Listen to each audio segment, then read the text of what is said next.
Ayush, since when do we do scripts? Fair point. Picture this.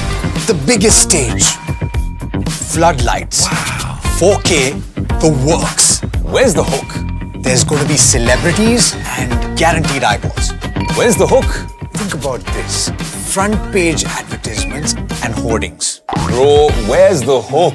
Cross-platform, digital first, virality. Without a hook, no way. The message is clear. It's 2026. You gotta be real in a world of reels. You gotta be original in a world where everything seems generated. That's it. That's what we're looking for. The best campaigns, the hottest trends, the smartest brand moves on our new show. But wait, what do we call it? The hook.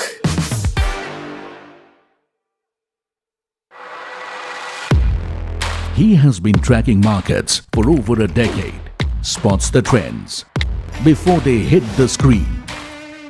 And he is now bringing his analysis to the show that the market watches. Watch Sharad Dubey on Know Your Company, a show that puts the most traded stocks under the scanner. We dissect the company so that you, the investor, don't have to. Get the management to answer questions relevant to you. Watch Know Your Company weekdays at 11:30 a.m. to understand your next big bet.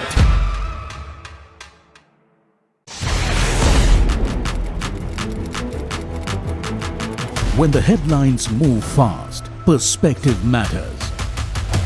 On Editor's Cut, our editors come together with experts to distill the week's information plates into clear perspective. Down the stories shaping the world, from markets and the economy to global conflicts and what lies ahead. This is where experience meets insight.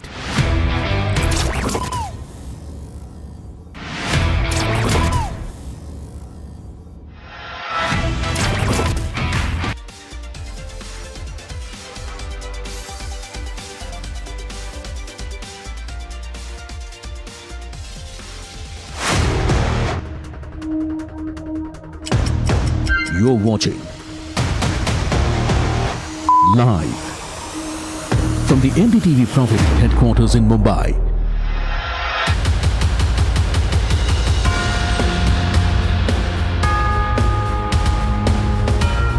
This is India Market Open with Tamanna, Alex and Neeraj.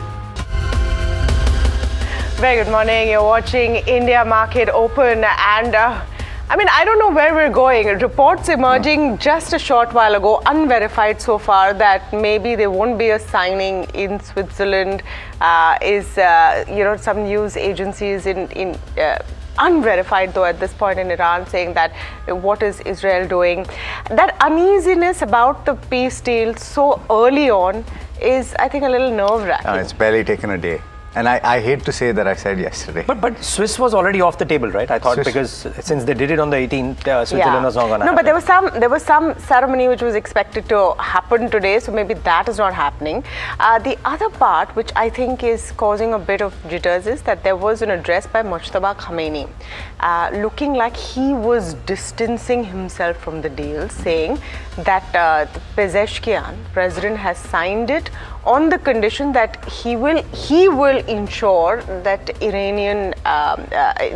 Iranian requirements are met, and then we'll wait and see what happens. And these reports that are being referred to this morning have to do with Lebanon and what is happening there. So that comes back to the same plot that Israel has now attacked Lebanon and Iran is like, so, but that means it's a violation of ceasefire. So I don't know. I don't want to cast a cloud on the whole thing, but then the implied open and look at it, you're seeing a bit of nervousness there. So that could be Accenture's fault. I think my gut is that is because of IT, but also on IT, I don't know how you guys think about it, but just very quick thing. Somehow I think in the US markets, the last few times we've seen, the reactions are extreme on either direction, and then they tend to settle down. I would suspect that if, by mistake also, if some of these agile, non-nifty IT names or etc., which are preferred by most people, start off 8-9% lower. If they do, then actually we might see some buying. Yeah. I agree with you that maybe the reaction to Accenture has been a bit overblown. It's a 1% downtick on the upper end of the guidance. So we'll talk a lot about Accenture as well. But you've been tracking the FIFA. Oh man, yeah, this is such an interesting statistic that the number of red cards given in the World Cup thus far is already higher than the whole number of red cards being given out during the 2002 Qatar World Cup. I mean, this is Ishan, our producer, pointing it out to me that since I'm a football fan, did you notice this? And I was like, no, I haven't, but we have to mark this. So every Friday we'll try and bring about a nice queer thing about, or interesting thing about FIFA World Cup. But this was insane. Look at the number of red cards being dished out. Yeah, that means a lot of passion out there on the field, I suppose. Field. Who knows? Well, as far as US markets are concerned, actually, only one person on this table actually plays football. That's the guy in the middle. Who doesn't talk about it at all? I don't know. So, he's not watching the matches. I'm not. It's either too late or too early. Yeah. Or I'm here when it's happening, right? 7:30. So you can catch up on the weekend and tell us what you think on Monday. US markets regained ground though, with tech stocks leading the comeback rally. That's what it was like. Of course, US markets are going to be shut today. It's a truncated weekend. But if you pull up the indices, it was quite a comeback led by the NASDAQ. Intel was really the champion there. The stock was up 10.6% after Trump says that Intel will partner with Apple to design chips in the USA. Accenture, the other big story, plunges 19% as results disappoint. And we'll talk in quite a bit of detail about why the new businesses seem to have slowed down a bit. That's a concern. So all of that is happening. Indian IT ADRs also followed. Infosys, Wipro were all down. I mean, Infosys down about 10%, Wipro about 3.5%. So that was a pain point as well. The 10-year US Treasuries has stayed steady after new Fed Chair Kevin Walsh has abstained from giving a rate prediction. The 10-year was at 4.55%. Oil prices stayed range-bound as the first lot of ships are crossing the Strait of Hormuz. Brent is at about $79. So no big sharp drop from there. Very little to talk about Asia. China is shut today, so you have rates coming in from Nikkei and the Kospi, and as far as the India implied is concerned, you can see that downtick that we're expecting to take place, 190 points down, but that could also be reflective of the heavy weightage that IT stocks have on the Nifty, and that's the Nifty figure implied that you're seeing. Matt Orton, Head of Advisory Solutions and Market Strategy, Chief Market Strategist at Raymond James Investment Management, joining us this morning. Matt, great to have you on. Do you think that we're going to see maybe crude prices drop further from here and an improvement in the situation, or that uncertainty still remains? Good morning, Tamana. I think there's scope to see crude prices continue to move a little bit lower, but it's going to take continued progress in the Middle East. So we've already had that knee-jerk reaction to the news that we've seen happen before, and now it's going to take follow-through with respect to actually seeing ships start to transit, starting to see countries follow through with increasing production, or really, frankly, bringing production back online that has been turned off. But it's going to be a tough slog. And I don't think we're going to see prices reset to where they were pre-conflict. So there's still going to be more elevated energy prices, but the backdrop is a lot cleaner today than it was a week ago, a month ago, because we continue to take left tail cases off of the table. And that to me is, I think, what's most important when I look at the macro backdrop that should support continued appreciation in equities, not just in the US, but globally as well, because we're clearing some of those big headwinds that have been clouds over the global markets for a while. Sir, and those headwinds seemingly for India more than certain other geographies. Matt, good morning. Alex here. I just wonder whether you had a chance to look at the Accenture numbers, because we're bracing here in India for what that will mean for the IT pack as a whole. Already in trade yesterday, you had IT that was an underperformer in anticipation of those Accenture numbers, and that stock ending as much as 18-19% lower overnight. So what does that mean for IT services solutions? Yeah, Alex, I've been skeptical of IT services for some time in India, and we've talked about that throughout the year and last year as well. And the Accenture numbers, the massive drop in share price, I think, is overdone. But at the end of the day, what it points to, we've seen this behavior across a number of stock reactions in the US through our earnings season, which is if there's uncertainty with respect to the broader narrative, which for Accenture, it sits in software, there's an AI overhang, and you miss your numbers and your guidance isn't resoundingly enthusiastic, you're going to be punished no matter how bad the chart might already look. And so the bleed through to me to see Infosys down 9+%, I think that's overdone. But it does point to the fact there's a lot of uncertainty. And for me as an investor, why would I want to try to bottom fish in a store that has a lot of clouds over it when I can be looking at the CapEx bottlenecks and the AI halo beneficiaries that have been such strong outperformers this year, and those trades continue to work because there's visibility 1, 2+ years down the road with respect to where earnings growth is going to be. So for me, that's where I want to play if I'm looking at technology in the US or globally. It's in semiconductors, it's in bottlenecks. But finally, I do think it's appropriate to really start leaning into ballast or diversify those positions by looking globally, because I think there's a great case to make to see some good capital appreciation from global markets heading into the back half of this year. Okay. And by global markets, you mean the AI-powered rally still continuing, Matt? And part two of my question, therefore, good evening to you, is that while the Indian IT space may have no immediate triggers, but are valuations comforting enough for somebody who wants to play the dividend yields? Yeah, Neeraj, I think number one, from a global perspective, yes, you still want to own some of the AI-driven names. So Korea, Taiwan still makes sense. You still want to own them, but there's increased volatility in that trading. So I want to use international markets when I'm constructing portfolios really as my value play. I want to lean into growth in the US and in those select emerging markets, and I want to find value that has the ability to grow in other areas. And so India, to me, really fits the bill as a great value type ballast to a portfolio. And as I look at investing in India, I'm not looking so much in the IT services realm. I really think we should be paying attention to number one, financials. I think financials make a lot of sense here. The stocks have been beaten up incredibly hard. I think loan growth is going to surprise to the upside. And there's really, really good value there. ICICI, HDFC, take your pick. They both look very attractive. I also think you want to own hard asset plays because there's strong tailwinds to that. So NDPCs, so look at power generation that has secular defensive tailwinds with respect to thermal, nuclear, renewable energy. That's a really attractive stock to me right now to buy on the dip.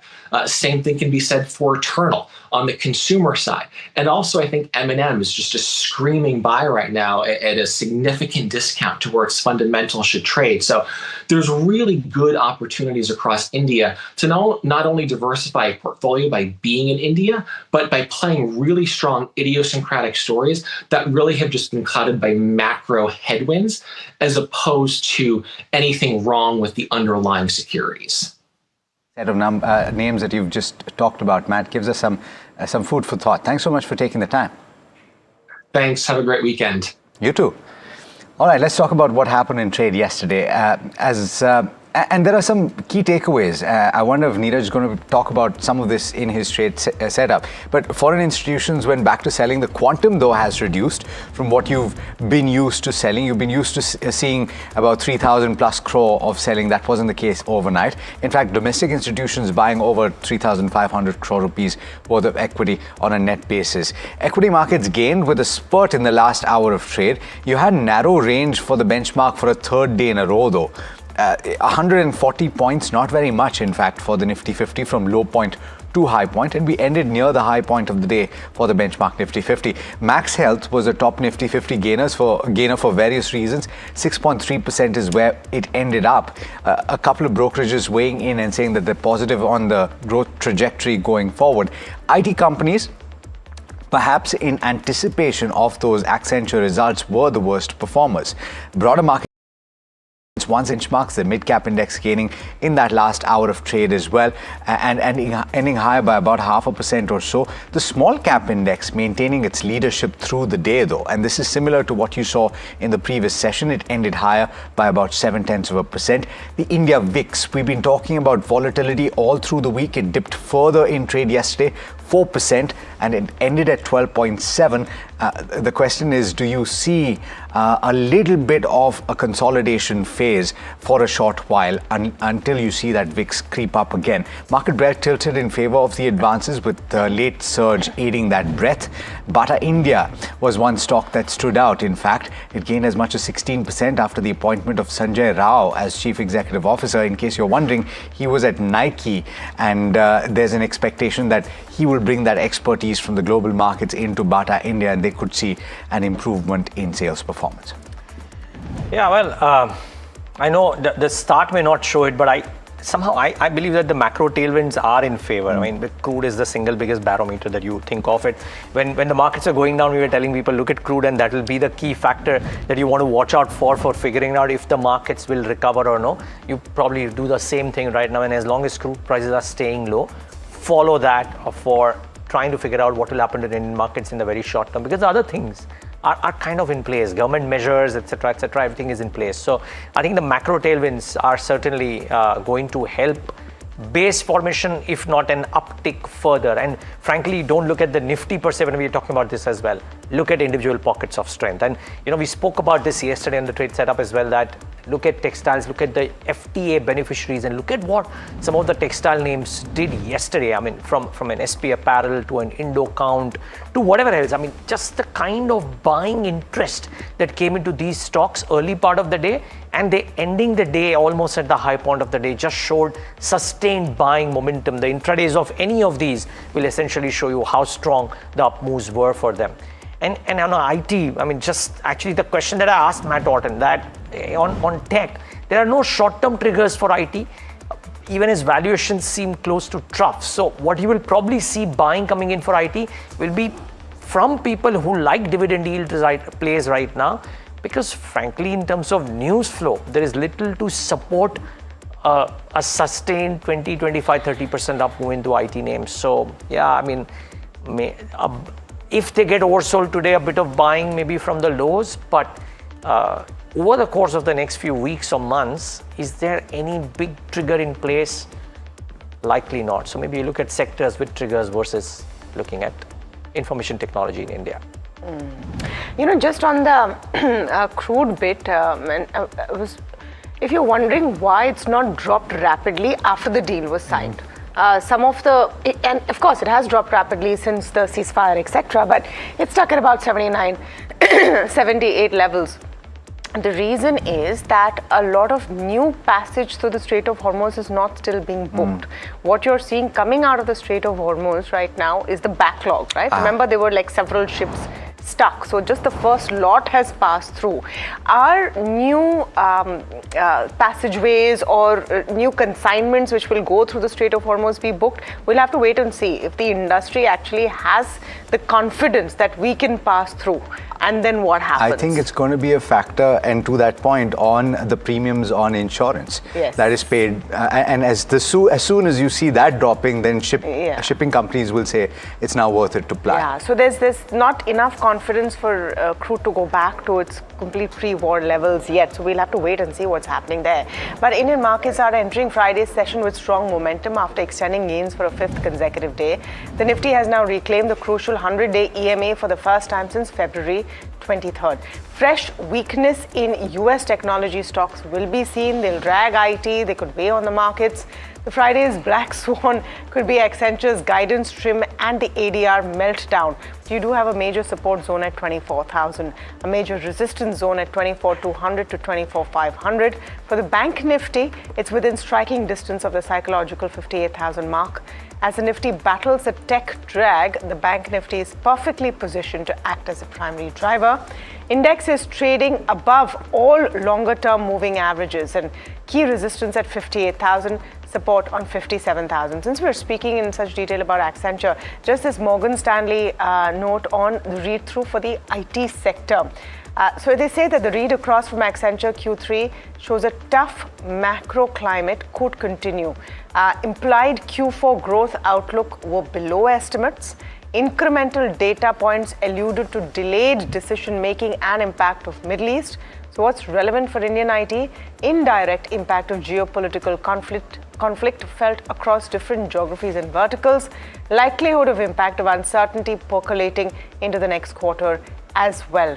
Risks to FY27 guidance range from Indian IT companies. Impact could be different across players.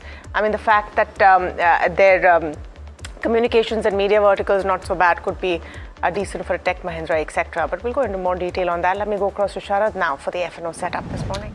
Well, most of the markets in Asia are closed today. US markets is closed. But the concern is the IT space. That's where it might play spoil sport and we might have a gap down opening. And look at that. It's down almost 200 points and it hasn't changed since the last time we spoke at around 7:30. But also let's look at how the setup looks, and largely we might see some capital flowing to the banking names also. A little bit of a churn can be there, but nevertheless the position for the BFSI space looks much better. Now coming back to the FIs, largely we see they have turned again. One day there's a buying, one day there's a selling, and today in the last trading session, almost 1,000 crore worth of selling has happened. Some blocks are also there, so some impacts were there, which was getting nullified. There hasn't been any change in the F&O short build-up. That's still staying at 87%. So the shorts in the system are still on the higher side. And that 24,000 levels which we spoke about, that's the major congestion level still. But now there is a reversal. Earlier it was, you could say, a resistance. Now it's a support level. Stock specific move, let's have a look what's happening there. Open interest gainers, I would like to point out Nykaa, a good momentum was there, long build-up was there, and now the brokerages have also turned positive. So do have a look at this counter as well. The defense-related stocks also, the interest is back in the market. Open interest losers, let's have a look. And the capital market stocks, I'd like to point out a very important positive development has happened on the MTF margin rules getting eased by SEBI. They have floated a paper. So do have a look at BSE, CDSL as well, and the broking stocks also. There might be initial buying in these counters as well. Okay, let's talk about individual stocks on my watch list first, and I'll go through quickly. I'm starting with Bharat Forge, the company's arm, which is looking at defense specifically, has signed a pact with AM General for mounted artillery gun systems. The company's arm is Kalyani Strategic. So what is this pact? This partnership will offer mounted artillery systems. AM General proposes the KSSL platform for the US Army's MTC program. 155 mm artillery solution delivery is planned by 2027, subject to selection. The partnership targets export opportunities across allied nations, so it's a fairly big one. Their artillery system can strike targets beyond 40 kilometers and carries 20 projectiles and propellant charges. You know, we were having a conversation yesterday about the export opportunity for Indian defense companies, and this is one of them. This expands Bharat Forge's defense exports opportunities quite significantly. So that's some good news for Bharat Forge. Himadri Specialty Chemicals, the other one on my watch list. They've approved an investment in IBC, that's a Delaware-based company. The company is called International Battery Company, hence IBC. Company had already invested about $5.43 million. They hold about a 17% stake on fully diluted basis, and a further investment is being made. Post-investment, total stake increases to 20% odd. The company has reported nil turnover for FY25, but does make prismatic lithium-ion cells. So the partnership marks the start of a commercial deployment of Himadri's LFP cathode, active and anode materials. And it gains access to this company is acquiring its manufacturing base in South Korea and an upcoming gigafactory in Bengaluru, so which is why the thumbs up. Aurobindo Pharma is going to be an important one as well. The FTC has cleared its acquisition of Lannett. It's cleared the acquired companies, the whole deal has gone through. The company was acquired in July 2025 for $250 million, and the FTC has asked divestment of 4 products to Quagan Pharma. These are older, mature, and likely low-margin products as well. So what is the revenue impact? Divested products are estimated sales is $15 to $20 million. divested products can be 6 to 7% of Lanet's review. So watch out for Aurobindo Pharma today as well. Okay, interesting. I've got Aequs on top of my list, and a lot of companies seem to be coming out with a 5-year outlook. This is another one. So take it with a pinch of salt. A lot can happen in a week, forget 5 years, right? So they've said that they expect that their revenue will be 4 to 6 times by 2031. They expect to achieve EBITDA margins in the range of 18 to 22% by 2031.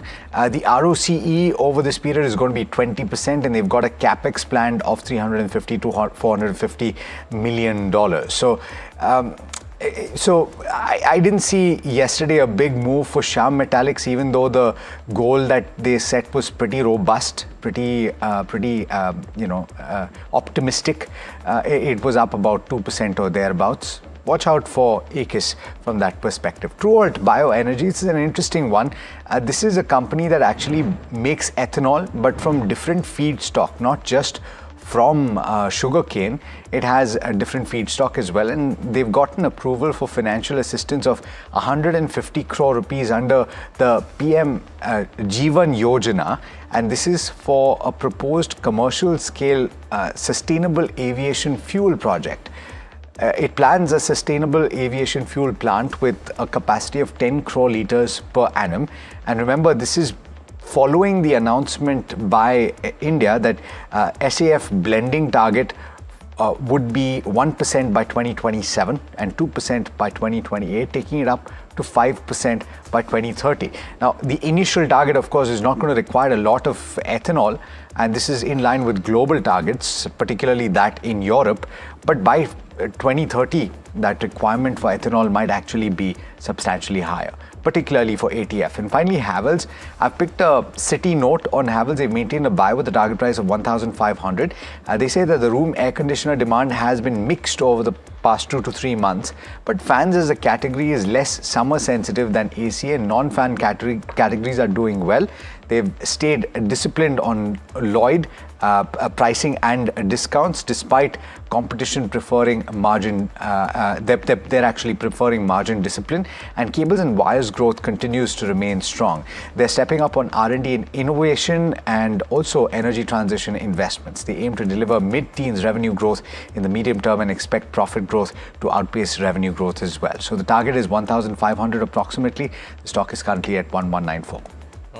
Okay, watch out for Amber Enterprises. I wonder if more competition for Dixon and the likes as well, because Amber is a large player per se. Yeah. But what they've done is they've entered the mobile manufacturing space via the Oppo tie-up. Now, Oppo India manufactures for Oppo, OnePlus and Realme. And now Amber presumably will be doing some part of this as well. And this effectively helps Amber expand beyond its existing consumer durables and electronics portfolio. Now, just for clarity about the opportunity size, if you will, Oppo India FY25 revenues were 31,900 crores. Amber was about 12,190 crores. So the TAM that Amber now has via Oppo and via this space by and large is fairly large. Let's see if there is a positive reaction. JP Morgan, though, on its part maintains a neutral, because they're saying exactly the same thing, that Amber is expanding the total addressable market, but it is doing it at the cost of margins, because we know Amber's consolidated margins are much higher than Dixon's, because Dixon is a powerhouse in mobile, and mobile you don't get too much high margin per se, but the TAM does expand. They believe, JP Morgan says that the rationale will be to increasingly outsource do this, could be localization, and mobile manufacturing at a lower 3% EBITDA margin means that Amber's margins could also come off, but they await further details from Amber over due course. So interesting to see how this one shapes up today.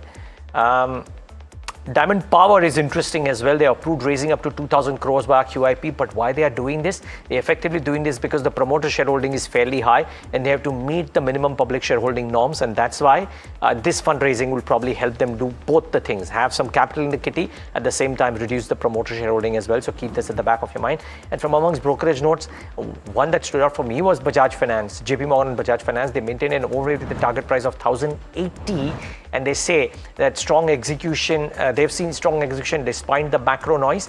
Growth is resilient, asset quality benign, FY27 net interest margin guidance is intact, and the growth momentum on the ground remains strong despite the macro concerns.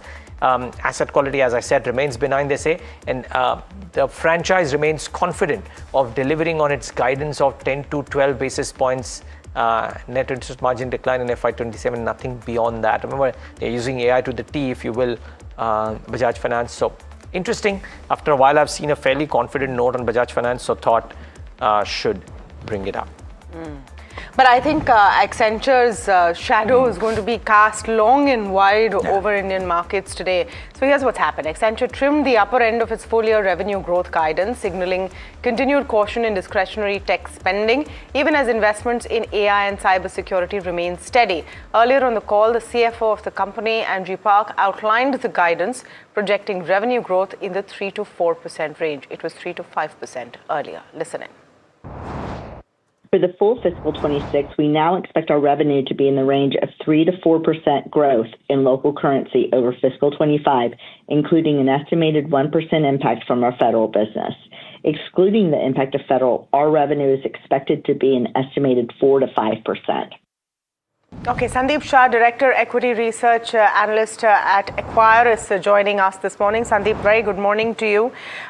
Do you see the alarm bells as the street seem to have seen as far as Accenture is concerned and the read-through for Indian IT? Yeah, good morning to all of you, and thanks for having me in the show. So I think, yes, the guidance downgrade to some extent has been a negative surprise. But is it material? I don't think so, because what they have downgraded the upper end of the guidance by 1 percentage point to closer to around 3 to 4% versus the original guidance, which they have given at the end of the fourth quarter of last year, is 2 to 5. So at a midpoint, it is 3.5% growth, which is almost similar to what they have guided at the 4Q FY25 result. So in my view, it's not the guidance downgrade which has spooked the investors. There are other shift in the operating model, which has been discussed yesterday in the earnings call by Accenture, might have spooked the investors. So what does those change in the operating model? One is their announcement to enter into mid-market, which has a TAM of 240 billion. Second, on the M&A side, rather than just focusing on the service-led M&A, they are also focusing now on the non-FTE software data center services kind of an M&A. And these companies are growing at faster rate than the services, which leads to a higher price to sales multiple. So in one way, the FCF to PAT for Accenture is anywhere between 120 to 140%, which is highest in the industry. But at the same time, the third thing which they have discussed yesterday, they are also looking to raise a long-term debt. For a high free cash flow generating company, the investors are confused why they are looking for such kind of an option.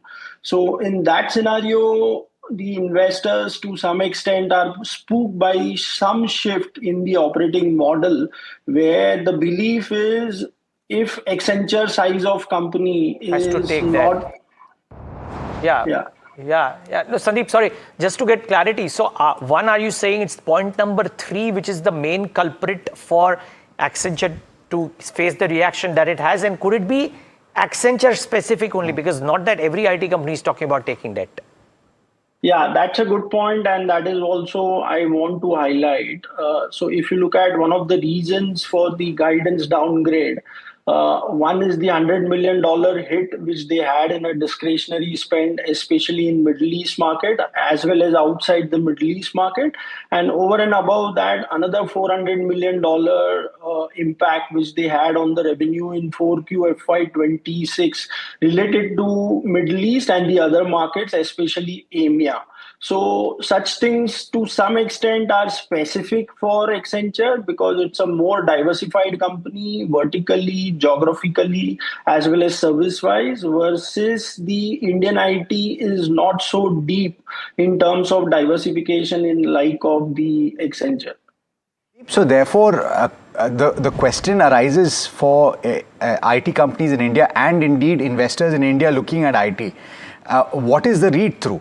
If these issues that you've highlighted are the primary reasons for Accenture's downfall yesterday, then one can argue that those that were believing that IT was a buy on dip, that should get strengthened today? I think to some extent, I am also hopeful that valuations are bottoming out. But what investor wants is some pace or better growth on a YOY basis for the sector as a whole. So now looking at some of the Indian IT companies' guidance for the first quarter directly or indirectly, it has not been so great. Accenture second quarter guidance, which incorporates June, July, August as a quarter, has 2 months which falls into the second quarter of Indian IT.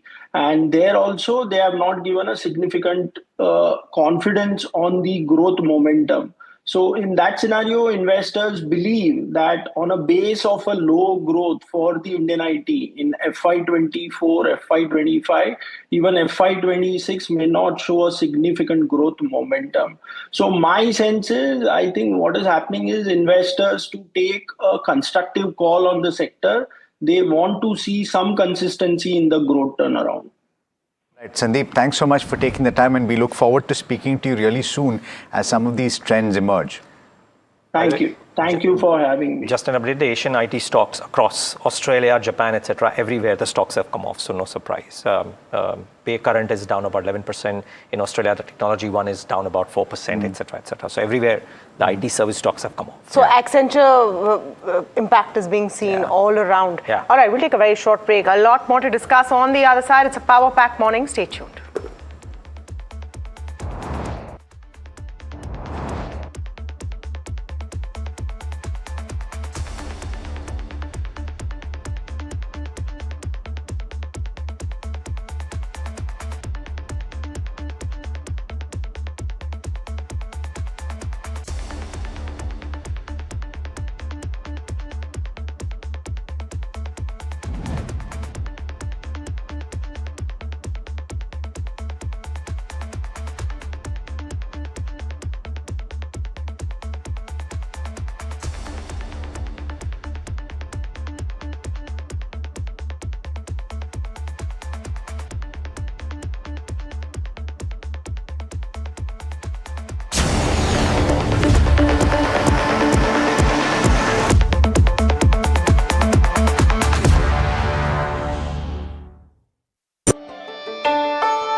India's unshakable news habit. NDTV.com is India's #1 English news website.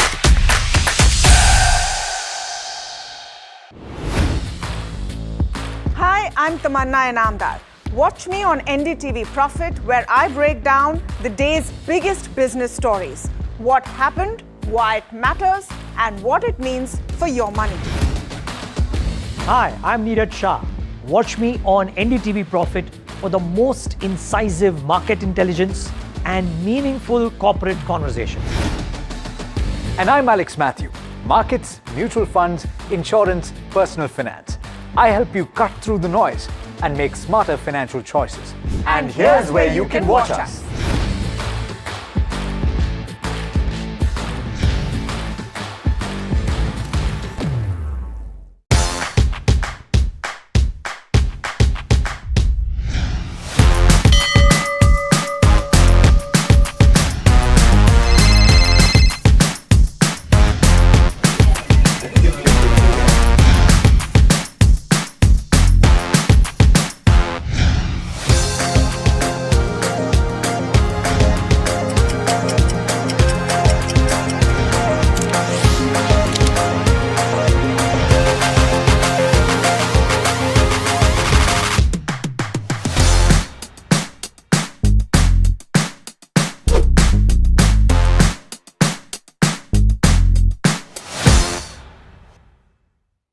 The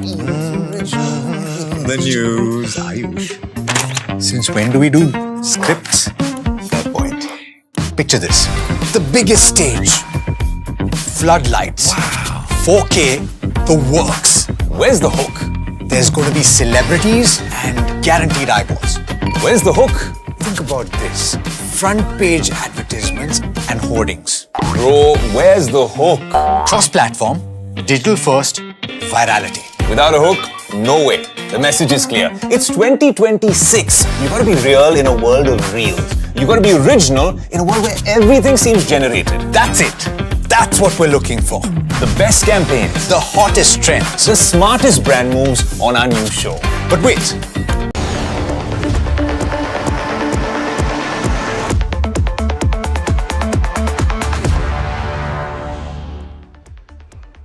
Welcome back. You're watching India Market Open. Reliance Industries is going to be in focus today on account of its 49th AGM, more so on account of the expectation that the Jio IPO might be announced today.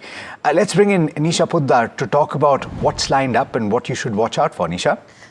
So Reliance Industries AGM is always an important event really to watch out for. Of course, Jio IPO timeline, and that is going to be very, very critical for the markets to know. DRHP is expected to be also filed soon. So that will be one of the key aspects to watch. And of course, the next phase of CAPEX is also critical. Remember the strategy on artificial intelligence, new energy projects, and the future roadmap will be something that the investors at large will be keenly looking at. Now remember, over the last few years, telecom and retail account for 65% of the enterprise value of Reliance Industries, from the traditional oil to chemicals business and retail IPO timeline, and nothing has been spoken in the recent times about it.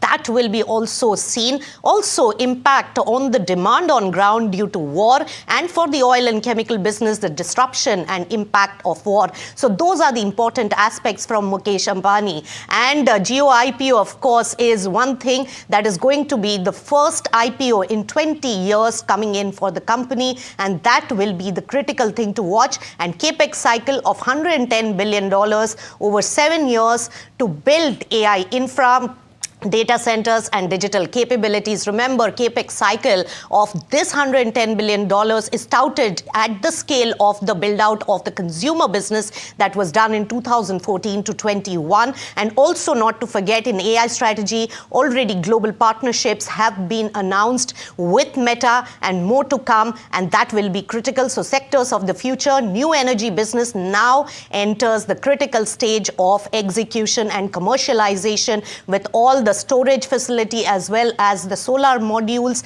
electrolyzer, hydrogen, all of them are in the build-up state. So that is something critical to watch out for.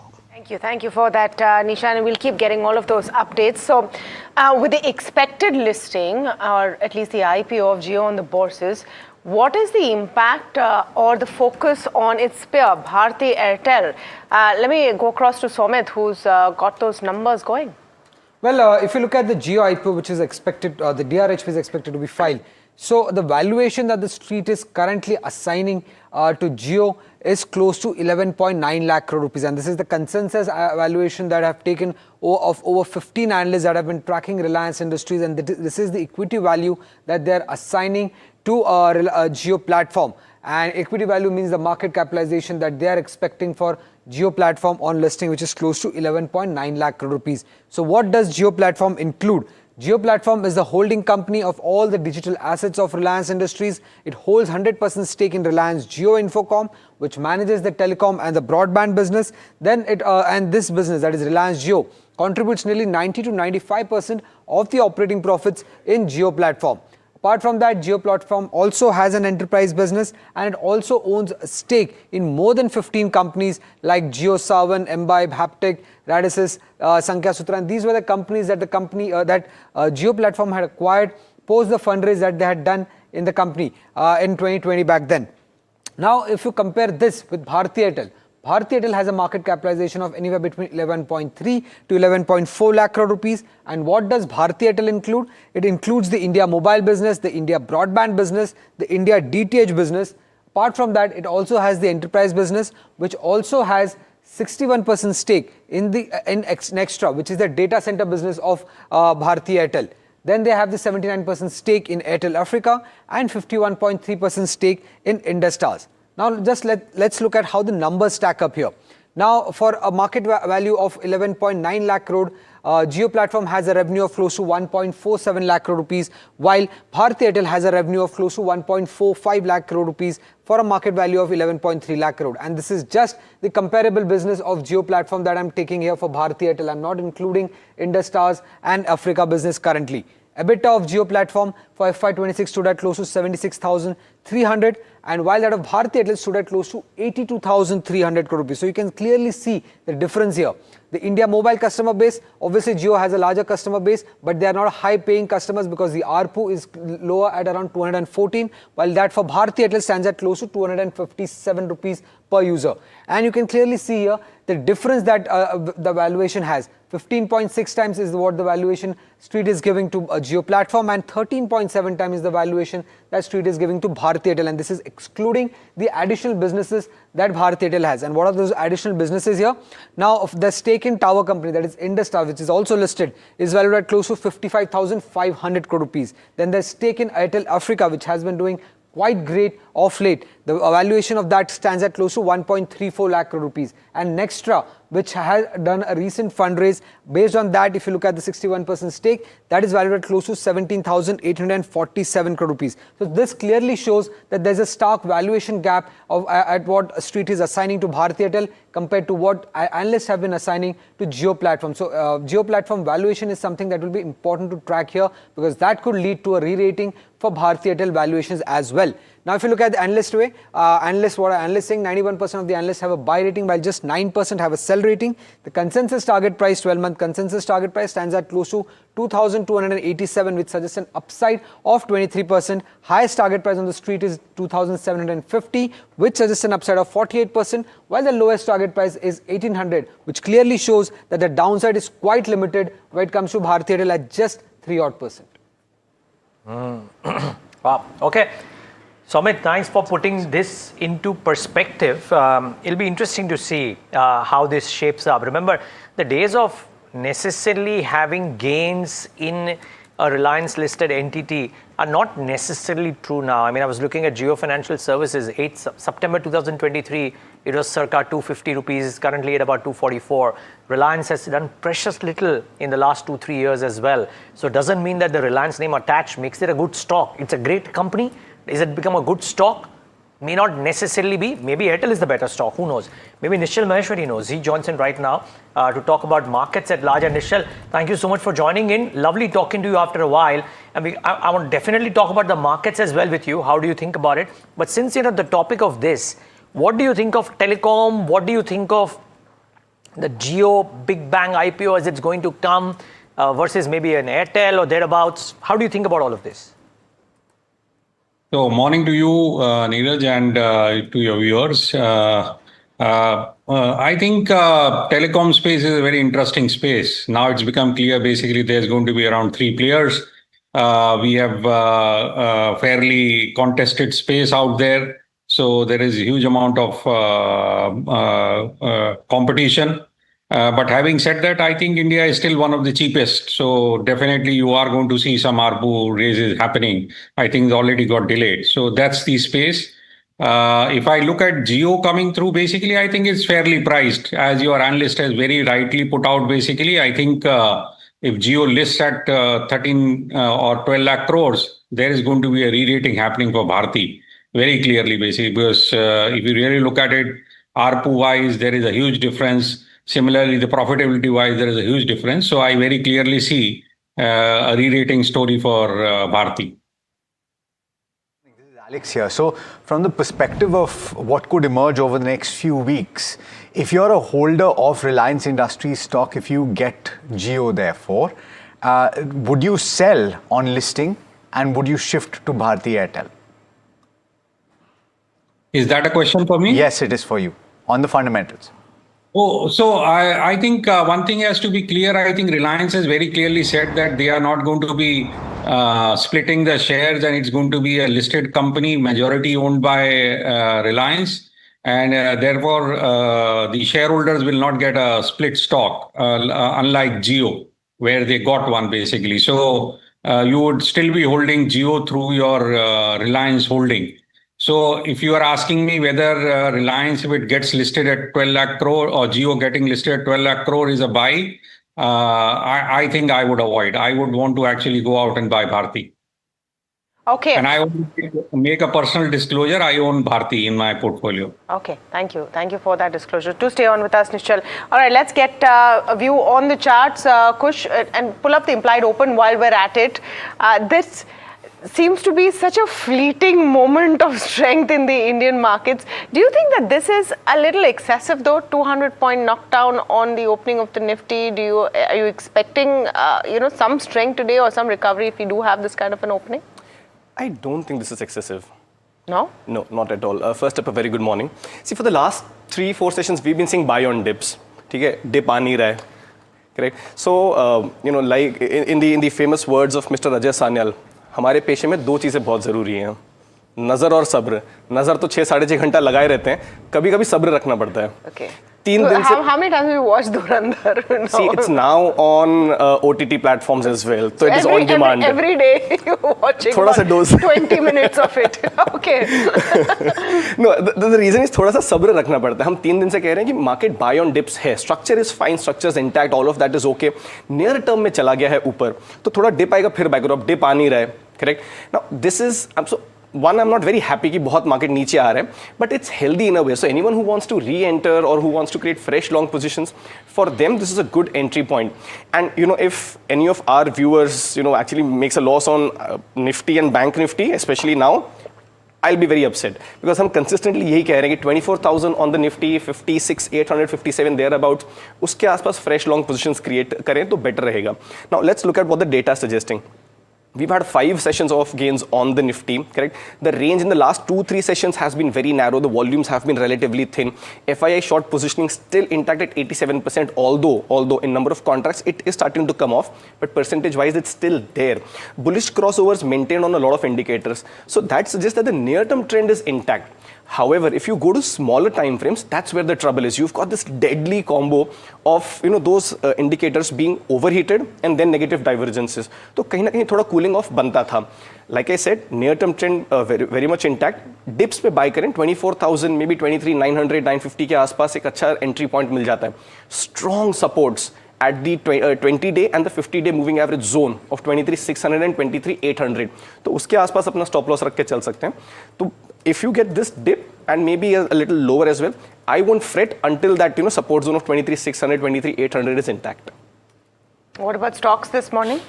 A quick word on Bank Nifty also, by the way. Sure. So Bank Nifty, see, that's been a rank out performer, star of the show. It's now hitting that upper end of the Bollinger Band, 58,000, right?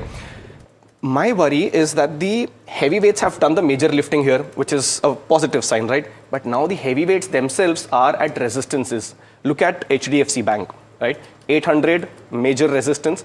Also, for those who track derivatives, just go and see the call option writing and the call option base on 800. Massive. मजाले के 820, 825 के ऊपर निकल जाए unless there is a fresh trigger. So there is a good possibility that you might see some cooling off or consolidation at these levels. Technically, ICICI at the 200-day moving average, so there could be some pressure coming in there as well. But here too, I would say the same thing. The near-term uptrend is intact. Yes, you could have dips and you should have dips which are healthy for the Bank Nifty and fresh long positions. 56,800, 57,000. इसके आसपास मिले तो fresh long positions create कर सकते हैं. Now for the stocks, going with a mix of long and short. The first one is on Shriram Pistons. By the way, a quick update on this. We discussed this on Monday for a second target of 3,800. So वो तो comfortably cross हो गया है. Now you could bump up those targets if you're holding. If not, for fresh positions, the targets are 3,900 and 4,000. Stop loss at 3,700. Ace Action Construction. Here too, you've seen good volume accumulation. The stocks holding ground, in fact, gaining some as well. Even when the market are still steady and in a range, but you've seen a good bump up here. So 995 and 1020 targets. 955 is where you keep that stop loss. And on the short side, not surprised, a metal name, Jindal Steel, Targets on the downside are 1125 and 1110 with a stop loss at 1152. Okay, sticking with individual stocks, let's go across to Somit Sarkar now, who's joining us to tell you what the chatter in the dealing rooms is. Somit, quite a bit of buzz, of course, with regard to primary market action, but what are you hearing about the stocks that are listed? Well, on that side, firstly, it's Kirloskar Industries. Now, the buzz on the street is that the family settlement is expected to happen very soon, and hence there are some buy flows that are coming in on the large HNI and the PMS desk for Kirloskar Industries. For Paytm, that stock fell as much as 5% in trade yesterday on the back of a rumor that there could be a potential block deal that could happen very soon. However, there is no confirmation regarding the same so far. For Shell Engineering, we did mention about this yesterday that firstly I'll speak about Northern Arc. There are sell flows on the large HNI desk. Dealers are expecting a large block deal. The equity size that is expected to come in on the block is expected to be anywhere between 7 to 10%.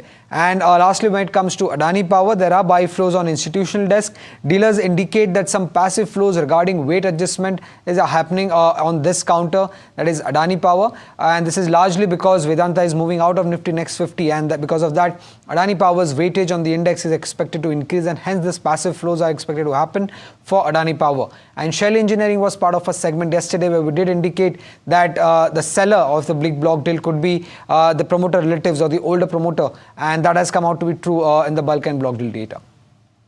Khabar confirmed as well. Somit, thanks so much for that. We have to slip into a very quick break. We'll be back on the other side to talk about Amber's collaboration with Oppo India and more. So stay tuned for that.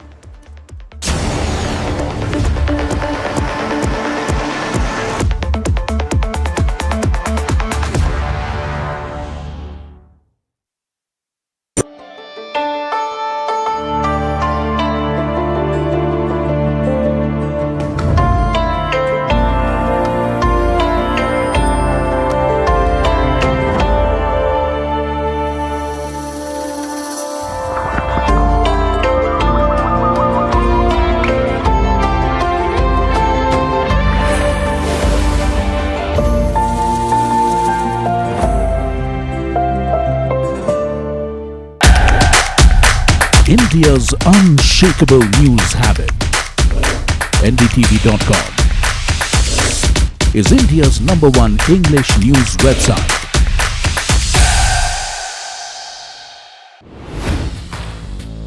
Hi, I'm Tamanna Inamdar. Watch me on NDTV Profit, where I break down the day's biggest business stories. What happened, why it matters, and what it means for your money. Hi, I'm Neeraj Shah.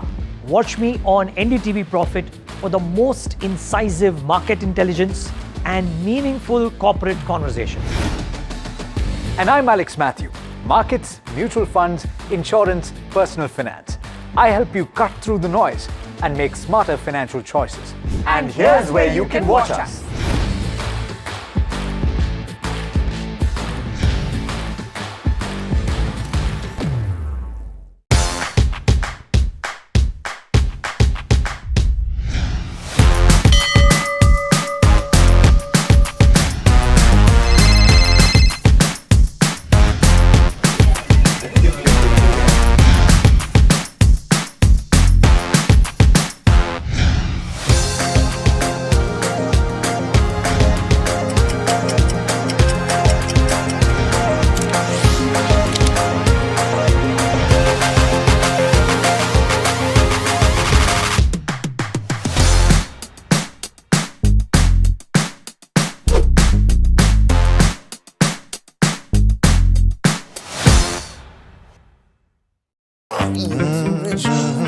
The news, Ayush. Since when do we do scripts? Fair point. Picture this. The biggest stage. Floodlights. Wow. 4K, the works. Where's the hook? There's going to be celebrities and...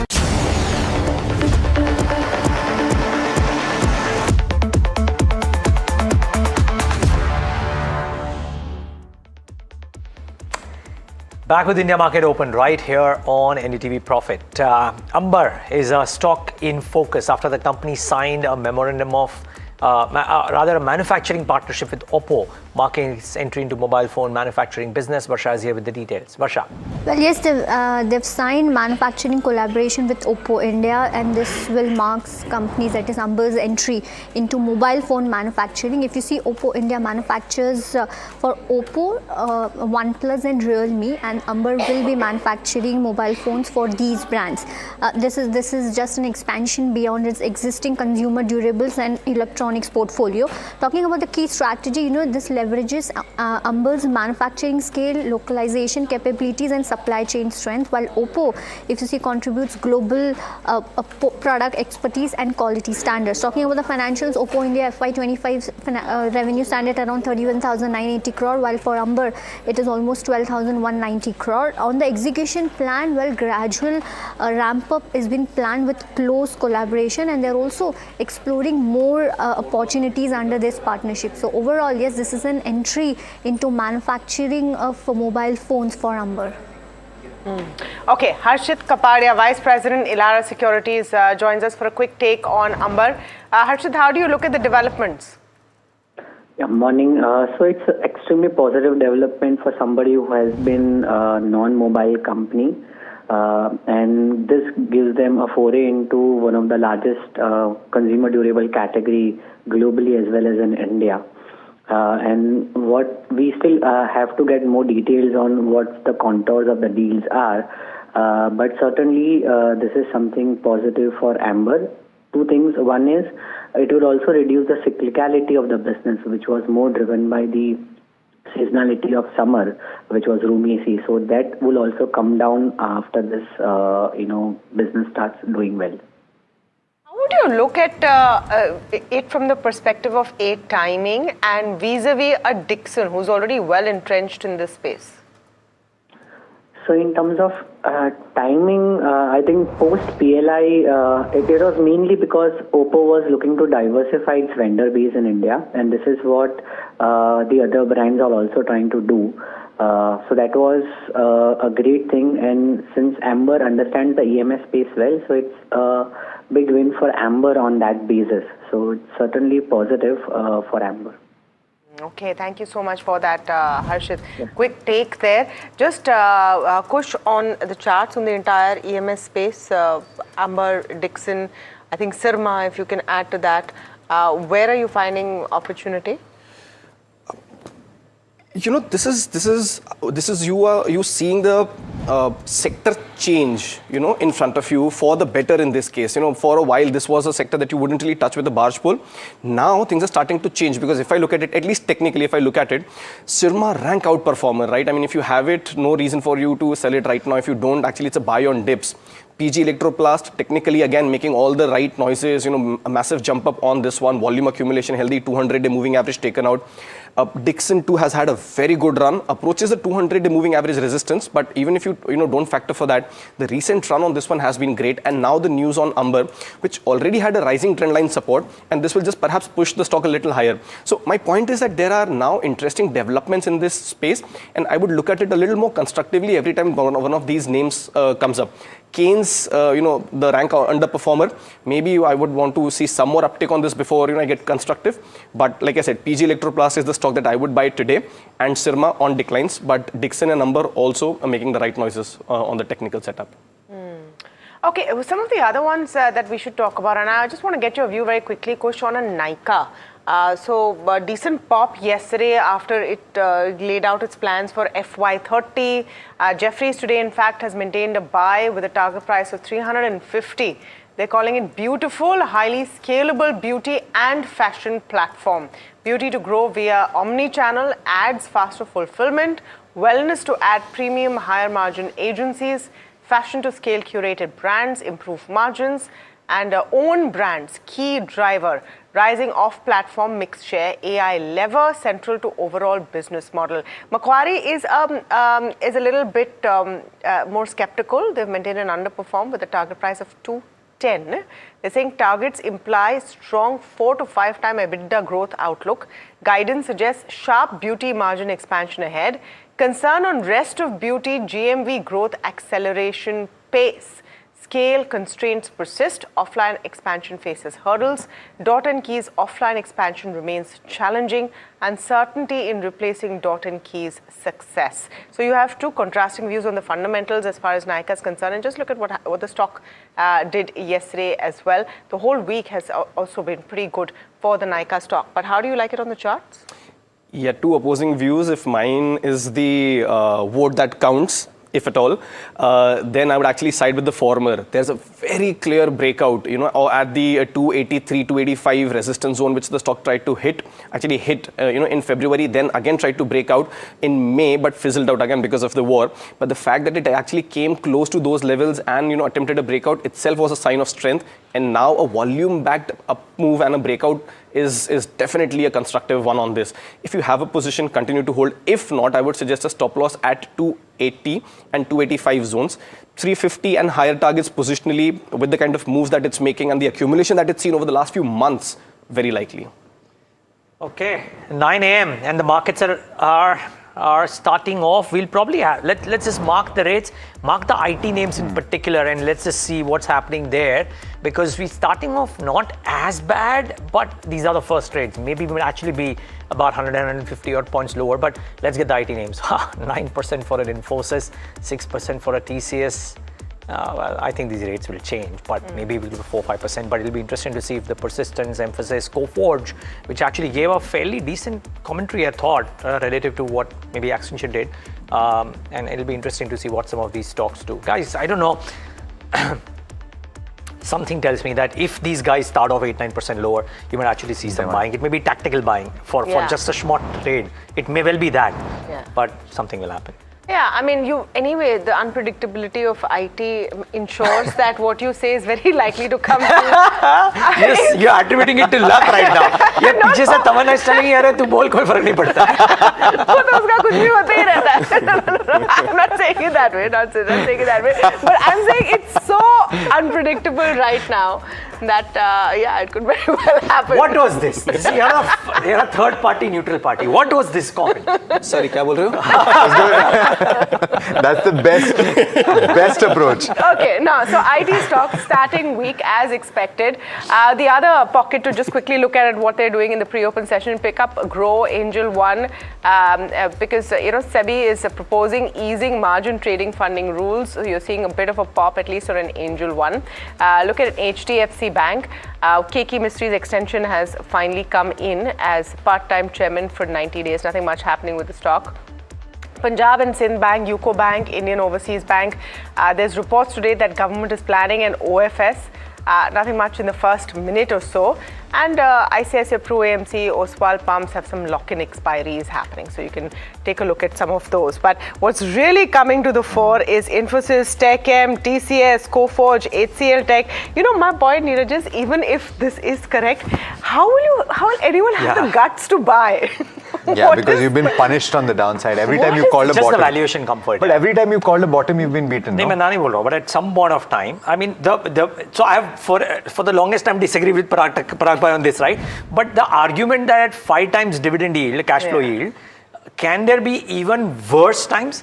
The probability of that is low. And we mentioned that at the start, right? कि जरूरी नहीं है कि rally आएगा, but यहाँ पे बहुत मंदी थोड़ा difficult है. Why don't we ask Gurmeet Chadda? He's joining in right now. Managing partner and CIO. Perfect timing. Perfect guest. Perfect timing. Gurmeet, we've been talking about how much downside could be left and whether or not today presents a buying opportunity, particularly if you look at certain valuation metrics. How low can you go from this point is the question that is being asked of IT companies, and whether you can extrapolate what you saw with Accenture to the IT companies. What do you think? Hi Alex, always good to connect. I think the reaction would be a little more stock specific and not broad based. Maybe a KPIT or some of the mid cap IT names may not fall as much. Also, I think the SEBI board meeting today is very important. I think there will be some changes to buyback, is what we've been hearing from different people we've been talking to. And any buyback changes through open market attracting 12.5 may lead to a lot of IT companies considering it, over the, in the Q1 earnings or as a follow through. And that could probably, put to a floor. But what happens is typically right now, and you have to respect market, is the narrative is that this is not just a one event risk, it's a business model risk. And I think that is where the markets are getting worried. And maybe you need maybe one or two good quarters for this narrative to, slow down. Or you need a softening in AI trade, and you need more than 5-10% softening in some of the big AI names, for this to soften. So I think either of the two should happen. And what I've learned over a period of time is that sometimes logic doesn't work, and it's liquidity and larger narratives, and you should respect that. When market is giving to you, it's not been just that, and it's not that Accenture has been a huge miss. I think if you see the number, it's I think a minor revision in the guidance, and it was a little bit expected with what happened in Middle East. But as I said, it's what the market thinks, and sometimes in a market like this, you should respect market moves. So, if the clear question is, at these valuations, is any IT company a buy for you, Gurmeet? Yeah, so KPIT, yes, because I think we had unfortunately had Mr. Pandit passed away, previous quarter earnings. Numbers were good, and there was some concern on two large accounts not getting rolled over. I think this is still a more IP play than pure services play. So that's something we are looking at. And if we get any meaningful dips in Persistent or Coforge, we don't have it right now. Maybe we'll have a little bit of Coforge in some of our non-discretionary portfolios. We will be looking at that. HCL Tech, we have a small exposure. Roughly, I think maybe less than 1.5% in the portfolio. I somehow think the Servam investment somehow hasn't got the attention it should. I think it's a big leap. We always complain IT companies don't do much with the cash. I think here they're leading the round. And I think you will see more such developments with some of the other IT names with the kind of cash they have. So HCL Tech and KPIT for us. But as I said, it's hard, not even like 3% of our portfolio. So we are very underweight. And these are two names we'll be looking to add in case there is a larger fall. What are you overweight on right now, since you're underweight IT? So I think defense and energy has been, and that's saved us most of the last 6-9 months. Especially the power equipment names. We've been lucky with CG Power. We got into a small name called Hind Rectifier some time back. We discussed it. I think that's done very well. It makes largely transformers for railways. And now they're getting into other applications on the power equipment side. There are also L1, L2 bidders in some of the memo orders, which are likely Vande Bharat and metro related. That could open a big tab for them. And defense, we've been very overweight solar. It's now almost, I think, 8% of the portfolio courtesy mark-to-market move. We have Zen Technology, BEL, and a bit of data patterns. So these are two names, energy and defense, which probably would make up almost 35-40% of the portfolio. And post the announcements on the FCNR and ECB borrowings, we've added now more weight to financials. I think it's a big fillip to banks in terms of liquidity, cost of funds, yields improving 60-70 basis points, and it's a win-win for clients as well. I think banks with good foreign partnerships can leverage. I think the yields now, what we are hearing, and I think there are more details which will come, are ranging from 13 to 18% in most of the banks which have foreign partner tie-ups. So more the presence overseas, more the foreign partner tie-ups, more the leverage, and higher the amount you will get. So we are tracking some of the names there, Federal, ICICI in particular. All right, so that's pretty comprehensive. Speaking of defense, that pack as a whole has done particularly well over the last 5 trading sessions. It's up as much as 8.2% at the index level, not counting today, of course. Let's go to the big brokerage call of the day. We've got Citi that's remained bullish on Jubilant Food, maintaining a buy on the stock, and we've got Sharad to tell you what the upside potential is based on the target price. It seems quite dramatic, doesn't it, Sharad? Exactly. Just look at the upside potential. That is 60 to 65% from the current market prices, and they have maintained a buy rating. But of course, they are bullish, especially on the medium-term LFL, which is the like-for-like growth for the business. That's around 5 to 7%. They've stated that the demand weakness is not a major concern. A weaker dine-in was there, and the delivery threshold impacted the Q4 numbers. But going ahead, the management has already taken calibrated pricing action, and that is where Citi is turning bullish bullish on this counter. The margin pressure from the cost inflation which is coming in, that's expected to be offset by this pricing mix actions, and management remains confident of that 200 bips standalone improvement in the margins. And interesting, the Popeye segment which they have started showing an improvement in the unit economics, and after almost 18 to 20 months of consolidation or pressure in the industry, it seems like brokerages are turning positive on the QSR names. Well, maybe not all, but some of them for sure. Let's see if they give returns. Thanks so much for that, Sharad. Again, one more bucket, the Westlifes, etc. of the world, Burger King, just no returns for last so many times. So therefore, therein lies the problem. Actually, Gurmeet, come in on this one. Would you, and ignore the fact that you are a Delhiite who loves food, and Chola Bhatura. And Chola Bhatura. Oh, God. Gurmeet, I would be extremely offended. No, but it's no, true. No, not at all. Show them your matcha tea right now. No chance. Gurmeet will say, sorry. मैं तेल वाला भटूरा दिखाऊंगा. Of course. But Gurmeet, are you buying QSRs? So, optically and Neeraj, in terms of, TAM, everything, it's always looked good. I think somewhere, I think the capital allocation and the same store growth metrics has gone wrong. I think for Restaurant Asia, which is Burger King, it was, I think, their investment. They went to, I think, Indonesia where they made losses. I think it's same is the case with Westlife. And I think Jubilant Foodworks is showing some signs of some turnaround, if I may say, post a bit of a wobble, both in operating metrics and leadership change. But so opportunity, their competition is now with somebody like an Haldiram, which probably has a market valuation equal to entire chain put together, right? So I think there is definitely value. But I think the better opportunity is, there's been a lot of food shortages because of the Middle East crisis and supply chain networks. I think the basmati rice makers, some of the regular beverage makers like Varun Beverage with or Tata Consumer and some of the other names. We also track L&T Foods. Makes more sense at this point of time. We have Tata Consumer, very, very old investment there in the portfolio. Nestle also reported good numbers. I think they're also looking at Marico as their the branded food portfolio starts taking good shape with Saffola and other brands. So these are the spaces we are more there, but we are open to evaluate some of these, QSR chains once there is more. We are happy to enter, let's say 5-10% later when there is better visibility.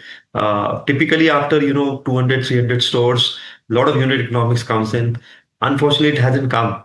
So we are tracking some of the names like Burger King and Jubilant Food, and maybe at some point of time, once there is more visibility, we'll take that call. You want to buy any of these? The burgers, I mean. I want to ask Gurmeet, where will he take us? Where will he take us if we drop by, in Delhi? He hasn't really answered that. Matcha or Chole Bhature. So no, it's always the Indian brands. There you go. You saw the smile when he was talking about Haldiram. You missed it. Oh, is it? That's what it is. No, now we have a clear preference. No, but I wouldn't buy the burgers, nor would I buy the shares. All of them, as very clearly come out in this discussion also, not doing anything at all for a while now. Every hope has been dashed. So I wouldn't really be very constructive on some of these names. I'm actually quite surprised at the target for Jubilant Foodworks. So I wouldn't really enter into any of these names right now. Okay, just a minute or so to go before we start the markets and look at the depth of smashing on the Nifty IT. Just pull up the Nifty IT we can. It's 5% down after the pre-open session. If you look at the top losers on the Nifty 500, it's all pretty much, I think at least the first 20 are IT stocks. Emphasis, Tech M, Infosys, Coforge, Persistent, HCL Tech, TCS. I mean, if you're someone who's a contrarian player and looking for, that one sign that everyone's in one direction, I should be in the opposite one, well then today is your day. This really comes to mind. Anything which you are spotting before we go into the opening session? I can just see red and IT. Yeah, that's fine. I will still remain constructive. There are plenty of spaces and stocks to buy. I remain constructive on the stocks that we discussed. So Shriram Pistons, I'm very constructive on even now. The opening also suggests a mild uptick of about 0.6% or so. Even if it gives up these gains, I would remain constructive. So just to reiterate, targets on Shriram Pistons about 3,900 and 4,000 from a near-term perspective, and 3,700. So IT you can avoid for now. Incidentally, the IT index is opening lower than the lows that it made in May as well. So new lows for the last multi-years, 4-5 years for the IT index. So, yeah. Broadly, where would you take money off the table today? Would you take Defense. Right? I remain very constructive, but the run-up has been just too staggering. Zentech, Paras Defense, and a stock Krishna Defense. I think the management was on the channel yesterday, and we had discussed it about 1100 ke aspas, right? Overrun now. On some cooling off, re-enter, but for now you could take some. Not realty? You wouldn't take money off realty? Avoid realty. No, but if you have 10%... Definitely book and avoid fresh longs is what I meant. Not surprising, especially in defense. By the way, I mean, I remember the conversation the last couple of days. Kushbura has been saying that agar fall aayega, there will be margin of safety for going long. So in some sense, maybe some of this is welcome. We'll try and take one more question from Gurmeet. Gurmeet, request you to stay on for maybe one more question if you can. We'll make this quick. But the markets are about to start off, and a large portion of this fall that we're seeing is very likely courtesy IT. We'll get the points contribution as well very quickly there. But first, the opening rates on the benchmark indices, here they come, about 200 points lower. Banks are okay. Let's get IT up on the screen. 5%, 6%, what's the gash? 5.5%. And this is the lion's share, of course, no surprise there. But the mid caps and small caps too, courtesy that, and courtesy maybe what's happening to in the terms of commentary between Iran, etc., is also coming a bit off. Nothing alarming. Just a good week, seeing some bit of profit booking, I guess. Let's get the heat map up on the screen. And while the reds dominate, led by IT, with Infi down 7%, TechM, HCL Tech, TCS, Wipro, everything is down. HDFC Bank is down 1.75% as well. So that is also contributing. I dare say in terms of point contributors, it could be higher than the IT names. What's doing well? Adani Enterprises, Cipla, ICICI Bank, Bajaj Auto, etc. But it brings me to the points contribution. If we can just get that up on the screen. Infi, HDFC Bank. But look at this, 65 plus 31. That's 95 and 15. 110 points out of 223 due to 3 IT names alone. Had Accenture not happened yesterday, we could have had a fairly different day this morning. But be that as it may, IT is down. Let's see if it recovers. Yeah, we should have a non-IT version of the Nifty as well, with the outsized impact it has right now. Let's pull up the broader markets and see if there's anything better there, because are we just blaming IT for all the woes that we're seeing in the Indian markets today? And maybe we are, because 0.5% down on the Nifty mid cap 150 as well.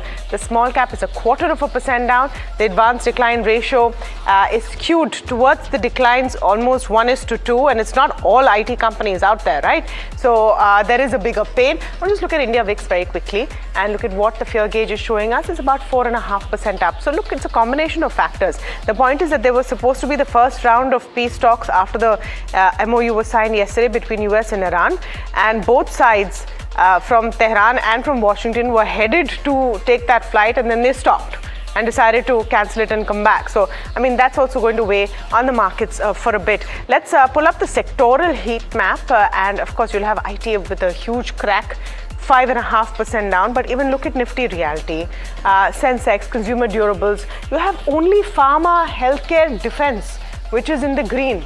And that to Nifty Pharma about 0.5% up. You can't get more defensive in this with pharma and healthcare as the only one which is popping. So maybe we can't blame Accenture for everything that we are seeing in the markets today, but definitely on the Nifty, an outsized impact. Let's talk about individual stocks, and I'm going to capture some of the mid IT names as well, because that's really the biggest thing that's happening in the markets this morning. So a Coforge, a Persistent, of course you have an Infosys 7% down right now, Coforge 4.5% down, HCL Tech 5%, Wipro, Persistent. Let's look at what's happening to some of those. Everything actually in deep pain. Amber Enterprises, let's look at that. I mean, you can go on. I'm telling you, the top 20 at least names are all IT names which are dropping on the NSE 500. Amber Enterprises actually had great news. It's barely a 0.3% uptick. The mood is not great. Margin trading facility rules have been eased. Is it positive for an Angel One or Grow? To some extent, nothing much happening for Motilal Oswal. Angel One seems to be benefiting right now. Some order wins coming in, not very large sizes, but order wins are coming in for Viatech, Wabak. That's a positive, about 3% up. Man Industries also 1% up. Want to see what's happening with Bharat Forge. The US export potential has gone up. That's about 0.5% up. But it's slim pickings, Alex, to look for positive stories right now. It's red and IT. Yeah, you said it, and a smattering maybe of defense names that are up, but even those are just about 2% or so. New India Assurance, Shipping Corporation of India, these are counters that are gaining about 2.4% each. Engineers India up and about 2% or so, but the breadth is not very good at this point. And more so, the story has to do with the losers, and most of them are IT at this point, and frontline IT companies are seeing the biggest gashes. Infosys now down about 8%. You could have expected that with the way that the ADR moved down 9% overnight. But TechM also losing about 6.5%. Tata Consultancy Services now 6% lower. Mphasis down 5.6%. Coforge also 4.4% lower. Sonata Software, Tata Elxsi, the wider range also getting impacted at this point. Incidentally, Muthoot is lower by as much as 3% right now, and Bata is seeing some cool off. From the stocks that I've mentioned, of course, you've said that IT is not something that you're going to be looking at this stage. You'll wait for the dust to settle. But something like a Bata, which moved up 16% yesterday, if you had it earlier, should you take money off the table? Does it change the trajectory for the stock? It doesn't, I'm afraid. The stocks actually run up quite a bit, just yesterday, but prior to that, massive underperformance, right? So no reason to believe that it's changing right now. And even if you just consider yesterday's move, the stock's in overheated territories. Like I said, it's got a few negatives, from a technical standpoint. I wouldn't really remain too constructive on Bata at these levels. My concern is HDFC Bank, the one that we mentioned just before, the market started, which is the massive congestion at the 800 strike price. Now you're seeing the stock dip. By the way, if the team can bring up the Reliance Industries chart for the last 5 days, see what's happened.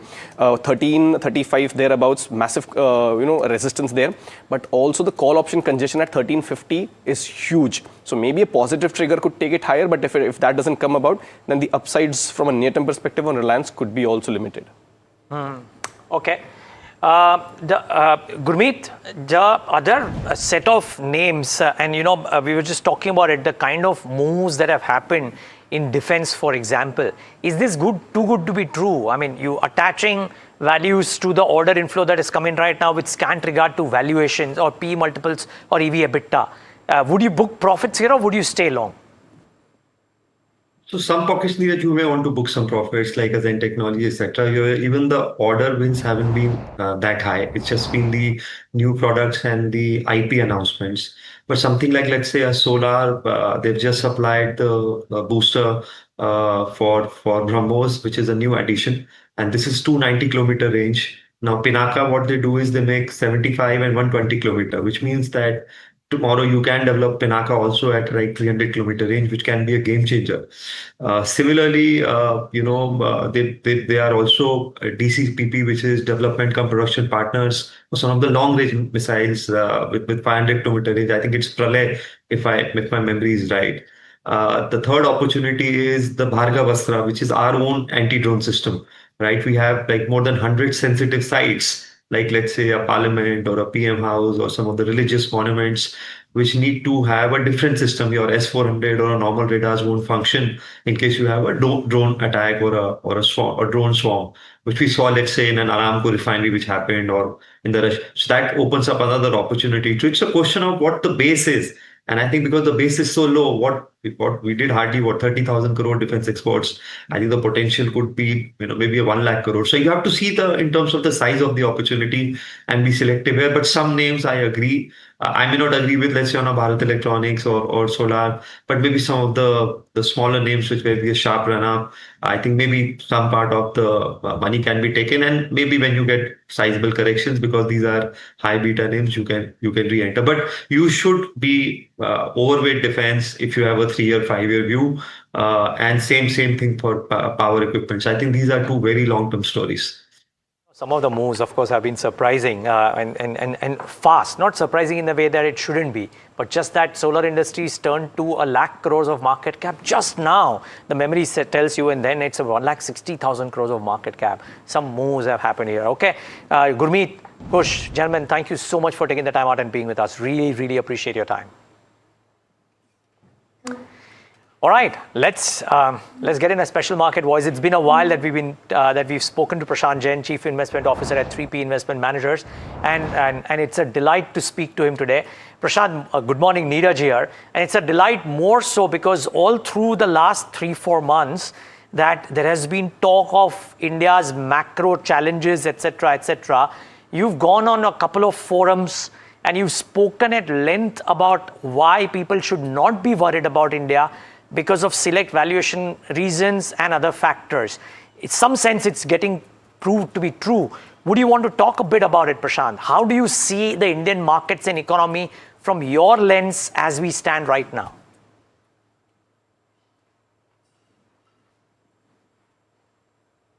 Yeah. No, good morning, Neeraj, and thank you for inviting me to the show. So I think India did face some temporary challenges, and they were mainly due to the increase in repatriation of equity capital out of India. So as Indian markets were quite expensive, both in absolute and relative to other EMs, about 1 to 2 years back, we saw significant stake sales by multinationals in their Indian arms, by the Ps in their investee companies in India, and also the FPIs. So India's net FDI fell to nearly zero for 2 years. And this was the main reason why the rupee was depreciating even prior to the Iran war. And of course, the last bit, that spike in oil prices consequent to the Iran war, did not help matters. And one more thing which hurt us was the rapid increase in the gold imports. So gold imports that were about 15 billion US 5-7 years back went up to almost 50 billion US a year. And this was as gold acquired greater popularity. I think now each of these is returning. Capital markets are sensibly valued. India's premium over EMs has normalized. The appetite of the markets to buy average quality or expensive issuances is sharply moderate. People have lost money in 2 out of 3 issuances roughly. So I believe the repatriation of equity capital by MNCs and by PE will be sharply lower. Even gold imports, I think, will taper down because there is a clear tendency. If gold has lost price momentum, I think the imports will also moderate. And finally, oil has come down very sharply. I think this should improve the sentiment amongst the FIIs as well.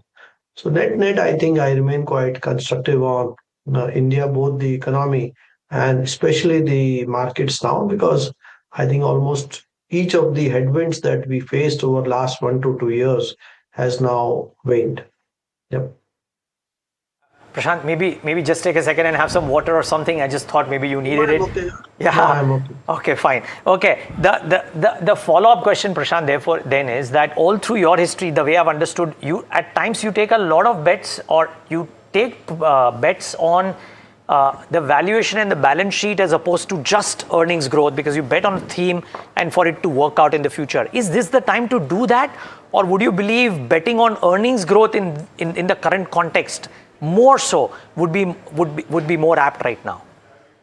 I think it is a good time to bet on India, if you ask me. I don't think there is too much dispersion in valuations across sectors to warrant any disproportionate outsized bet on any 1 or 2 sectors or themes.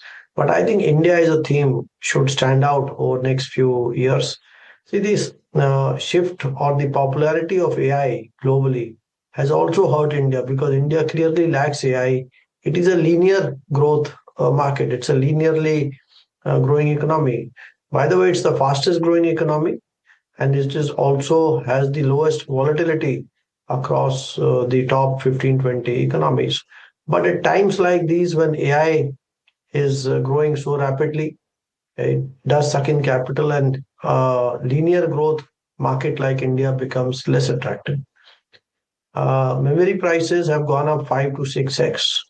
So I think, my understanding is not up to the mark, but a very cursory understanding suggests that the companies in Taiwan, Korea, which have sucked in so much capital, are deep cyclicals. it takes 1 to 2 years to ramp up memory capacity. As that happens, I think memory prices should normalize over next few years. And when that happens, I think this low risk, secular growth India market, Indian economy will appear to be far more appealing. So I think it is likely that in the foreseeable future, even FIIs will turn buyers into India. Prashant, very good morning. Tamanna here, and great to have you on the channel today.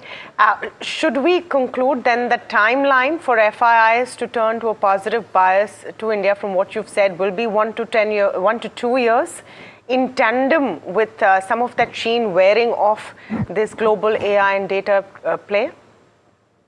Good morning. See, we can't put a time frame to this, but whenever I think memory prices start cooling, it should put India in a much better light. It could happen in 6 months, it may take 1 year, I really don't know.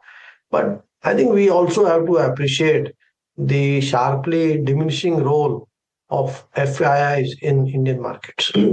I mean, look at the amount of selling that has taken place, maybe 40, $50 billion over the last few years.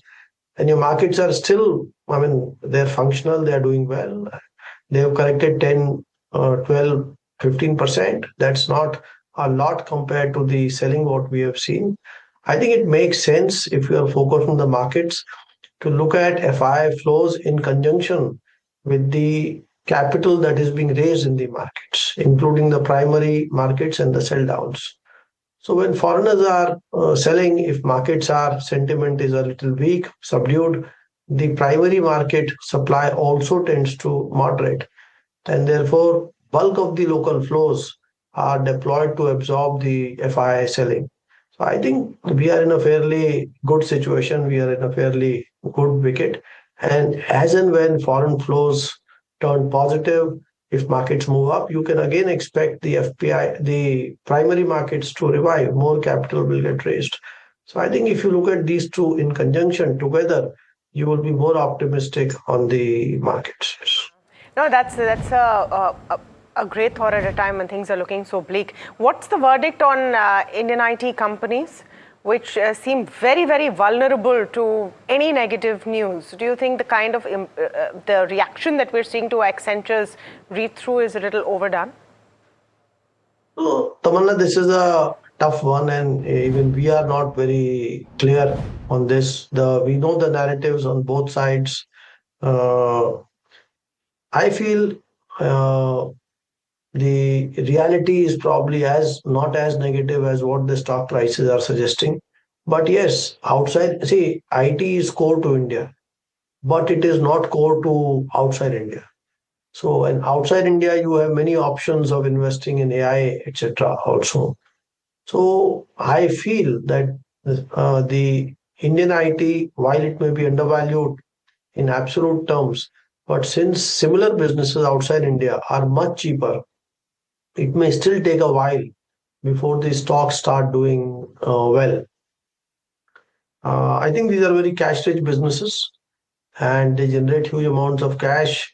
And let's see how they deploy capital in case they start doing some buybacks. I think it would be a good thing at this point of time, because buybacks are likely to be earnings accretive. The multiples are so low. So that would be an important trigger to watch out for, apart from, of course, how the business progresses. Prashant, very good morning, and I've enjoyed our conversation so far. I'm glad to be able to speak to you this morning. This is Alex. I do want to ask you, among the headwinds that you've said have dissipated, and completely agree, right? The West Asia crisis seems to be dissipating somewhat. But closer to home, the monsoon is seemingly a bigger concern, at least at this juncture.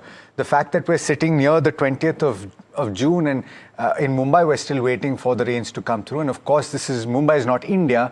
But having said that, the dispersion is expected to be lower this year. That could have a bearing on rural. It could have a bearing on consumption as well.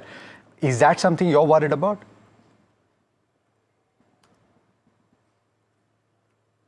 Prashant? Yes. There was a background voice. I was slightly confused. Alex, good morning. And that's a a fair point what you made, but we need to bear in mind that India's the relevance or the importance of or the rather the contribution of agriculture to India's economy has gone down considerably over the years. So we are predominantly a services-led economy, and the component of agriculture would be in maybe low to mid double digits. And of that, if you look at a single season of crop, it would be even half. So I think monsoons can cause hardship to the vulnerable families, but to the economy as a whole, I think their impact would be quite muted.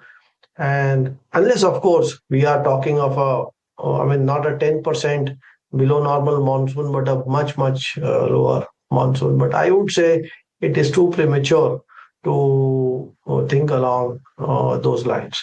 See, even if monsoons are delayed, even if you get 90% rains, I think it is okay. I don't think India's agricultural production has declined in meaningfully in any of the last 15, 20 years, even in years of weak monsoons.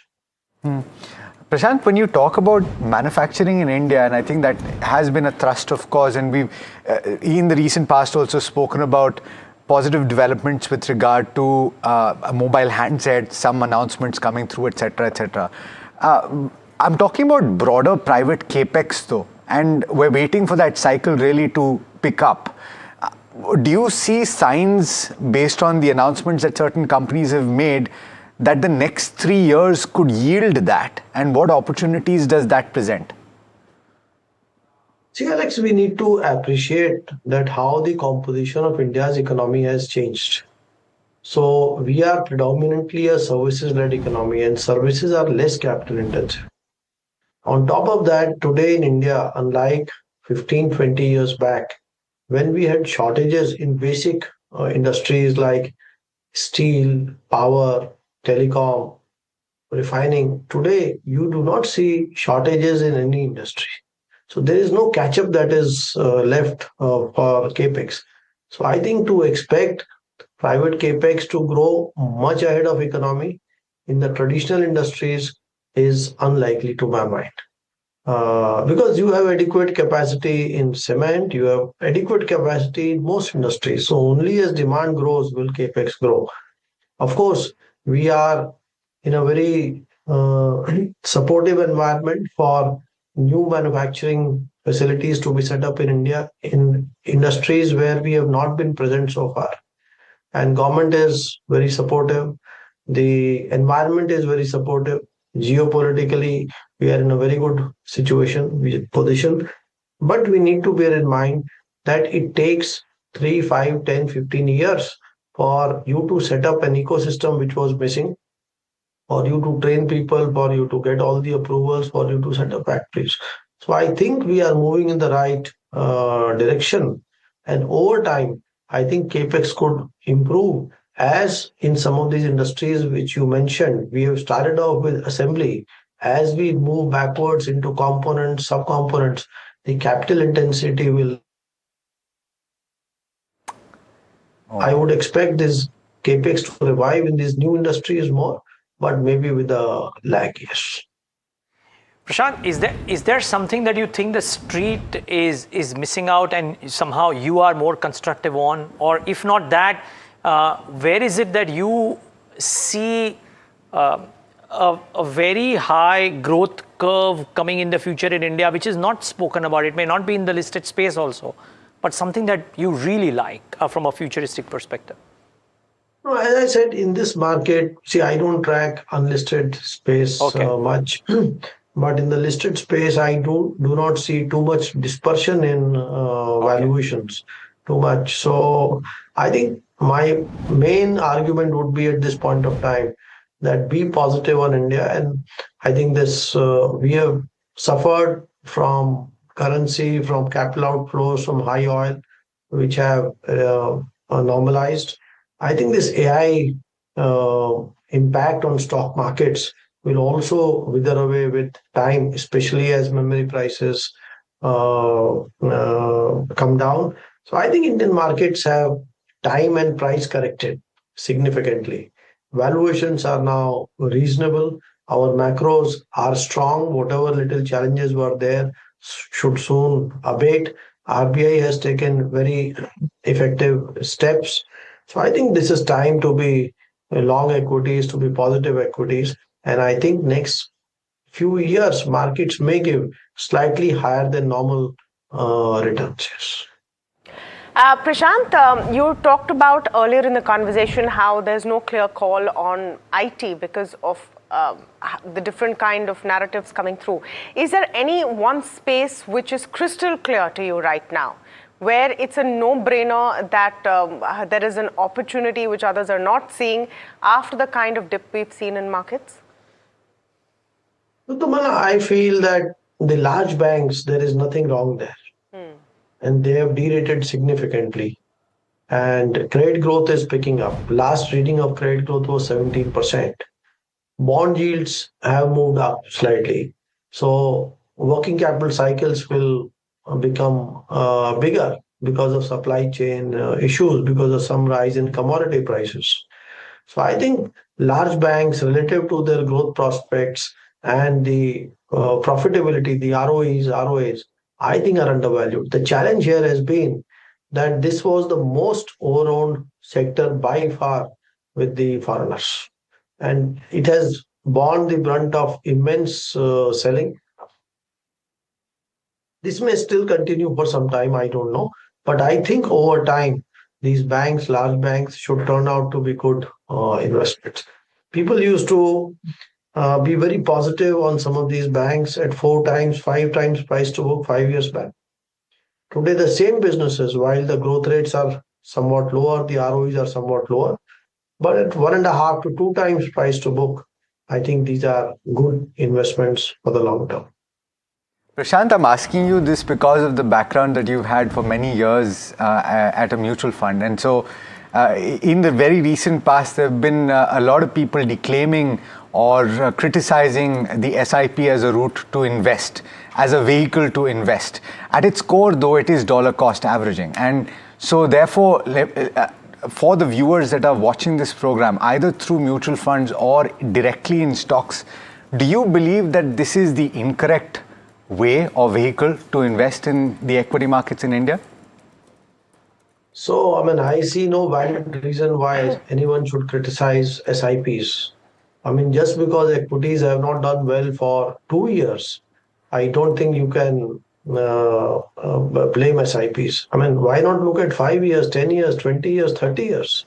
How much wealth has been created? So to just focus on 2 years is being very short-sighted and being very myopic. So I think in equities, in a growing economy, whenever you face a period of few years where markets don't do well, in the future, markets will catch up. The returns, that's why I said in the next few years, returns are likely to be slightly higher than normal. In my opinion, investors should not just sustain SIPs, but actually they should increase the amount of SIPs. And this is also a great time to be investing in lump sum in equities. Last month, if you see, the non-SIP flows fell very sharply. So that once again highlights that despite being a very simple asset class, why equities are not an easy asset class. Because you will get good valuations when there is some uncertainty in the headlines. And when there was uncertainty, markets were sharply down and the non-SIP flows moderated very sharply. So I think you will get good valuations only in challenging times. And at times like these, one should think slightly longer term. This is not the first time oil prices have gone up. This is not the first time that foreigners have sold. So I think, these will pass and markets should over time deliver healthy returns. Prashant, it would be wrong to not ask you as we wrap up as to what is it that worries you aside of the obvious? The geopolitics is an obvious thing, crude prices, etc. The AI trade is an obvious thing. Is there anything else that worries you about the prospects for Indian markets? I think I don't worry about India's economy, to be honest. It is a very, very, the more you read about it, the more you understand, the more optimistic you become about India's economy. Except, of course, we have one thing missing, which is lack of innovation, which will get fixed over time. I feel optimistic about that, but it's a journey. It is not a 1 day, 2 day process. But short of that, I think what growth rates we have sustained, I see no reason why they should not sustain in the future. In fact, they could marginally go up. One thing, however, which could concern the markets is the global cost of capital. So, if you look at the rising fiscal deficits world over, rising expenditure on defense, the rising debt levels in the Western world, if US 10-year yield, if Europe 10-year yield, if Japanese yields, they move up sharply. Let's say, what happens if US 10-year yield goes to 5.5%? I think it can lead to correction in asset prices all over the world. I think India would be a lot less vulnerable because our current account is extremely well behaved. So I think our need for external capital when things normalize is quite moderate. On the capital market side, there could be some short-term impact, cannot be ruled out. But I would again look upon that as an opportunity because I feel the domestic flows will not just sustain, but they will actually grow over time. Even today in India, if you look at the net flows of domestic capital to equity markets, I think it is about 10 to 15% of gross household financial savings. Globally, that number is between 20 to 40%. So I think this trajectory of rising proportion of savings being deployed in equities is here to stay. And that has made Indian markets far less vulnerable to FPI selling. And that is why the volatility of Indian markets has collapsed over the last 20 years. So should something play out, I would actually take it once again as an opportunity and not as a long-term threat. Lovely talking to you, Prashant. Thank you so much for taking the time out and being with us. We made the most of today. We hope we can do this a lot more often and looking forward to that. No, sure. Thank you. All the best. Bye. Thank you so much. Well, guys, it's good to hear somebody so well-read say that the more you read about the Indian economy, the more convinced you will become about this underlying strength. I think pretty good statement. I thought it was interesting that he doesn't have a clear view on IT either. And candid enough to say it. नहीं समझ में आ रहा है अभी क्या हो रहा है, but constructive on large banks and so on and so forth. Let's do a quick market check before we take a break. We have a lot more coming up on the other side, but you have, pretty much the whole dismal kind of scene, about 200 points down on the Nifty, a lot of that coming in from IT stocks. Quick break. On the other side, Abhinandan Sethi, MD of SPML Infra, joining in to talk about their growth outlook.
केसरिया से मन जोगी हुआ रे, दिल झूमे देखो मतवारा हुआ रे, केसरिया से मन जोगी हुआ। हर पल मनाओ केसरी त्योहार। विमल, बोलो जुबान केसरी। अंबा शक्ति प्लांट की वर्ल्ड रेनाउंड टेक्नोलॉजी देती है स्टील को ज्यादा ताकत हर बार। अंबा शक्ति SDTMT।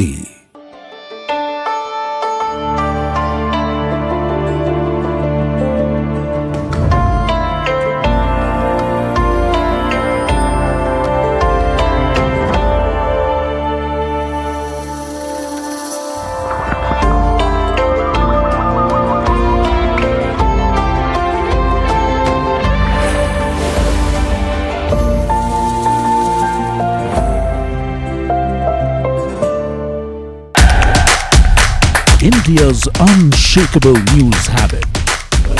NDTV.com is India's #1 English news website.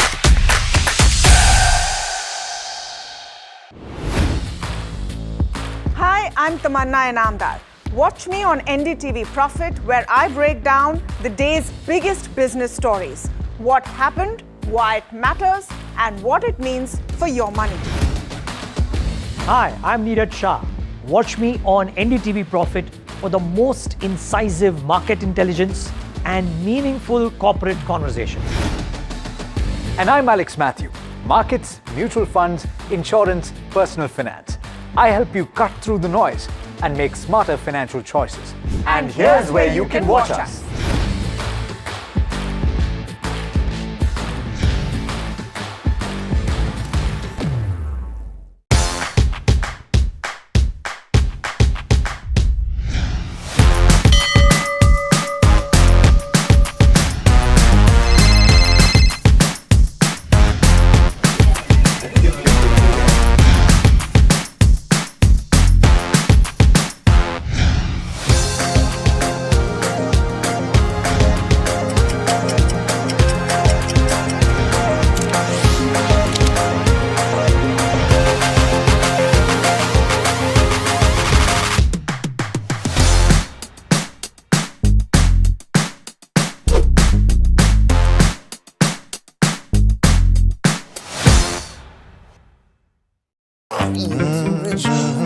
The news, Ayush. Since when do we do scripts? Fair point. Picture this. The biggest stage.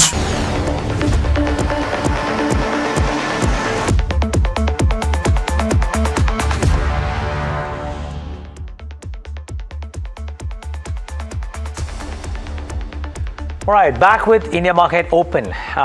SPML Infra is a company that is going to talk about two distinct lines of business, an existing line of business that they have, and they are making large strides or rapid strides into the BESS or the battery energy storage system opportunity. Before we get in the management, let's get in my colleague Varsha to set up the conversation for us. Varsha. Well, the focus for this company is, of course, the water projects and BESS, which you talked about, talking about the BESS story, because this is the next leg of growth for the company. They're entering into fast-growing energy storage space by setting up battery capacity, and they're also going into backward integration into battery pack as well. The revenue potential from 2.5 gigawatt of BESS would be around 2,500 odd crore. For water sector, the Jal Jeevan mission allocation is up to almost 67,000 odd crore, and they're expecting better fund flow in FY27.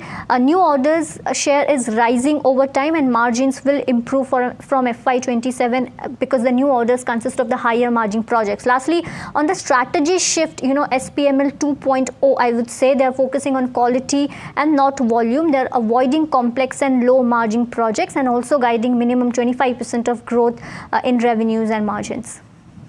Varsha, thanks for setting that up. And guys, just a brief before we get into Abhinandan Sethi.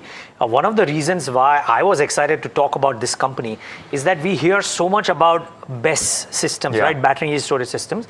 This company's 2.5 gigawatt per hour BESS assembly line is commencing supposedly in the month of June, currently as we speak.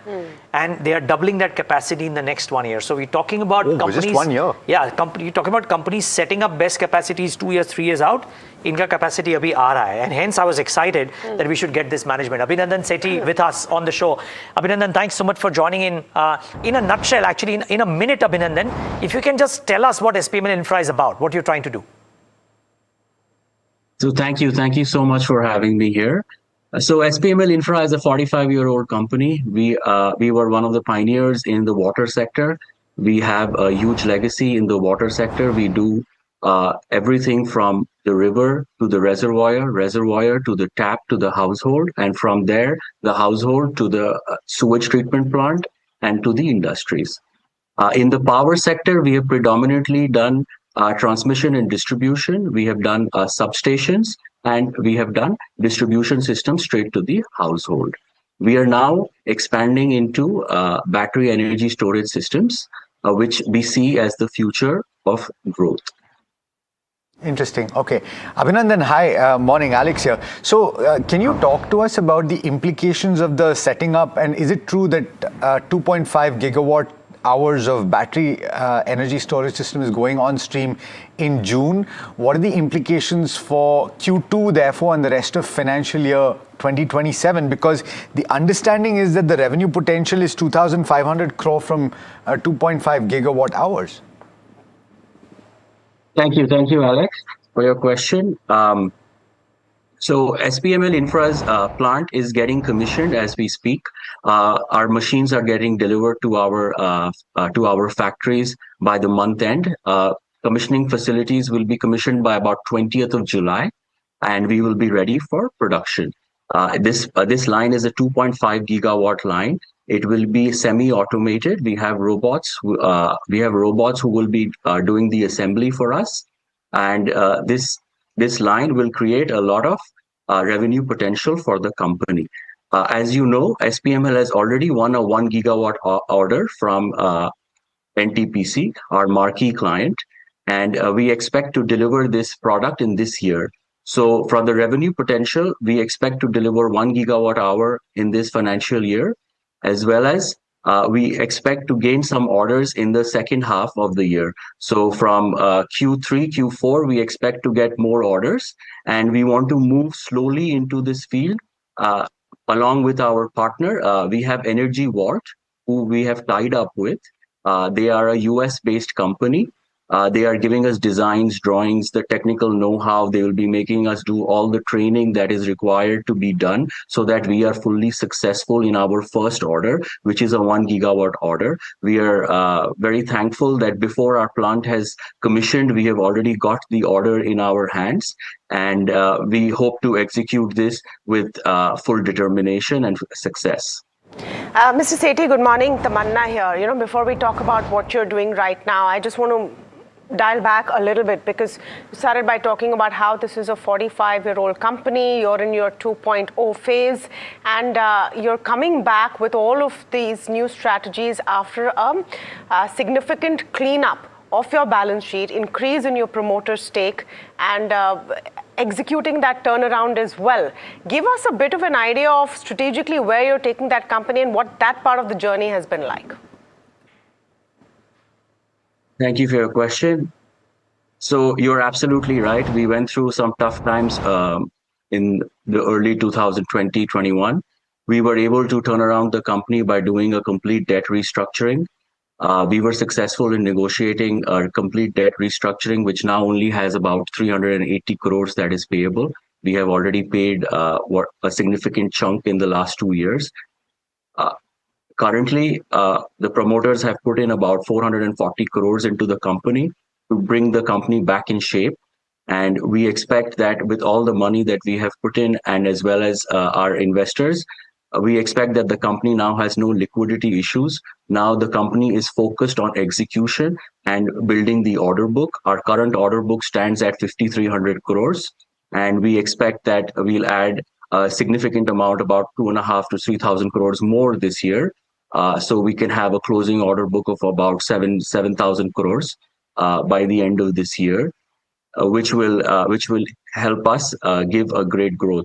Last year, we closed our books with a healthy profit. Our profitability increased by about 54.7% year on year. And we are not revenue focused. We are profit focused.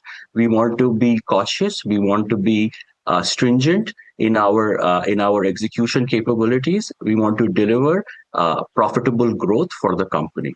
So the promoter buying which has come in, is there more on the anvil, or is this enough for now? Is there any other fundraise that you're looking at to fund your new ventures? So we just completed a fundraise in April. We raised about 185 crores, from which the promoter family participated with about 85 crores. And there was Mr. Keria, who also invested in this round. And there were a couple more investors who have invested for SPML. Currently, we are fully funded for our capex, and we have great working capital lines available with us. So we don't see a fundraise that is coming up soon. Okay. Mr. Sethi, as much as you've said that you are profit focused, you've got a couple of these business lines that are coming through, right? And there's going to be backward integration that comes through in the way of battery packs that you will have. And as I understand it, a third or more of the cost of BESS comes through from the battery packs, right? So from that perspective, where will you, so you've already given us a guidance for FY26, or rather 27 more or less. You will add 2.5 gigawatt hours of capacity, as I understand it, within a year. So that's doubling your capacity in a very short time frame. What is the target for FY28 then? And what is the share of the traditional business at the end of FY28? Thank you. So the facility that we have made is already ready for 5 gigawatt hours. What we have done is we have phased it out at phase 1 and phase 2. In the phase 1, we have bought machines for 2.5 gigawatts, and we expect to add another 2.5 gigawatts in the same facility, which is already made by buying the machines. Which we expect once we have a better order book and we are running at a good capacity, we will then be expanding this. So we expect that to happen in 1 year. You are aware that India requires 236 gigawatt hours by 2032, whereas our installed capacity currently is about 7 or 8 gigawatt hours. Therefore, there is a huge opportunity in this sector, which is going to be taken place. And that allows us to, expand very quickly. And the fact that we have a great tie-up with Energy World, who would be guiding us, that would be helping us to ensure everything goes on track. Agreed. Abhinandan, sorry, slightly short on time, but I don't know, just wanted some numbers there. You mentioned that you would do the 1 gigawatt supply in FY27 itself, which is about 1,100 crores, if I'm not wrong. So what does your FY27 revenue become? So we are looking. So the entire project is 1,128 crores. The supply portion would be about 600 crores. Okay. We are looking to close the company's order book at above company's revenue at about 25% growth from last year. And if all goes well, we could do better than that because we are fully funded. We have the working capital in space. Okay. We are just calibrating ourselves with the fund availability of the government so that we are not fully exposed on the working capital side. Got it. And Alex asked you about FY28. Sorry, I didn't get the number there. You in your con calls, I think you said 20-25% growth for FY27-28. Would it be that, or could you do better than that? So we maintain the 25% growth numbers. Okay. But looking at the abilities and the orders that we have, there is a higher chances that we can better that. But as I said, we want to be cautious. We don't want to be overexposed on the working capital cycle. We will expect the payments to come in on quarter basis, and accordingly we can execute. The good part is that we have the working capital lines. So therefore, we don't foresee a problem from our side. It's just that the government payments needs to come in on time. Okay, we wish you all the best for that and more, Abhinandan. Thank you so much for taking the time out, and good luck with the business. Thank you so much. Have a great day. Thank you. Well, SPML Infra not wanting to overcome it, 25% growth. Let's see what they do. We need to slip into a very quick break though, on the note that the markets are okay save for IT, but one company which gave out a 4 or a 5 year outlook, if you will, is Aequs, and the management, Mr. Arvind Meligiri, Chairman and CEO of Aequs, will be in our studios to talk about that roadmap. Stay tuned.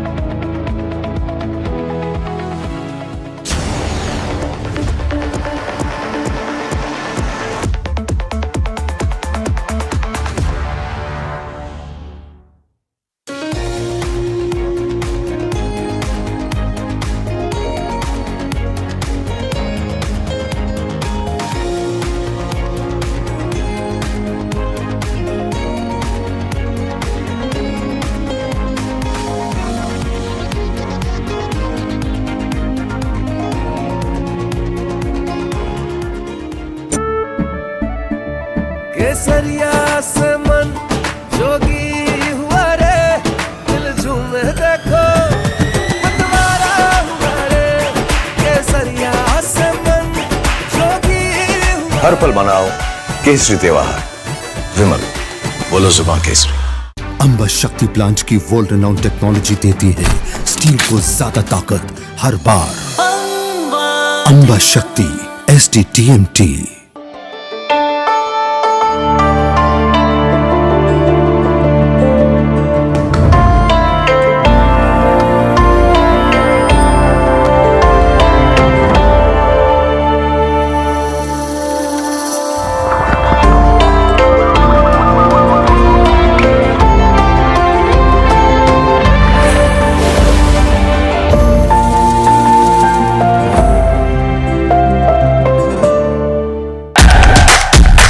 India's unshakable news habit.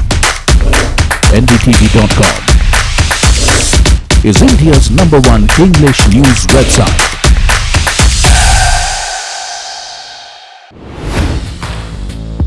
Hi, I'm Tamanna Inamdar. Watch me on NDTV Profit, where I break down the day's biggest business stories.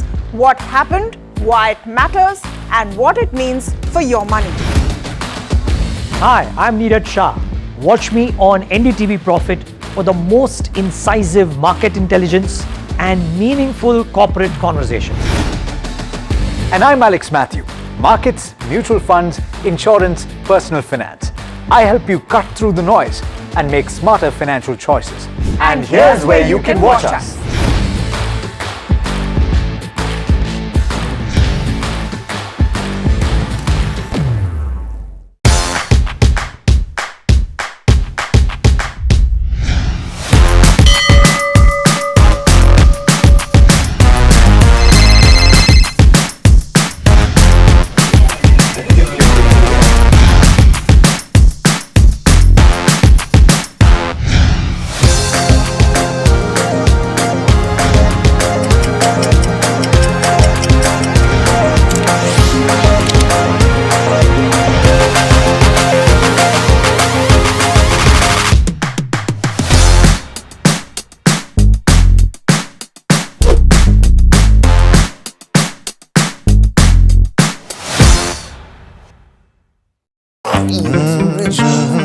The news, Ayush. Since when do we do scripts? Fair point. Picture this. The biggest stage.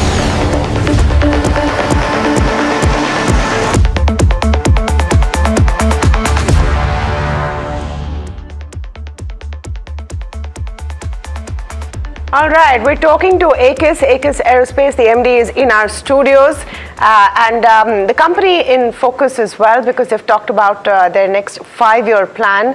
Arvind Meligri is with us, but before we start that conversation, Parth Goel from our team is just setting us up for it and some of the key points of what your company is all about. Parth, take it away. Thank you. Aegis is about... we're going to start with Parth. Yeah, so Aegis is a very interesting company. They have grown their revenues from 965 crore in FY24 to almost 1240 crores in FY26. But however, during the same period, their EBITDA margins have halved from 13% to just 7%. Also, their losses have jumped from 14 crore to 113 crore in FY26. So the top line is growing, but the bottom line is where we are seeing pressure right now. But despite this, the management has shared a very optimistic plan for 2031. They are targeting a revenue growth of 4 to 6 times by FY31, and because they have two segments, in the aerospace segment they are targeting a revenue growth of 4 to 5%, and in the consumer electronics segment they are targeting a sales growth of 10 to 15 times. So clearly the consumer electronics segment is what they're expecting to become the second growth engine for the company. Also, they're expecting EBITDA margins to be in the 18 to 22% range and ROCE to be around 20%, which was just 2% in FY26. Now, to achieve this, they will require a significant capex of $350 to $450 million, which might trigger a fundraise in FY28. Hence, very ambitious plans have been laid out. Let's see if the company is able to execute this in the coming years. Thank you for that setup. Arvind Meligri there, all the way down from Houston. Yes, in a sense, but I spent more than half the time here in India. And in Belgavi, where your Belgavi, facility you is. know. Thank you so much for coming in. So much interest in your company. I wanted to start talking about this Vision 2031.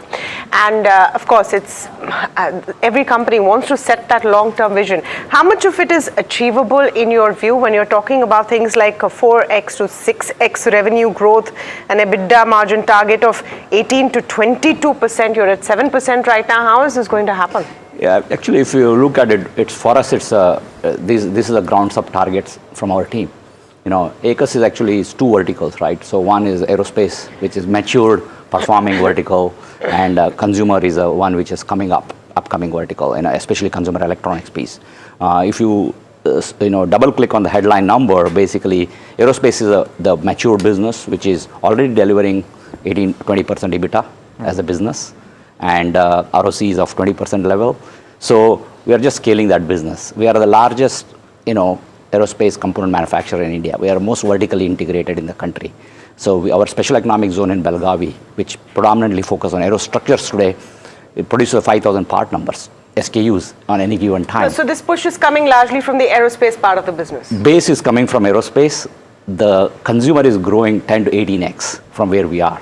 Today is only about 20% of our business. What is the current revenue contribution split between the two businesses? 80-20. 80-20. So 20% is going to grow significantly higher because a much smaller base. As a percentage, it might look that way, but overall we see that is contributing a big growth there. But aerospace is continue to grow because we have a huge tailwinds in aerospace market. Just from the aerostructures itself, deliveries are going to double. 40,000 aircraft are going to be doubled over the next 20 years. So India is going to be a big customer of aerospace, aviation, and we are only 2% of the global supply chain today. India is focused on driving this higher, and OEMs are very much, their economics exist in coming here to India. So that is the reason why the tailwind exists. Apart from aerostructures, what we are very matured and very scaling and fully vertically integrated all the way from the forging, the machining, the surface treatment, the assemblies, we do everything in one location. It's unique in the world. There is no one place like this exists in the world from that perspective. And on top of that, we have 100% in-country value-add products. Means raw material to finished product is done out of country. Like example, wheels, aircraft wheels, we do 10% of the aircraft wheels out of this location. So that basically goes all the way from aluminum to fully finished wheels out of this location. So that is the beauty. As a country, we have ability to do it. This was like only 20% back in 2008 when I started. So it has been a journey. So we had to put a roadmap of 30-40 years to build this ecosystem. We are halfway through in a sense from that way. So now we are going to replicate this on the aero engine side, which is a much higher value added product. Okay. So that's another element of aerospace which growth is coming up from. Okay. I do want to ask about those numbers though. You're talking about 1,230 crore top line right now, and you're saying that will be 4x or 5x by 2031. What is the trajectory going to be like though? Because if you imagine that you will culminate at 5,000 plus crore top line in 2031, is it going to be in fits and starts, or are you going to see a consistent growth? It's very consistent. There is no fits and starts. So how will it work? Especially on aerospace side, it's consistent. It's like a flywheel effect. Once you start, momentum has built up. Just to give you an example, we added 400 new SKUs in last quarter. Okay, and that is the what. Wow. So that is the capacity we have built, momentum we have built. Imagine. So we keep adding, that momentum increases. That's aerospace plus, just aerospace. Just aerospace. Okay. And consumer is very unique from that perspective. Just couple products in consumer gives me same level of revenue what I'm doing in aerospace. What are you making in consumer? We work with one of the largest consumer electronics company in the world. We make mechanical enclosures for this customer. It's all precision manufacturing. We derive this capability from our aerospace background and manufacture for the consumer side of it. High precision, high cosmetic, high volume. So what my 5,000 SKUs, produce revenue-wise, just two SKUs in consumer can produce that revenue. Oh, really? So would you that is therefore how. Want to pivot more towards consumer? No, not really. There's nothing. Look, this is all driven by what can we absorb organically and what customer is willing to do. Sure. That's what it drives. Our ability to deploy capital is not the reason. Okay. Just in terms of what is it that companies like you can do for Airbus, Boeing, Safran, etc. There is a aerospace corridor literally built out in India right now, you and a few other companies in that region. My question is there possibility of heightened competition, or have you crossed particular evaluation benchmarks which give you a moat for the next few years? Yeah, I mean, if you really look at how does it work? There are many, I mean, your customers are not interested in adding more suppliers, as simple as that, because they want to make sure scale existing suppliers. We are only partner of Airbus in India, something called D2P partner, detail parts partner. So anything which they want to detail parts, we are there on the bid list. In India? Out of India. And we compete globally. There are about 18 suppliers globally. So we are there. So that gives us a leg in taking this work in. And our ability to absorb, I'll give you a simple example. A customer, we won about $15 million package last year. This customer consolidated 14 suppliers in West and took away his internal capacity, transition to us.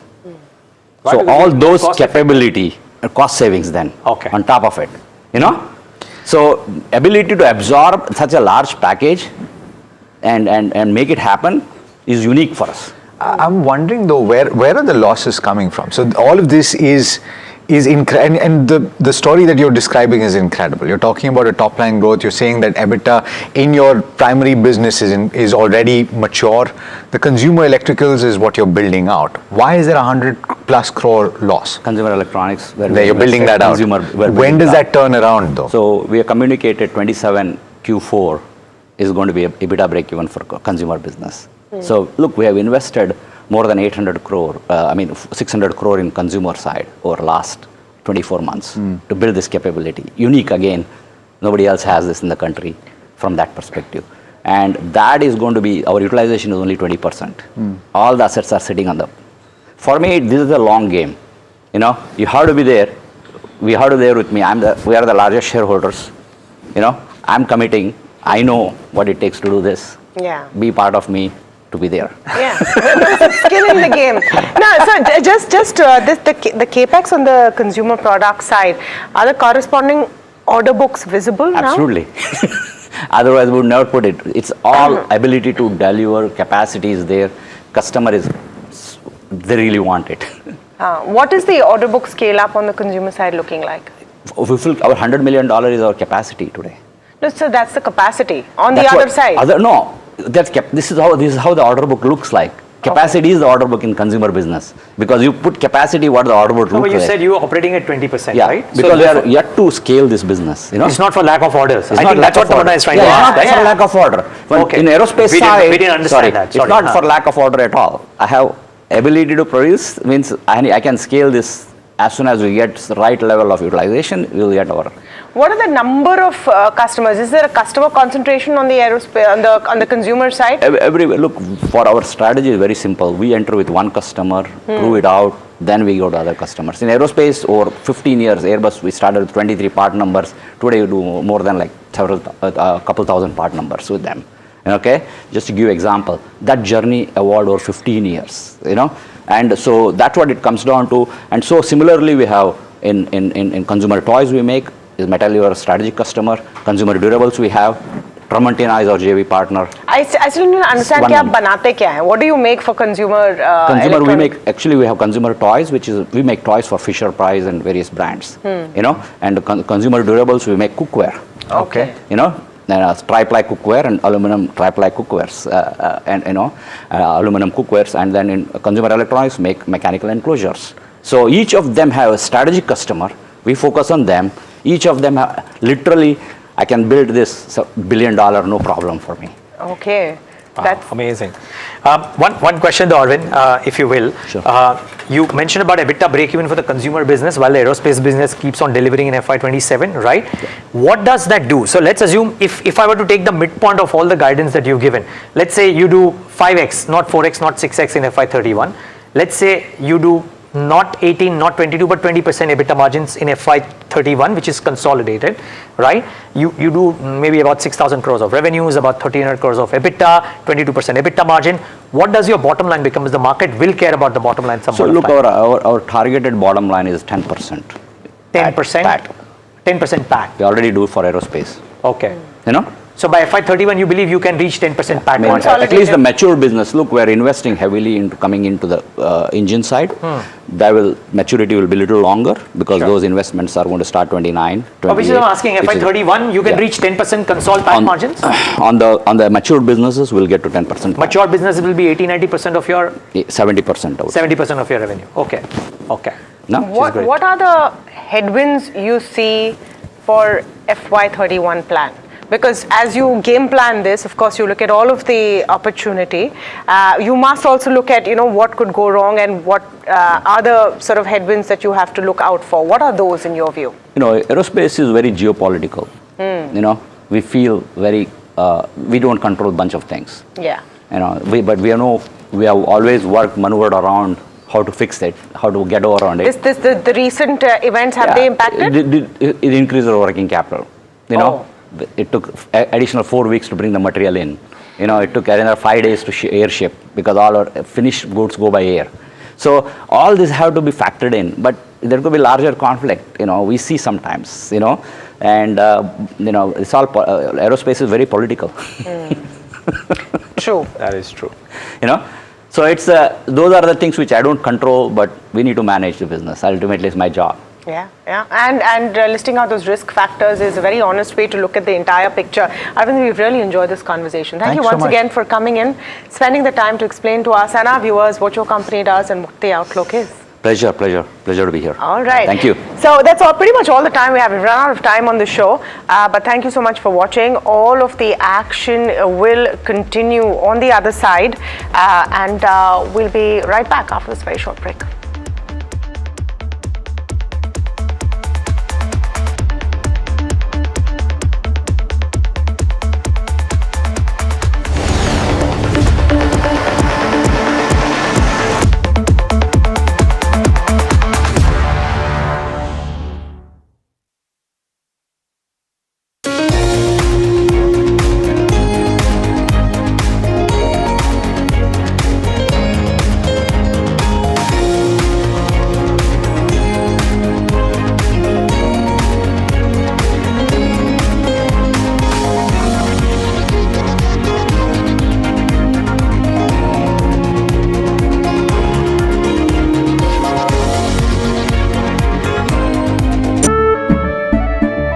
केसरिया से मन जोगी हुआ रे दिल झूमे देखो मतवारा हुआ रे केसरिया से मन जोगी हुआ हर पल मनाओ केसरी त्योहार विमल बोलो जुबान केसरी अंबा शक्ति प्लांट की वर्ल्ड रेनाउंड टेक्नोलॉजी देती है स्टील को ज्यादा ताकत हर बार। अंबा शक्ति SDTMT।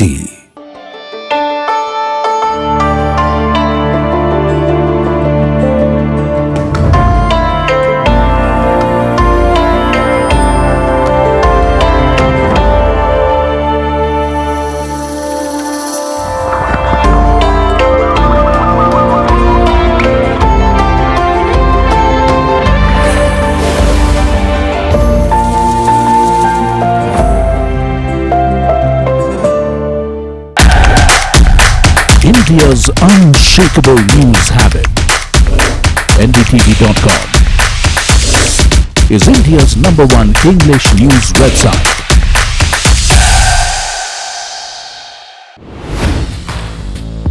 Hi, I'm Tamanna Inamdar. Watch me on NDTV Profit, where I break down the day's biggest business stories. What happened, why it matters, and what it means for your money. Hi, I'm Neeraj Shah. Watch me on NDTV Profit for the most incisive market intelligence and meaningful corporate conversations. And I'm Alex Matthew. Markets, mutual funds, insurance, personal finance. I help you cut through the noise and make smarter financial choices. And here's where you can watch us.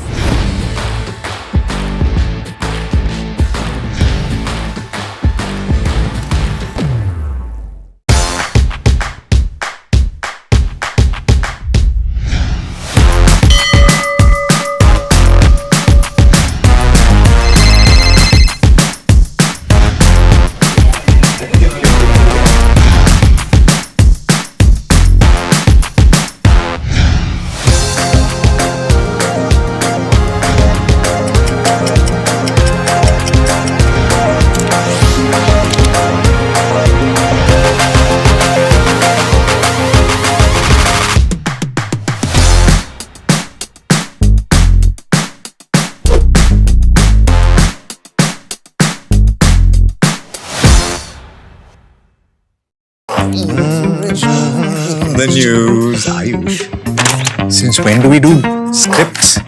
Fair point. Picture this. The biggest stage. Floodlights. 4K, the works. Where's the hook? There's going to be celebrities and guaranteed eyeballs. Where's the hook? Think about this. Front page advertisements and hoardings. Bro, where's the hook? Cross-platform, digital first, virality. Without a hook, no way. The message is clear. It's 2026. You gotta be real in a world of reels. You gotta be original in a world where everything seems generated. That's it. That's what we're looking for. The best campaigns, The hottest trends. the smartest brand moves on our new show. But wait, what do we call it? The hook.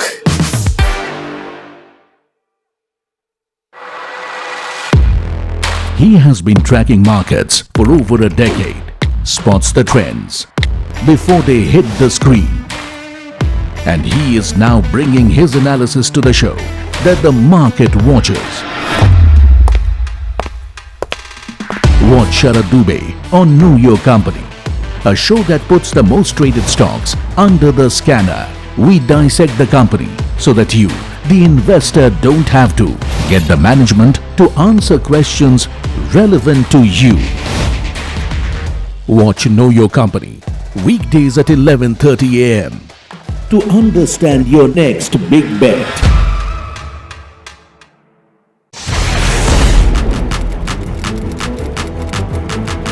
When the headlines move fast, perspective matters. On Editor's Cut, our editors come together with experts to distill the week's information blitz into clear perspective. Down the stories shaping the world, from markets and the economy to global conflicts and what lies ahead. This is where experience meets insight.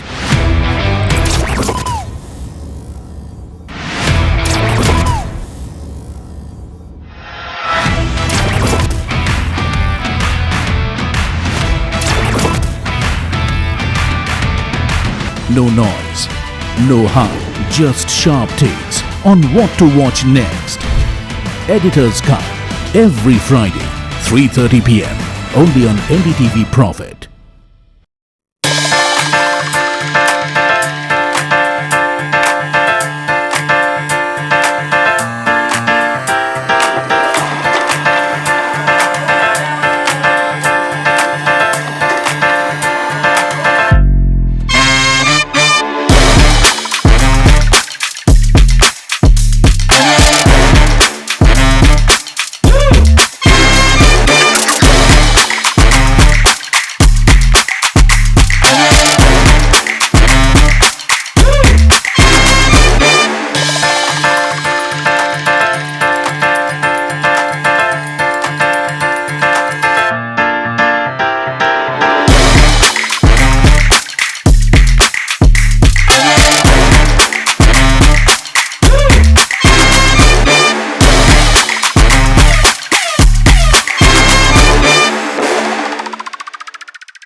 India's unshakable news habit. NDTV.com is India's #1 English news website.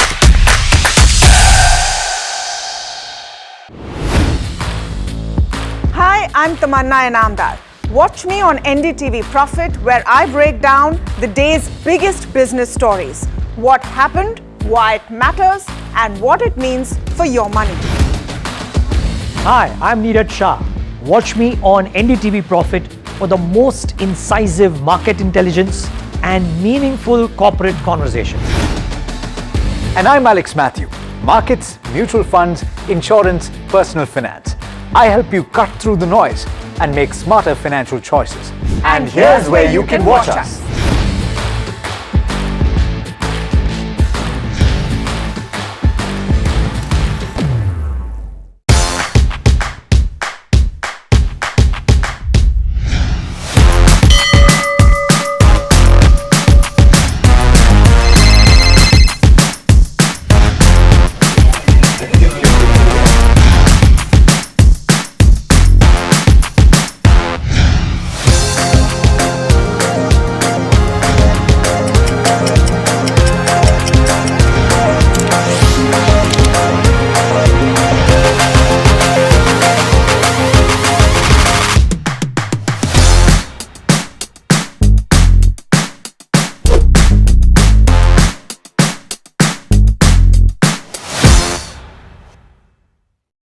The news, Ayush.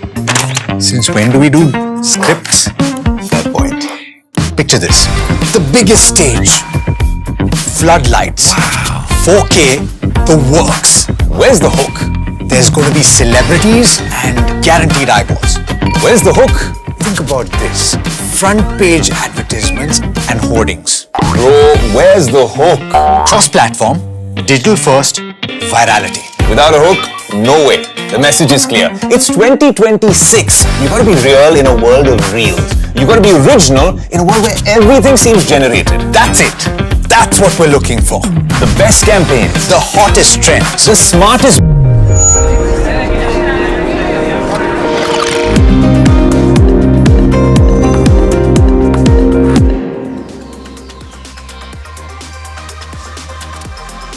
Hello and welcome. You're watching Ask Profit here at NDTV Profit. I'm Mahima Vachrajan and with me is Soumit Sarkar, and this is a show that gets all your stock related queries answered. For viewers tuning in, you can either give us a call or send us your queries on the WhatsApp number that's flashing on your screen up there. While you send us all your stock related questions, let's take a quick look as to how the markets are doing. The Nifty is below the 24,000 levels and down by about 0.8%. Almost nearing its day's low point is what we are seeing. Almost a 200 points of a downtick is what we are seeing, largely dragged by a lot of IT names. Let's try to pull up the heat map and see as to what kind of losses are we seeing in the IT names. You have Infosys, which is down 7%, Tata Consultancy Services down 5%, Tech Mahindra down 4%, HCL Tech, Wipro, all your IT names down by about 4 to 7% each, and this is on the back of Accenture cutting its guidance. But on the flip side, in fact, even some banking names continue to be under pressure. You have HDFC Bank, which is down by about 2%. Tata Motors and Tata Steel also continue to be under pressure. But on the flip side, you have at least one name that's doing fairly well, that is Bharti Airtel, followed by NTPC, which is also doing fairly well. Apollo Hospitals, Adani Enterprises are some of the other names that are also doing well in trade today. Let's try to pull up the Bank Nifty. Bank Nifty is also down by about 0.7%. 57,500 levels is what we're tracking on the Bank Nifty.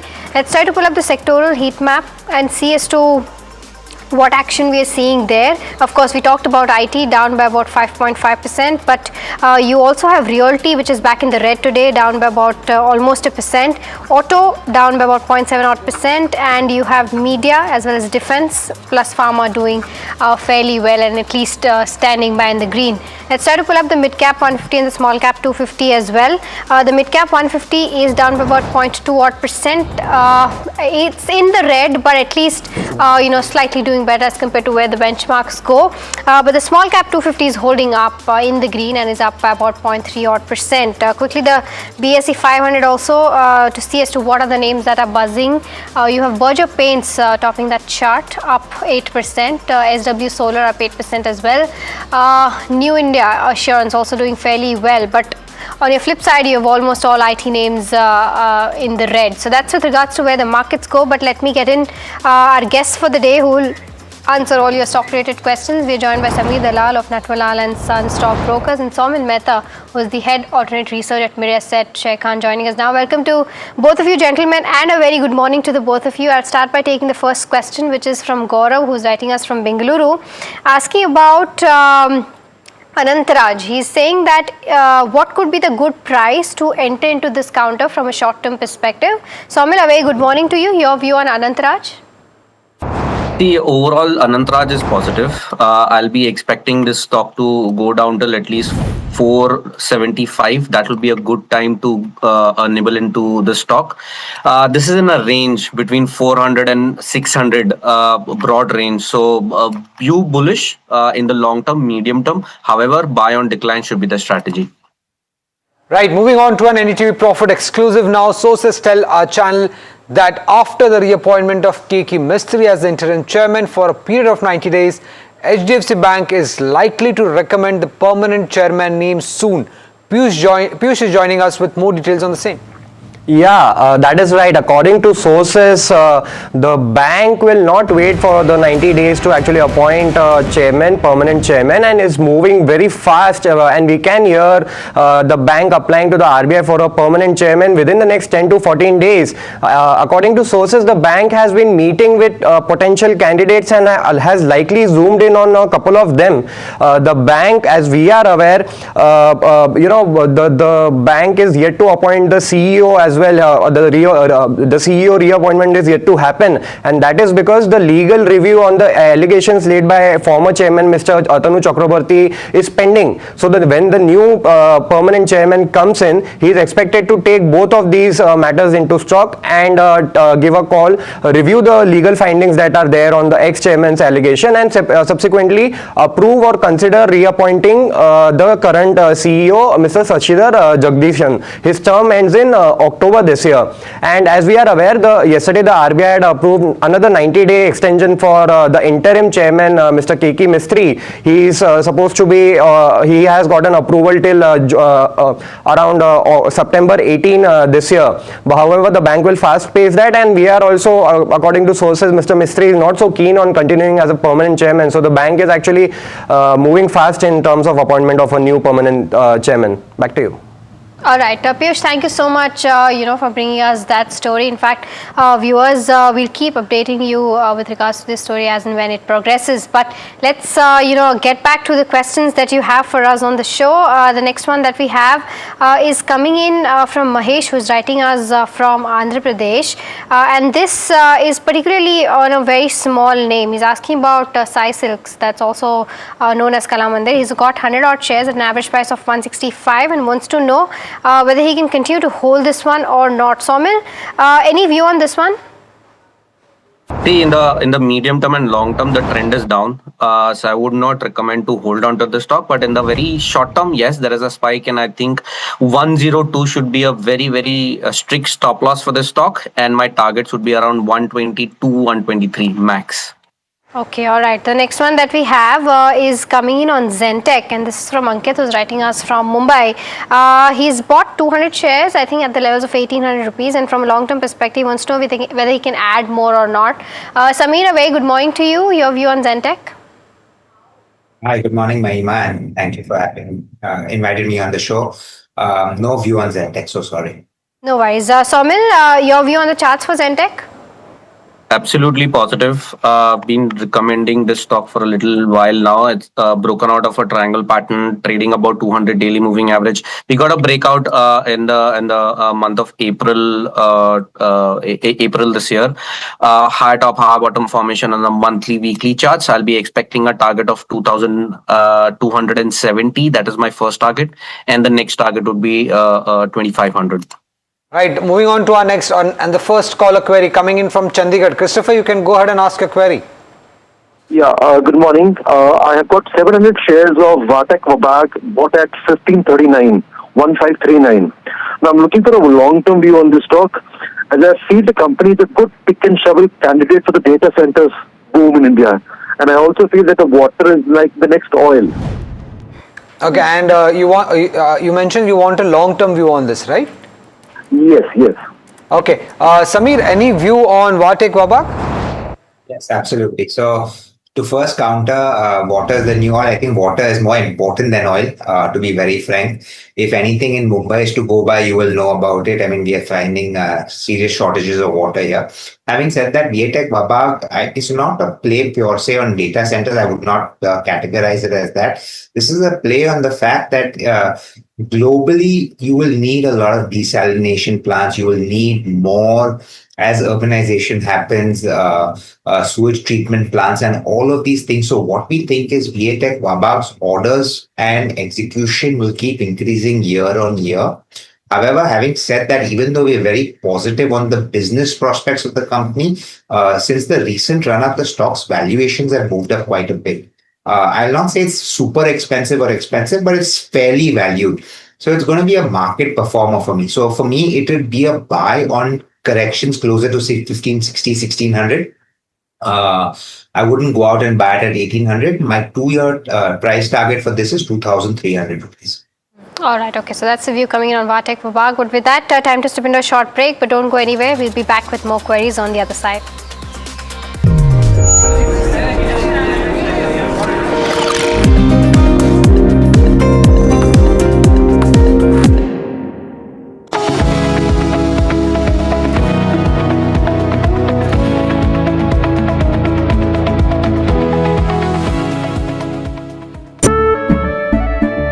केसरिया से मन जोगी हुआ रे दिल झूमे देखो पतवारा हुआ रे केसरिया से मन जोगी हुआ हर पल मनाओ केसरी त्योहार।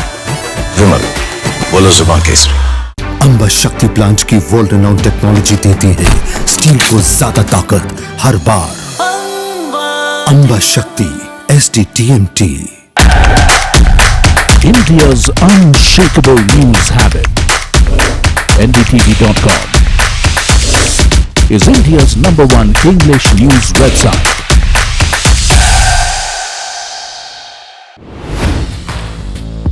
Hi, I'm Tamanna Inamdar. Watch me on NDTV Profit, where I break down the day's biggest business stories. What happened, why it matters, and what it means for your money. Hi, I'm Neeraj Shah. Watch me on NDTV Profit for the most incisive market intelligence and meaningful corporate conversations. And I'm Alex Matthew. Markets, mutual funds, insurance, personal finance. I help you cut through the noise and make smarter financial choices. And here's where you can watch us.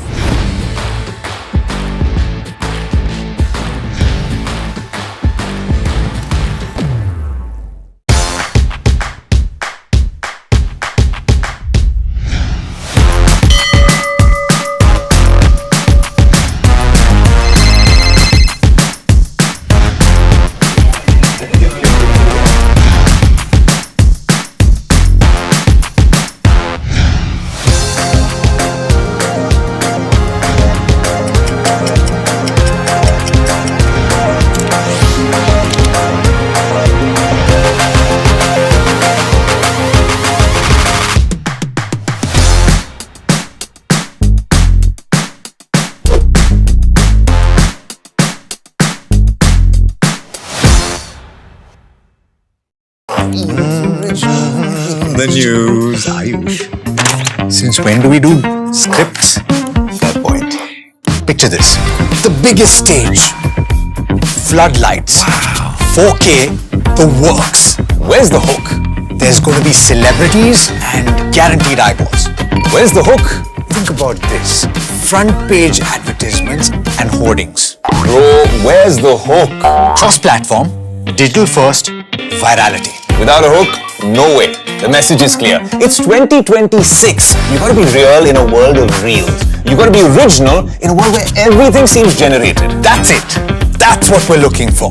The best campaigns, the hottest trends, the smartest brand moves on our new show. But wait, what do we call it? The hook.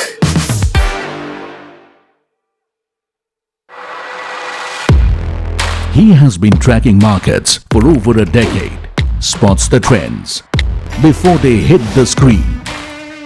And he is now bringing his analysis to the show that the market watches.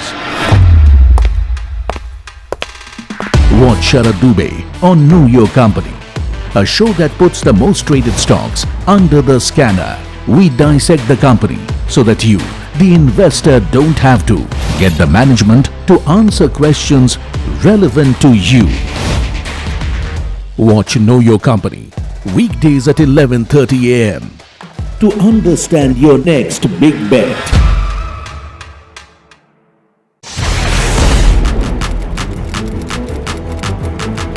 When the headlines move fast, perspective matters.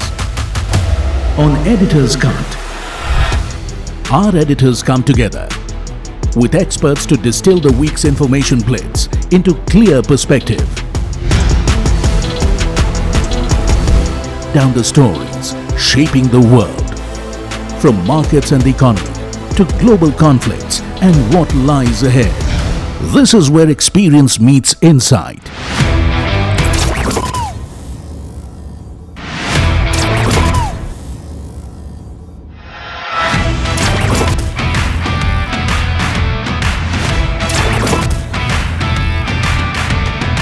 No noise, no hype, just sharp takes on what to watch next.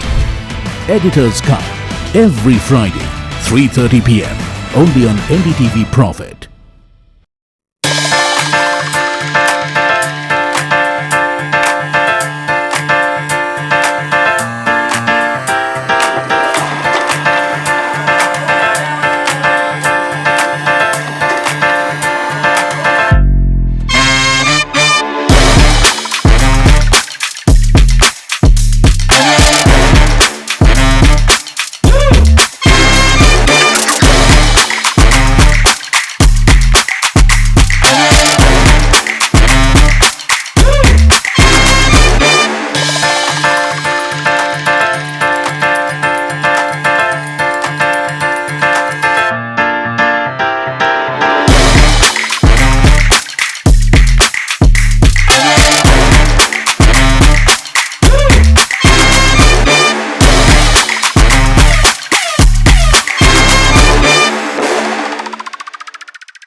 India's unshakable news habit. NDTV.com is India's #1 English news website.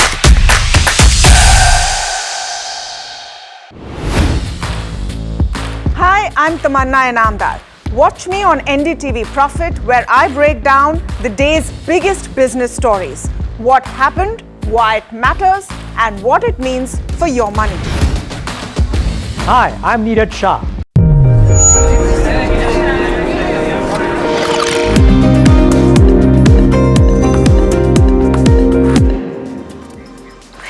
Welcome back to Ask Profit. Let's start taking your queries. The next one that we have is from Prashant, who's writing us from Bengaluru, and this is a question for you, Samir. He's asking, between JSW Energy and NTPC, which one is a better bet from a 2-year perspective? He's already holding Tata Power in his portfolio. What would you recommend?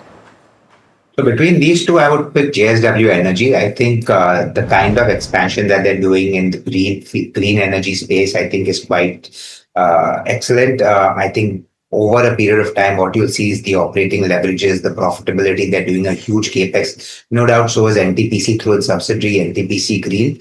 But if I had to take a bet, I would take it more towards the private sector company over a PSU, because NTPC has the parent company that has fixed ROEs kind of in nature, so the profitability is not going to increase. It's going to increase based on the capex, whereas JSW Energy's profits can go up irrespective of what is happening, and I think that is a better bet to play over a longer term. This query is coming in from Gargi from Ayodhya, and it's on TCS. She has 152 shares bought at a price of 2,392. She wants to know whether should she average around the current levels of around 2,000, 2,100 or continue to hold this. Saumil, any view on this? The IT sector has been bleeding for a little while now, struggling below all the averages. So I would suggest to stay away from the sector for now till the time we don't see any reversal or a basing out pattern. But in the very, very short term, I think the next support is 2000. My view is negative. So the next support on the downside is 2000, and the next support would be probably around 1930. So these are the two supports. My view is negative. Okay, all right. That brings us to now the rapid fire round for Ask Profit, and this is the first round, of course. Samir and Saumil, you both know the drill. Try to keep your answers as short as possible. The first one is on Vari Energy. Uma from Bengaluru is bought it in May 26. She wants your view on this, Samir, whether she can continue to hold this or not. Hold on. It'll give good returns. Ashish from Bangalore is holding few shares of Edelweiss Financial. Saumil, should he continue to hold? Hold, yes. The next one is on IRCTC. Soba from Bengaluru bought 40 shares with levels of 774. Continue to hold, Saumil. What are the charts indicating? I would not hold at this point of time, maybe after a breakout on the upside. Satish is holding few shares of Kirloskar Ferrous Industries bought at a price of he wants to know whether should he buy more at a price of current market price of 499. Any view on this, Samir? No, sorry, there is no view. Okay, the next one is on Max Health. From a 2 to 3 year perspective, Arun from Kolkata wants to know if this is the right time to buy. Samir? Absolutely. I think you can keep adding on to all your hospital sector. I think that's going to be a growth story. For me, Apollo is the top pick. Okay, the next query is on Vari Energies and Premier Energies for Somil. Uttej from Hyderabad wants to know whether should he continue to hold both these counters? Absolutely. Buy both the stocks, view positive. Okay, the next one is on Paras Defense. Abisaji from Kolkata has bought it at the levels of 380. He wants to know from a 5-year perspective if it's a good hold or not. Sameer, your view? Since his purchase price is as low as it is, I think he can hold, but valuations are right now very high. 5 years is a long time, so it will get upside, but expect it to correct or consolidate before it goes up more. Samir, the next query is for you. It's on Wipro.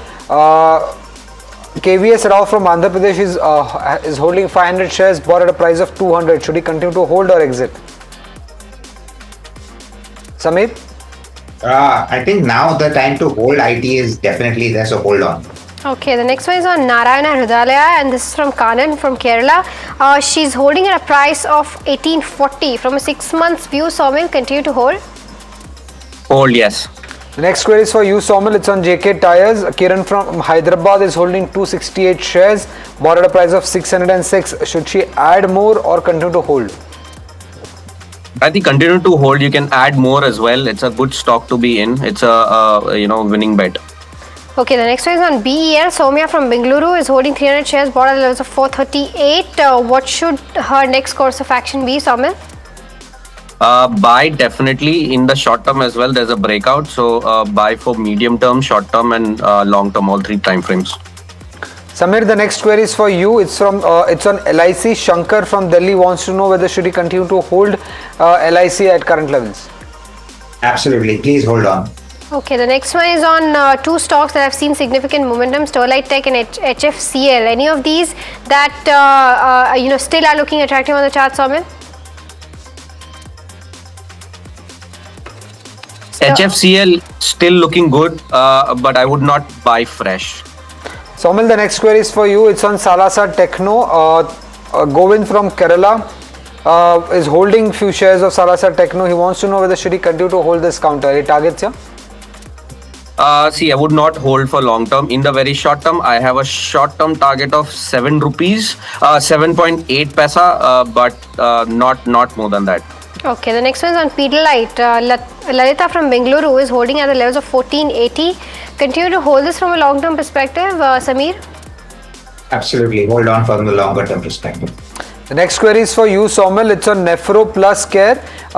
Sri Lakshmi wants to know whether should she buy this counter for the next 3 months. A positional trade, is it there?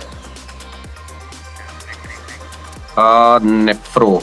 Just give me a second. Let me pull up the chart.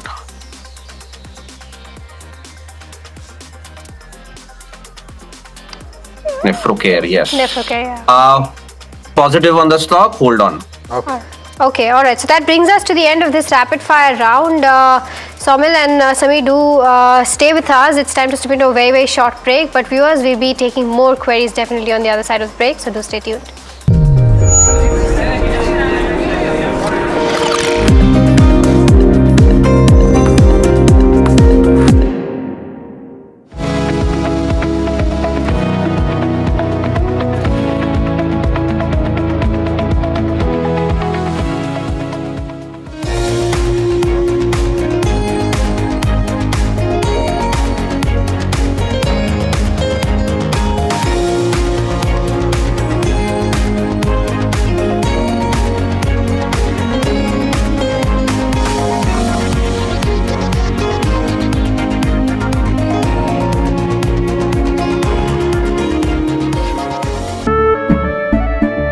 केसरिया से मन जोगी हुआ रे दिल झूमे देखो मतवारा हुआ रे केसरिया से मन जोगी हुआ हर पल मनाओ केसरी त्योहार विमल बोलो जुबान केसरी अंबा शक्ति प्लांट की वर्ल्ड रेनाउंड टेक्नोलॉजी देती है स्टील को ज्यादा ताकत हर बार। अंबा शक्ति SDTMT। India's unshakable news habit. NDTV.com is India's #1 English news website.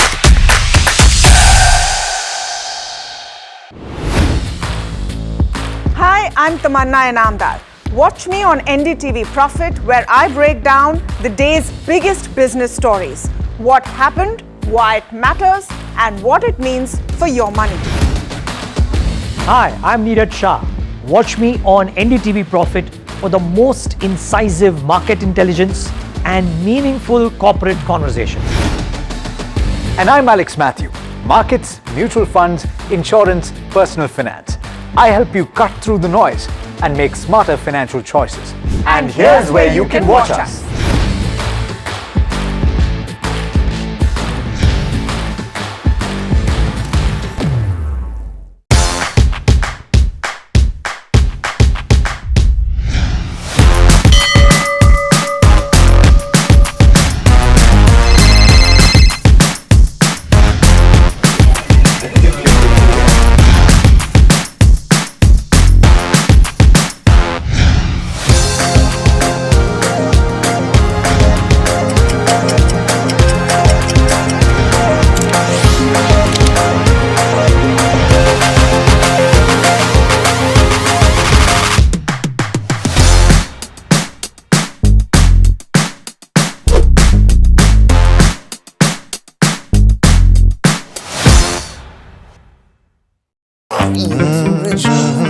The news, Ayush. Since when do we do scripts? Fair point.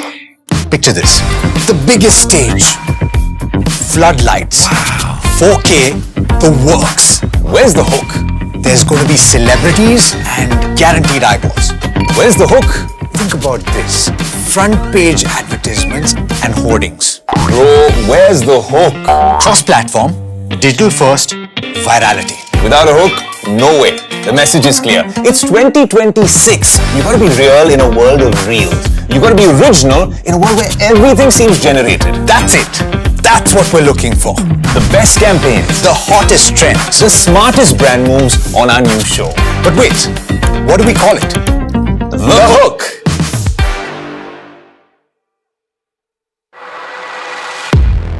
He has been tracking markets for over a decade, spots the trends before they hit the screen. And he is now bringing his analysis to the show that the market watches. Watch Sharad Dubey on Know Your Company, a show that puts the most traded stocks under the scanner. We dissect the company so that you, the investor, don't have to get the management to answer questions relevant to you. Watch Know Your Company weekdays at 11:30 a.m. to understand your next big bet.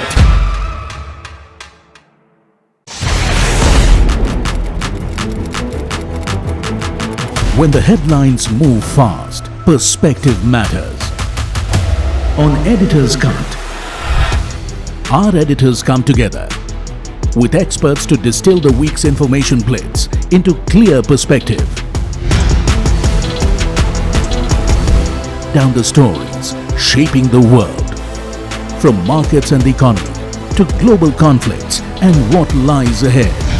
This is where experience meets insight.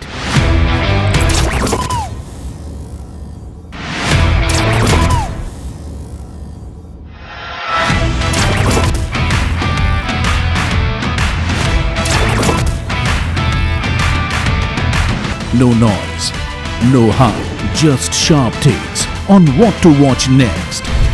Editor's Cut, every Friday, 3:30 p.m.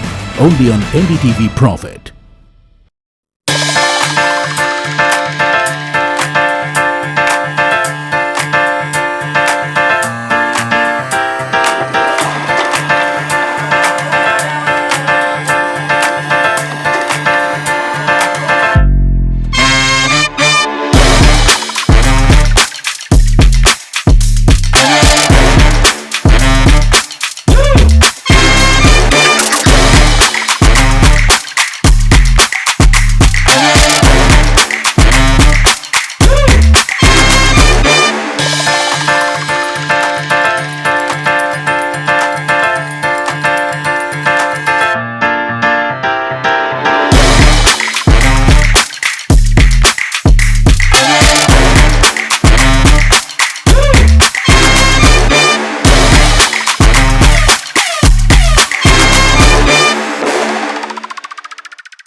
India's unshakable news habit.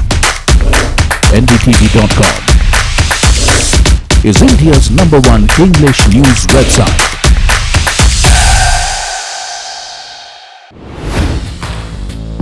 Hi, I'm Tamanna Inamdar. Watch me on NDTV Profit, where I break down the day's biggest business stories. What happened, why it matters, and what it means for your money. Hi, I'm Neeraj Shah. Watch me on NDTV Profit for the most incisive market intelligence and meaningful corporate confidence.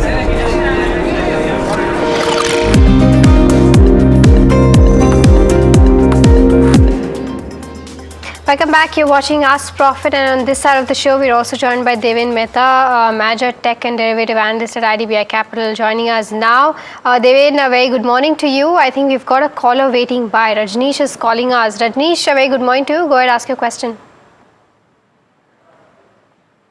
Hi, Rajneesh. Can you hear me? Okay. I think we seem to have lost him, but I think his question. Yes. Okay, go ahead. Yes, I can hear you. I bought a share of Lakshmi Organic at 489 rupees 2 years back. Okay. And I have a 93 shares of Lakshmi Organic. Now I'm on huge loss. Currently share price is trending 183, I think. So should I wait or sell out this? Okay, got your question. Rajneesh, I'll take this up with Devin. Devin, what would you recommend on Lakshmi Organic? I think one should hold with a stop loss of 148. If it closes below 148, then one should try to exit. On the higher side, there is multiple resistance around 165 to 175. If it crosses and holds above 175, then only we can see some further up move in this counter towards 215 levels. But overall, currently the structure is sideways in a range of 165. On the lower side, 146 is the strong support. So I think hold with a stop loss of 146. Okay. All right. The next one that we have, I think, is on Renuka Sugar. I think Venkat is waiting by from Bengaluru calling us. Venkat, a very good morning to you. Go ahead, ask your question. Good morning, everyone. So I am holding Renuka Sugars, almost 1,200 shares at 40 rupees. It's from 2.5 years actually. Okay. I was thinking around 3 years it's going to be near, I am in loss of around 40%. Should I still hold or sell or average? Okay, got your question. Based on this ethanol theme, whatever now again coming back. Yeah, got your question, Venkat. I'll take this up with Samir. Samir, your overall view, not just Sri Renuka, right? Because there's a lot of uncertainty and volatility around these sugar names. What would you recommend if somebody has been holding it for so long? Mahima, you put the question so aptly. There's so much uncertainty and volatility, right? So there are three things playing out simultaneously. One is the ethanol blending in petrol, which everyone knows. I'm sure all the companies are benefiting from that.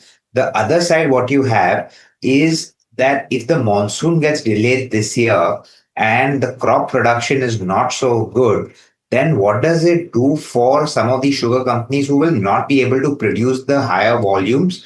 And also it will lead, it will lead to them using lower utilization rates, lower recoveries, which is bad for the sugar company. But in a way, it'll also work out positively because then if there's a short supply of sugar, the prices move up and what they have will make profit. So it's a very difficult one at this point of time to call. So if you want to be invested in sugar, for me, the right way to go about it is something like a Balrampur Chini, because they're not only sugar, but they're diversifying into certain chemicals also, which are a replacement demand for abroad. If rains are good and the crop production is good, Balrampur with the largest capacity will be able to produce the highest sugar and ethanol, which will stand to benefit. So for me, I would say sell your Renuka and buy Balrampur Chini. Okay, the next query is for you, Samir. It's from Padma from Bangalore. Wants to know among Tata Motors, CV or Ashok Leyland, which is a better bet? So for me, I prefer larger players with larger market share. I'm not denying the fact that Ashok Leyland is capturing more market and growing his share. But Tata Motors is still the largest player with a huge fleet, with new models coming in, So for me, Tata Motors CV, yes, both valuations are a bit rich, but for me, Tata Motors CV is a better bet at this point of time. Okay, all right. The next one that we have is on Shalby Hospital. Our viewer Satyan has bought it at the levels of 230 and he wants a fundamental view on this one. Samir, any view? Sorry, this is one hospital we don't cover. No worries. Then Devin, anything on the charts? He's asking if there's any chance of hitting 200 on this one this quarter itself. What are you seeing on the charts? I think it is stuck in a range. On the higher side, there is a resistance around 180. On the lower side, it has a support around 162, 163 levels. So I think one should hold with a trailing stop loss of 163. If it moves and closes above 180, then we can see some further up move towards 205 levels. The next query is coming in from Murli from Hyderabad. It's on Sterling, Wilson and Sura. He wants to know whether is it a right price to buy this counter for the next 3 years. Samir, any view?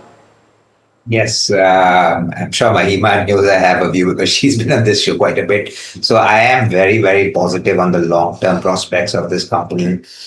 We have done some trades today, so I don't want to. I ideally should not be, but I'll tell you this: from a 3-year perspective, I see this stock as a multi-bagger, and it's one of our top picks in this space at this point. All right, okay. So that's the first view coming in on Sterling and Wilson. The next one that we have, I think Vedant is calling us from Mumbai. Vedant, a very good morning to you. Go ahead, ask your question. Good morning, sir. I purchased CMPDI share for 380 quantity at price of 259. What is the short-term view for it? Okay, I'm not sure if there would be enough data on the charts to give a short-term view, but I'll try. Devin, any view on this one? No, I think the data is very much limited. I can't comment on it. Yeah, Samir, by any chance, any view on this one? No coverage again, sorry. All right, okay. So that's the question on Central Mining and Planning Design Institute, but we'll try to take your question some other time, Raj, for sure. The next one that we have is on Embassy Developer. Our viewer is saying that a few months back, Samir, you were bullish on this one, whether you continue to be bullish on this one or not, and what should he do going forward? Your view on this, Samir?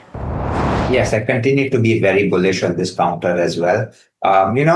Look, the stock has gone through a massive correction. I think from the highs of 140, 50 levels, it first corrected to 100. Then you had the news flow that came in that Canara Bank has filed a liquidation against the company because they were a backstop for India Bulls. Housing was a backstop which merged into Embassy, which was a backstop for certain loans given to one of the erstwhile India Bulls group, which of course split out into Ratan Group, and all of these legal issues have been on, and the stock has corrected. Since then, of course, they've got to stay on that. Once that case gets over, I think the clarity will emerge. This may take a while, but irrespective, if you look at the fundamentals of the company, they're constantly launching new projects. Their sales have been the highest in Q4 compared to ever in the history.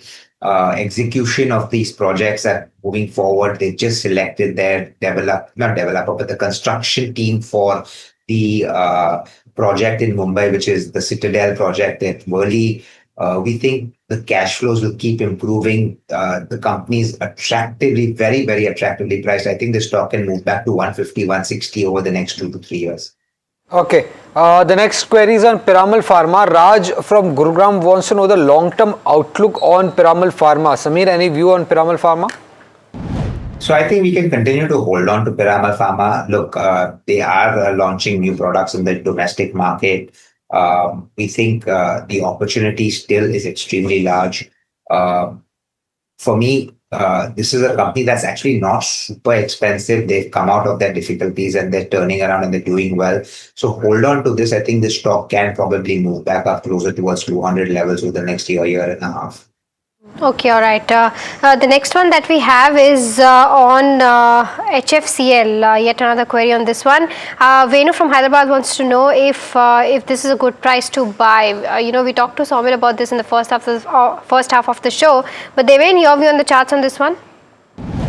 I think the stock is moving higher from last minute. It is a circuit stock where we see continuous circuit on this particular counter. So I will not recommend to buy fresh. So one should avoid this counter. Okay. Right. The next query is on JK Lakshmi. Animesh from Kuala Lumpur has around 315 shares, bought at a price of 635. Should he hold for the next 6 months?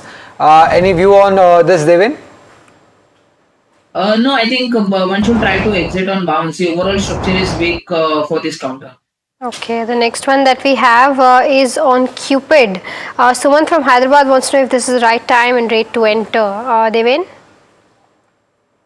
No, I think the stock has rallied continuously from 133 odd levels. We have seen a breakout from that levels and it has continuously moved higher. So I think one should wait, one should try to enter this counter on dips around 150, 152 levels. That will be a good timing to enter this particular counter. But as of now, wait for dips. Okay, a caller query coming in from Tamil Nadu. Keshav, you can go ahead and ask your query. Yes, sir. I have bought Salzer Electronics EQ. Okay. Okay, 25, sir, I bought, sir. And you can hold this counter for the long term or short term? I have bought 25 shares at rupees. Invested of 27,471.75, sir. Okay. No, I'm asking whether can you hold this counter for long term? Down from 15,018, sir. Okay. Samir, any view on Salzer Electronics? Yeah, valuations for this counter are not too expensive. We believe growth had slowed down, but over a period of time, I think it can come back and start doing better. At 17 times trailing earnings, there's not much risk on the downside, we feel. So hold on to the stock. I think you can see the stock doing well over the. It'll take a little longer. It'll take 2 years, but I think the stock will give returns over a 2-year period. So if you have patience, please hold on. Okay, the next one is from Praveen, who's asking if this is the right time to buy HDFC from a long-term perspective. Samir? Absolutely. Blind buy. Go ahead. Okay, the next one that we have is from Narayana, who's writing us from Andhra Pradesh, asking about Bharat Dynamics. He's bought 100 shares at the levels of 1420. He wants to know if he can add 100 more shares and average out at the current price. Devin, would you recommend that? Yes, I think this is a good time to average. The overall structure has been changing and it is trying to resume its up move. So one can average at this current market price. The important support for this counter is at 1260. So one can average with a stop loss of 1260. Yeah, all right. So that's the view coming in on Bharat Dynamics, but it's time to slip into a very short break, but don't go anywhere. We'll be taking more questions on the other side, so do stay tuned.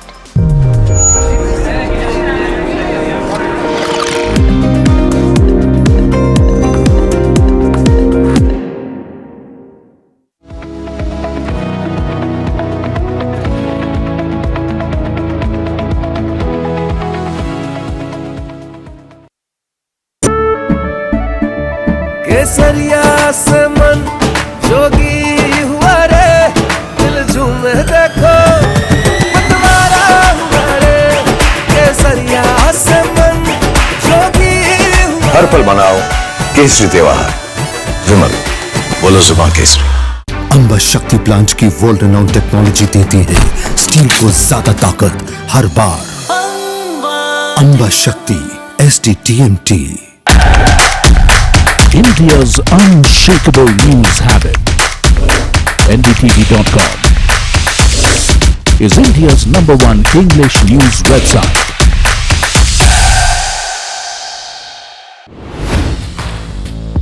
Hi, I'm Tamanna Inamdar. Watch me on NDTV Profit, where I break down the day's biggest business stories. What happened, why it matters, and what it means for your money. Hi, I'm Neeraj Shah. Watch me on NDTV Profit for the most incisive market intelligence and meaningful corporate conversations. And I'm Alex Matthew. Markets, mutual funds, insurance, personal finance. I help you cut through the noise and make smarter financial choices. And here's where you can watch us.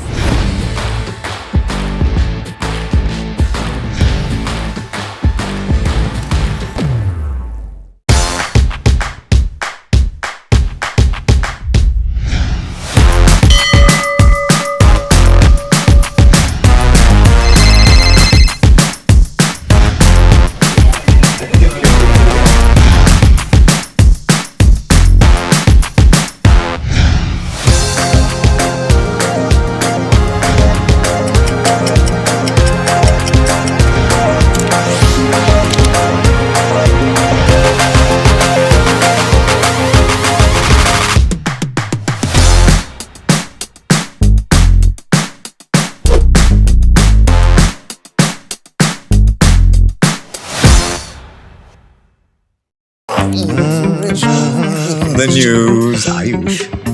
Since when do we do scripts? Fair point. Picture this. The biggest stage. Floodlights. 4K, the works. Where's the hook? There's going to be celebrities and guaranteed eyeballs. Where's the hook? Think about this.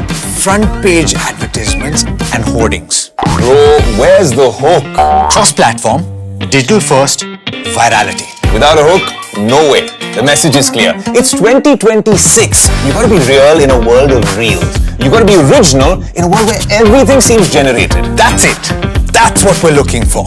The best campaigns, the hottest trends, the smartest brand moves on our new show. But wait, what do we call it? The hook.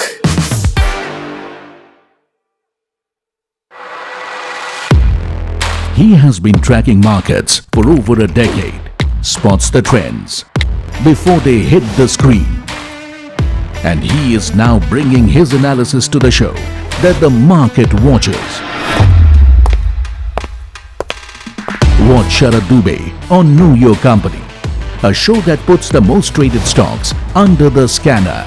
We dissect the company so that you, the investor, don't have to get the management to answer questions relevant to you. Watch Know Your Company weekdays at 11:30 a.m.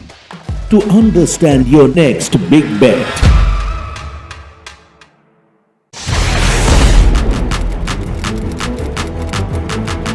When the headlines move fast, perspective matters.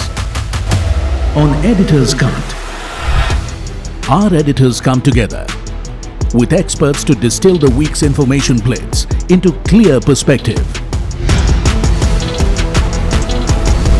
Down the stories shaping the world, from markets and the economy to global conflicts and what lies ahead. This is where experience meets insight.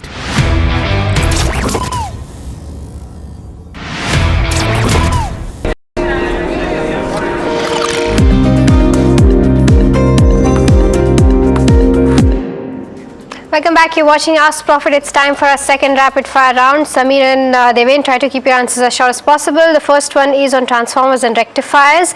Rajiv wants 6 months view on this one. Devin? I think one should hold this counter with a stop loss of 310. Okay, the next one that we have is on Lemon Tree. Jagan from Vizag is holding 6,000 shares at an average price of 114. What's the view like, Samir, on this one? Hold on to it. Okay, the next one is on GlaxoSmithKline Pharma. Our viewer is bought it at the levels of 2350. So, Sabrata Mukherjee wants to know if we can continue to hold this from a slightly long-term perspective. Samir, any view? Absolutely. Please hold on. Okay, the next one that we have is on Shriram Finance. Akash from Bengaluru has bought it at the buying price of 933. From a 2-year perspective, continue to hold, Samir? Yes, and keep adding on dips. Next query is from Rajiv. He wants to know whether is it a good time to buy Jyoti CNC. Any view on this, Samir? Absolutely, I have a view. I would say if it comes closer to 650, please buy some more. It was a one-off loss that has hit in the last quarter, but continue to hold on. Okay, the next one is on Ashok Leyland. The buying price is 150 rupees and 1890 shares is what our viewer has been holding. Sell or hold, Devin? I think one should try to exit. The next query is from Agnolo. He wants to know Bharat Dynamics. He's already holding few shares. Should he buy more to average or should he exit at current prices? Any view on this, Devin? Can buy. We have already covered this. Okay, Sirma SGS from a 5-year perspective. Arpan from Kolkata wants to know if this is the right time to enter. Samir? Sorry, no view.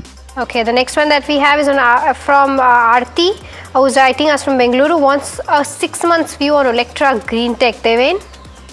Hold discount. Dhananjay wants to know whether after the yesterday's deal should he buy Lloyd's Engineering. Samir, any view? Hold on to the stock, don't buy more. Okay, the next one that we have is on Jindal Saw. Our viewer Kishore from Hyderabad wants to know if he can continue to hold. His average buying price is 177, so sitting on good profits. Devin? Hold with the trailing stop loss of around 250. Vidyasagar wants to know whether technically is Paradip Phosphate a good buy. Devin, any view? No, I think one should avoid this counter. Okay, the next one that we have is coming in from Sharath from Tirupati. He's asking about Vikran Engineering from a 4-year perspective. Wants to know if he can continue to hold. He's bought it at the levels of 93 rupees. Samir, any view? No view on this one. Suman wants to know whether KEA Industries is a good buy at current prices, Samir? No, I would sell it.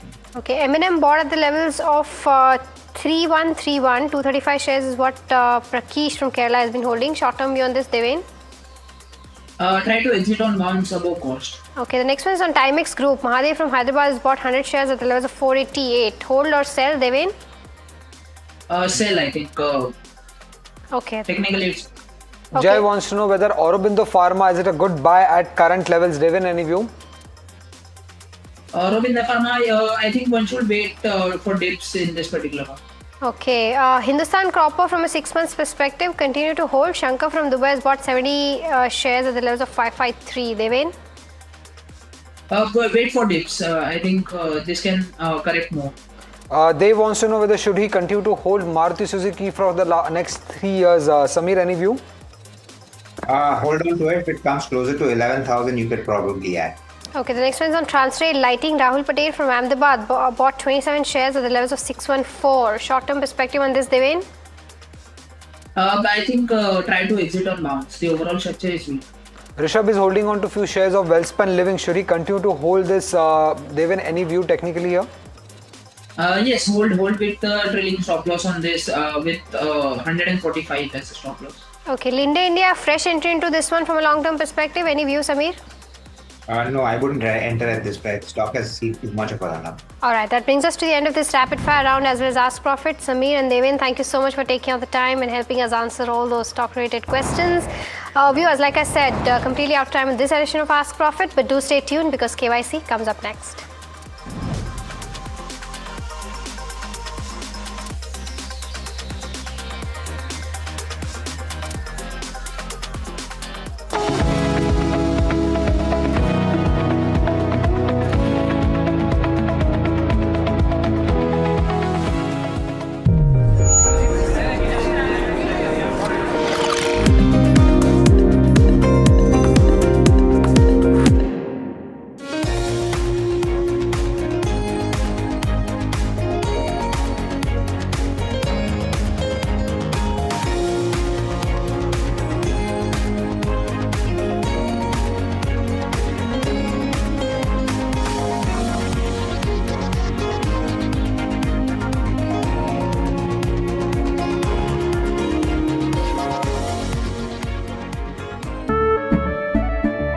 केसरिया से मन जोगी हुआ रे दिल झूमे देखो मतवारा हुआ रे केसरिया से मन जोगी हुआ हर पल मनाओ केसरी त्योहार विमल बोलो जुबान केसरी अंबा शक्ति प्लांट की वर्ल्ड रेनाउंड टेक्नोलॉजी देती है स्टील को ज्यादा ताकत हर बार।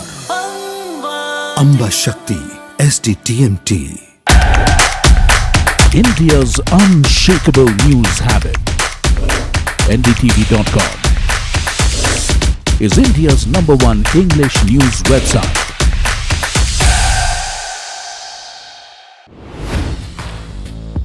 Hi, I'm Tamanna Inamdar. Watch me on NDTV Profit, where I break down the day's biggest business stories. What happened, why it matters, and what it means for your money. Hi, I'm Neeraj Shah. Watch me on NDTV Profit for the most incisive market intelligence and meaningful corporate conversation. And I'm Alex Matthew. Markets, mutual funds, insurance, personal finance. I help you cut through the noise and make smarter financial choices. And here's where you can watch us.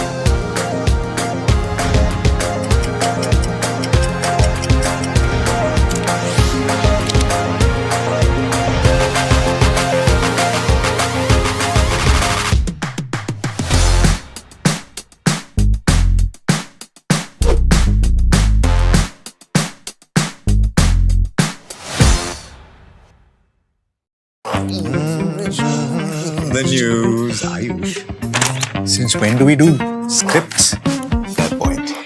Picture this. The biggest stage. Floodlights. 4K, the works. Where's the hook? There's going to be celebrities and guaranteed eyeballs. Where's the hook? Think about this. Front page advertisements and hoardings. Bro, where's the hook? Cross-platform, digital first, virality. Without a hook, no way. The message is clear. It's 2026. You gotta be real in a world of reels. You gotta be original in a world where everything seems generated. That's it.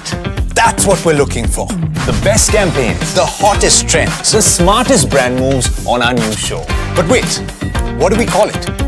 The hook.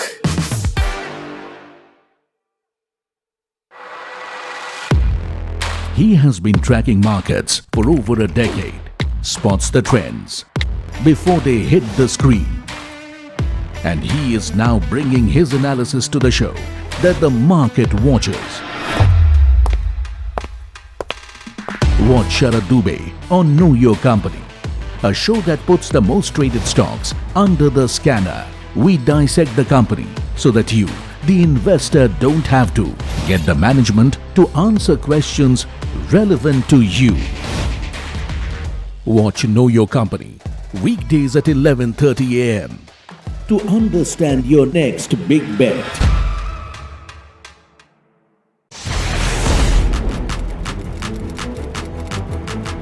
When the headlines move fast, perspective matters. On Editor's Cut, our editors come together with experts to distill the week's information plates into clear perspective. Down the stories shaping the world, from markets and the economy to global conflicts and what lies ahead. This is where experience meets insight.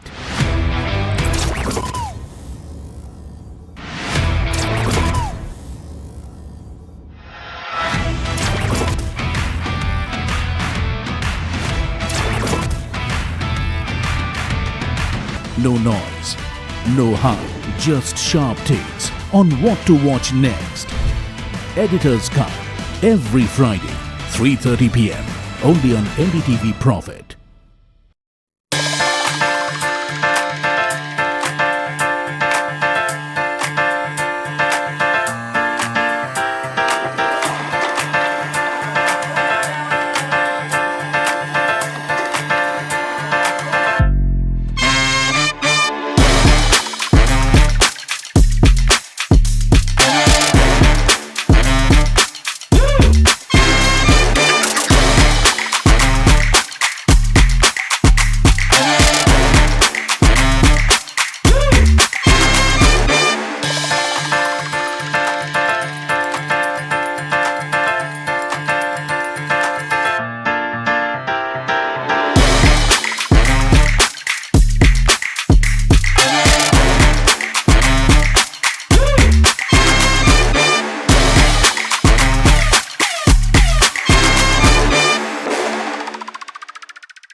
India's unshakable news habit.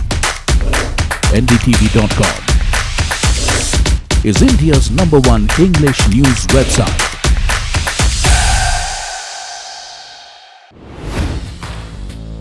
Hi, I'm Tamanna Inamdar. Watch me on NDTV Profit, where I break down the day's biggest business stories. What happened, why it matters, and what it means for your money.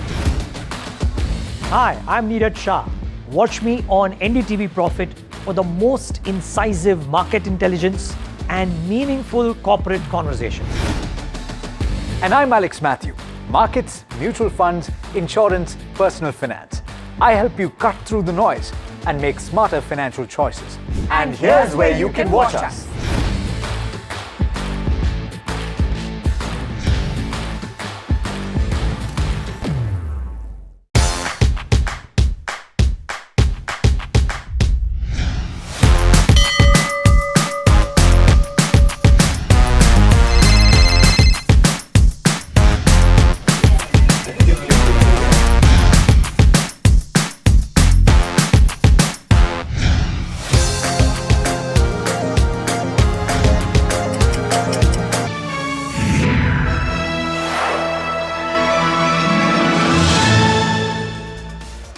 Hello and welcome to KYC. You are watching NDTV Profit with me, Sharad Dubey. Interesting KYC show where we get you interesting companies, interesting stories, and maybe interesting alpha as well.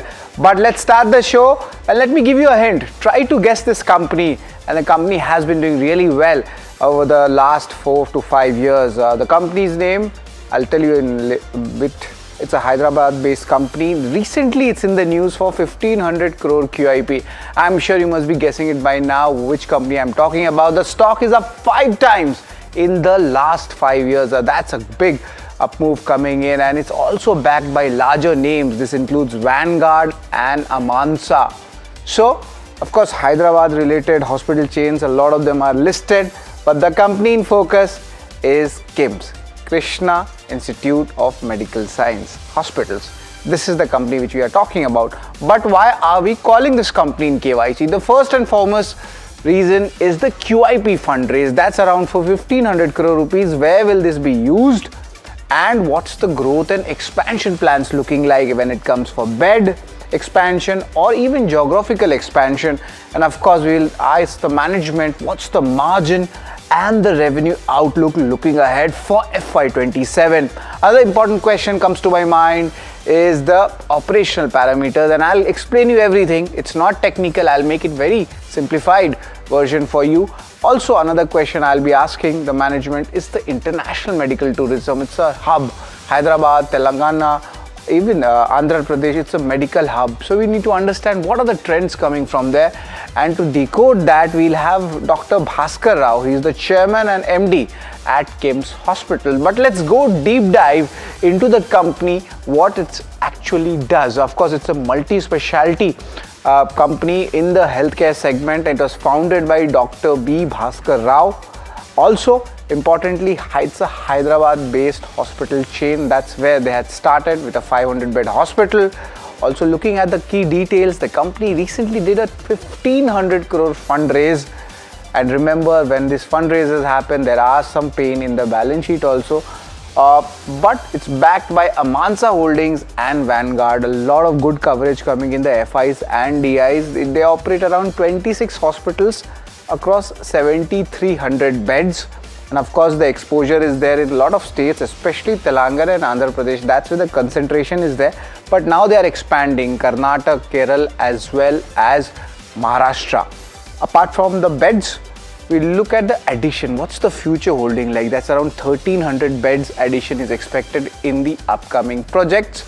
And when we get a company in the hospital space, we also track the other operational parameters. The bed capacity, they're targeting 1600 plus.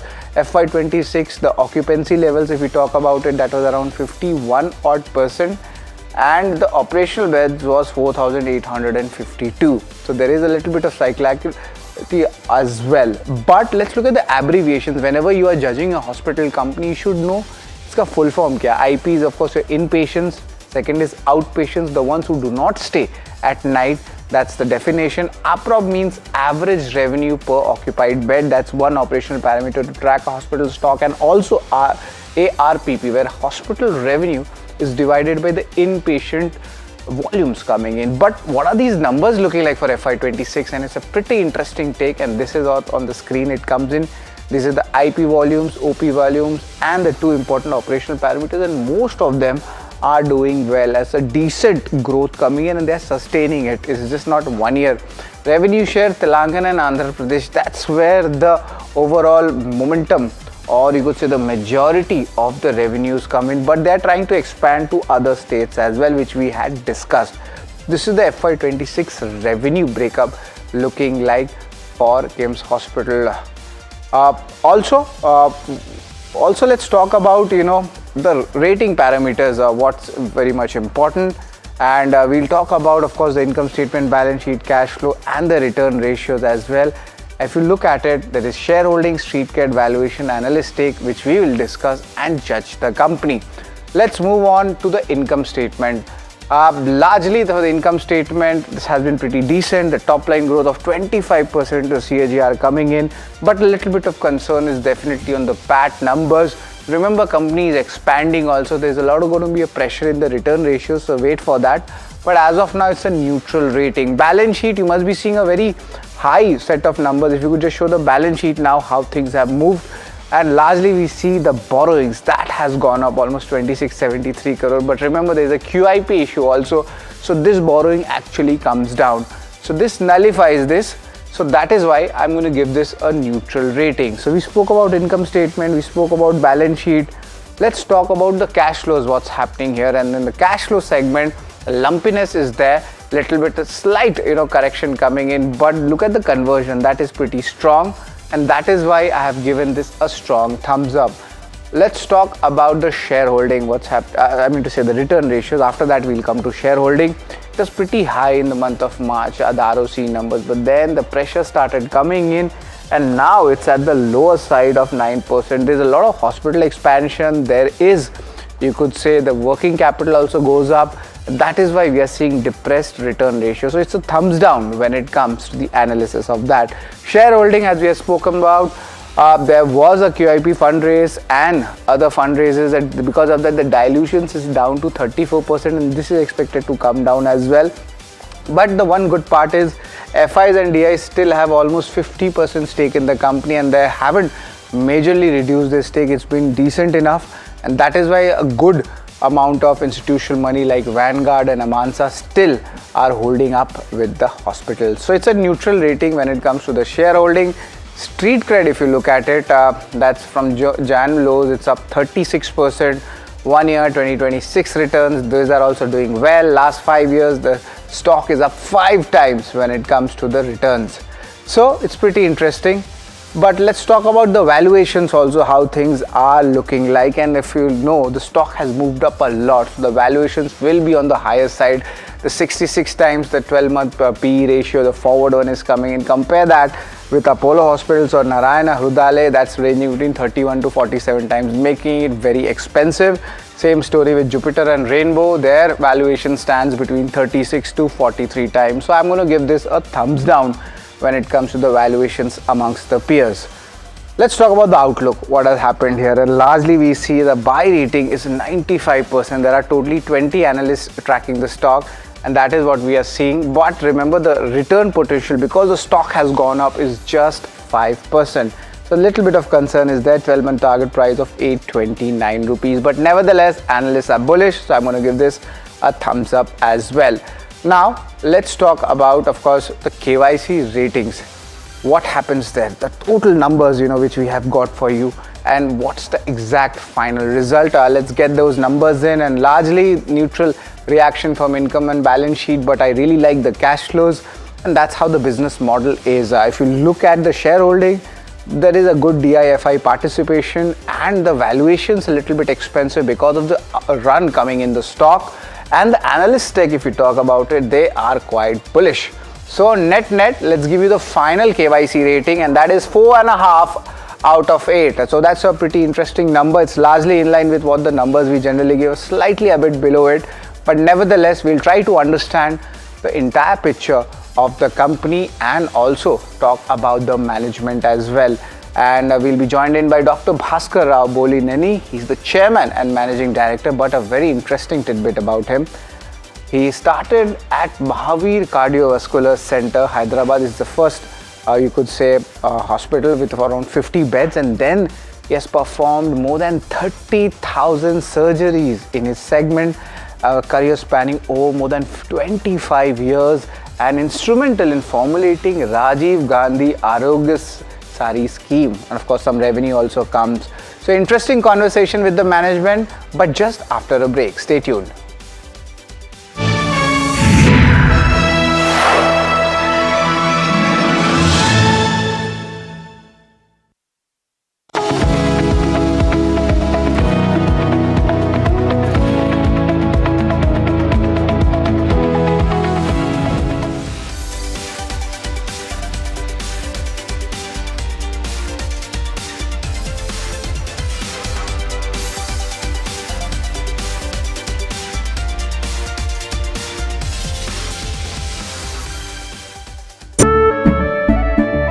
केसरिया से मन जोगी हुआ रे, दिल झूमे देखो मतवारा हुआ रे, केसरिया हर पल मनाओ केसरी त्योहार। विमल, बोलो जुबान केसरी। अंबा शक्ति प्लांट की वर्ल्ड रेनाउंड टेक्नोलॉजी देती है स्टील को ज्यादा ताकत हर बार। अंबा शक्ति SDTMT।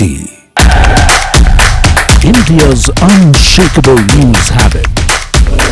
NDTV.com is India's #1 English news website.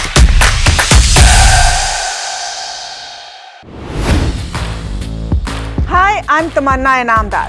Watch me on NDTV Profit, where I break down the day's biggest business stories. What happened, why it matters, and what it means for your money. Hi, I'm Neeraj Shah. Watch me on NDTV Profit for the most incisive market intelligence and meaningful corporate conversations. And I'm Alex Matthew. Markets, mutual funds, insurance, personal finance. I help you cut through the noise and make smarter financial choices. And here's where you can watch us.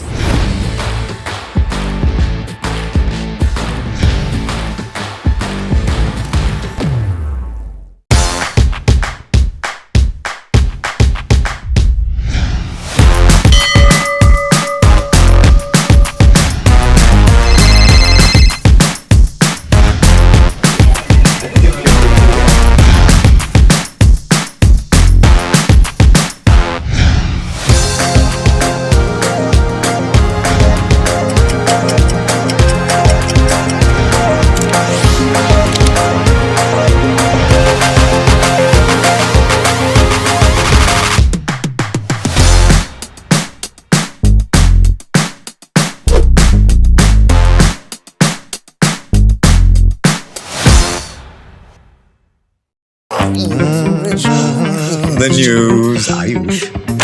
Since when do we do scripts? Fair point. Picture this. The biggest stage. Floodlights. 4K, the works. Where's the hook? There's going to be celebrities and guaranteed eyeballs. Where's the hook? Think about this. Front page advertisements and hoardings. Bro, where's the hook? Cross-platform, digital first, virality. Without a hook, no way. The message is clear. It's 2026. You gotta be real in a world of reels. You gotta be original in a world where everything seems generated. That's it. That's what we're looking for. The best campaigns, The hottest trends. the smartest brand moves on our new show. But wait, what do we call it? The hook.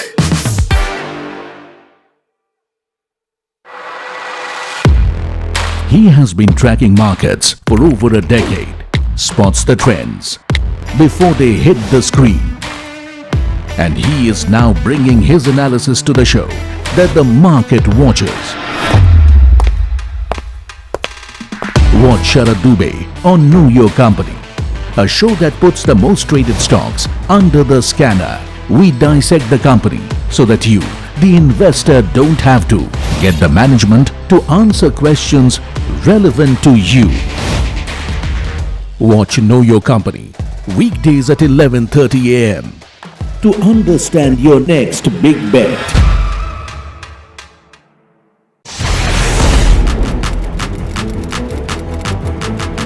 When the headlines move fast, perspective matters. On Editor's Cut, our editors come together with experts to distill the week's information blitz into clear perspective. Down the stories shaping the world, from markets and the economy to global conflicts and what lies ahead. This is where experience meets insight.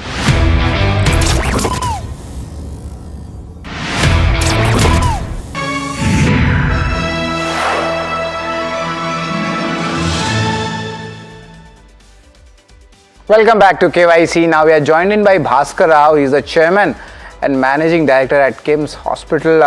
Good afternoon, sir. It's always a pleasure to have you at NDTV Profit. And I was just reading a little bit tidbits about you. You have done more than 30,000 surgeries in your career. That's a very interesting data point. But of course, your company is on news for that 1,500 crore, QIP being raised. So we just want to start with that. How will you use these proceeds? Where will it go?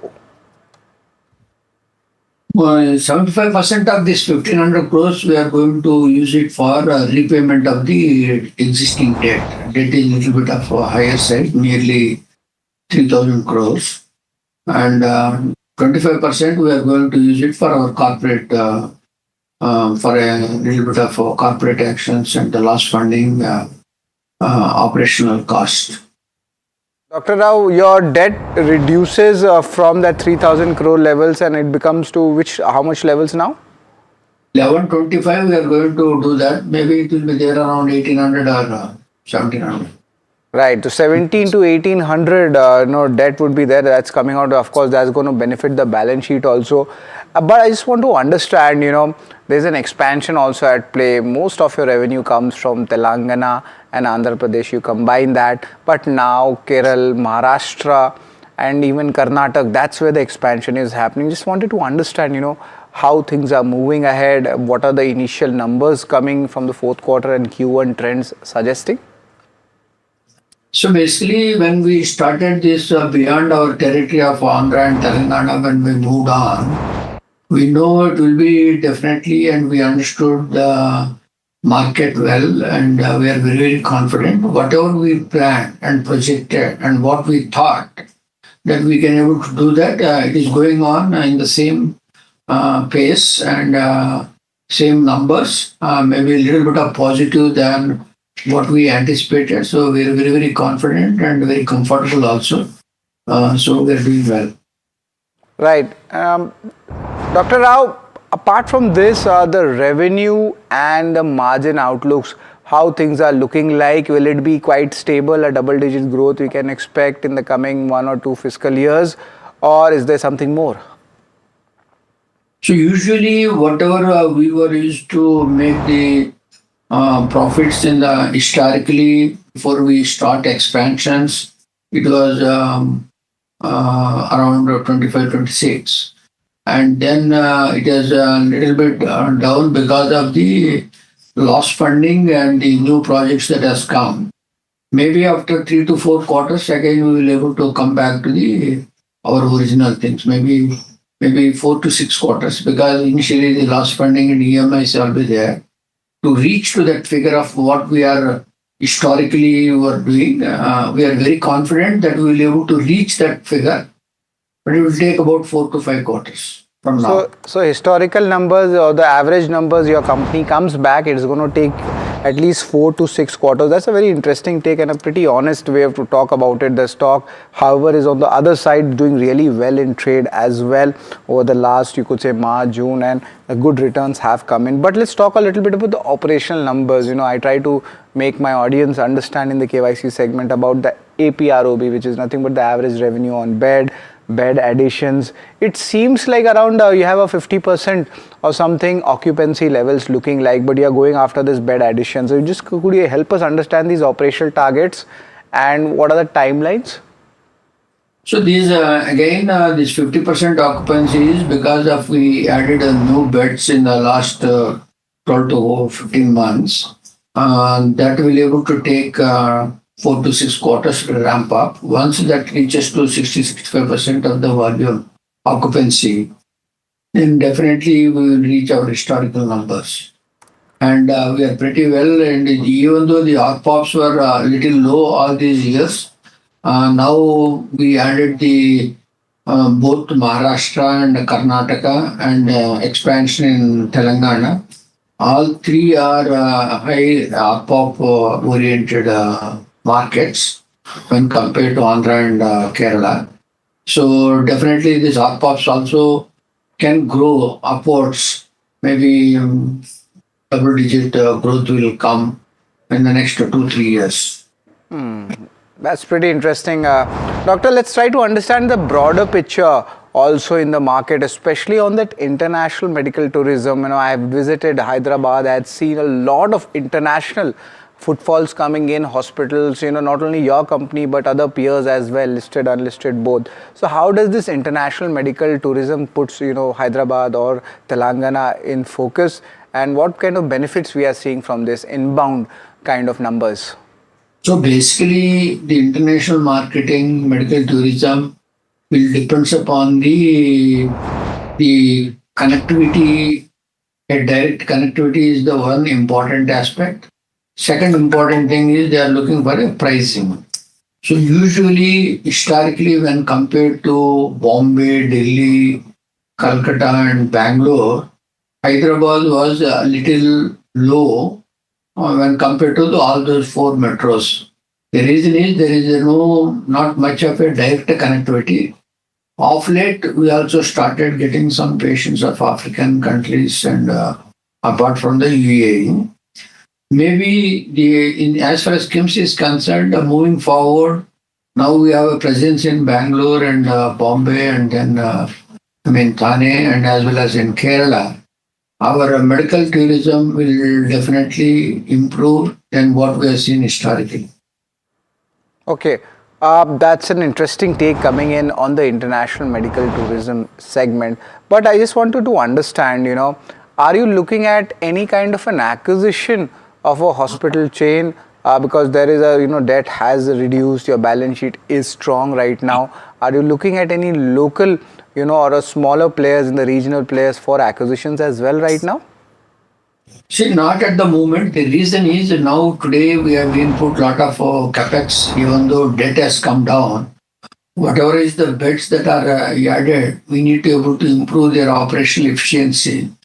So we focus entire next 3 to 4 quarters to streamline all these things to set right.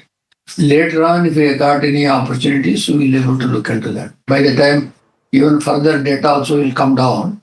And we already have another 1,000 crores capex, which is already planned before in our existing hospitals in Kondapur and Rajahmundry, part of it in PES in Bangalore.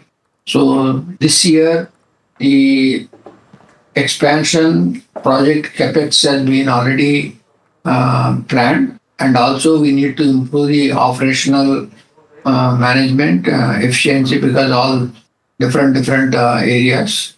So with all these things, we may take about 4 quarters to 5 quarters to establish. Once that has been established, and as we anticipated that we will be able to reach the bottom line of our historical figures, then we will think of looking for any further expansions. Wow. Well, that's a pretty interesting take coming in. I just wanted to understand on the hospitality segment, the multi-specialty segment, of course, I've seen there's a huge amount of services which you offer. It's quite technical for, an average investor or a stakeholder or a viewer like me. But I wanted to understand what are the developing trends in this industry of yours and how is your company placed in that? See, we are always, if you want to be on the improvement for every aspect, we need not only the debt, capex, expansions and all, we need to improve the patient quality care also, operational efficiencies, where the artificial intelligence, whether we are buying the new technology and also using this one to see the patient's digital healthcare or how we can able to ease out the patient flow in the hospital and also at the time of discharge process. All these things we are keep on analyzing and trying to improve. We are on the forefront, and whatever is the new techniques, new technology and the new apps that are coming, which will be useful to the patient quality care, we are on it. And that's it. All right, that's a pretty interesting take coming in on the important trends in the industry, the expansion as well. Dr. Roy, it's always a pleasure to have you at NDTV Profit, where you have given the overall views and a very honest opinion that the change will happen, but it will take time, 4 to 6 quarters. That's what you're saying. Interesting take. Thank you very much, Doctor, for taking out the time for NDTV Profit. Thank you. So that's the management of KIMS Hospital, and they have mentioned explicitly that whatever the pressure is coming in the numbers, even after the debt reduction from the QIP, the main focus comes especially after 4 to 6 quarters. But nevertheless, the stock has run up a lot, so the valuations are quite expensive. That's a food for thought. And for interesting stories like KIMS Hospital and others, keep watching KYC, and yes, stay tuned to NDTV Profit.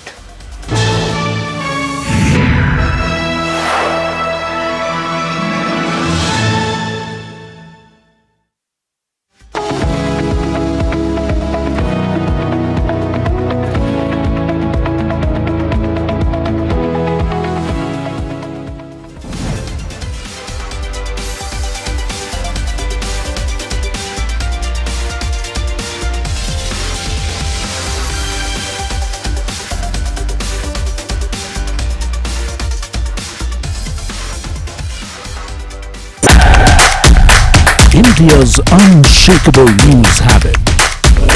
NDTV.com is India's #1 English news website.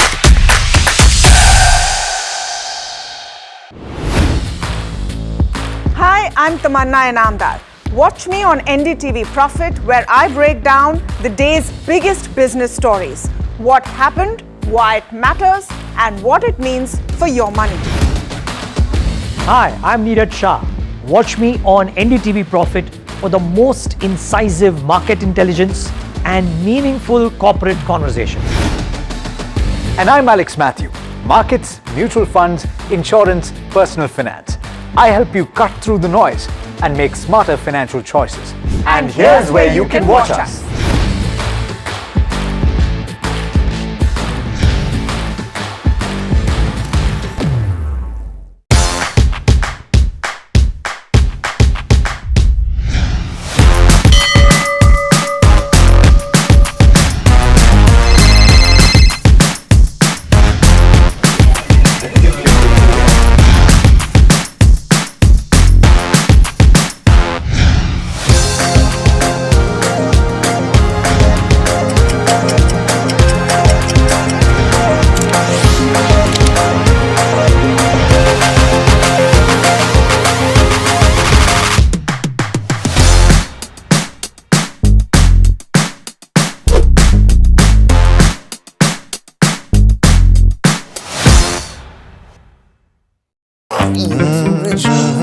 The news, Ayush.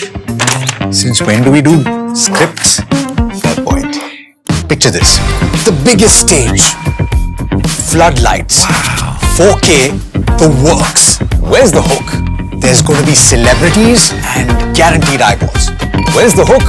Think about this. Front page advertisements and hoardings. Bro, where's the hook? Cross-platform, digital first, virality. Without a hook, no way. The message is clear. It's 2026. You gotta be real in a world of reels. You gotta be original in a world where everything seems generated. That's it. That's what we're looking for. The best campaigns, The hottest trends. the smartest brand moves on our new show. But wait, what do we call it? The hook.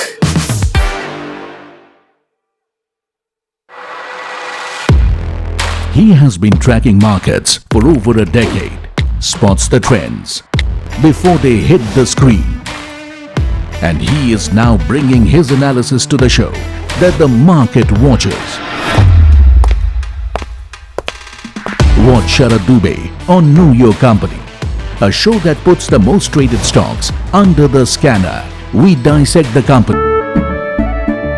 केसरिया से मन जोगी हुआ रे दिल झूमे देखो मतवारा हुआ रे केसरिया से मन जोगी हुआ हर पल मनाओ केसरी त्योहार।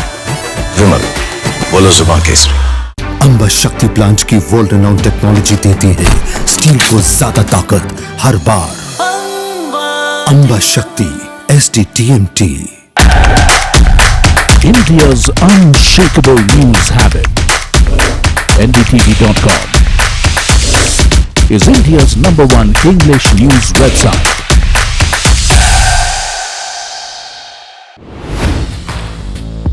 Hi, I'm Tamanna Inamdar. Watch me on NDTV Profit, where I break down the day's biggest business stories. What happened, why it matters, and what it means for your money. Hi, I'm Neeraj Shah. Watch me on NDTV Profit for the most incisive market intelligence and meaningful corporate conversation. And I'm Alex Matthew. Markets, mutual funds, insurance, personal finance. I help you cut through the noise and make smarter financial choices. And here's where you can watch us.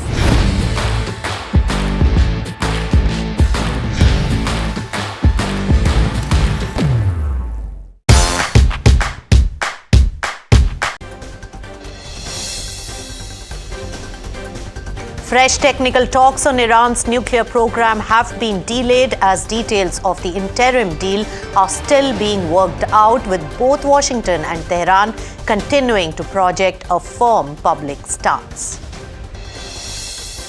Benchmarks hover close to today's low with Nifty trading below 24,000 level and Sensex shedding over 800 points. Most major sectors trade in the red.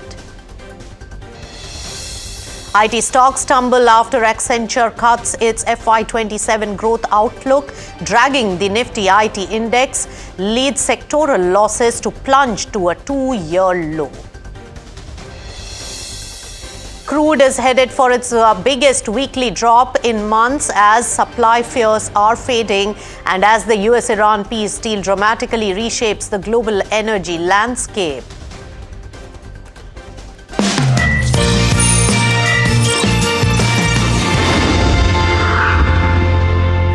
Hello and welcome. You've tuned into Markets at 12. I'm Nisha Poddar, and yes, it's a tricky day for the markets. There is selling pressure that is being seen. In fact, in the key indices, Nifty 50 fails to really hold above the 24,000 levels, which is psychologically important level, and it has been going consistently with no let up in sight. In fact, let's take a look at the constituents of Nifty 50, and a large part of the 200 odd points that is lost on Nifty 50 is coming in from two spaces. One is the IT space, which has been dragged down after the Accenture's lowering of guidance, and on the other hand, HDFC Bank. So these two pockets have really summing up for the 200 points loss, and on the gaining side there are only minor gains that are really coming in from Bharti Airtel, ICICI Bank and a few others. Sectorally also, IT sector is the biggest drag in the trading session today, and not much movement when it comes to rest of the other sectors in terms of big movement, but yes, only a handful of sectors in the green there. So that's really a worry. Bhavin Shah, the founder and CIO of Samiksha Capital, joins in now. Bhavin, good to have you on NDTV Profit. And what do you make of the drag on the IT that we are really seeing today? Yeah, I think it's a tough place, the IT services, the large cap, and I think the obviously Accenture guidance, spooked the investors again. There was a bit of a recovery in the sector, but I don't think there was, it had any strong foundation. The concerns around the revenue growth or lack thereof, will persist. And I think we are looking at, at least, a couple of years of no revenue growth, maybe even a decline is possible. At least in the dollar terms, currency may help a bit in the rupee terms, but yeah. So that's what we are looking at, and I think I keep kind of going back to a long-term trend of IT services. The growth rates for the large IT services companies are already fallen to low to mid single digit, I would say, before COVID. There was a bump up during COVID, but I think then you go back to that trend rate. So even without the this whole AI-led impact, we were anyway going for slower and slower growth rates, and now we have a disruption that is bringing it down. So I think that's where it is. When there is no growth in the sector, the stock prices will react sharply to any such news on revenue guidance. That's right, Bhavin. So quite a bearish kind of tinge is there to your outlook. At these current levels also, you don't think they are worth of really picking up for a short-term play of maybe 1 or 2 years? No, you have good, one of the things I look at is free cash flow yield, and it is pretty good. It is probably, approaching that COVID level, the late March 20, somewhere thereabouts. But then what about growth? So, if there is no growth, what returns you're going to make, it's going to be very low returns, if any. And so that's why, it is, it's a base to avoid the space. Right. Another important, story for the day, Bhavin, and of course, not much stock movement so far, but of course, Reliance AGM, and that has an impact on the overall telecom sector for sure. How do you see the Jio's IPO really coming in and the impact on Bharti Airtel as well as Vodafone Idea, and how the sector is really shaping up? Don't look at that sector that closely, to be honest. But I think, the value, the consolidation in the sector has been a very, a big positive. We have seen, steady increases in, ARPUs and so on. So, yeah. Right. No, so let's talk about the overall market momentum today, Bhavin. Today, market pressure, what do you make of it? And what should be the trend and the strategy for the near term in this uncertain environment? Even though there is a peace deal, there is no formal signing today. There is one sign that is done. There will be more talks on technicalities. What does one make of this and play the markets and strategize in the near term? So I go back to, I would say, mid-March. That's when we actually told our investors it's a good time to put money into equities. Because, and with every week that passes and this drama continues, you get good news, then you get not so good news. But what I think is very clear to me is that neither side wants to continue this war. They don't have the, there is constraint with variety of reasons. The war is not going to start again. So while you have a delay in signing a peace deal, maybe market is reacting to that. I don't know. Maybe reacting to the fact that we had a bit of a rally recently. But I think in general, I would say that the war is largely behind us, and I think we can look at other factors that should affect the earnings. I think we had very strong earnings in the December and March quarter. I think underlying demand trends were pretty positive. And with the crude coming off so sharply, which I think is a very important factor for India, and the way the government has handled and cushioned the impact on the overall economy of that, I think we are in a good shape. Obviously, we have issue of weak monsoon, but that is one factor at play as well. Yes. But on the whole, I think I would say we are looking at a pretty positive direction in the economy.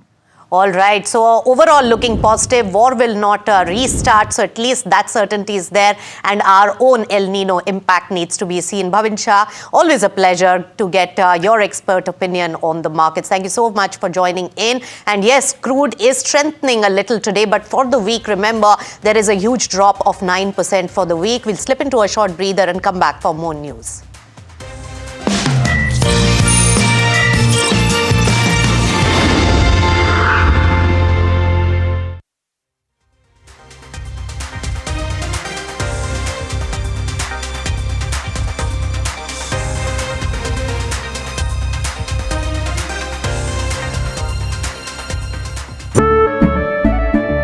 केसरिया से मन जोगी हुआ रे दिल झूमे देखो मतवारा हुआ रे केसरिया से मन जोगी हुआ हर पल मनाओ केसरी त्योहार विमल बोलो जुबान केसरी अंबा शक्ति प्लांट की वर्ल्ड रेनाउंड टेक्नोलॉजी देती है स्टील को ज्यादा ताकत हर बार अंबा शक्ति SDTMT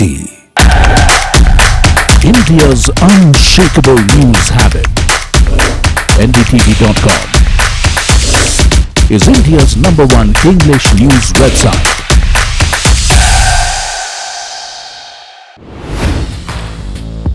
Hi, I'm Tamanna Inamdar. Watch me on NDTV Profit, where I break down the day's biggest business stories. What happened, why it matters, and what it means for your money. Hi, I'm Neeraj Shah. Watch me on NDTV Profit for the most incisive market intelligence and meaningful corporate conversation. And I'm Alex Matthew. Markets, mutual funds, insurance, personal finance. I help you cut through the noise and make smarter financial choices. And here's where you can watch us.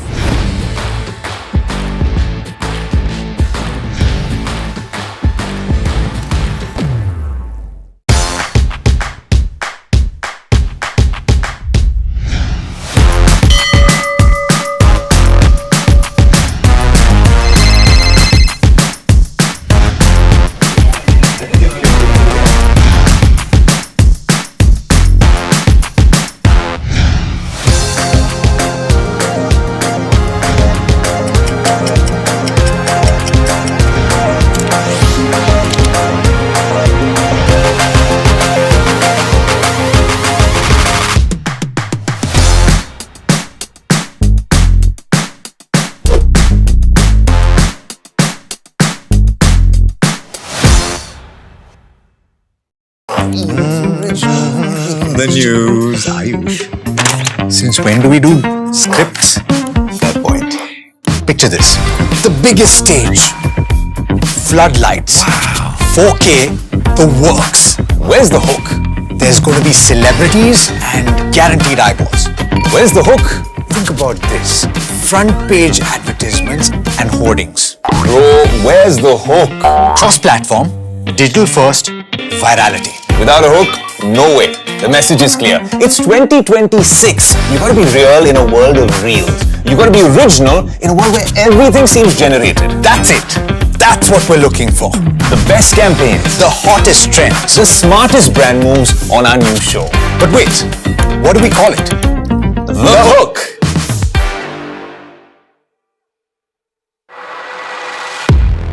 He has been tracking markets for over a decade, spots the trends before they hit the screen.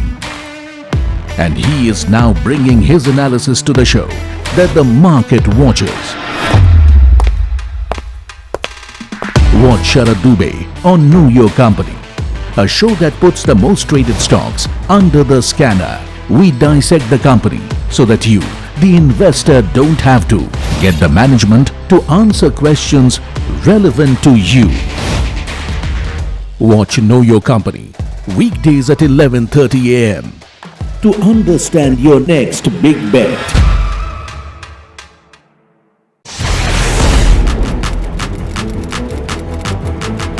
When the headlines move fast, perspective matters. On Editor's Cut, our editors come together with experts to distill the week's information blitz into clear perspective. Down the stories shaping the world, from markets and the economy to global conflicts and what lies ahead. This is where experience meets insight.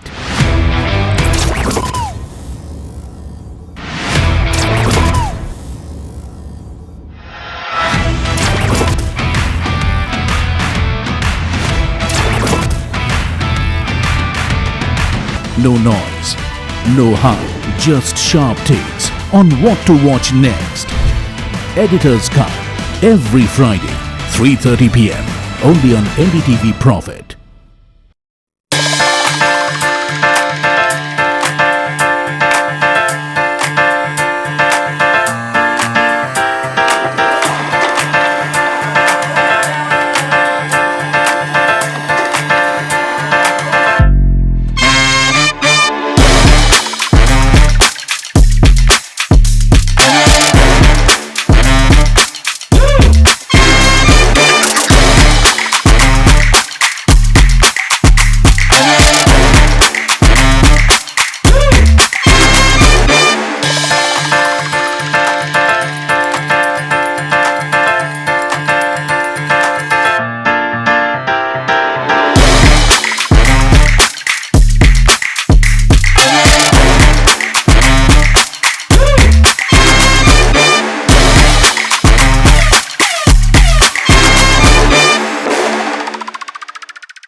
India's unshakable news habit.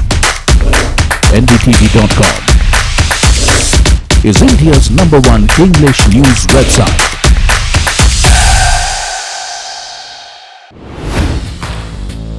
Hi, I'm Tamanna Inamdar.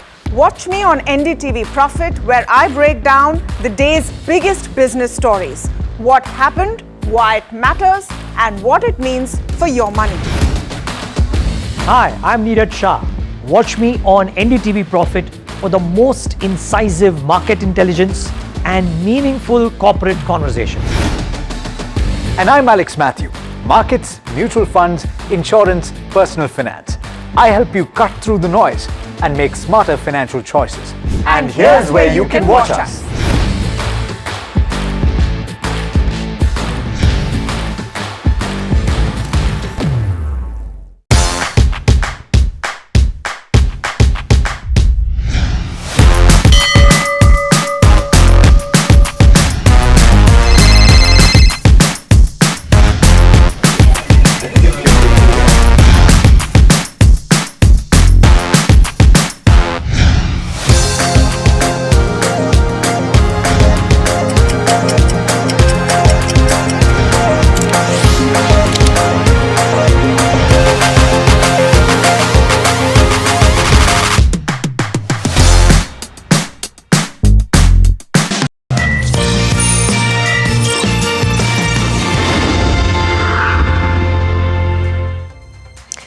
Welcome back. You're watching Markets at 12, and let's take it straight to a company which has really got an order worth about 670 odd crore rupees from Steel Authority of India. We are talking about SEPC. It's an engineering and construction company. Venkat Ramani Jay Ganesh, who's the managing director of SEPC, who is joining us. Mr. Jay Ganesh, thank you for joining us on NDTV Profit. First of all, give us a sense on this particular order, on what is the execution time frame that we are looking at, and when will it start showing as revenue on the books of the company? Thank you very much for this opportunity. This order is in a 33 months total coverage period. So initially the order will be clocking in this year itself, because the design part has to be started immediately for this order. So the design will go for the next 16 months along with the equipment. And this is balance of plans what we do it in the Burnpur project. So in both this one, we need to start our design side, and we expect the revenues to come at least 20 to 30% in this current year, and then in the next year, the balance amounts. Right. And when we talk about the overall, your order book as it stands at the current moment, and how much of that really is going to be executed for this particular financial year, can you give us a sense on that, Mr. Jay Ganesh?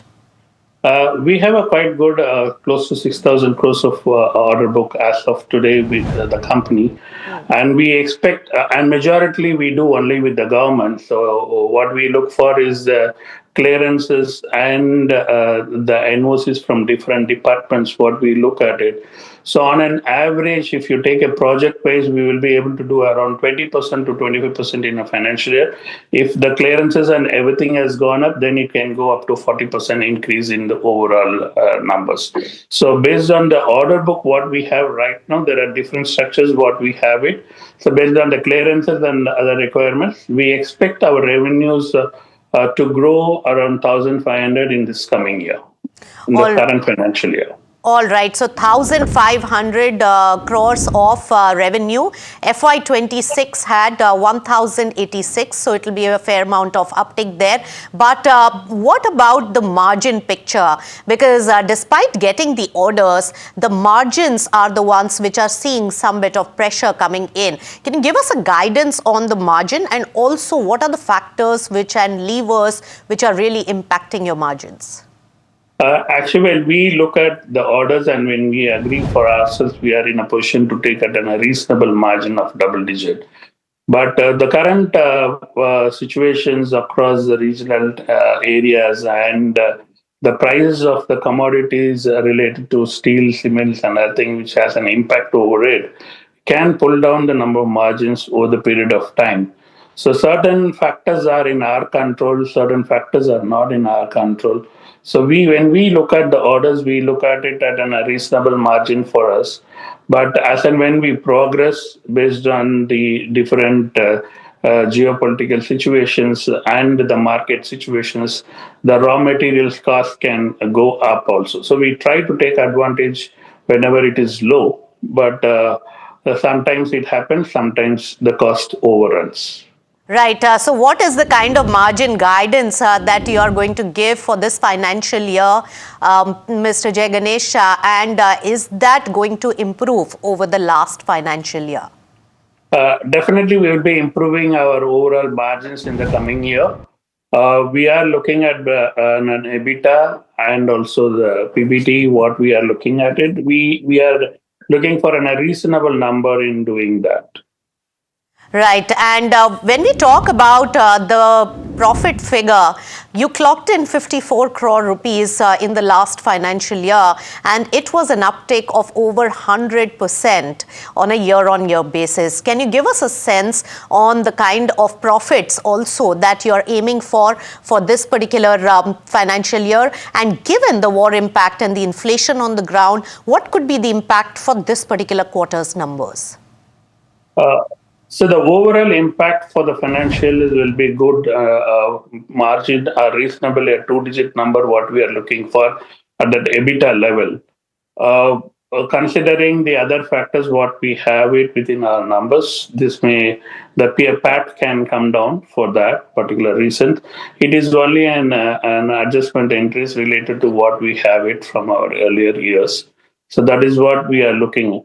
But overall, we expect when the order book and the execution level can be improved upon, the top line can go up, and marginally that will impact us with respect to our EBITDA also. So we are concentrating in ensuring that we try to achieve as much possible as in the top line.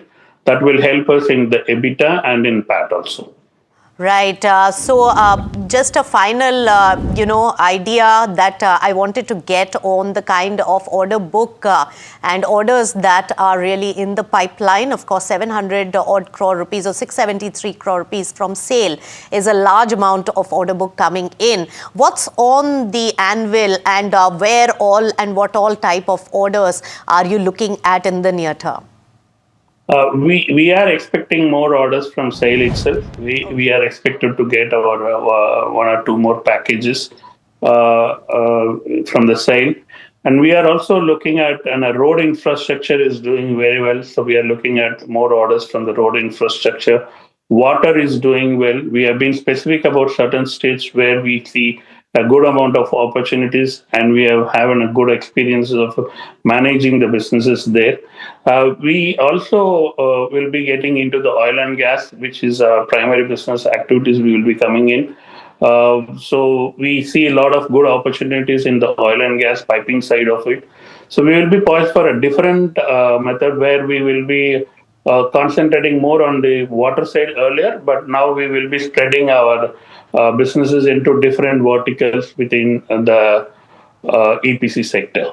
All right. Thank you so much, Mr. Jay Ganesh, for joining in and, of course, expanding the portfolio offering when it comes to the order book as well. And that stock has really ramped up while the management shared the details with us. So up about 2.3% in trade. But remember that the big corporate development today is also the AGM of Reliance Industries. And remember that Jio IPO timeline will be key to watch out for, and also the next phase of the CAPEX cycle. Remember in that the AI strategy as the new area of business, new energy projects which are just underway, and the future growth map will be critical to watch. Telecom as well as retail, remember, now comprise of 65% of the enterprise value from the earlier traditional oil to chemical business, which were larger, is now shrinking. But remember, retail IPO timeline has really not been mentioned, and that visibility will also be good in terms of also the war impact on the demand side for that business, and also the disruption when it comes to the war on the crude oil prices and oil to chemicals business. So all eyes would be on that Reliance AGM as well. With that, completely out of time on this edition of Markets at 12. Thank you so much for tuning in, and keep it with NDTV Profit. Thank you.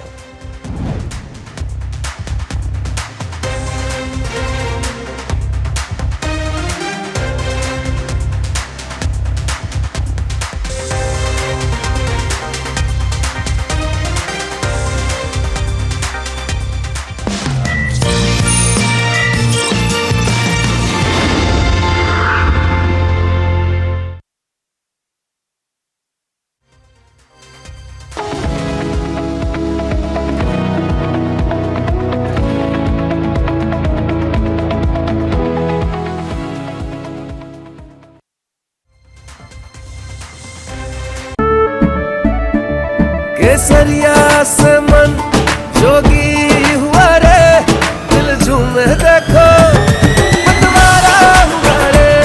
केसरिया से मन जोगी हुआ। हर पल मनाओ केसरी त्योहार। विमल, बोलो जुबान Kesari. India's unshakable news habit. NDTV.com is India's #1 English news website.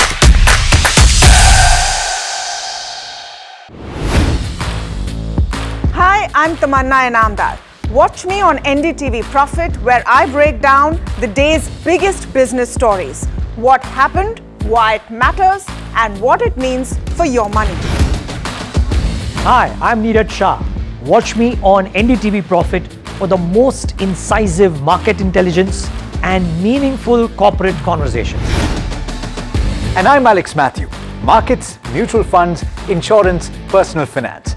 I help you cut through the noise and make smarter financial choices. And here's where you can watch us.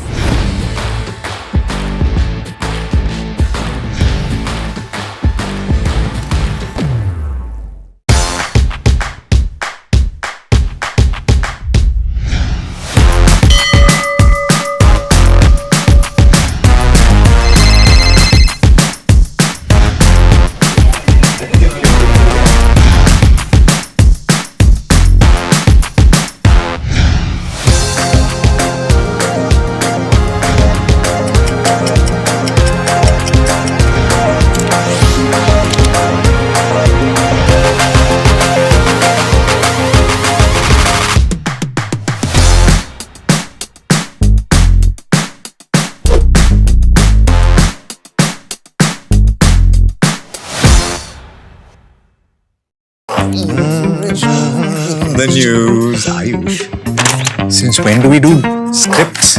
Fair point. Picture this. The biggest stage. Floodlights. 4K, the works. Where's the hook? There's going to be celebrities and guaranteed eyeballs. Where's the hook? Think about this. Front page advertisements and hoardings. Bro, where's the hook? Cross-platform, digital first, virality. Without a hook, no way. The message is clear. It's 2026. You gotta be real in a world of reels. You gotta be original in a world where everything seems generated. That's it. That's what we're looking for. The best campaigns, the hottest trends, the smartest brand moves on our new show. But wait, what do we call it? The hook.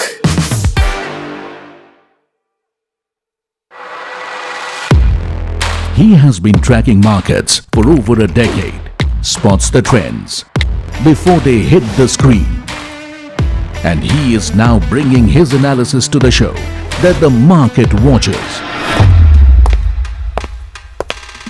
Watch Sharad Dubey on Know Your Company, a show that puts the most traded stocks under the scanner. We dissect the company so that you, the investor, don't have to. Get the management to answer questions relevant to you. Watch Know Your Company weekdays at 11:30 a.m. to understand your next big bet.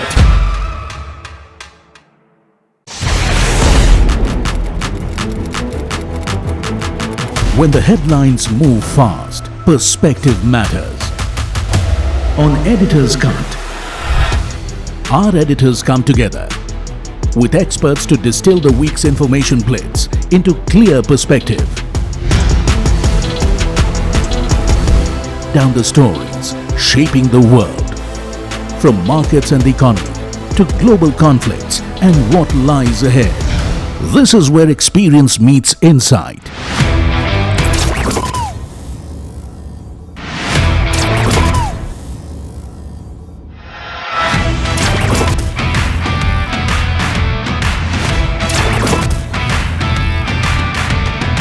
No noise, no hype, just sharp takes on what to watch next. Editor's Cut, every Friday, 3:30 p.m. only on NDTV Profit.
India's unshakable news habit.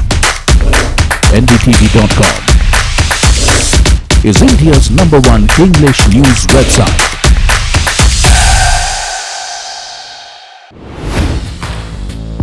Hi, I'm Tamanna Inamdar. Watch me on NDTV Profit, where I break down the day's biggest business stories. What happened, why it matters, and what it means for your money. Hi, I'm Neeraj Shah. Watch me on NDTV Profit for the most incisive market intelligence and meaningful corporate conversations. And I'm Alex Matthew. Markets, mutual funds, insurance, personal finance. I help you cut through the noise and make smarter financial choices. And here's where you can watch us.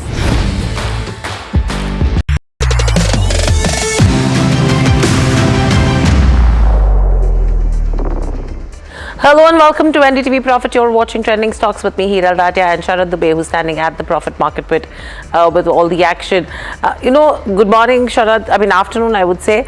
It's been an interesting week. It's a tale of two halves is what I'm saying right now, because a spectacular rally that we saw in the last 4 days, if you have to look at the kind of levels we were able to achieve as well. And there you go. Cut short by this brutal IT-led sell-off that has come in on the back of Accenture cutting its guidance. And that's what the entire story is today. Exactly. Good afternoon, Hiral, and that's the story of the markets. And you expect the unexpected, the gap down coming in. But that 24,000 levels, first it was resistance, now it has become a support level. Let's look at Nifty Bank, and we thought that Nifty Bank would aid the markets, but nevertheless, the fall is coming in the sentiment for the banking names as well, and that's a little bit of concern coming in.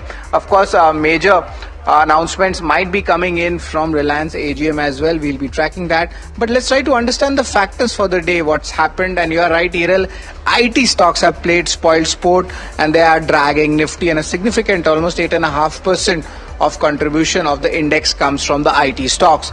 Also, the stocks which are there under the pressure is only coming up because of weak Accenture outlook. Globally also services related stocks have taken a big tanking. Profit booking comes in Nifty Bank after a 4 to 5 days of decent rally coming in, but small caps is showing strength, Hiral.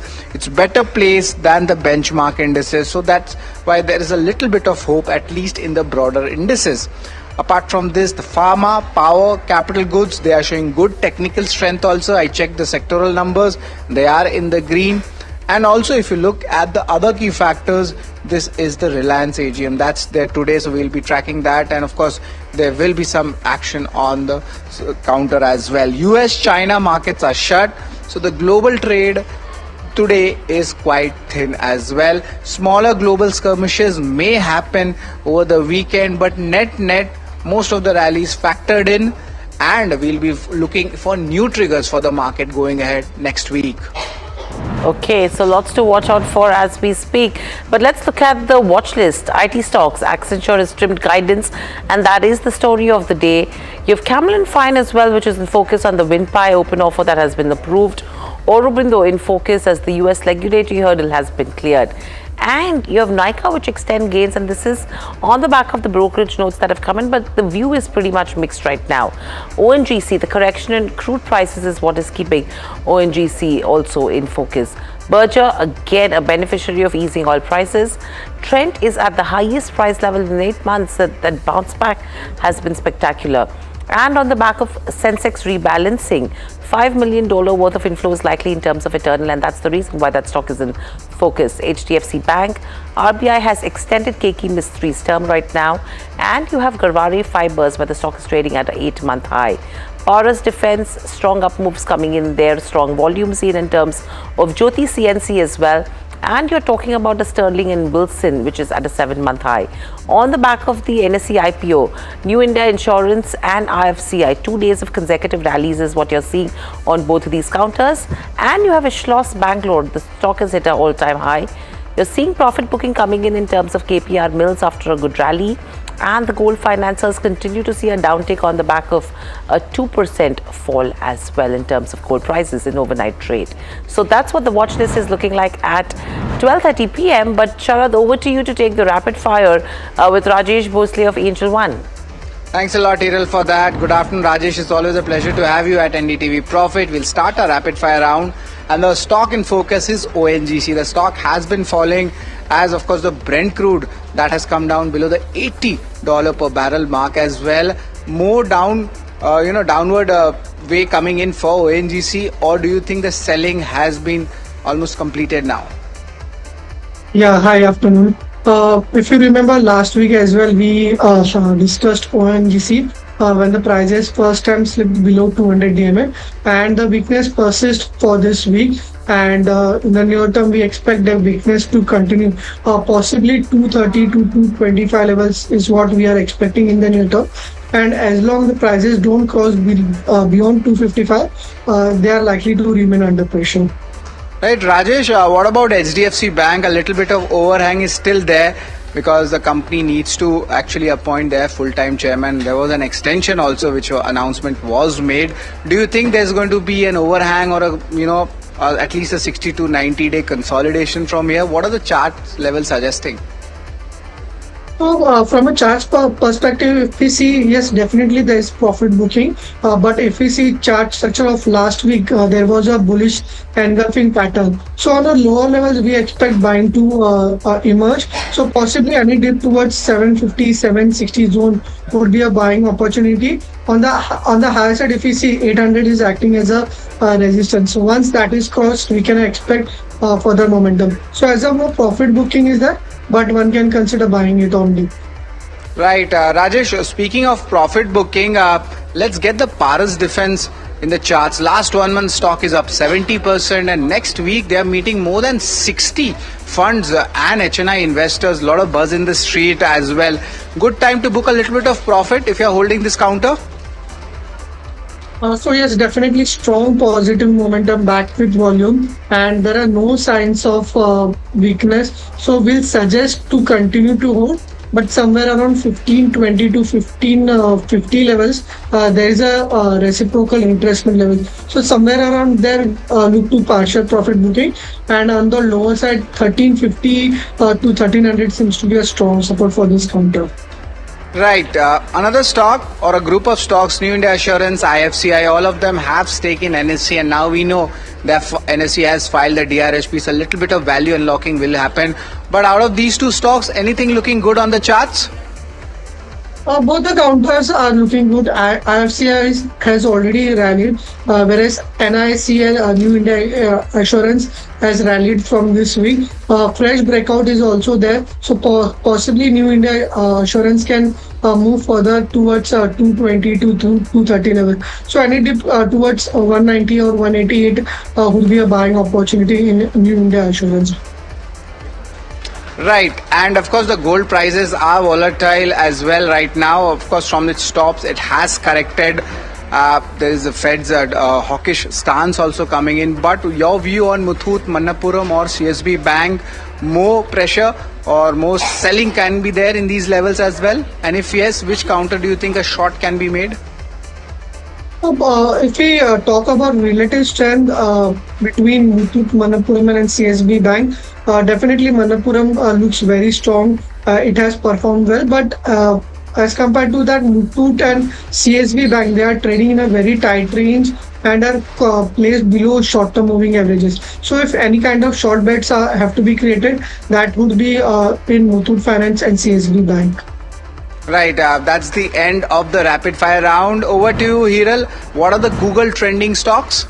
Thank you, Sharad, for that. You know, it's interesting to see because last couple of days you've seen a lot of your Vedanta demerged entities that were actually trending on Google. Let's see what actually comes up today. I mean, that does continue because you do have a Vedanta which is trending. You have a Hindustan Construction Company which was trending yesterday on Google Trends as well, and it makes up to the list today as well. Electra Green, HCL Infosystems and Mahindra Tech are the ones which are coming in focus today. You know, Rajesh, if you have to talk about any of these names, do you think there is a further downtick that could be expected probably on a Vedanta or even for that matter an HCL Tech, which HCC, I beg your pardon, that has been trending? So SSC, if we see the chart structure is positive, some kind of profit booking is there, but possibly HCC any dip towards 26 can be bought into. In the near term, we expect move towards 29.5 to 30 levels. If we talk about HCL Tech, entire IT space is under pressure. It's now trading around its last month swing low, somewhere around 1085. So that is very crucial. If that is broken, then possibly HCL Tech can slip further towards 1000 levels. And on the upside, 1170 is the resistance. As long 1170 is not crossed, HCL Tech may remain sideways with a negative bias. Sure. So that's HCL Tech. In fact, we were talking about HCL Infosystems, but nevertheless, the viewers did get a view on HCL Tech because that sector has been in focus. But thank you, Rajesh. We'll quickly slip into a short break. On the other side, we'll focus on the IT sell-off with Kunal Bajaj of Choice Institutional Equities. Please stay tuned.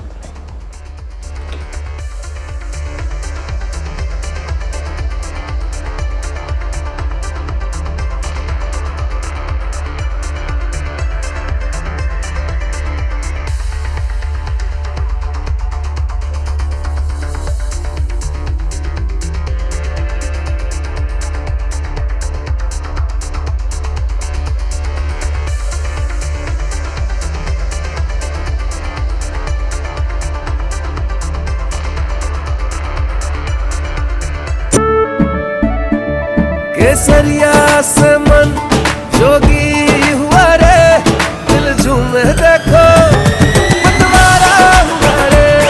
केसरिया से मन जोगी हुआ। हर पल मनाओ केसरी त्योहार। विमल, बोलो जुबान Kesari. India's unshakable news habit. NDTV.com is India's #1 English news website.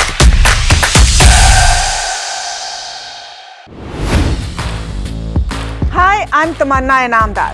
Watch me on NDTV Profit, where I break down the day's biggest business stories. What happened, why it matters, and what it means for your money. Hi, I'm Neeraj Shah. Watch me on NDTV Profit for the most incisive market intelligence and meaningful corporate conversation. And I'm Alex Matthew. Markets, mutual funds, insurance, personal finance. I help you cut through the noise and make smarter financial choices. And here's where you can watch us.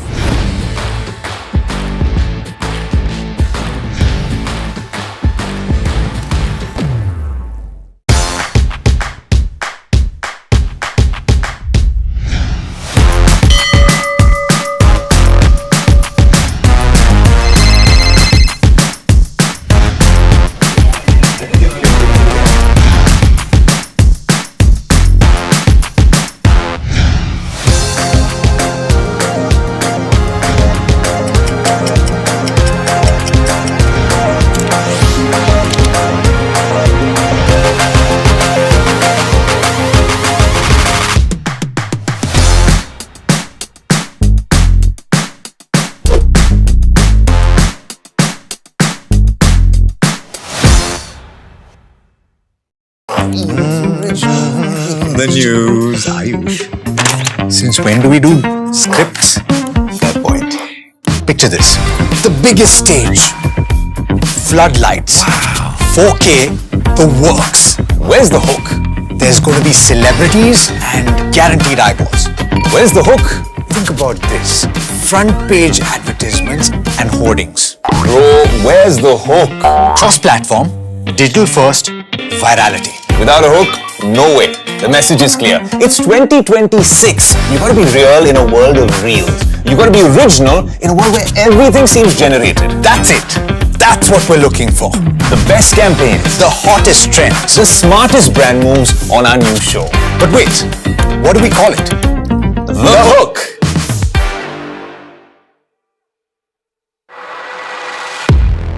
He has been tracking markets for over a decade, spots the trends before they hit the screen. And he is now bringing his analysis to the show that the market watches. Watch Sharad Dubey on Know Your Company, a show that puts the most traded stocks under the scanner. We dissect the company so that you, the investor, don't have to get the management to answer questions relevant to you. Watch Know Your Company weekdays at 11:30 a.m. to understand your next big bet.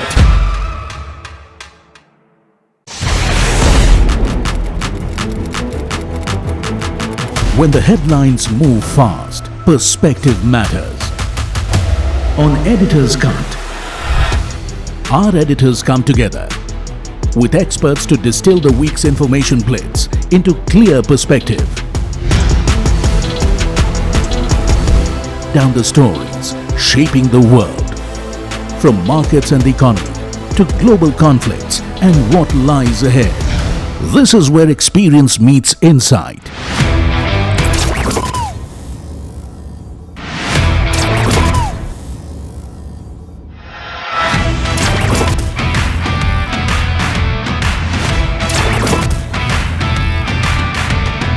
No noise, no hype, just sharp takes on what to watch next. Editor's Cut, every Friday, 3:30 p.m. only on NDTV Profit.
India's unshakable news habit. NDTV.com is India's #1 English news website.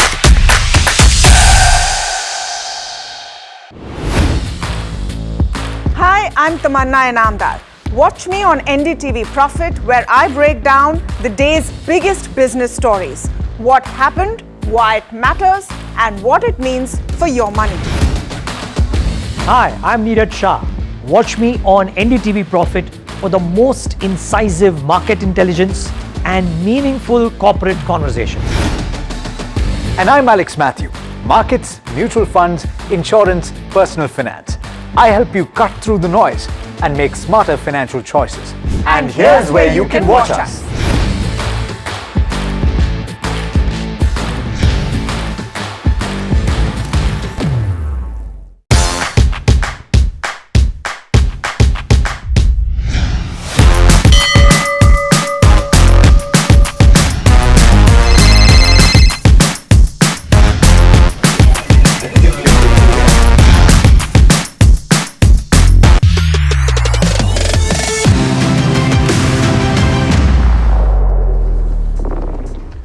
Welcome back to Trending Stocks on NDTV Profit. Now, IT is a sector which has been in focus, and that's one of the reasons why you're seeing this kind of a downtick in terms of overall markets as well. Little over 5% are the kind of cuts that we're seeing. And if you see in terms of the components of Nifty IT index as well, just pull up that one on the charts and you'll see the downtick that, in terms of individual companies. I mean, it starts from 2.5% on a Coforge to almost 7.5% on Infosys. Now, what does this actually mean? And this is coming in on the back of the Accenture downgrade that is coming in terms of their guidance.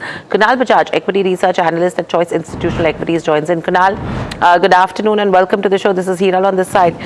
My question to you over here is, yes, a lot of analysts were seeing some green shoots, and it was a very divided view when you talk about Indian IT as a basket right now. There was no consensus view that anyone was able to pick up. And with what Accenture has done as well, clearly it is telling you that, okay, probably this year is not going to be for Indian IT. Is that your view as well, taking the guidance cut and the commentary into consideration? Sure. Thanks for having me on the show. So yes, what we see that we at the start of FY27, we were expecting some green shoots, and we were seeing that some client commentary is also turning positive. But what we see now that with the guidance given by HCL Tech Infosys, that was also not that promising. Now with Accenture also cutting the upper band of the guidance, we believe that the view which we have is cautiously neutral on the Indian IT space at the moment. We see that the deal bookings have been very weak. There has been prolonged deal conversion delays and as well as continued weakness and softness in the discretionary spending. So we are expecting demand recovery likely to be gradual rather than very steep in FY27. Thus, we can see some underperformance from IT companies in FY27 as well. Right, Kunal, good afternoon. This is Sharad here. Just wanted to understand if you had to compare the mid-cap and the large-cap ITs, which would be there, of preference right now, because the mid-cap IT seems to be a little bit better placed than the large-cap ones. Yeah. Hi, Sharad. So in my previous interviews as well, I have mentioned that we prefer the mid-cap spaces primarily because of a couple of things. Firstly, we see that the business model of tier 1 companies is mostly discretionary led, as well as what we see that they have more exposure of legacy component works. But on the other hand, mid-caps are not that heavy in terms of legacy work. So what we see that the deflationary impact due to the AI productivity is more specifically for large cap companies rather than mid cap. So we believe that mid caps are better off in this tech transition. And we have also mentioned in the past as well that any other tech transition which has happened in the past, be it cloud, let's say, be it the COVID disruption which has happened. In all of these scenarios, mid caps were the ones who were favored off, and we expect this to happen in this scenario as well. And what we see in the valuations point of view as well, valuations which mid caps used to trade at a premium, now that has also cooled off to a limit. So we expect mid caps to be the favor of the season going forward as well. Okay, so mid-cap IT to be the flavor of the season. But Kunal, if you have to look at the valuation trough, hovering near historic trough levels in terms of IT as a sector, is there a void in terms of any triggers for even to see a little bit of an upside to come in? And if so, if you see any triggers coming in, which would your preferred picks be at current levels? Sure. See, we don't see any immediate trigger at the moment, because all the eyes would be on the commentary from Q1 FY27. So commentary would be a key trigger as to how Indian IT companies give about the commentary about the demand outlook. But we see that Accenture's demand outlook is also not that promising. So we are expecting the similar case for Indian IT companies as well. And in the last demand commentary for HCL Tech and Infosys, they have also mentioned some client concerns, so we can expect that as well. So in the immediate term, in the next 3 or 4 months, we don't see any trigger which can have a upside for the IT services companies. And also we see that any upside which we see in terms of rally might be sold off. So we are not expecting any broad-based rally going forward. And in the mid-cap spaces, if we want to see in terms of valuations, we are expecting Coforge and Persistent to be the better offs, in both in terms of performance as well as valuations also have cooled off for them from the highs they have. Got it. That's interesting, because any rally that you could see in terms of IT could be an opportunity for investors to book profits, and that's what it may look like as well. But thank you, Kunal, for joining in. Always a pleasure to get your views as well. But completely out of time. With that, it's a wrap on this edition of Trending Stocks from Sharad, the team that put the show together, and myself. Lots more lined up on the other side. Please stay tuned.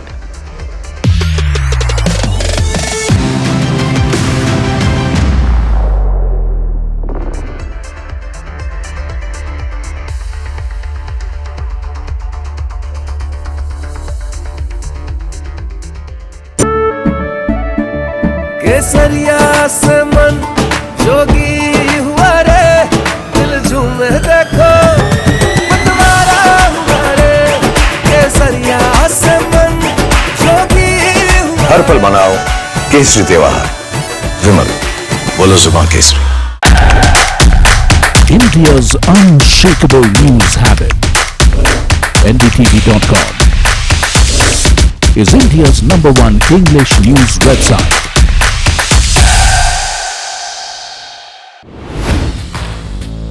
Hi, I'm Tamanna Inamdar. Watch me on NDTV Profit, where I break down the day's biggest business stories. What happened, why it matters, and what it means for your money. Hi, I'm Neeraj Shah. Watch me on NDTV Profit for the most incisive market intelligence and meaningful corporate conversations. And I'm Alex Matthew. Markets, mutual funds, insurance, personal finance. I help you cut through the noise and make smarter financial choices. And here's where you can watch us.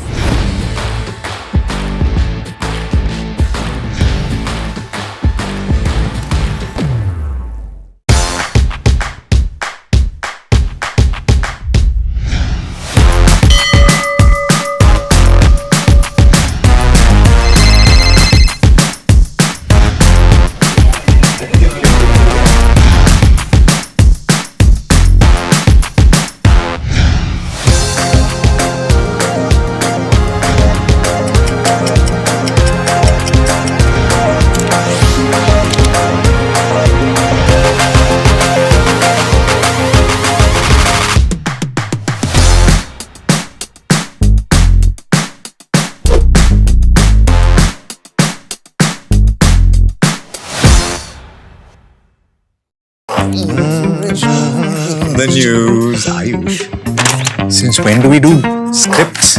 Fair point. Picture this. The biggest stage. Floodlights. Wow. 4K, the works. Where's the hook? There's going to be celebrities and guaranteed eyeballs. Where's the hook?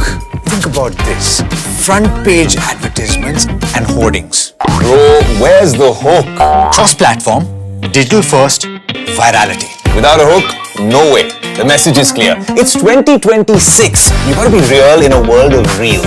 You gotta be original in a world where everything seems generated. That's it.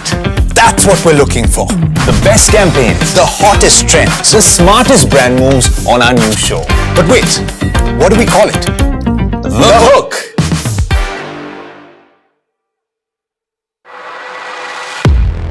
He has been tracking markets for over a decade, spots the trends before they hit the screen.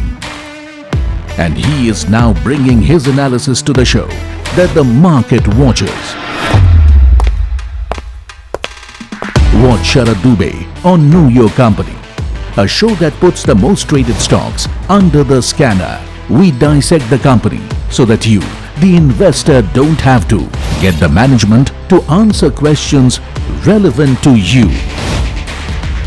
Watch Know Your Company weekdays at 11:30 a.m. to understand your next big bet.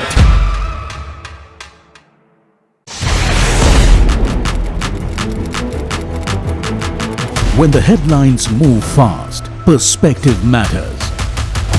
On Editor's Cut, our editors come together with experts to distill the week's information plates into clear perspective.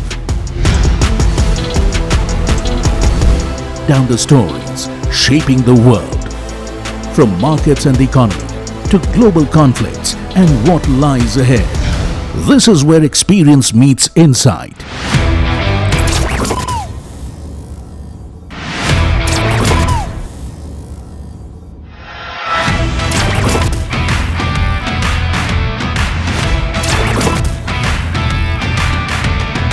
No noise, no hype, just sharp takes on what to watch next.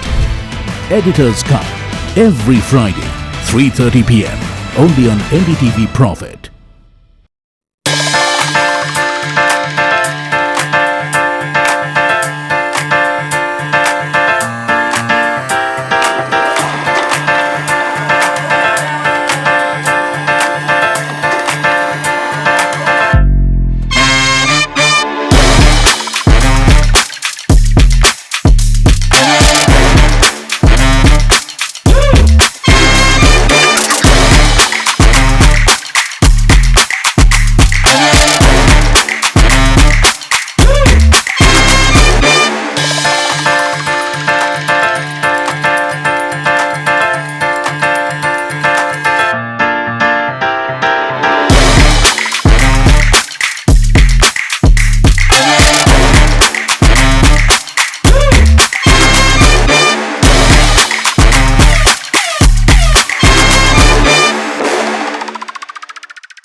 India's unshakable news habit.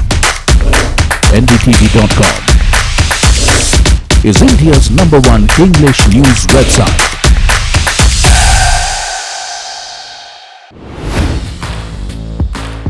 I'm Tamanna Inamdar. Watch me on NDTV Profit, where I break down the day's biggest business stories. What happened, why it matters, and what it means for your money. Hi, I'm Neeraj Shah. Watch me on NDTV Profit for the most incisive market intelligence and meaningful corporate conversations. And I'm Alex Matthew. Markets, mutual funds, insurance, personal finance. I help you cut through the noise and make smarter financial choices. And here's where you can watch us.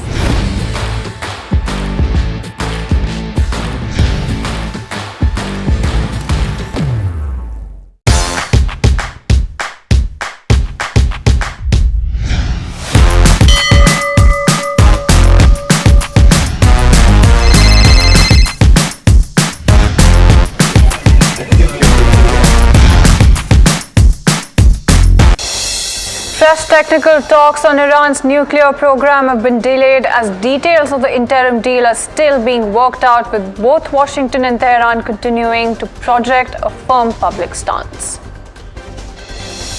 Benchmarks, meanwhile, hover close to today's low, with Nifty trading near 24,000, Sensex trading over 800 points as well. Most major sectors trade in the red. And IT stocks tumble after Accenture cut its FY27 growth outlook, dragging the Nifty IT index and in terms of leading some of those sectoral losses to plunge to a 2-year low. Crude is headed for its biggest weekly drop in months as supply fears are fading and as the US-Iran peace deal dramatically reshapes the global energy landscape.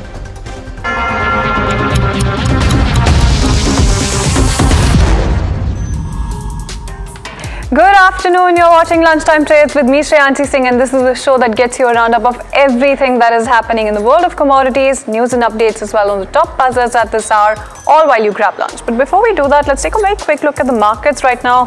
And when you talk about the market picture, it's actually a little bit of a tepid move really coming in. Nifty not about managing to get up from that day's low as well. And when you talk about Sensex as well, you're seeing a similar sort of move come in as well, with just about 800 points decline also coming through. But when you talk about the sectoral picture as well, that is also sharply tilted in the favor of red as well. So Nifty IT leading losses with that 5% cut really coming in. And you do have a bunch of sectors that are on the back foot, something like realty, oil and gas, PSU Bank, auto, Nifty Bank, all of those sectors holding on to a tinge of red. What's holding on a little bit resilient right now is something like a pharma or energy. And that also just about, when you talk about the small cap indices, that's where you're seeing a little bit of outperformance, if you can even call it that, with small cap indices just about holding on to some of those gains as well. But that said, let's quickly talk about some of the gainers and losers. First, let's talk about some of the losers in terms of the top trades as well. So 7.5% downtick coming in on something like an Infosys. And when you talk about the entire Nifty 50 pack, you're seeing a lot of declines really coming through for some of your IT names. So something like an Infosys, TCS, LTI Mindtree, Emphasis, Tech Mahindra, Persistent, all of those counters trading with losses right now. What's not doing so well is Bata India on the back of some profit booking as well after that stellar surge also coming in, and some of your fertilizer names also trading with a little bit of pressure. What's holding up quite well is something like a New India Assurance and a bunch of counters, the likes of Transcend Rectifiers as well, and that's the entire picture that you have in terms of markets. But that said, let's also get you the check going as far as oil prices and gold are concerned. You do have a little bit of loss really come through on both counts. In fact, let's also chat and get you some of those insights from Vandana Bharti, AVP Commodity Research, SMC Global Securities, who's joining us on the show right now. And Vandana, the setup is looking quite poor when you talk about oil prices, but also surprisingly gold prices. It has not been trading like a safe haven asset, and we'll come to that. But first things first, let's start chatting about oil prices in terms of what you then pencil in. This is something that US President Trump had really called out, and it is playing out somehow exactly as he had pointed out in terms of oil prices falling like a rock. Yeah, very true, Shyanshi, and it is happening right now, and we have seen around 40% of fall from the level of 119 in crude oil, and this is almost a crash of 40%. And in gold and silver, market has wiped out $1.7 trillion in last 24 hours. So it is like a very huge, massive liquidation in the gold and silver and crude oil prices, and the benefits it is totally going to the dollar index, where we have seen the breakout in the chart, and we are expecting 102, 102.5 kind of level. And simultaneously, like all events happened in this week, it favored dollar index and it was against the bullion counter. So yes, the indications, Fed indications of rate hike and Bank of Japan interest rate hike, and then peace deal, all three events, they have pressurized the bullion counter and crude oil prices. And we have seen selling across the board, whether it is metals, it is energy counter, or it is a bullion counter. So this was a week of massive selling in commodities prices. Yes, no, absolutely. And when you talk about that fall, it's really coming through at least on the weekly price levels. But Vandana, when you talk about prices just at this moment, some bit of recovery, some bit of rebound is something that you're seeing being reflected. Do you think that that kind of trend could really sustain here? No, in crude oil, I'm expecting, Shyanshi, that the prices should stabilize near the level of $70 to $70, because it will take weeks or months to, on the ground reality is that it will take weeks or months time to get the normal transportation from the Strait of Hormuz. And the derivative market, it is reacting more against the physical market. So in physical market, $78.8 is the Indian crude basket oil prices, and the spot prices and derivative market, the gap between these two markets should get minimized, and I'm expecting that the prices should really move a little upward towards the level of $80, and $80, $85 it should be the level where the prices should get stabilized in international market. If we talk about the MCX, in MCX I'm expecting that the prices should go near the level of 7,400 to 7,500 kind of level, because really it will take some time to get the transportation or supply side completely smoother. No, absolutely. And let's, on that note, really start chatting about gold as well. It's quite the interesting move, like I mentioned earlier as well, Vandana, because first you had the safe haven asset. Now you're looking at the safe haven asset that really fell in an active war. And right now you still have it declining, even though some of the peace hopes have really reflected through. Some of the deal talks as well had legs to really stand on. So what are you looking at going forward in terms of gold, and how are you putting all of this into perspective right now, given the entire safe haven asset status that is drastically shifted? Yeah, and it's really confused the market, because in wartime it was moving down. Even after the peace deal, it is moving down. And the liquidations, it is all, it is across the board of bullion counter, whether we consider gold prices, silver prices, platinum, palladium, selling is everywhere. So yes, but the retailers are moving out from this counter. ETF in ETF, we have seen the outflows.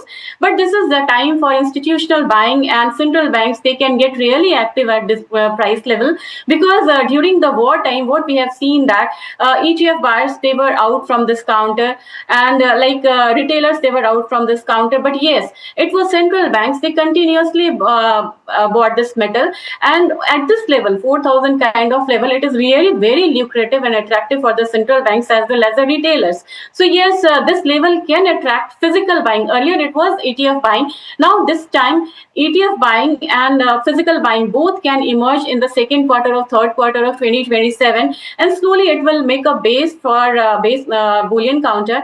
And simultaneously we are entering into that aggressive seasonal buying, and that will start from August onwards towards the months of October to November. So by the correction, with the correction, major correction in the prices and seasonality, now the prices should move up. Yes, no, absolutely. And given that prices should move up, Vandana, that brings me to my last question to you as well. Do you think that if fresh buys is something that people are thinking about, do you think that they should go ahead and do that right now, given that there's been some of the weakness that has really set in gold prices as well in the recent past? Yeah, every time, like it settled near the level of $4,000. So, and now it is coming down. I'm expecting more fall in the prices, and it should be settled near the level of 4,000 or 439.80 kind of level. So, on some further correction, they should accumulate, whether it is ETF, whether it is physical buying, or it is in derivative counter. So, with some correction, they should start buying. Absolutely, and thank you so much, Vandana, for taking time out and joining us this afternoon. So there you go, that's the entire outlook coming in. If you're looking at fresh buys and if you're looking to buy gold, you could be looking at that time horizon as well in mind. But with that, it's time for a very quick break. More news and updates on the other side.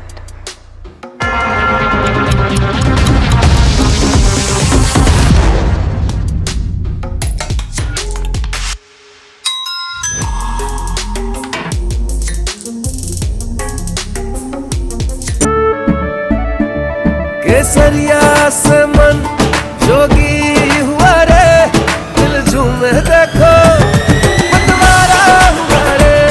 केसरिया से मन जोगी हुआ। हर पल मनाओ केसरी त्योहार। विमल, बोलो जुबान Kesari. India's unshakable news habit.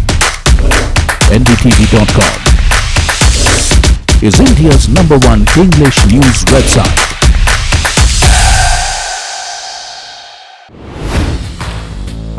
Hi, I'm Tamanna Inamdar. Watch me on NDTV Profit, where I break down the day's biggest business stories. What happened, why it matters, and what it means for your money. Hi, I'm Neeraj Shah. Watch me on NDTV Profit for the most incisive market intelligence and meaningful corporate conversations. And I'm Alex Matthew. Markets, mutual funds, insurance, personal finance. I help you cut through the noise and make smarter financial choices. And here's where you can watch us.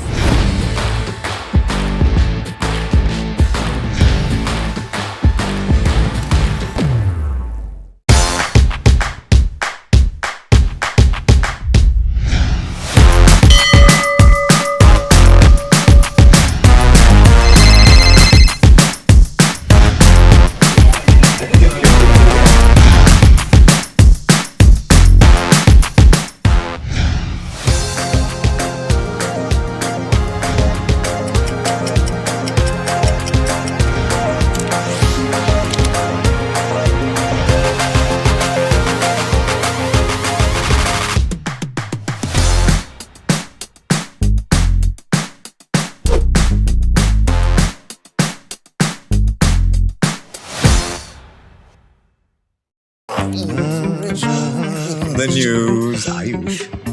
Since when do we do scripts? Fair point. Picture this. The biggest stage. Floodlights. Wow. 4K, the works. Where's the hook? There's going to be celebrities and guaranteed eyeballs. Where's the hook? Think about this. Front page advertisements and hoardings. Bro, where's the hook?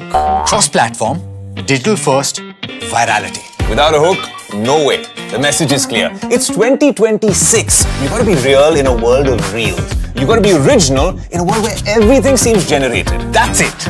That's what we're looking for. The best campaigns. The hottest trends. The smartest brand moves on our new show. But wait, what do we call it? The hook.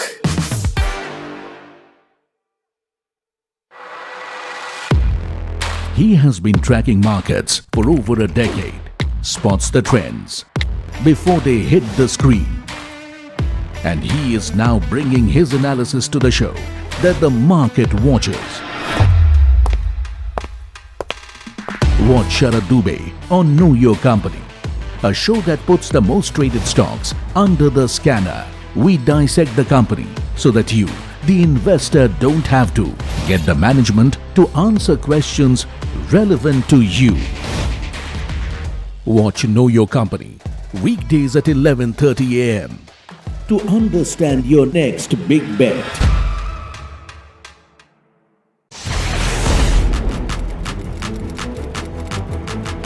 When the headlines move fast, perspective matters. On Editor's Cut, our editors come together with experts to distill the week's information plates into clear perspective. down the stories shaping the world. From markets and the economy to global conflicts and what lies ahead. This is where experience meets insight.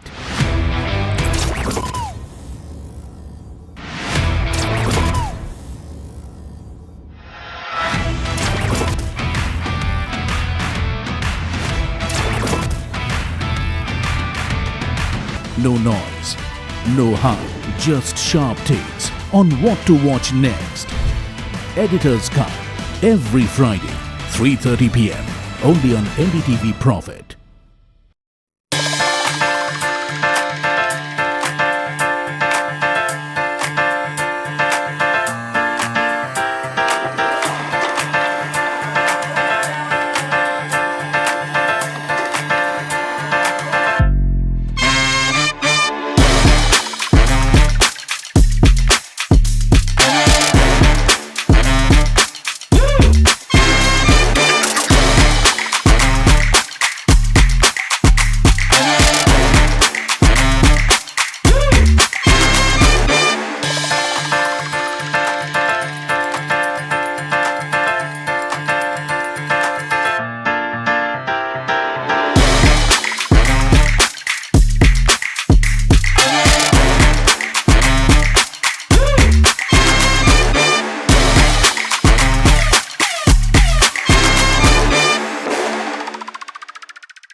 India's unshakable news habit.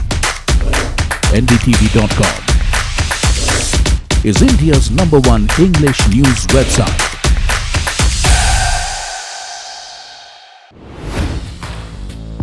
Hi, I'm Tamanna Inamdar. Watch me on NDTV Profit, where I break down the day's biggest business stories. What happened, why it matters, and what it means for your money. Hi, I'm Neeraj Shah.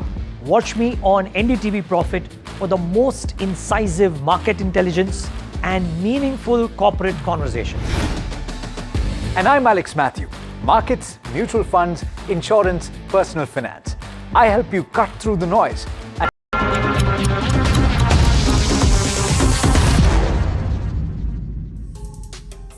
We are here joined by Mr. Abrar Ali Dalal, who's CEO at Rainbow Children's Medicare. So, welcome at NDTV Profit. Always pleasure to have you. You know, all your focus was on expansion, but now it is more on utilization, I would say. Does this mean slower expansion going ahead, or expansion will continue at the same pace? What's the update when it comes to CAPEX? Yeah, first of all, thank you so much. We have added around 450 beds last year, and so currently we are around 24 beds as organization. So obviously the focus now will be on the utilization of the current capacity. Various steps that we are taking, certain tactical steps like making certain changes in the organization structure to be able to increase the speed of execution. We are going to focus a great deal on digital conversions and digital marketing. And from an internal hospital point of view, we are looking at getting in a lot of tech, which includes getting in a new CRM software, which will help us look at patient conversion in a better manner. So these are the key steps that we're taking for to look at how to increase and capacity utilization or occupancy. Right. So you've added almost 500 beds, but occupancy is still low at 45%, if I'm not wrong. By when these beds will start generating returns for you? Yeah, I think if you look at the last quarter, where most of these beds were already implemented, we have grown our volumes, or our incremental volume growth has been almost 20%. So it has already started firing. If I look at Q1 of this year, we're looking at another volume growth of close to 25%. So I think that's to answer your question. The proof of the pudding lies in that after implementation in Q4, we actually started firing pretty well. So it is actually improving, and we are hoping to look at a much better improvement as the year goes by. And any target when it comes to occupancy levels, sir? In Q4 it was almost 45%. What's the target going ahead, and by when will you achieve that targeted number?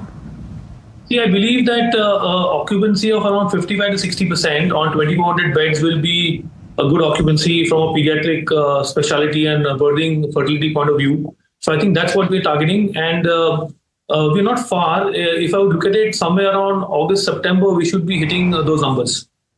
Understood. And talking about the margins, which are at around 32% for FY26, any more levers ahead? Can investors expect more inch up towards margin, or these are the peak margins that you'll be maintaining? So I think these are very good margins, honestly. But however, saying that, always the effort lies in improving and operating, getting better operating leverages. So while I'm optimistic that we can do better, but again, I feel that these are very good margins to be at this point of time. All right, and that's the word coming in from Rainbow Children's Medicare as well. But let's also talk about the FMCG space, shifting our focus to the FMCG sector then. And analysts, in fact, are telling NDTV Profit that FMCG space is unlikely to see a price cut immediately as well. In fact, let's also go across to Sesha Sen, who's standing by with all of these important details. Right. While crude prices have corrected sharply from their highs, consumers should not expect their grocery bills to, come down anytime soon. FMCG companies say that their pricing strategies remain largely unchanged as they continue to work through the inventory purchased when crude was trading above $120 dollar per barrel. Companies such as Dabur, Parle and Imami point out that input cost pressures are still elevated, with the freight and packaging expenses remaining high despite the fall in crude prices. We haven't seen a decline in the retail fuel prices either. As a result, the benefit of lower oil prices has not yet fully flowed through to their cost structures. In fact, some companies are still considering calibrated price hikes to safeguard margins, although the extent of future increases could be lower if crude prices remain subdued. Now, industry players say that they are also waiting for greater clarity on where the oil prices eventually stabilize before taking any major pricing decisions. Now, Parle has, indicated that it does not expect any immediate reduction in the MRP. Dabur has also said that it may still undertake selective price hikes, though the quantum could be lower if, crude prices stay at the current levels. Imami has also said that it is currently carrying inventories, 2-3 months of inventory, and that it may not see any price actions at the moment. Absolutely. Thank you so much for getting us all of those details. But with that, we're completely out of time on this edition of Lunchtime Trades. Thank you so much for tuning in.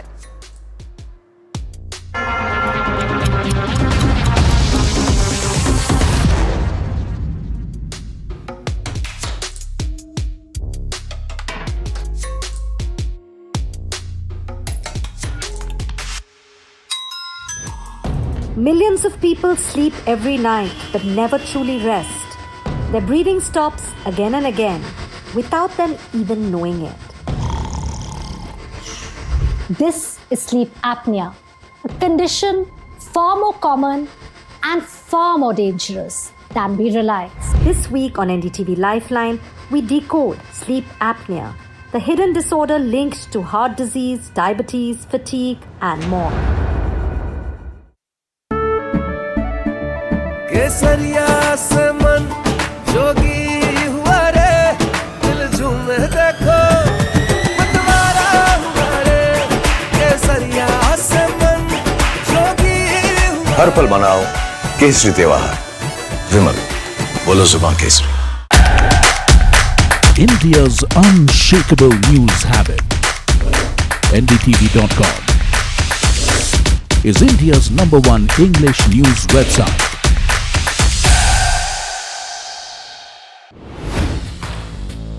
Hi, I'm Tamanna Inamdar. Watch me on NDTV Profit, where I break down the day's biggest business stories. What happened, why it matters, and what it means for your money. Hi, I'm Neeraj Shah. Watch me on NDTV Profit for the most incisive market intelligence and meaningful corporate conversation. And I'm Alex Matthew. Markets, mutual funds, insurance, personal finance. I help you cut through the noise and make smarter financial choices. And here's where you can watch us.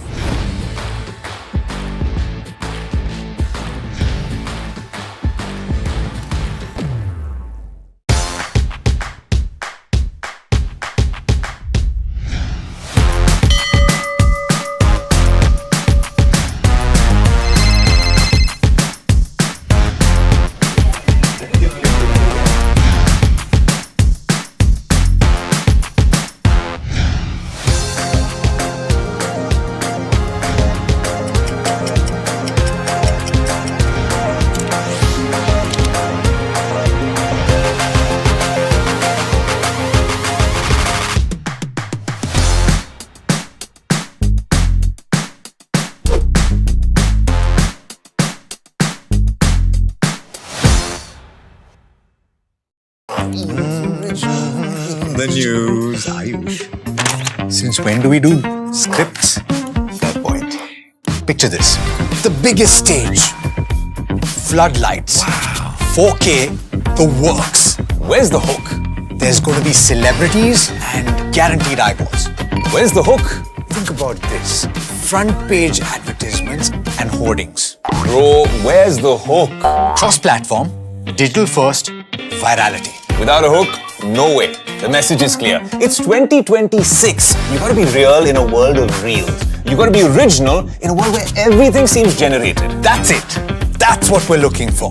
The best campaigns. The hottest trends. The smartest brand moves on our new show. But wait, what do we call it?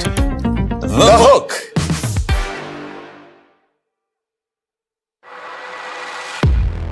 He has been tracking markets for over a decade, spots the trends before they hit the screen.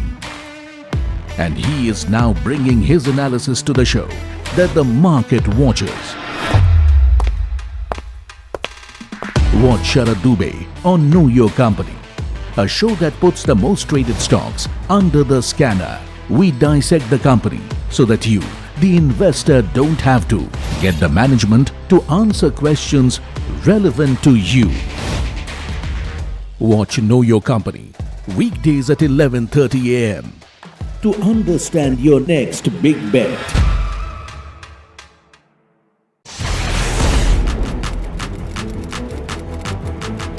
When the headlines move fast, perspective matters.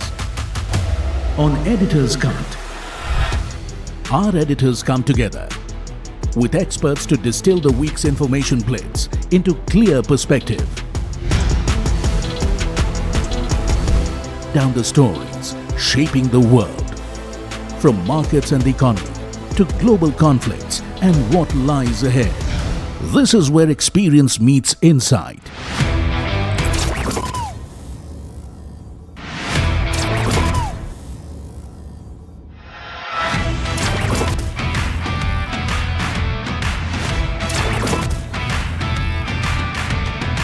No noise, no hype, just sharp takes on what to watch next.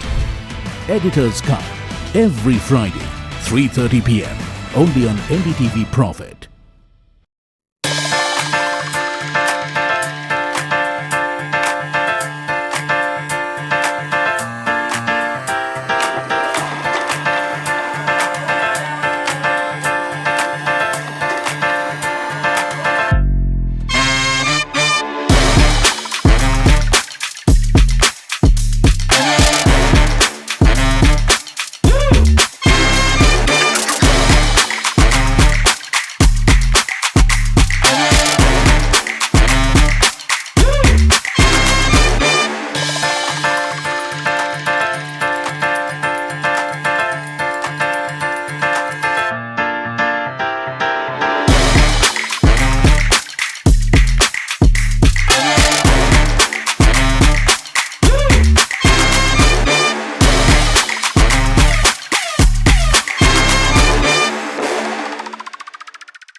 India's unshakable news habit. NDTV.com is India's #1 English news website.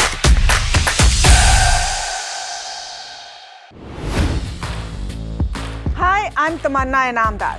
Watch me on NDTV Profit, where I break down the day's biggest business story.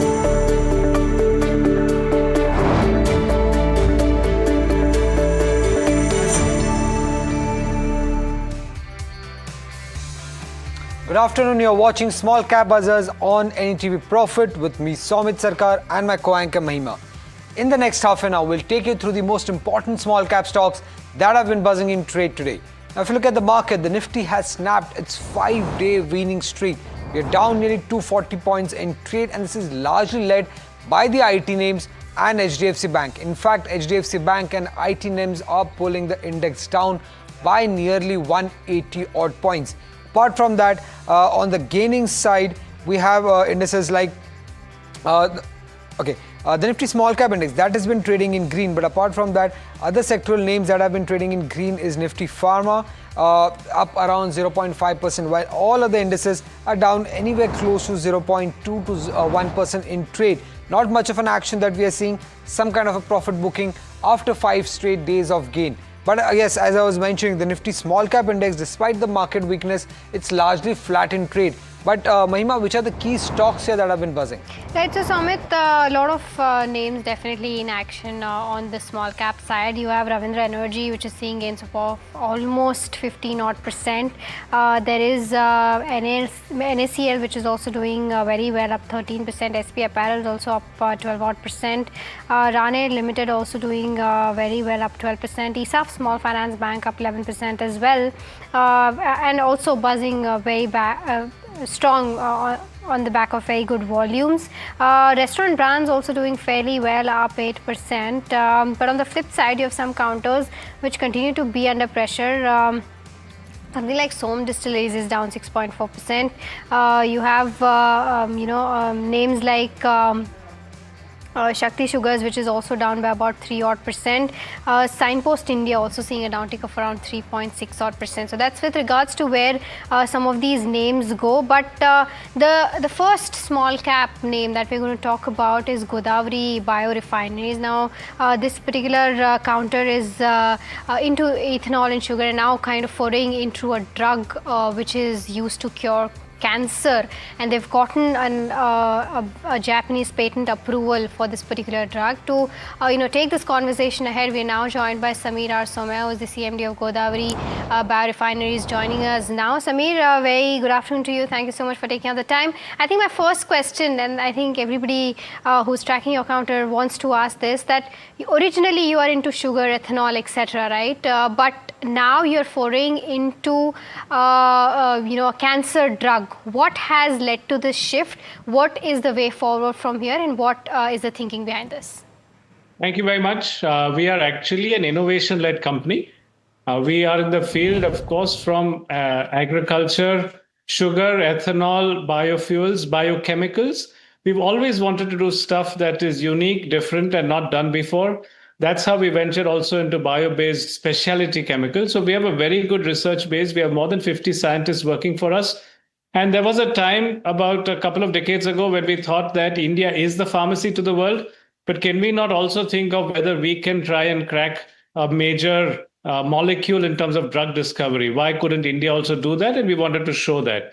So we started working on a molecule to go after triple-negative breast cancer, which is the aggressive mode of breast cancer over there. And that's how the journey started. More of a dream, like a moonshot, that since we have so many research scientists, we're always doing work in chemistry. Can we try one of these molecules in this field as well? So that is the dream that we wanted to do. Drug discovery is a long process, and that's where we are.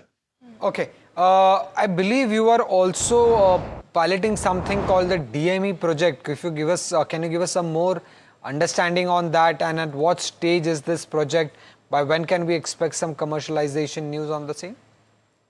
Well, so, we are in a world of geopolitical uncertainty. India needs to be Atmanirbhar by 2047. And this, in the current day and age, we've already seen what fossil scarcity looks like.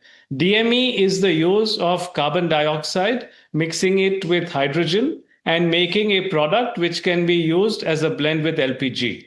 So it addresses the idea of climate change and also looks at energy security. We've done this in partnership with ICT, Institute of Chemical Technology, which is in Mumbai. The work was done earlier in the laboratory. Right now, we are doing pilot trials over there. Again, I would like to specify this is a research project.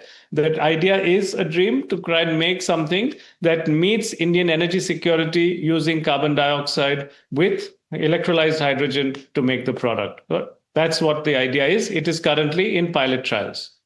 Okay. Samir, with regards to this Japanese patent approval, that you've received for curing of cancer, you just gave us the details. But in terms of how big the market size looks like and what is the kind of potential going forward, in terms of how much this can add to your top line, and right now, if you take a look at your business mix as well, sugar is around 36% chemicals is around 29%, and ethanol is around 33%. Now that you're foraying into a fourth segment per se, what is that mix going to look like in the next 3 years? Give us some perspective on that.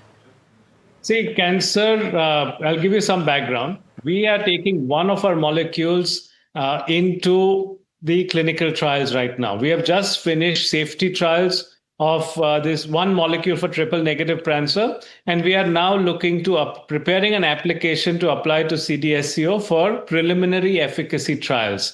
The current patent that we have received, which you're talking about, is a Japanese patent for another molecule also, which has found some work on cell lines to show its effectiveness on breast and prostate cancer cell lines.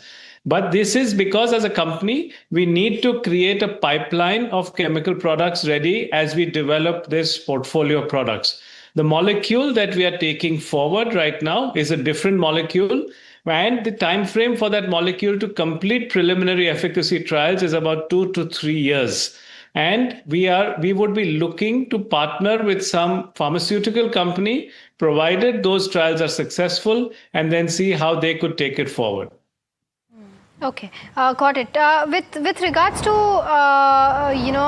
in terms of the estimated investment that you would have already done, plus going forward that you're going to do, what is that amount looking like, and how are you planning to fund it further going forward if you were to invest more amount?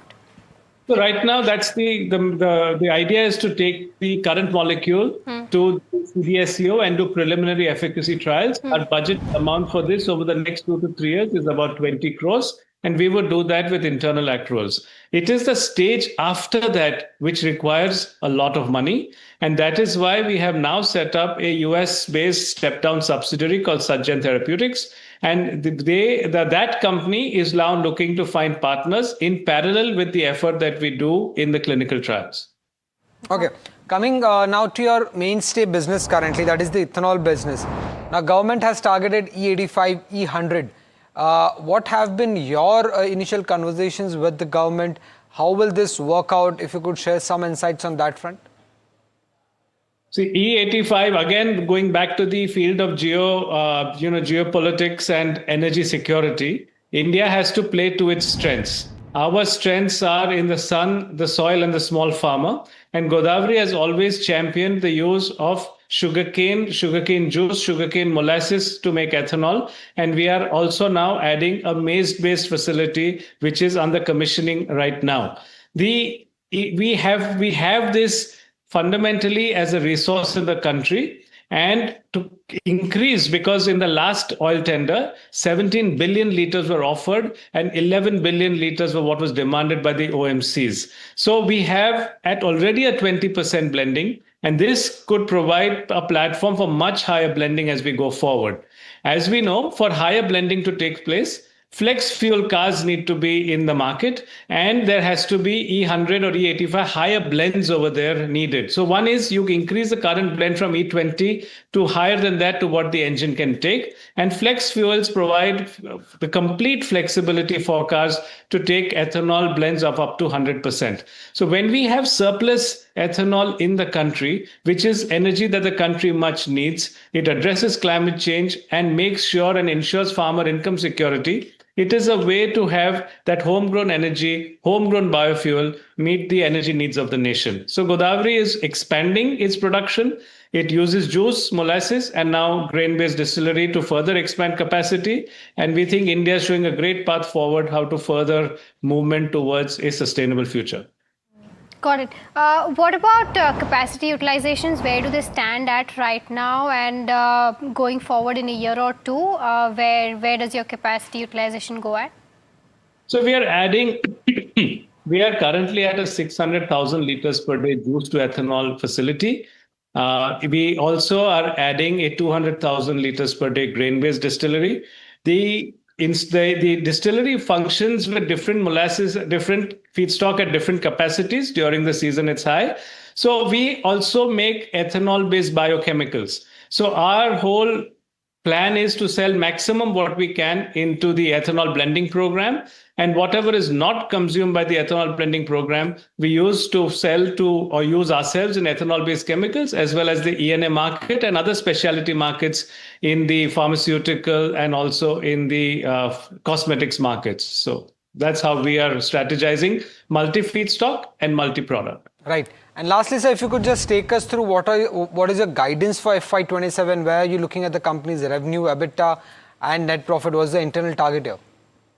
I think we will talk to our board later and come back to you, but we would like to say that our bio-based chemicals market is also doing well right now. The world is looking at a green energy as well as a transition on greener materials.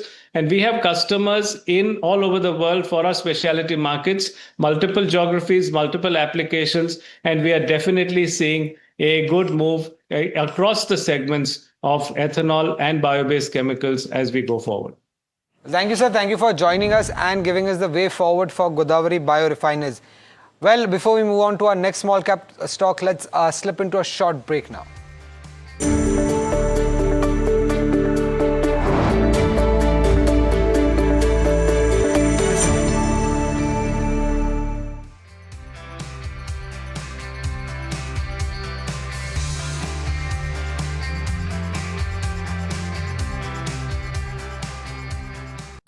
Millions of people sleep every night but never truly rest.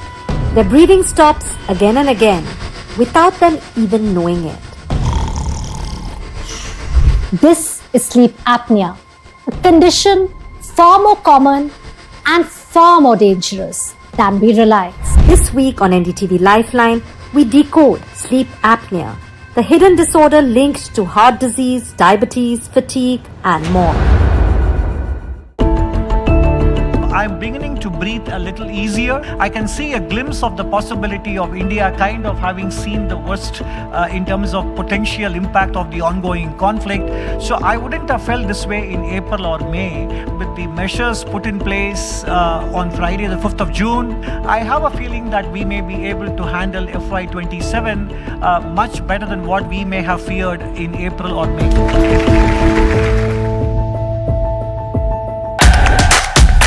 India's unshakable news habit. NDTV.com is India's #1 English news website.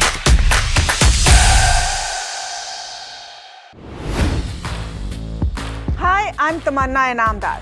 Watch me on NDTV Profit, where I break down the day's biggest business stories. What happened, why it matters, and what it means for your money. Hi, I'm Neeraj Shah. Watch me on NDTV Profit for the most incisive market intelligence and meaningful corporate conversations. And I'm Alex Matthew. Markets, mutual funds, insurance, personal finance. I help you cut through the noise and make smarter financial choices. And here's where you can watch us.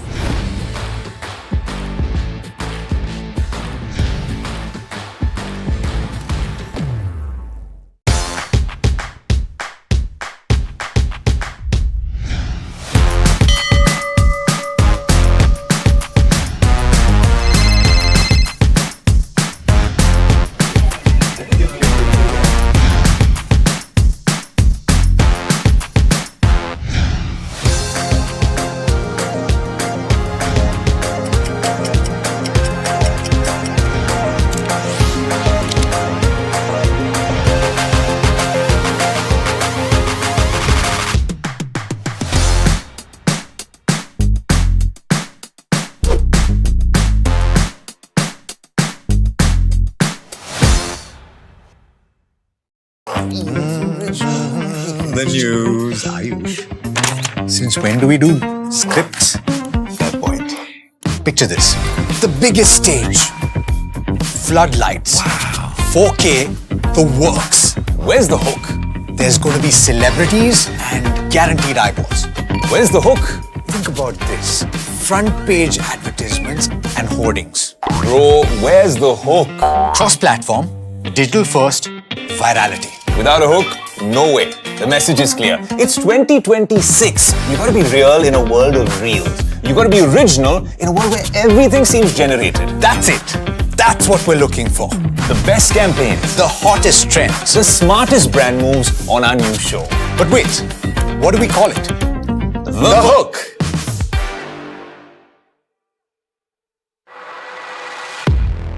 He has been tracking markets for over a decade, spots the trends before they hit the screen.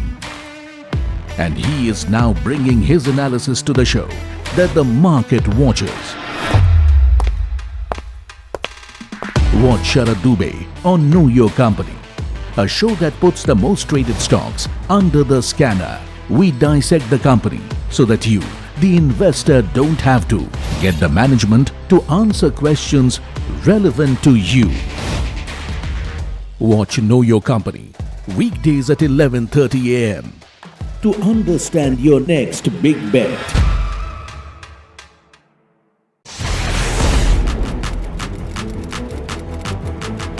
When the headlines move fast, perspective matters. On Editor's Cut, our editors come together with experts to distill the week's information plates into clear perspective. Down the stories shaping the world, from markets and the economy to global conflicts and what lies ahead. This is where experience meets insight.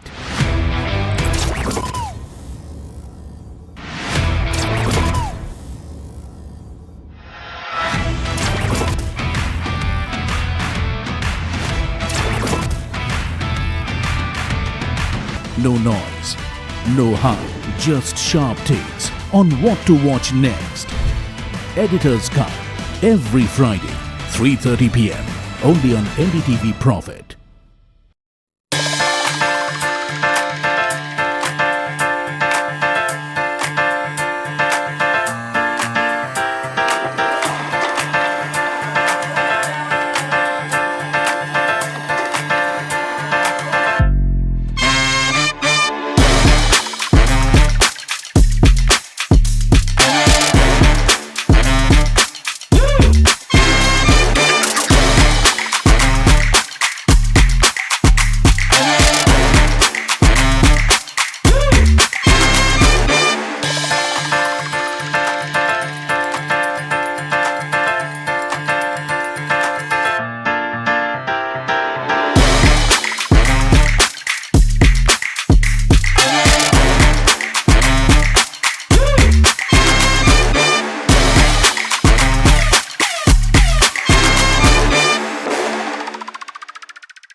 Millions of people sleep every night but never truly rest.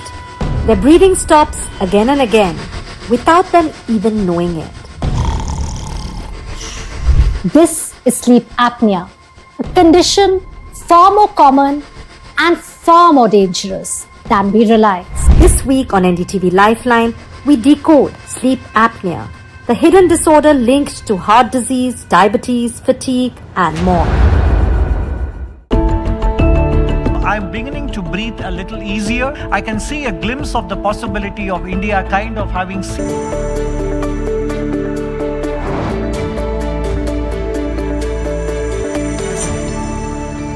Welcome back. You're watching Small Cap Buzzers here at NDTV Profit. The next one that we're going to put spotlight on is Ravindra Energy, and this counter has been in focus on the back of a bulk deal, and we have Shivam joining by to give us some perspective as to who bought and sold and what the company does exactly.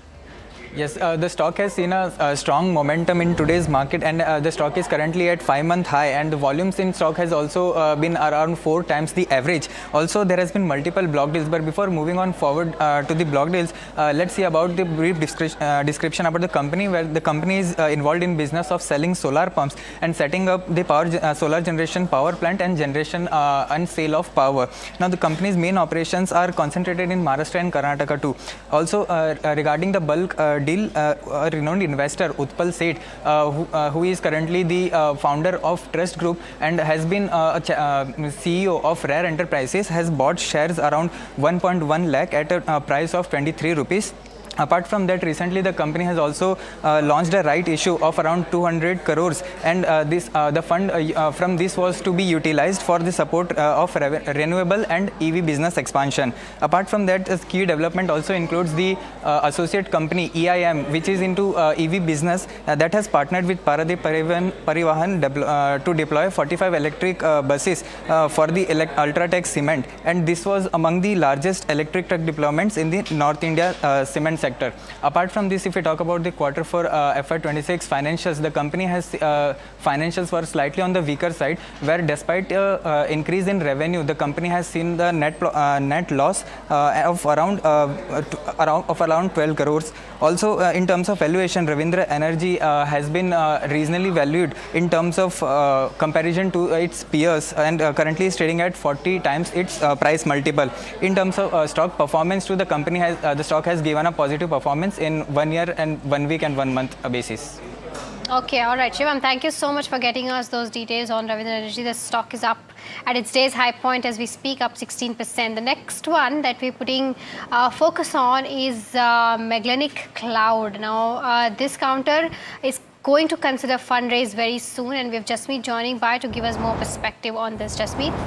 Well, Maiva, thank you for that. As rightly said, the company is considering to fundraise, and that's the news for this particular counter. While we had reported about this company on Monday, 4 days ago, we did know the stock had rallied nearly 20% and currently the stock is up 27% since then. While if you look at the overall stock performance, the stock has risen nearly 30% in the last 1 month, and it's up nearly 22% in last 6 months. Majority of the gains over the last 6 months and a month is coming in the last 5 days itself. If you look at the overall order book of the company has been receiving a lot of order in the e-surveillance section over the CCTVs. I'm talking about the recent orders. Company received an order nearly about 15 crore from East Coast and Southern West railway stations for the CCTV footages. Now, in terms of the overall Q4 performance, the company did have a strong Q4 altogether. We did know the revenue saw an expansion of nearly 25%, while the EBITDA saw an expansion of 8% in terms of the margin. That compressed a bit on the back of the business shift which we are seeing from IT services to surveillance system, where they are increasing in cost of material, impacting the margin profile, and that might be the new margin profile for the company going ahead. Lastly, talk about the profit. The profit saw an uptick of 6% and currently is a 30 crore for the quarter. All right, Jasmeet, thank you so much for getting us those details on Magellanic Cloud. Of course, trading at its day's low point, completely opposite of Ravindra Energy, down by about 1%. But with that, viewers, completely out of time on this edition of Small Cap Buzzers. But if you have got stock-related queries, then do stay tuned because Ask Profit is up next.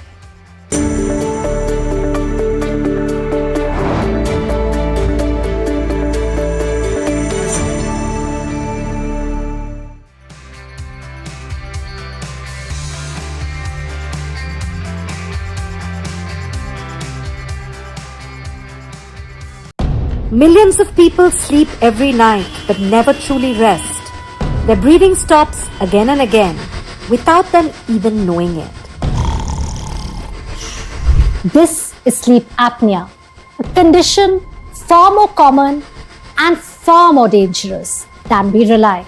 This week on NDTV Lifeline, we decode sleep apnea, the hidden disorder linked to heart disease, diabetes, fatigue, and more. I'm beginning to breathe a little easier. I can see a glimpse of the possibility of India kind of having seen the worst in terms of potential impact of the ongoing conflict. So I wouldn't have felt this way in April or May with the measures put in place on Friday, the 5th of June. I have a feeling that we may be able to handle FY27 much better than what we may have feared in April or May.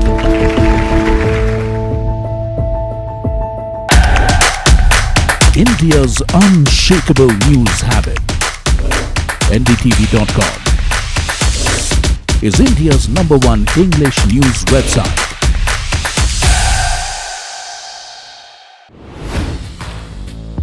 Hi, I'm Tamanna Inamdar. Watch me on NDTV Profit, where I break down the day's biggest business stories. What happened, why it matters, and what it means for your money. Hi, I'm Neeraj Shah. Watch me on NDTV Profit for the most incisive market intelligence and meaningful corporate conversation. And I'm Alex Matthew. Markets, mutual funds, insurance, personal finance. I help you cut through the noise and make smarter financial choices. And here's where you can watch us.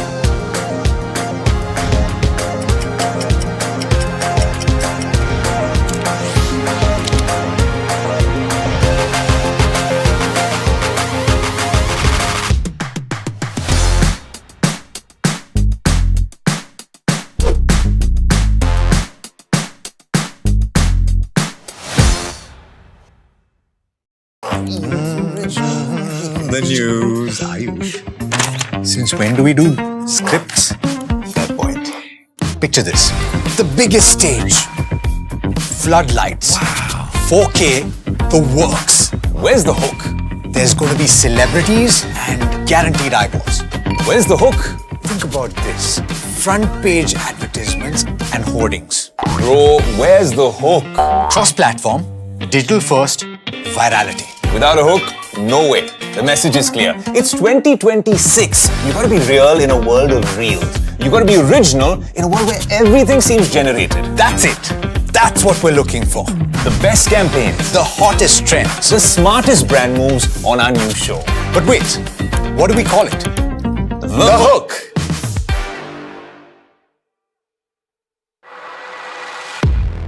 He has been tracking markets for over a decade, spots the trends before they hit the screen. And he is now bringing his analysis to the show that the market watches. Watch Sharad Dubey on Know Your Company, a show that puts the most traded stocks under the scanner. We dissect the company so that you, the investor, don't have to get the management to answer questions relevant to you. Watch Know Your Company weekdays at 11:30 a.m. to understand your next big bet.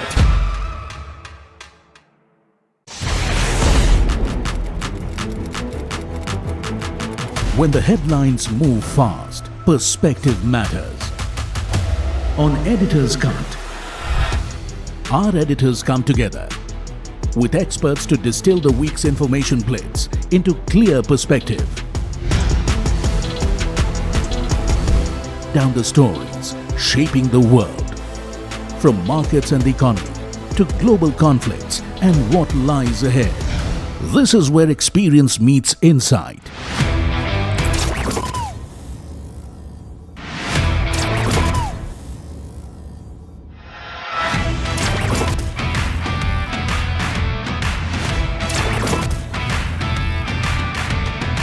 No noise, no hype, just sharp takes on what to watch next.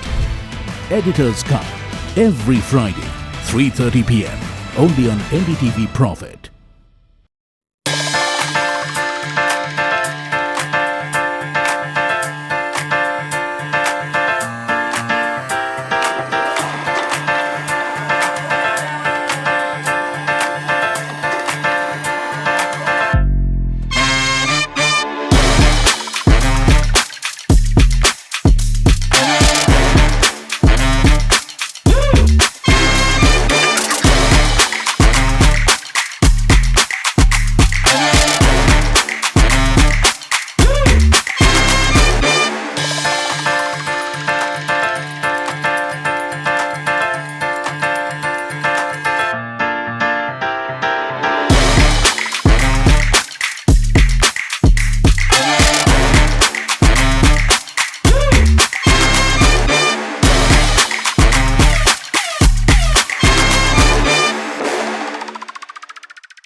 Millions of people sleep every night but never truly rest.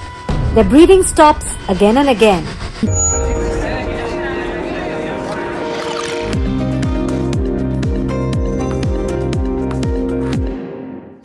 Welcome, you're watching Ask Profit here at NDTV Profit. I'm Mahima Vachharjani and this is a show that gets all your stock related queries answered. Before we start doing that, let's take a quick look as to how the markets are doing at this hour. Let's try to pull up the Nifty 50 and see as to where it is trading at the moment. You have a downtick of around 0.8%, slightly off from its day's high point, but still below the 24,000 levels for the Nifty 50. And it's the IT names that are putting pressure on the index as we speak. The Bank Nifty also, let's try to pull that up and see as to where it's trading at right now, hovering around the 57,600 levels, now dipping by about 0.5%, but again off from today's low point.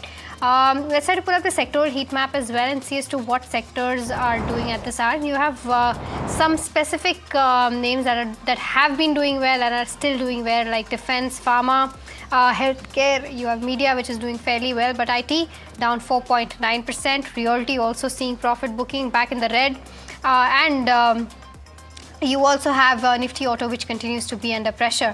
Let's try to pull up the mid cap 150 and the small cap 250 as well, and see as to where they are trading at. The mid cap 150 is trading by just flat, has recovered quite a bit from its day's low point. At least that is a positive sign. And the Nifty small cap 250 continues to be in the green, up by about 0.2%. But let's start taking your stock related questions, and to answer them, we are now joined by Ruchit Jain, who's the Vice President Equity Technical Research Wealth Management at Motilal Oswal, and Neerav Asher, who's the Head Equity Research Analyst at Latin Manharlal Securities, joining us now. Welcome to both of you, gentlemen, and a very good afternoon to the both of you. I'll start by taking the first question, which is from Bindu, who's writing from Hyderabad, asking about transformers and rectifiers. She's bought around 360 shares at the levels of 260. Wants to know if she can continue to hold or book profits at the current levels. Rujit, there's a good spike that we've seen in the stock today. What is your recommendation on this one?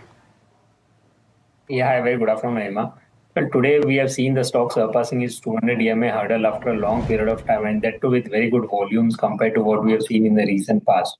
So I think the buying price is also good. So it should continue to hold on for further up move, maybe towards 420 odd levels, where it can take a review again on the stock. Okay, all right. The next one that we have is on KPI Green. Our viewer Rakshit from Udupi wants to know if he can enter into this counter from a slightly long-term perspective. Neera, would you recommend that? Well, the advice is to wait for the next quarterly results. There is a possibility of a correction due to some margin pressure. So I think the advice is to wait. Okay, all right. The next one that we have is from Venkat, who's writing us from Chennai. He says he's bought 125 shares of Reliance, bought at the levels of 664. Wants to know whether he can hold or sell. Neera, what would you recommend on this one, considering the AGM and the news around Jio IPO coming soon? Well, the advice is to hold. Okay, all right. The next one that we have is from Mr. Srinivas, who's writing us from Chennai, asking about Aarti Industries. He's asking that, basis the charts, what is a good entry point from a 6 months to 1 year perspective? Ruchit, your view? Any decline towards 460 can be used as a buying opportunity. The 200 DMA support is around 434, so keep stop loss below 430 on your long positions. Okay, all right. The next one that we have is from Sabita, who's writing us from Hyderabad, asking about DOMS, and she wants to know the right entry price and the target also for this one, and whether this is a good idea to buy this counter or not. Rajit, the stock is down around 3.6% today. What would you recommend? Still into a consolidation phase. The stock is facing hurdle around the 2400 mark. So I would recommend to wait for a breakout above that. Only if it surpasses 2400, then go long for potential targets around 2700, and stop loss should then be placed below 2200. Okay, all right. The next one that we have is coming in, and this is from JSW Energy is the next one. Anil from Pune wants to know if he can continue to hold from a really long-term perspective this particular counter that he's been holding around 220 odd shares. He's holding 6,000 odd shares bought at the levels of 220. So he's bought it at very attractive levels. I'm sure he's sitting at a huge profit right now, considering that he's got a good quantity as well. But Neerav, should he continue to hold? He's saying that he can hold this for the next 5 to 7 years. Since he's bought the shares at a very attractive valuation, he should continue to hold from a long-term perspective. Definitely, yes. Okay, all right. The next one that we have is from Gautam. He's asking whether does it make sense to invest into any of these demerged Vedanta companies for the next 12 to 18 months. Neerav, any view on this one? Any particular one that you think is investable right now? Well, we've been looking at Vedanta Iron and Steel because it's got very strong iron ore reserves and the capacity to scale up the steel business to 15 million tons per annum. So I think it's looking very compelling from a valuation perspective. Okay, all right. The next one that we have is from Satyan. He's asking if it's the right time to accumulate PhysicsWallah from a short to medium term perspective, and what are the levels to watch out for. Ruchit, your view? Yeah, so the stock is attempting an up move with good volumes, and today even the stock has surpassed its resistance. So can expect a short-term up move towards 135, 138 kind of levels. one can create long positions with stop loss below 112. Okay. The next one that we have is on Pavarika. Murthy from Vizag wants to know if this is a good counter to buy from a long-term perspective. Nirav, any view on this one? Yeah, but I think it's advisable to wait for some correction before making an entry into the stock. Okay. The next one that we have is from Sunil Kumar, who's writing us from Vishakhapatnam. He's asking about AGS Transact. He's bought around 1,000 shares, the levels of 42.45, and wants to know whether to hold or book losses. Ruchit, any view? So overall, I would suggest to take an exit from the stock. It's the stock is almost a penny stock now, so no point keeping any expectations from this. Okay, all right, okay. The next one that we have is on Tata Motors CV. Sriram Raghuraman from Chennai is holding 100 shares and wants to know from a 3-month perspective if this is a good hold or not. Ruchit? So can hold on at current levels. We have seen some correction in the recent past as well, but the downside seems to be limited from here on, and we can see a gradual up move in next few months. So if we can keep holding for next 3 months perspective, 385, 380 is a good support for the stock. So can see a bounce back from those levels again. Okay, Gravita India is the next one. Ashish from Bengaluru wants to know from a long-term perspective, can he continue to hold this one? He's bought it at the levels of 1700. Nirav? Yes, he should continue to hold because of the strong prospects of the recycling business. Okay, all right. So that's the view coming in on Gravita India. But with that, viewers, it's time to step into a short break. But we'll be taking more queries on the other side of the break, so do stay tuned.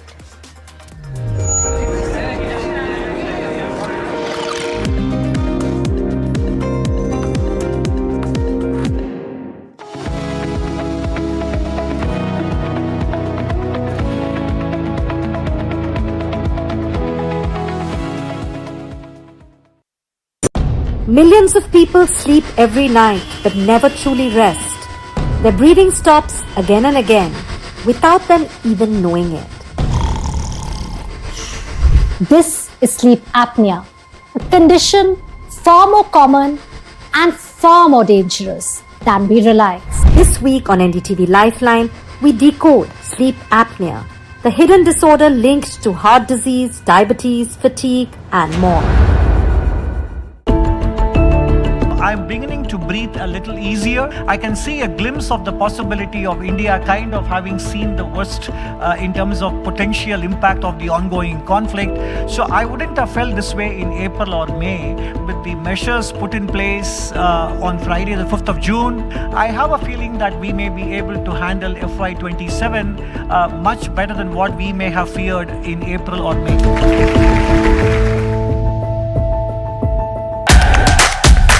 India's unshakable news habit.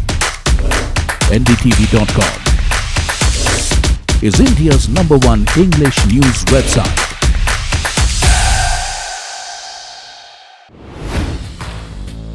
Hi, I'm Tamanna Inamdar. Watch me on NDTV Profit, where I break down the day's biggest business stories. What happened, why it matters, and what it means for your money. Hi, I'm Neeraj Shah. Watch me on NDTV Profit for the most incisive market intelligence and meaningful corporate conversations. And I'm Alex Matthew. Markets, mutual funds, insurance, personal finance. I help you cut through the noise and make smarter financial choices. And here's where you can watch us.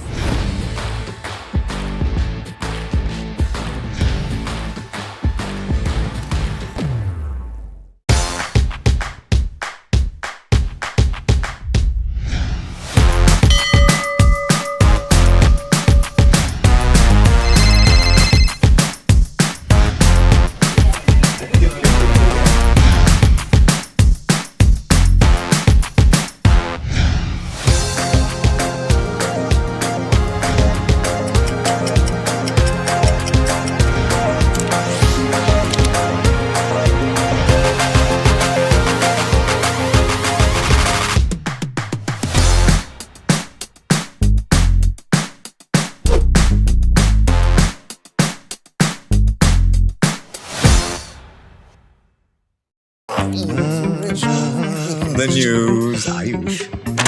Since when do we do scripts? Fair point. Picture this. The biggest stage. Floodlights. 4K, the works. Where's the hook? There's going to be celebrities and guaranteed eyeballs. Where's the hook? Think about this. Front page advertisements and hoardings. Bro, where's the hook? Cross-platform, digital first, virality. Without a hook, no way. The message is clear. It's 2026. You gotta be real in a world of reels. You gotta be original in a world where everything seems generated. That's it. That's what we're looking for. The best campaigns. The hottest trends. The smartest brand moves on our new show. But wait, what do we call it? The hook.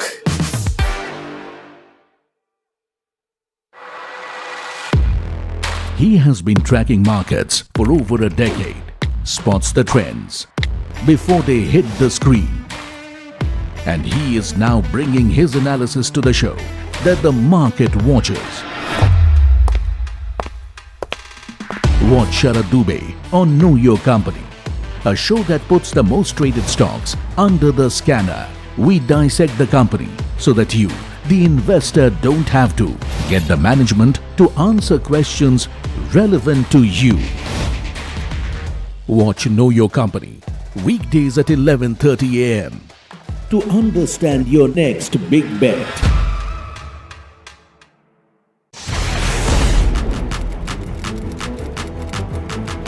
When the headlines move fast, perspective matters.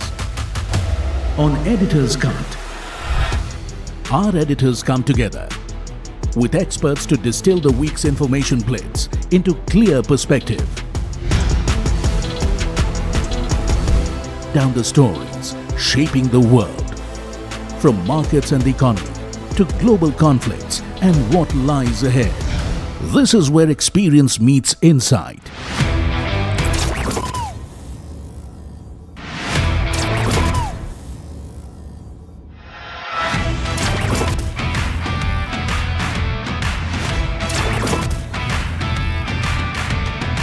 No noise, no hype, just sharp takes on what to watch next. Editor's Cut, every Friday, 3:30 p.m. only on NDTV Profit.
Millions of people sleep every night but never truly rest.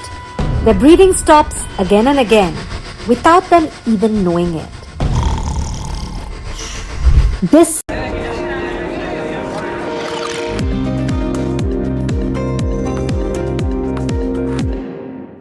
Back, you're watching Ask Profit. It's time for our rapid fire round. Ruchit and Nirav, try to keep your answers as short as possible. The first one is on Laurus Lab. Our viewer has been holding it since the level of 602. Nirav, what should he do? Hold. The next one that we have is from Dr. Lavanya, who's writing us from Iluru, asking about Valchan Nagar Industries. She's bought it at the levels of 315. Continue to hold, sell, Ruchit. Hold with stop loss 280.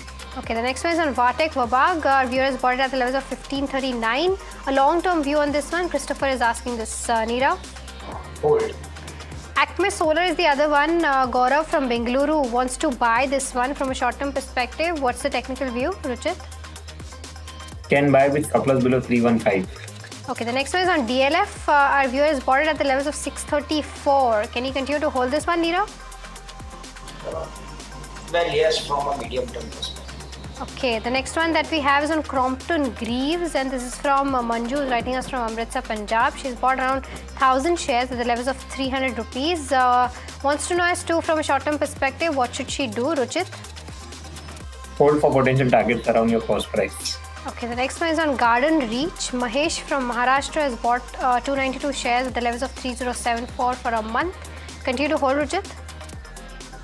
Yes, hold with stop loss below 2600. Okay, the next one that we have is on Indian Hotels. Our viewer wants to know from a 1 year perspective, Neera, whether he can continue to hold or not. Hold.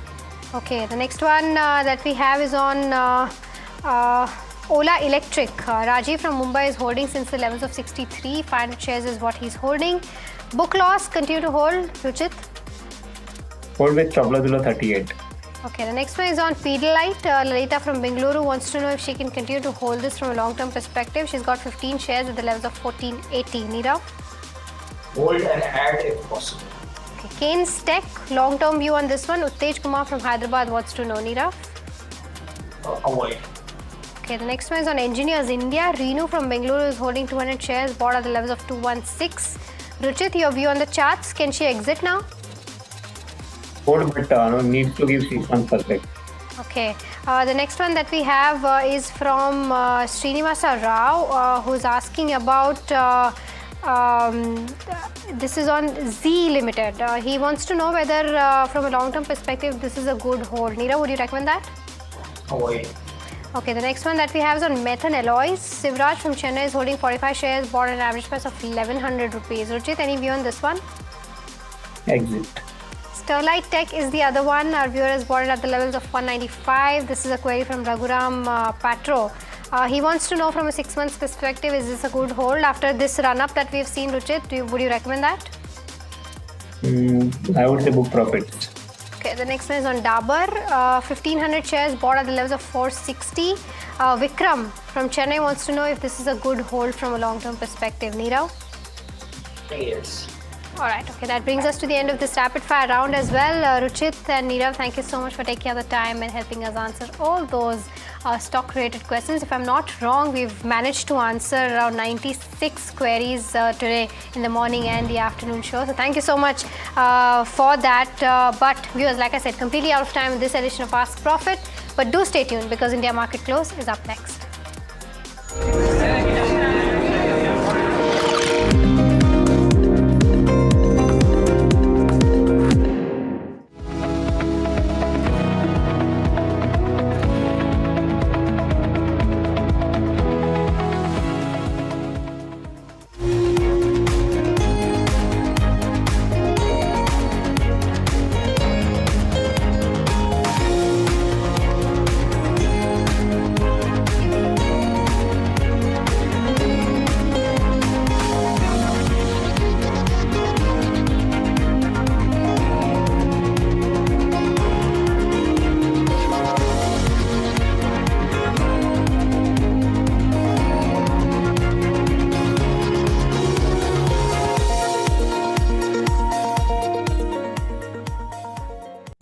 Millions of people sleep every night but never truly rest.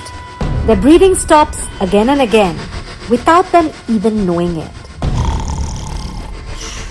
This is sleep apnea, a condition far more common and far more dangerous than we realize. This week on NDTV Lifeline, we decode sleep apnea, the hidden disorder linked to heart disease, diabetes, fatigue, and more.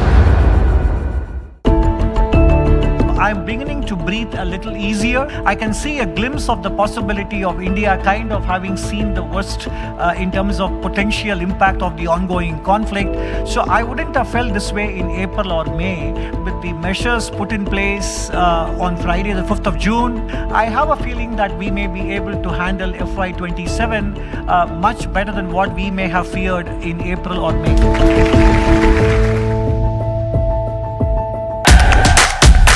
India's unshakable news habit. NDTV.com is India's #1 English news website.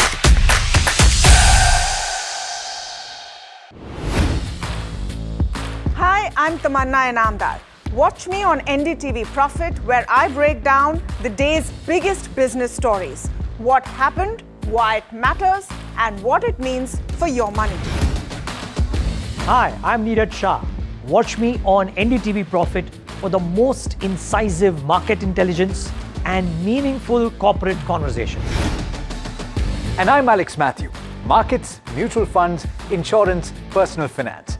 I help you cut through the noise and make smarter financial choices. And here's where you can watch us.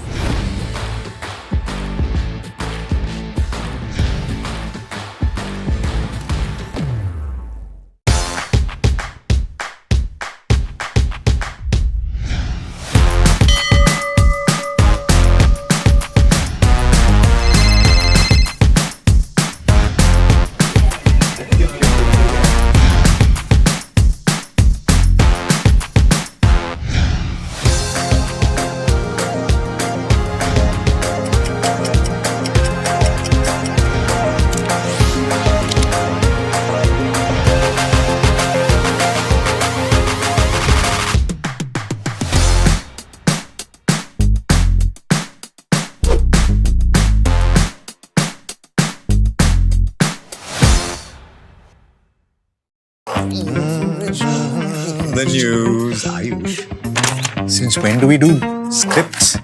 Fair point. Picture this. The biggest stage. Floodlights. Wow. 4K, the works. Where's the hook? There's going to be celebrities and guaranteed eyeballs. Where's the hook? Think about this. Front page advertisements and hoardings. Bro, where's the hook? Cross-platform, digital first, virality. Without a hook, no way. The message is clear. It's 2026. You gotta be real in a world of reels. You gotta be original in a world where everything seems generated. That's it. That's what we're looking for. The best campaigns. The hottest trends. The smartest brand moves on our new show. But wait, what do we call it? The hook.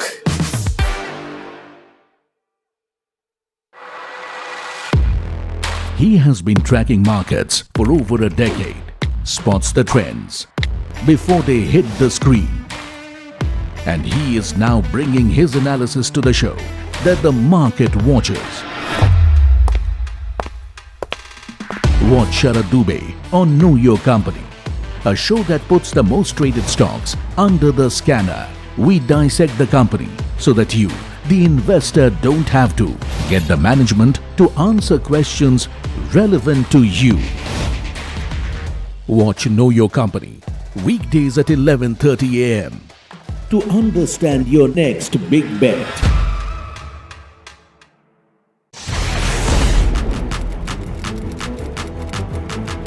When the headlines move fast, perspective matters. On Editor's Cut, our editors come together with experts to distill the week's information plates into clear perspective. Down the stories shaping the world, from markets and the economy to global conflicts and what lies ahead. This is where experience meets insight.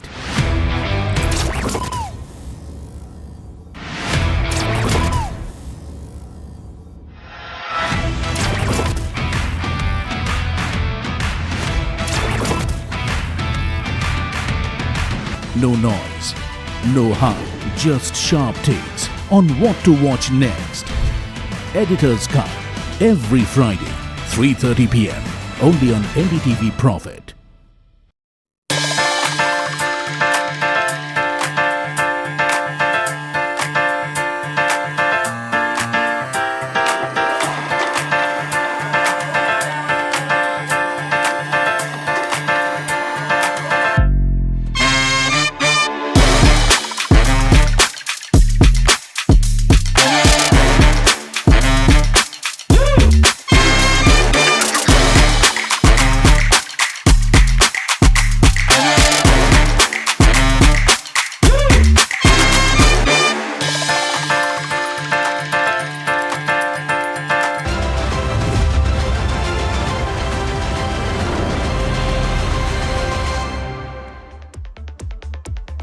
Hi, thanks so much for joining in. You're watching India Market Close and the news is breaking thick and fast. It's action-packed at the end of the trading week. My name is Alex Matthew. With me is Hiral Dadia. And take a look at the market, right? You have, or rather actually the benchmark. We'll get to the market in just a bit. The benchmark Nifty 50 has broken below 24,000. That was the key resistance that it faced just a short while back. Well, it is broken and it was actually a support as well in a trade just before today. And that has been broken today on the downside, 0.8%. The market breadth does not look very good at this stage, right? And I think it all has to do with the uncertainty about IT. Absolutely. It's only IT which is having a bearing right now. If you have to look at the sectoral heat map, 4.5%, there's a mild recovery there as well. If you see, because it was down a little over 5, exactly. But if you see in terms of individual sectors, I mean, IT 4.8%, so a mild recovery coming in there, but you have your oil and gas, real estate, all of them continues to see that downward pressure. Defense, I mean, when we started off the trade as well, I mean, what, 0.6% higher right now, pharma, healthcare.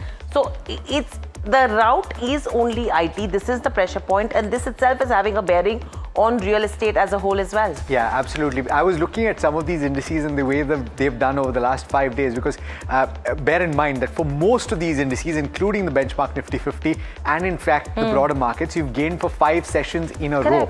So the benchmark before today was up over 4%. The Nifty Bank was up over 5%. By the way, the Realty Index was up as much as 10% before today for 5 sessions. And the defense index is building on gains of 8.2% as of yesterday for 5 sessions. So, in fact, let's just quickly look at the the Nifty 50 heat map as well to see what's happening, because in terms of individual names, you have a Bharti Airtel, 2% up move coming in there.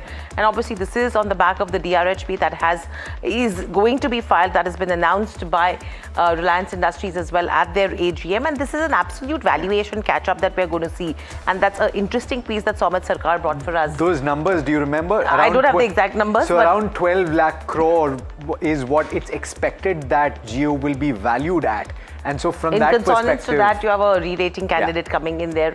Eternal Power Grid, NTPC, good names there, but Infosys, TCS, TechM, HCL Tech. Yeah. You can leave that aside. You have a HDFC Bank also, which is another heavyweight, which is trying to pull the index lower. 2.5% downtick coming in there. And this is in spite of the extension that KK Mistry has got. So it's going to be interesting to see how things pan out on that front. You have a Tata Motors PV also, along with the HUL, which has joined that downtick in terms of markets today.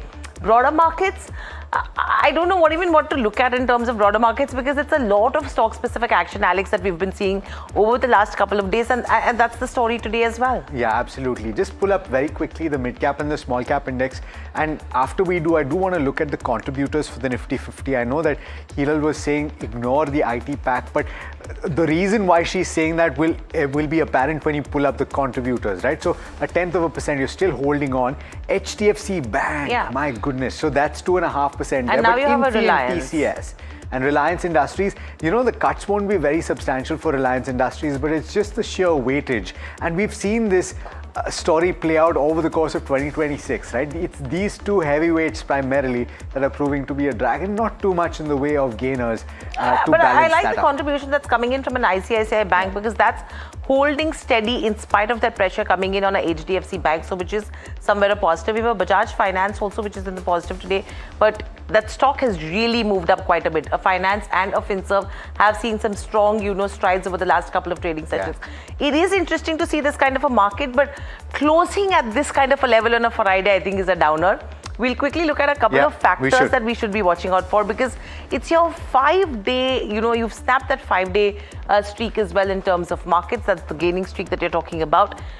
It's dragged mainly by HDFC Bank and the IT sector as a whole. If you talk about HDFC and IT, 180 points is the contribution that both of these companies have actually contributed to in terms of the downtick. And now you're seeing support, which has moved to 23,900 from the 24,000 that Alex was actually indicating earlier. If you talk about small caps, they're slightly better placed as compared to the benchmark indices in trade. Your pharma, power, capital goods, all of these counters which are actually showing some bit of strength as well. Moving on, if you have to look at any of the other aspects, the major resistance, 24,200 to almost 24,500 is what you're watching out for. In terms of Bank Nifty as well, despite the kind of fall that we've seen in terms of Bank Nifty, the index is actually trading above all your long-term moving averages. So what this is indicating is that the trend continues to remain bullish in terms of Bank Nifty. The setup is looking strong.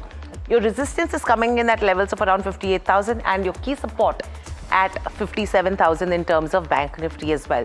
So these are what you're watching out for, but seeing what's happened in terms of where Bharti Airtel goes and Reliance Industries, the chairman, Mukesh Ambani, in its AGM today said that the board has approved filing of the DRHP of Jio platforms with SEBI today. Let's quickly listen into what he had to say. With great delight, let me tell you that the board of Jio platforms has approved the draft red herring prospectus earlier today, and it will be filed with SEBI today. This is a deeply emotional moment for me, for the entire Reliance family, and for millions of its shareholders. Okay, all right. So bear in mind, once the Jio IPO comes through, if you're a holder of Reliance Industries, you won't be given shares. You will own it through the shares of Reliance Industries that you have. This is not an OFS. In fact, it is a fresh issue that is expected. But then we'll know once the DRHP comes through. So wait for that to come to pass. It will be filed, of course, by the SEBI to the SEBI today. We've got Kunal Shah, Senior Technical and Derivative Analyst at Amira Asset Sharekhan, joining us right now. Kunal, just a view on the benchmark, and in a sense, this drop that we're seeing can be viewed as healthy. If you think about the gains that we've had over the last 5 sessions, and the fact that 3 out of those sessions, you've seen very range-bound moves in consolidation. So today, the volatility spiking, the correction that we're seeing is positive. Would you agree? Good afternoon, Alex. Good afternoon to everyone. So I think, yeah, definitely. If you look at Nifty, we have seen a good rally from the lower levels. Today is going to be the weekly close for Nifty. And on the technical front, we are forming a doji candle. So again, Monday could be a good gap up or a gap down kind of a move. My sense is on the positive side, but I think one should not carry any trade on the indices perspective. I think stock specific, there are a lot of opportunities what one should focus on. Eventually, we expect positionally Nifty has made a good bottom around that 23,100 mark. And we expect short-term targets of 24,400 on the upside for the Nifty index. And from those levels, once we get a close above that, we are heading toward 25,000 on the upside. So we are bullish on Nifty. Even if you get a gap down on Monday, probably that would be a good buying opportunity to buy the Nifty index. Now for the Bank Nifty, we have already seen a spectacular rally, and still there is a lot of strength that has come into the Bank Nifty index. Now for Bank Nifty, what we are going to see on the weekly chart is the previous swing high, which was 57,477. We are going to close above that on a weekly chart, and that is massive. So I think Bank Nifty could be, again continue to be the leader here and continue its move on the upside. And that is where you are seeing the private banks again coming back into the party, barring HDFC. But I think overall Bank Nifty looks stronger, can continue this rally towards 58,500 on the upside. What about individual counters? Because, and Hiral was pointing this out just a short while back, despite the fact that the breadth is not great, there's a lot of stock-specific action. So what are the opportunities, if at all, on the buy side that you're seeing, possibly even on the sell side? I think I'll be both on the buy side ideas. My first call over here on the buy side will be AU Bank. Again, there was a perfect bottom that has been made on the technical around 950, and now we are seeing the follow buying action again coming back into the stock. So again, heading towards its new high, 1040 is where it is trading. One can buy the current levels with a stop loss of 1020 on the down, 1016 on the downside, and look for targets of 1075 to 1080 on the upside. So AU Bank would be the first buy candidate. Second would be from the energy space, and that will be Premier Energy. Again, the stock has been seeing some massive run up, and I expect this move to continue on the upside with the high top, high bottom formation continuing. The stock has taken support at the 20 DMA and again has bounced back sharply. 1070 is where it is currently trading. One can go long even at the current levels, keeping a stop loss of 1047 and looking for targets of 1097 to 1105 on the upside. So these are the two buy counters which are looking very good from a short-term perspective. And even if somebody wants to go from a long-term perspective or some positional for the next 1 to 2 months, I think Bharti Airtel has made a very good bottom on the technical charts on the monthly. And I think here there is a good bottom that has been made around the mark of 1750 on the downside. So again, from the current levels, 1900 is where it is trading. probably a 150-point downside risk what you have. But on the upside, I'm expecting new highs coming in for Bharti Airtel, can head towards the mark of 2,300 in the next 2 to 3 months. That's a tall number for a Bharti Airtel in terms of a target price, 2,300. The stock is already up nearly 2% in trade, so that's a valuation catch-up piece that we will bring to you as well from Somit shortly. But before that, we can't not talk about IT right now, the kind of plunge that we're seeing. Let's just pull up the intraday chart of Nifty IT, because there has been that mild recovery that's come in from the day's lowest levels. Now the cuts are, 4.7% as we speak. And this plunge is coming in after Accenture actually cut its guidance, which is actually signaling a prolonged slowdown in global tech spending. Your discretionary spending has been frozen, and there is delayed deal pipelines as well. You're talking about geopolitical risks that are coming in, which are threatening your FY27 growth. My colleague Jasmeet, who tracks this space pretty closely, is standing by with us to tell us more. Jasmeet, I mean, you know, there were clouds of uncertainties with regards to IT as a sector. Accenture added to the woos right now. But we need to look beyond what's happening within the sector as well, which is casting a shadow on the overall business. Well, rightly said here, there's nothing changed fundamentally overnight. It's just the overall demand commentary that has led to the overall massive fall-off in the market. Now, let's quickly understand the index perspective. The index has plunged nearly 5% on the day of the start, and the Nifty in IT is down about 5%, while the stock that's leading the overall fall is the Infosys, where Infosys is down about 7%. While this, we are also seeing the ADRs of Infosys, which was down about 8%, so as the Wipro. Now, while Infosys leads the overall sector downtick by about 8%, we also understand the key reasons for today's downfall is the Accenture's guidance cut, where earlier they had guided for overall FY26 growth of 3 to 5%, and now they have cut it to 3 to 4%, which is not a major cut, but still any uncertainty on the demand gives a signal towards the overall IT, and Accenture results generally acts as a bellwether. Now, let's quickly understand the key reasons on the overall market indexes. Well, IT nearly weighs 8.5% Nifty 50, and the current downfall where IT is contributed 120 odd points, while Nifty 50 is down about 250 odd points, and majority of the downtake is coming on the back of that IT fall which we are seeing. Now, here are the key three reasons which were the reasons why the IT was been falling, but also led to the panic overnight. While the first one, the global discretionary tech spending has been slowing down. Though we did make in the previous quarter with a slight pickup in discretionary spend, but the recovery is again narrowing down given the guidance cut by Accenture. Secondly, the brokerages say that the tech rebound may be slower than expected, where they were guiding for 0 to 2% of growth by Indian IT companies. Now, with this Accenture cutting down the overall guidance, we might see an overall negative growth in the coming years as well. That's what the brokers are penciling in. Further, the macroeconomics and geopolitical tension are another aspects weighing on the overall impact. Though the dollar rupee falling is impacting them, is helping the margins grow, but further the geopolitical tension is something that's overall dragging the IT. Well, here are the key reasons why the Accenture guidance cut. Now, what it shows is the main H2 for FY26 is generally stronger for IT companies, where they gain major momentum, and generally H2 is weaker. Now, given this overall guidance cut, which might signal the coming quarters for IT, where the results will be noted from the coming next month, the Q1 and Q2 might be weak. For the Q3 and Q4 anyway see a weaker quarter altogether. Well, that would be in focus. When you look at the overall other aspects, the growth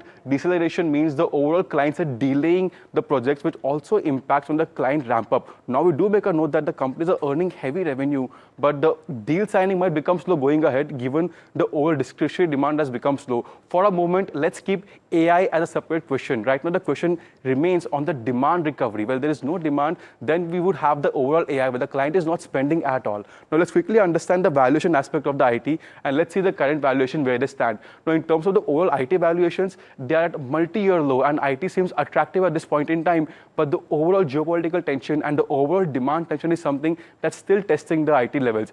Currently, Nifty IT is at 27,000 odd levels, but it's still a wait and watch of how does the overall IT recovers, while the key positive here remains is for the Tech Mahindra. We did know that Accenture had noted the communication segment doing well for the company, and Tech Mahindra having the highest exposure among IT pack for communication, which will be in focus going ahead of how does the overall Q1 pans out for the IT companies.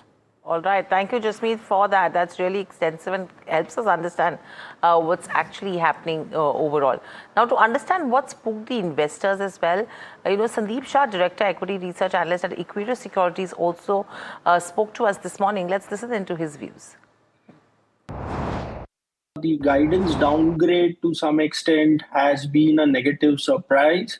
But is it material? I don't think so, because what they have downgraded the upper end of the guidance by 1 percentage point to closer to around 3 to 4% versus the original guidance, which they have given at the end of the fourth quarter of last year, is 2 to 5. So at a midpoint, it is 3.5% growth, which is almost similar to what they have guided at the 4Q FY25 result. So in my view, it's not the guidance downgrade which has spooked the investors. There are other shift in the operating model, which has been discussed yesterday in the earnings call by Accenture, might have spooked the investors. Investors believe that on a base of a low growth for the Indian IT in FY24, FY25, even FY26 may not show a significant growth momentum. So my sense is, I think what is happening is investors to take a constructive call on the sector, they want to see some consistency in the growth turnaround. Okay, if there's one sector that is bringing out multiple different perspectives, it is this one right now, because you'll have a lot of people that talk about terminal value, that talk about various other things and say that there is margin of safety, but equally you have a lot of other people who say that there is an existential issue for the IT sector as a whole. What does Ashish Chaturmota think? He's Managing Director and Fund Manager at Apex PMS GM Financial. Ashish, thanks so much for taking the time and good afternoon to you. IT down 5% at the index level, sharper gashes for frontline stocks like Infosys. Is this an opportunity, or is this a sign of times and a sign of worse things to come? Hi, very good afternoon. So I think this is the debate which is happening for last, I would say, 3-4 months, when IT has seen a very sharp correction, and we have always maintained a view that we are almost, I would say, underweight to the extent that it is close to maybe 0% allocation or maybe 1% in some cases. But broadly, we are extremely underweight in IT because we believe that, first of all, despite very strong dollar going up and rupee also weakening, we have not seen meaningful gains coming to IT. Second, the discretionary IT spending is in a very bad shape. There is an existential risk which is there for a lot of these IT companies, except for someone for HCL Tech, who has been at least kind to do a capex or kind of acquisition in the related field of AI, cloud, and the new age. But otherwise, we believe that other than HCL Tech and Coforge, who have committed huge amount of capital allocation towards it, most of the IT companies have actually not done so far. And now with the result of Accenture coming, where they have downgraded their guidance from 3 to 5% to 3 to 4%, there's a further confirmation that, because Accenture is a bellwether for the entire IT as a space. So we are still extremely underweight, despite the fact that the dividend yield or the cash dividend yield, all those indicators is clearly indicating that there's a deep value. But we think that there's a big risk to the terminal value, and that's the reason we believe there's a derating which is continued. We would avoid even at current juncture unless there is some meaningful change in any of the dynamics which we are tracking closely. So that's with regards to where a fundamental view comes in. Kunal, this morning as well, we were talking to a couple of analysts, and they are of the opinion that probably any, uptick that comes in terms of IT or any increase should be used as an opportunity to book profits if you've made any. How are you looking at it, in case of any, not correction, but any upticks that come in? Yeah, I think definitely. I think in the last 1 to 2 months, everybody has been trying to do a bottom fishing for IT, and it has been a falling knife. And definitely, even at the current levels, I would say yes. If you get bounces into the any of the IT names, I think that would be again a selling opportunity. Now, on the monthly chart, if I look at the long-term charts for IT, the crucial support now is at 26,000 on the downside. The index is trading at 27,170 currently. And if that is breached on the downside, then probably you will have further correction towards 23, 24,000 as well. So I think, again, overall, the larger term trend has been down with low top, low bottom formations. And again, if you get any bounce back, because A lot of stocks have been gone into the oversold zone on technical, so there could be bounce that could come in. But again, utilize that bounce as an exit opportunity. Eventually, 26,000 once it is breached on the downside, the fall could again get severe for the IT index. Got it. Okay. Okay, pull up the intraday chart for Bharti Airtel. We're moving on now, and you'll see the spurt in the stock.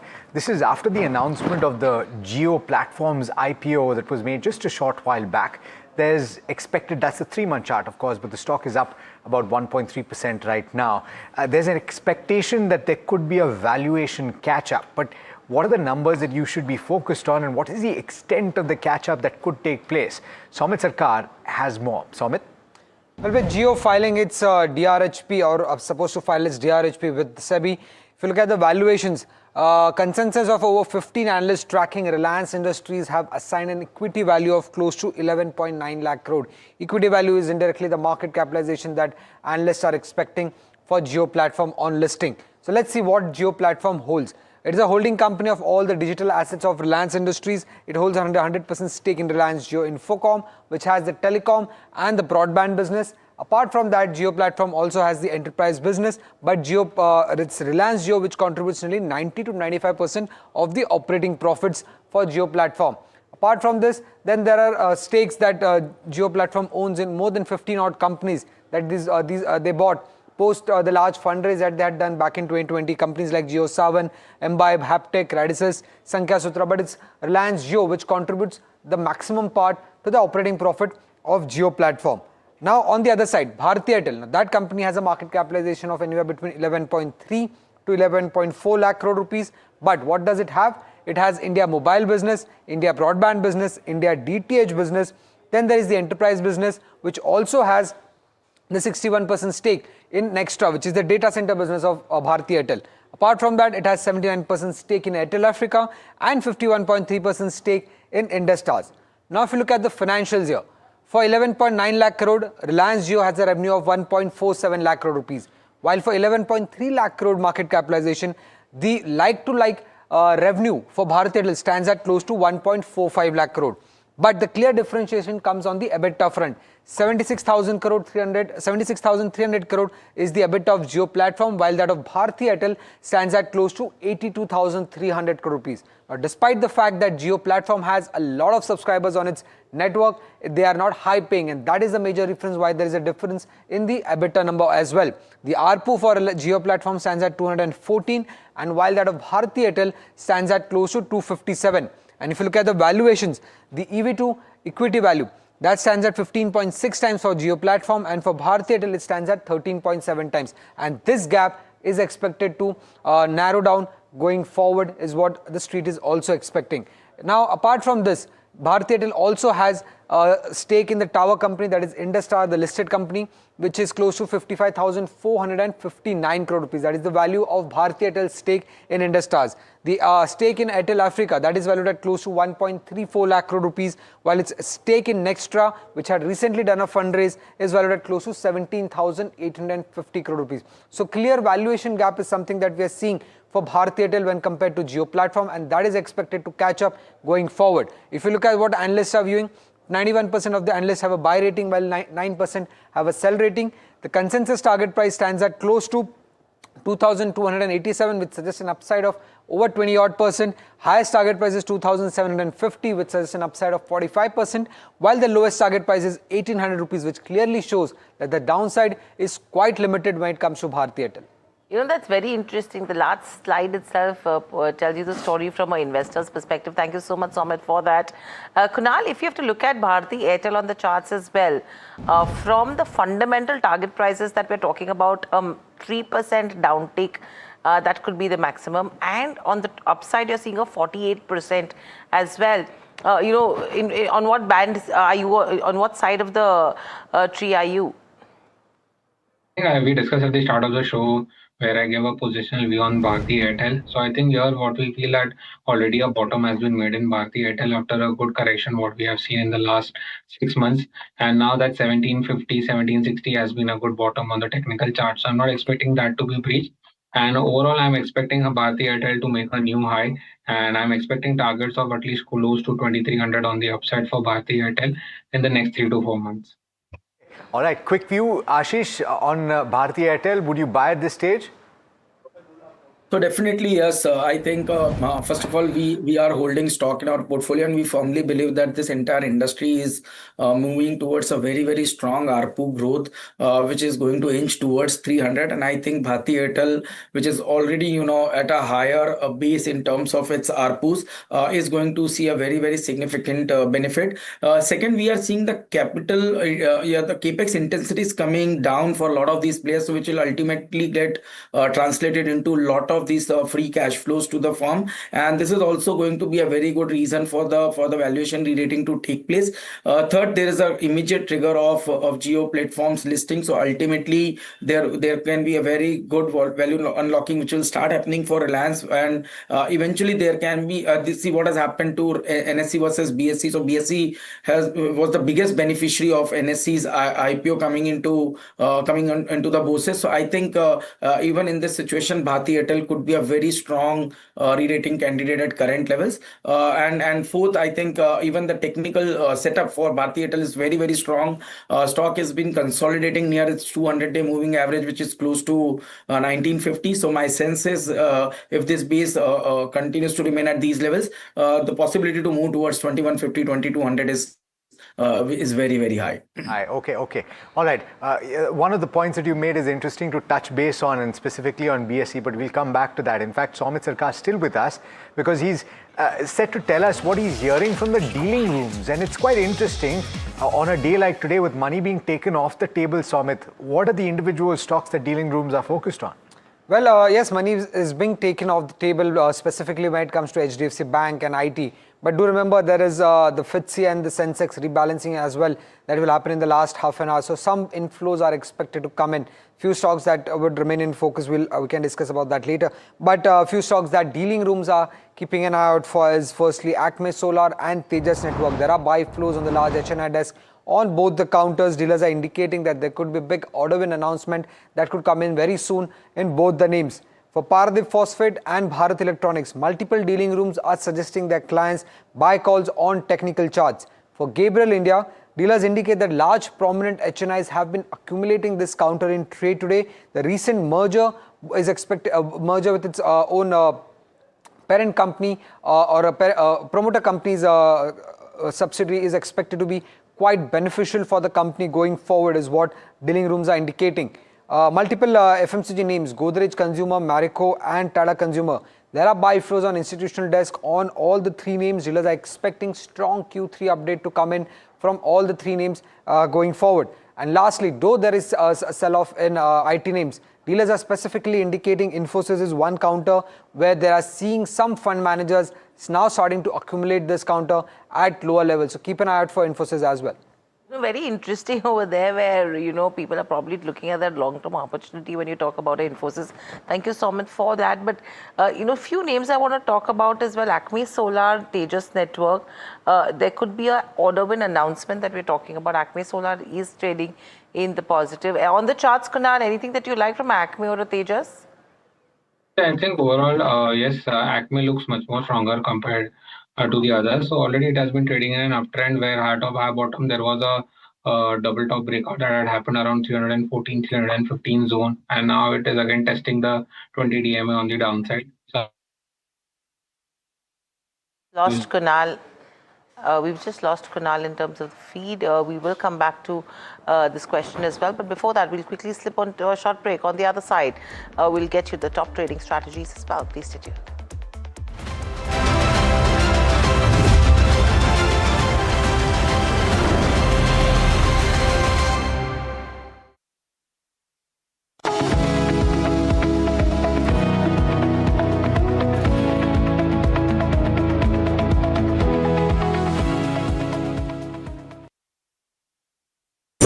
Millions of people sleep every night but never truly rest. Their breathing stops again and again without them even knowing it. This is sleep apnea, a condition far more common and far more dangerous than we realize. This week on NDTV Lifeline, we decode sleep apnea, the hidden disorder linked to heart disease, diabetes, fatigue, and more. I'm beginning to breathe a little easier. I can see a glimpse of the possibility of India kind of having seen the worst in terms of potential impact of the ongoing conflict. So I wouldn't have felt this way in April or May. With the measures put in place on Friday, the 5th of June, I have a feeling that we may be able to handle FY27 much better than what we may have feared in April or May.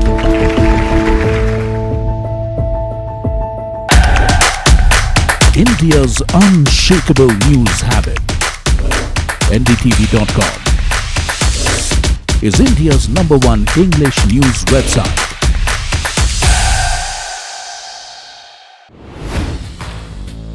Hi, I'm Tamanna Inamdar.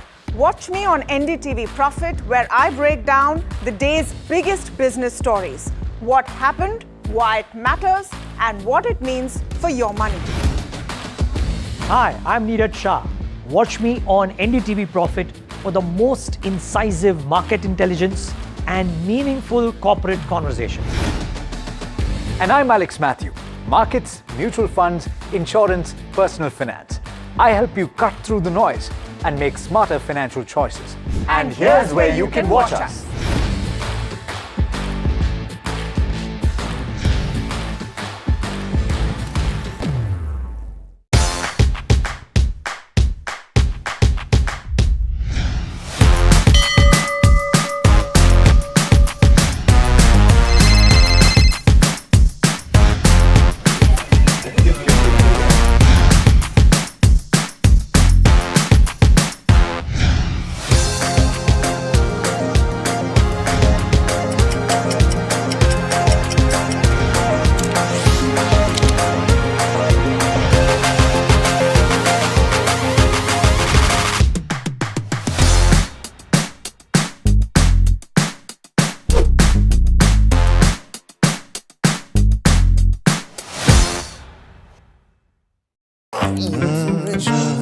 The news, Ayush. Since when do we do scripts? Fair point. Picture this. The biggest stage. Floodlights. Wow. 4K, the works. Where's the hook? There's going to be celebrities and guaranteed eyeballs. Where's the hook? Think about this. Front page advertisements and hoardings. Bro, where's the hook? Cross-platform, digital first, virality. Without a hook, no way. The message is clear. It's 2026. You gotta be real in a world of reels. You gotta be original in a world where everything seems generated. That's it. That's what we're looking for. The best campaigns, the hottest trends, the smartest brand moves on our new show. But wait, what do we call it? The hook.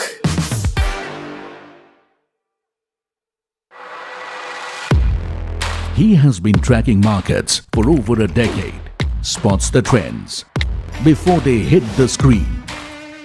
And he is now bringing his analysis to the show that the market watches. Watch Sharad Dubey on Know Your Company, a show that puts the most traded stocks under the scanner. We dissect the company so that you, the investor, don't have to.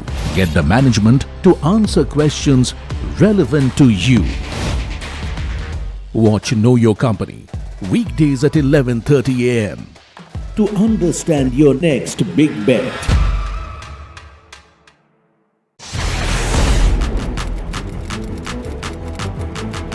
When the headlines move fast, perspective matters. On Editor's Cut, our editors come together with experts to distill the week's information plates into clear perspective. Down the stories shaping the world, from markets and the economy to global conflicts and what lies ahead. This is where experience meets insight.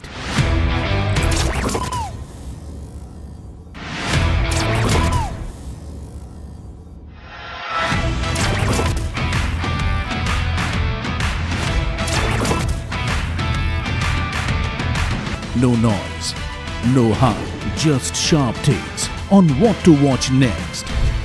Editor's Cut, every Friday, 3:30 p.m.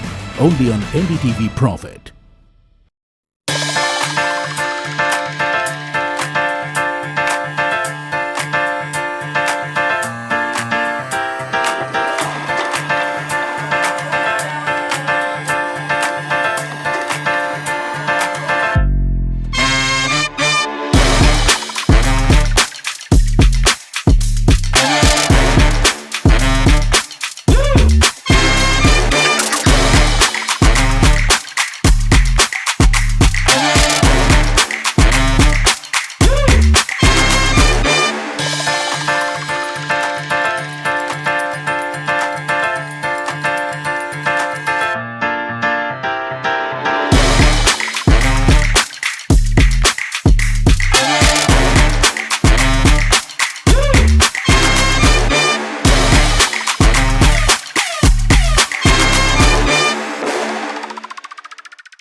India's unshakable news habit.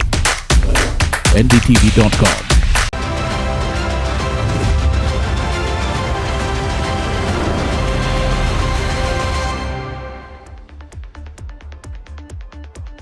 Welcome back to India Market Close on NDTV Profit. Now, the pharma pack has been slightly more resilient. Aurobindo Pharma, that's one of the companies that has been in focus as we speak. Let's pull up that one on the screens. You have a Camlin Fine Science as well. There was some bit of positive news coming in there. Interestingly, Aurobindo Pharma has closed, climbed to the day's highest levels. Let's pull up a Camlin Fine. And before that, what I want to address is the FTSE Sensex rebalancing that will be happening, because these changes will actually impact your last half an hour of trade, where you would see some bit of changes coming in there. In terms of inflows, Lenskart, Grow, Tata Capital, ICICI, Prudential, AMC is what will be in focus. And on the back of outflows, you have names like Adani Ports, Bajaj Finance, Maruti, as well as HCL Tech as well. In terms of the Sensex related adjustments, you have Airtel, Eternal, which will see some bit of inflows, whereas Maruti and HDFC Bank will see some outflows as well. So we will address and look at all of these charts as well. But let's just quickly pull up Nifty 50 once again on the screens, because you've seen that dip, that sharp fall that has come in, as our ticker is also indicating, and then some bit of a recovery that's coming. This is interesting, Alex, because I think this is that adjustment which is happening right now on the back of the FTSE as well as the Sensex, and that's the reason why you're seeing these kind of gyrations coming in there. In fact, we do have Vinay Rajani also, who's joining us from HDFC Securities, and Neeraj Diwan. Welcome to the show, gentlemen. Vinay, we were talking about the FTSE rejig and the Sensex related adjustments that were expected to happen today. This sharp dip that did come in terms of Nifty 50 and that recovery yet again, what are the charts indicating to you right now? Yeah, so good afternoon. So primary trend of the market was positive. For last 5 consecutive sessions, we were going up. Today was the session when we got a negative cues especially from the IT sector, and we saw more than 200 points fall. But undertone was strong enough, and the broader markets were strong enough. So we can consider today's fall as a correction only, because after 1100 points rise, 200 and 230 points fall cannot be ruled out, and that is what happened. So overall undertone is bullish. 23,800 is a very strong support provided by the 50 days exponential moving average. So we feel that this overall uptrend should remain strong. The broader markets are doing extremely good, and mid-cap index is near to its all-time high. So that is also another positive sign. So we are bullish on the markets, and intraday dips can be bought into. And 23,800 is a nice level to take a fresh entry into the markets. On the upside, we see Nifty eyeing in target of its 200 days moving average, which is placed around 24,460 odd levels. So yes, it is a good setup on technically, and 23,800 is a very strong support. So that should be kept as a stop loss on closing basis, and on the upside 24,460 to 24,500 can be expected. But Vinay, right now, just probably a couple of minutes ago, we've reclaimed the 24,000 mark yet again in terms of the last half an hour. And if you just see the kind of rebound that's coming in terms of the broader markets as well, you have the mid-cap index. I think if I can say at the day's highest levels, let's just pull up that one on the screens along with the small-cap index as well. There you go. Mid-cap absolutely at the day's highest levels with gains of 0.3% coming in there. And a similar spike that's coming in terms of small-cap 250 as well. A 0.5% up move. Let's just look at Nifty IT intraday chart, because it seems that recovery is coming in terms of Nifty IT as well. There you go. It's still in the negative, but it's recouped quite a bit of the losses. Now the cuts are just down 3.9%. Let's look at the contributors or even the individual components of Nifty IT index, and that will tell you which are the companies which have seen that kind of recovery in terms of IT. If we can have the components there you go. I mean, Coforge, L&T Tech, Persistent, HCL Tech, there is pressure, but the cuts have probably reduced to some extent. So there is some bit of story playing out there. Vinay, anything in terms of IT counters with the kind of mild recovery that we are seeing which is on the cards? Yeah, so Nifty IT index has recovered by almost 800 points from the lower level. And one observation is there in the year 2022 and 23, there was a double bottom formation around 26,200 odd levels. There was a major bottom there, and after that, we saw that IT index went up to touch an all-time high in year 2024. But after falling almost more than 40%, it has reached to the same level which was there as a support in 2022, 2023. So 26,200 is a very strong support. Today's low was 26,600 odd in the Nifty IT index. So from the long-term support, it has bounced back. So it is a good sign, and this can result into some meaningful recovery from here. We have seen that some of the stocks are bouncing back, like Coforge and Persistence from the lower level. Yes, definitely we have to select a right stock from a particular sector. So as long as this relative strength is concerned, Coforge is the stocks which we continuously feel that can outperform, and relative strength is there, so that can outperform. And the another one is the Persistent, which is relatively looking better. So yes, there is a hope that Nifty IT index could see a reversal. 26,200 is an Nifty IT index support. If that is broken, then we can expect some more fall in the index. But till then, one should either cut their short position in the IT, or they should wait for some more clarity to emerge. But yes, definitely after 40% fall in the IT index from the all-time high, it is at the long-term support.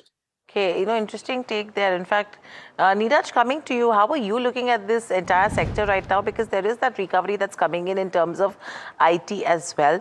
I mean, Accenture to some extent was suggesting threats to the industry overall. I mean, do you think the correction that we saw in terms of today's session was overblown, for the sector as a whole?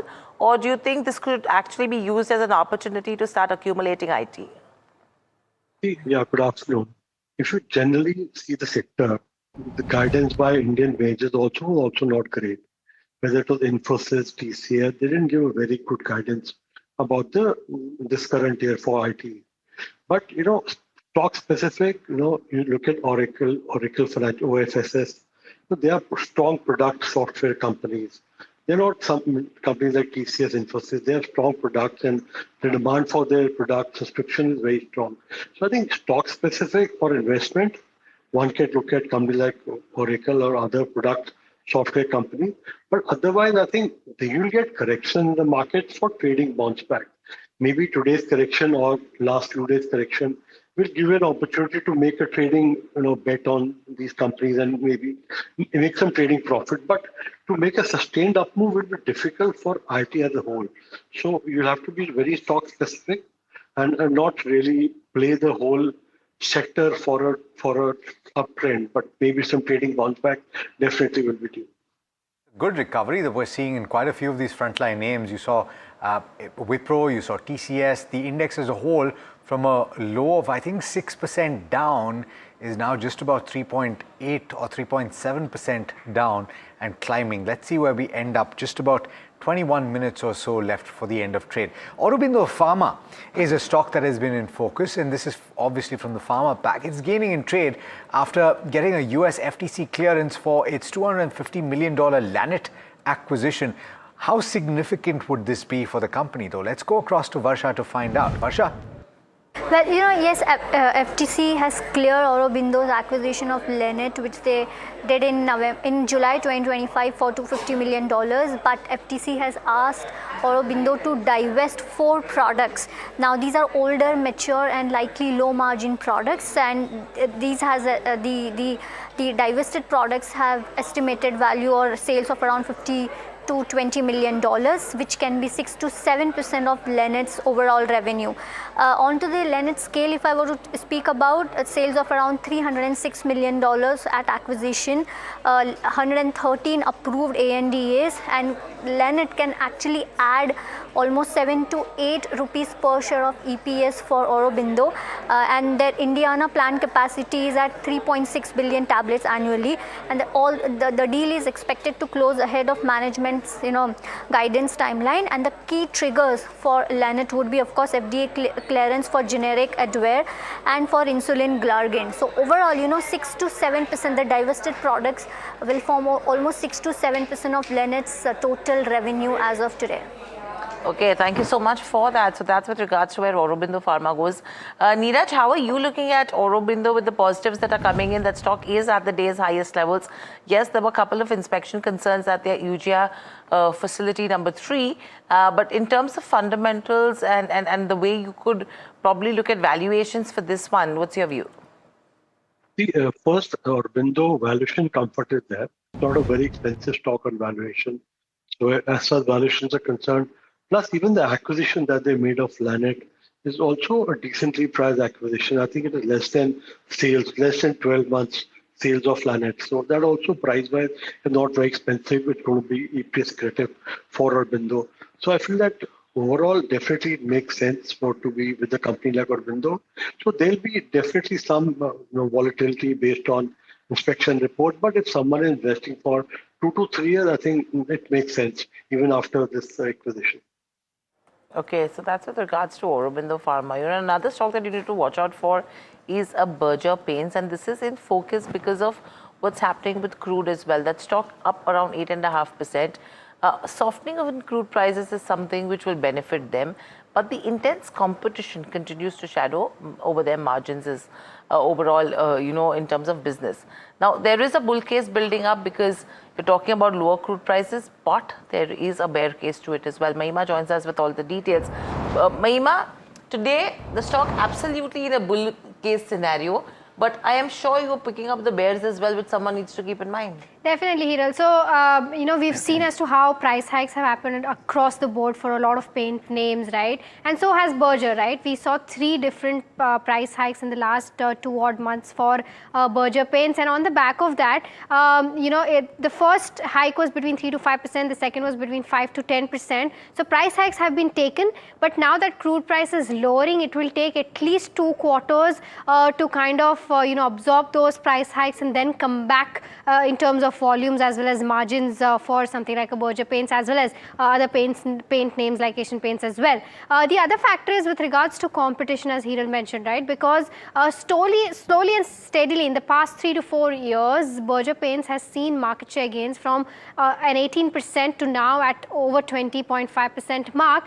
But at the same time, Birla Opus is, slowly and steadily winning the race of market share because they've gone ahead this time and said in their con call that they want to become the second best player in the paint space. And, if they work at this space, they could possibly replace Berger going forward as well. So competition, yes, is hitting hard, the entire space. The next one is with regards to how, so far volume growth has been very strong. But if you take a look at how, overall there is rising inflation and that could impact discretionary spend. And we have seen this case in the past, past so many quarters that paint volumes had been impacted because of inflation and discretionary spending going down. And that is one of the reasons as to why, going forward, volumes could see an impact. Lastly, in terms of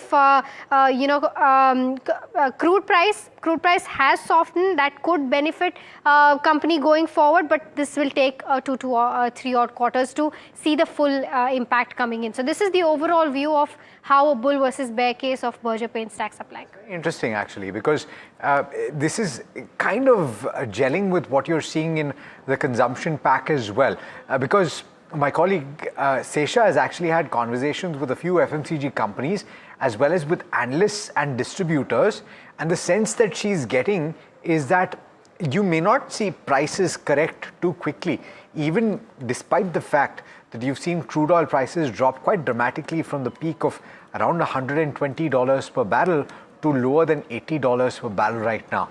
Here's that report. Right. While crude prices have corrected sharply from their highs, consumers should not expect their grocery bills to, come down anytime soon. FMCG companies say that their pricing strategies remain largely unchanged as they continue to work through the inventory purchased when crude was trading above $120 per barrel. Companies such as Dabur, Parle and Imami point out that input cost pressures are still elevated elevated, with the freight and packaging expenses remaining high despite the fall in crude prices. We haven't seen a decline in the retail fuel prices either. As a result, the benefit of lower oil prices has not yet fully flowed through to their cost structures. In fact, some companies are still considering calibrated price hikes to safeguard margins, although the extent of future increases could be lower if crude prices remain subdued. Now, industry players say that they are also waiting for greater clarity on where the oil prices eventually stabilize before taking any major pricing decisions. Now, Parley has, indicated that it does not expect any immediate reduction in the MRP. Dabur has also said that it may still undertake selective price hikes, though the quantum could be lower if, crude prices stay at the current levels. Imami has also said that it is currently carrying inventories, 2-3 months of inventory, and that it may not see any price actions at the moment. Okay, so that's with regards to what FMCG companies are staring at. But see what the markets are looking at. Your FMCG sector itself is at the day's highest levels. The cuts have now reduced. You're just down 0.2%, but the major recovery coming in terms of Nifty IT. 850 points is the kind of recovery that you're seeing in terms of Nifty IT. It's at the day's highest levels from the lows. If you talk about any of the other ones as well in terms of sectors which are seeing a good recovery, is the telecom space. You have metal, 180 points recovery coming in on Nifty metals as well as if you have to look at the BSE cap goods segment. Metals, in fact, has now turned into the positive with gains of nearly 1%, 0.1% coming in there. Look at cap goods as well. If you can just pull up the BSE cap goods space, 1% up move coming in on that one. So sharp recovery on BSE cap goods as well. Power is another one that you should be looking out for, where there is a smart recovery that has come in along with the mid cap and the small cap space. Absolutely evident in terms of what's happening in the markets as we speak. Neeraj, from the recovery is absolutely smart right now in terms of overall markets. And yes, there is that FTSE as well as Sensex rebalancing that's happening. But in terms of names which probably are seeing those kind of inflows coming in, would you like anything on the cards? No, I'm not really buying based on the FTSE rebalancing. None of these names as such specifically. But generally, I'm more bullish on the financial space, domestic capital good, mining, infrastructure space. Then there's this hospitality space. So I'm looking at opportunities in these sectors, defense, so railways, which is most inclined toward the Indian economy. So these are the kind of sectors I'm looking at opportunities in. Just want to come back to you on what you're seeing right now, because look at the recovery that's in play in quite a few of these sectors that Hiral has pointed out to, and ultimately the underlying has also moved quite significantly, right? So what do you think is playing out, at least technically? Of course, the inflows seem to be coming through on the back of a FTSE rebalancing perhaps, but there seems to be a considerable amount of strength in the broader markets. Yeah, broader market is strength. There was an intraday dip, and after that, smart recovery can be seen because of this adjustment. But yes, overall, we see a strength staying there in the finance space, the NBFC space. The stock like AB Capital is trading around its all-time and looking very strong on the charts. There was a dip also in that stock, and again we saw a recovery. There is the reversal can be seen in the pharma space, as we have been discussing the Aurobindo Pharma. There is a breakout in the Glenmark Pharma as well. Sun Pharma is also participating. So we have seen that sector rotation was going on nicely today because markets were going down. The pharma space has come to support the index. So that is what we can expect. So some of the pharma stocks are also looking good. Some of the IT stocks like Oracle Finance, which was relatively doing quite good, can do well from here as well. So some of the IT stocks like OFSS, Coforge, some of the pharma stocks like Glenmark and Aurobindo, and the AB Capital kind of NBFC space can be looked at for generating some alpha in the short-term trend. So yes, the sectors which were doing good in last 5-6 session can continue to do well, and still we expect that the broader market will outperform the benchmark Nifty index. Okay, so broader market outperformance is what you're staring at right now. But moving on, staying with that theme, let me head across to Parth, because apart from these smart recoveries, a lot of other stocks which are in focus on the back of the volumes that they are building up, as well as a couple of trends that Parth would have picked up. Parth, good afternoon. What do you have for us? Good afternoon. So I've got 4 stocks that are buzzing in trade right now. The first one is Garware Technical Fibers. The stock has seen the volumes at 15 times its 20-day average. It is the biggest single-day volume for the stock since August 2015. So really a decade after the stock is seeing these kinds of volumes. It has hit a new 9-month high today as well. The second one is NACL Industries, where the volumes are 8 times the 20-day average. It is the biggest single-day volume the stock has seen since April 2025 and the biggest intraday gain since March 2025 as well. The stock has also hit a new 5-month high. The third one is Transformers and Rectifiers India, where the volumes are 10 times the 20-day average. The stock has seen its biggest single-day volume since December 2025 and has hit a new 7-month high as well. Lastly, VATech Wabag, where the stock has hit a new all-time high, has gained over 20% in the last 5 sessions. Today, the company has won a new mega SWRO project in Kuwait, and because this is a mega order, the company classifies this order as above 1,000 crores. So these are the 4 stocks that are in my watch list for today. Okay, interesting names there. In fact, VATech Wabag on the order win also seems pretty interesting. Vinay, anything that you like on the charts, because all of these are momentum plays today? Yeah, so Wabag is clearly into an uptrend. It is in fact across the previous swing high of 1690.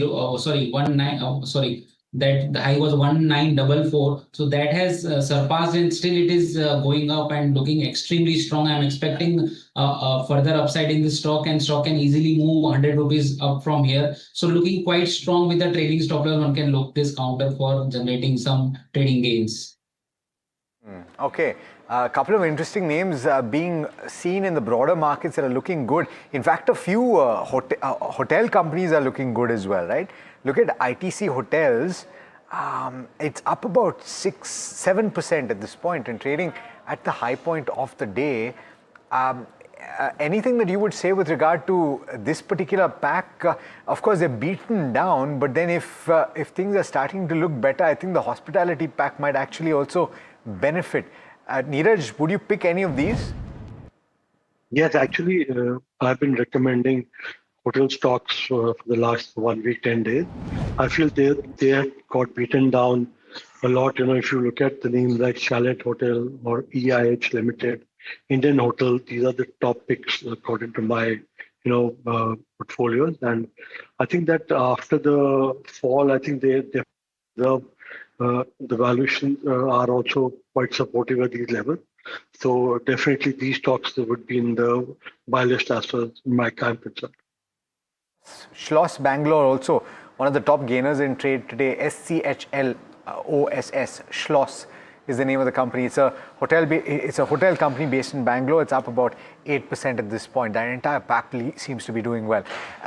But there's a lot of attention that will go towards the SEBI board meeting. It's scheduled to have a press conference, the regulator, of course, at 5 p.m. today, where a series of market reforms could be announced. Let's bring in Ridhima to tell you about what is expected and what is on the agenda. Ridhima? So SEBI could clear major market reforms. Firstly, SEBI could look at reviving the open market buyback via stock exchanges. So remember, your open market buybacks have been phased out due to tax issues. Now SEBI could look at getting better, tighter guardrails for better execution of buybacks.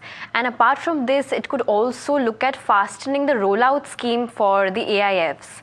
And next up, in the bond space, they could look for better participation on the retail side. They could introduce easier entry barriers, easing the entry barriers for the bond markets. And apart from this, on the mutual fund side, as there's a lot of market volatility, they could look at easing the intraday intraday borrowing norms for mutual funds could be eased out so that there's less pressure on the redemption. So all in all, the SEBI board meeting will focus on easing the liquidity for the markets, better compliance, and more better access for the retailers in the capital markets. All right, thank you so much for that. So lots to watch out for as well in terms of the SEBI board meet outcomes that could be coming in. We are just in the last leg of closing. Vinith, anything that you're picking up right now that could be a good, good pick in terms of Monday's session that one should be watching out for? Yeah, so AB Capital, as I was discussing, it is closing on a strong wicket, can be done. BTST 375, 376 should be the entry level, 367 should be the stop loss. On the upside, we can expect a target of 385. The second stock, as I said, from the pharma space, Glenmark Pharma is closing on a strong wicket. So around 22151 can go long, 2170 can be the stop loss on the expected target of 2275. Okay, all right, so quite a few stocks. On that note, gentlemen, thanks so much for taking the time. Pleasure speaking with you, and wish you a good weekend. It's actually, Hiral, it's looking like a better picture than it was even an hour back, right? Because the recovery that you've seen, particularly in the broader markets, not so much in the benchmark, though that is also quite a significant... 120 to 130 points recovery is not bad in that last half an hour of the broader trade. markets, pull those broader markets up, and you will see that both those indices are trading in the green now, up about 0.5%. At the high point of the day, small cap index up 0.7%. So it's been quite the week for the small cap index as a whole, looking particularly good. In fact, let's just quickly look at the sectoral heat map as well, because that will give you an idea of all the smaller names that have recouped. There you go. I mean, healthcare, pharma, defense was there. I mean, infra has caught up this pace in today's session. Metals, again, just a 0.1% higher, but that recovery that's come in terms of consumption names is also very interesting from the day's lowest level. So FMCG, consumer durables is there. Your banking names have also seen a smart recovery from the day's lowest level. But the biggest recovery is IT, right? And that's the one which has contributed at least in terms of overall markets. Let's just pull up NSE 500 before we go to the Nifty 50 components, because that's where the recovery was. Look at the names. You have Garware Tech, New India, Berger, Kaplan. All of these were seeing some smart moves.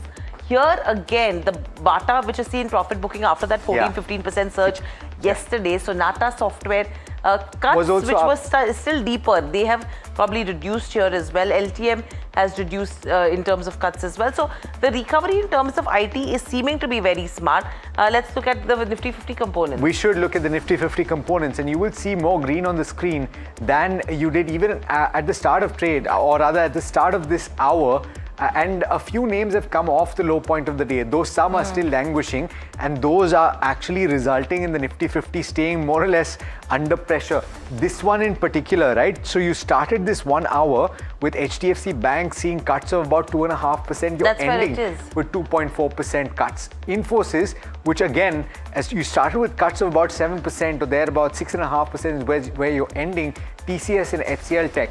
In fact, pull up the contributors chart and we'll come back to this. And Eternal is also very interesting today. But pull up the contributors chart. You're still seeing the same list of stocks that you saw at the start of the hour, whereas certain other stocks are contributing more. Eternal has come through, as you've pointed out, right? So that is an interesting one. ICICI Bank also... ITC has come through as well. It has. So pull up that heat map for the Nifty 50, because you probably didn't get a chance to see all of the big movers. Eternal has actually become the highest gainer for the Nifty 50, followed by Bharti Airtel, which of course is seeing that pop on the back of a valuation catch-up. Hospital counters looking okay. Trent is... Nestle, ITC, both of them. And Trent has had a great week, hasn't it? Forget about it. I mean, if you just look at 2026 chart of Trent also, that will tell you the story of what's happening with that one. It certainly is a stock of the week, I would say. Yeah, 100%. So I think what you can take from this is that we've come off quite dramatically from the low point of the day today. But the thing that I would watch for... The other thing that I'm looking out for, Alex, is look at Nifty 50.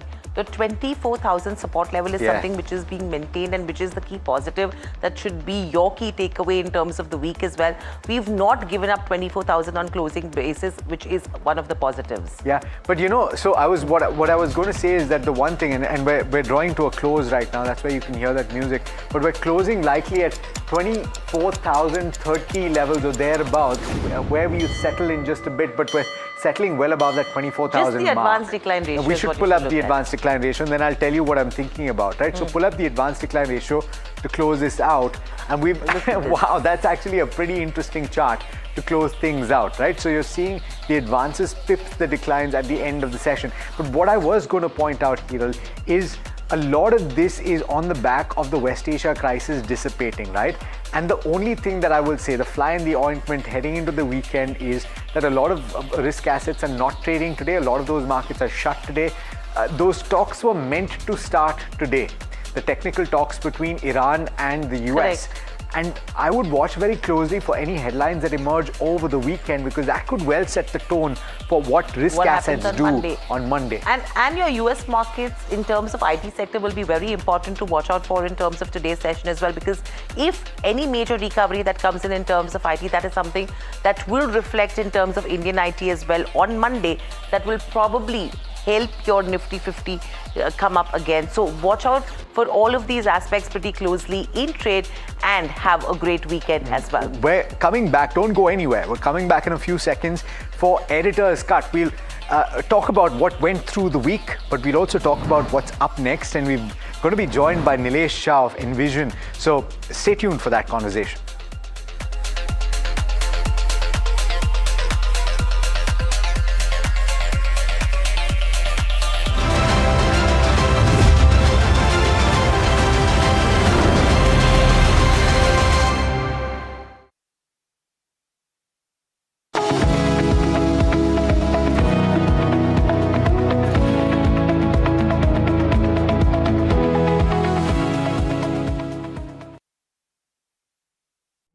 Millions of people sleep every night but never truly rest. Their breathing stops again and again without them even knowing it. This is sleep apnea, a condition far more common and far more dangerous than we realize. This week on NDTV Lifeline, we decode sleep apnea, the hidden disorder linked to heart disease, diabetes, fatigue, and more. I'm beginning to breathe a little easier. I can see a glimpse of the possibility of India kind of having seen the worst in terms of potential impact of the ongoing conflict. So I wouldn't have felt this way in April or May. With the measures put in place on Friday, the 5th of June, I have a feeling that we may be able to handle FY27 much better than what we may have feared in April or May.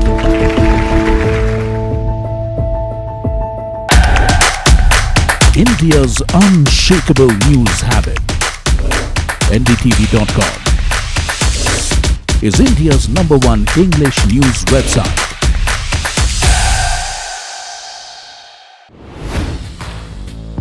Hi, I'm Tamanna Inamdar. Watch me on NDTV Profit, where I break down the day's biggest business stories. What happened, why it matters, and what it means for your money. Hi, I'm Neeraj Shah.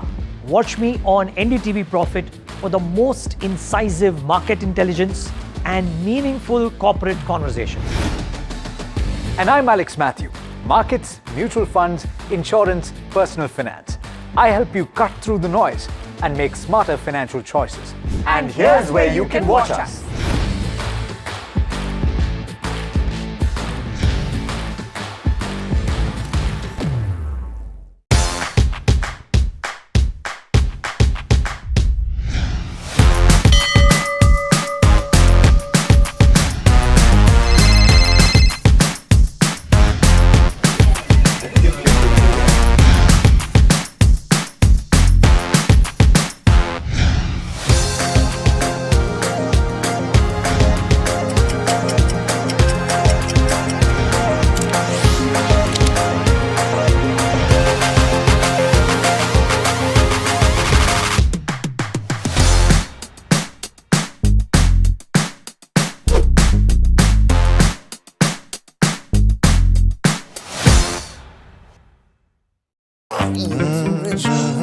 The news, Ayush. Since when do we do scripts? Fair point. Picture this. The biggest stage. Floodlights. Wow. 4K, the works. Where's the hook? There's going to be celebrities and guaranteed eyeballs. Where's the hook? Think about this. Front page advertisements and hoardings. Bro, where's the hook? Cross-platform, digital first, virality. Without a hook, no way. The message is clear. It's 2026. You gotta be real in a world of reels. You gotta be original in a world where everything seems generated. That's it. That's what we're looking for. The best campaigns, The hottest trends. the smartest brand moves on our new show. But wait, what do we call it? The Hook.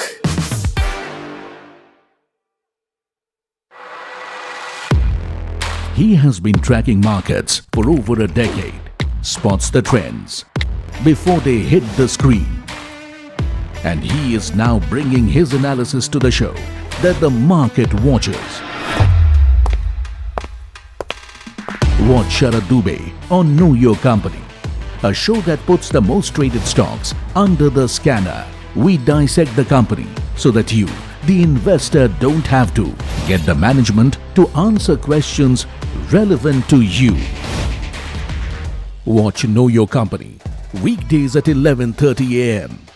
to understand your next big bet.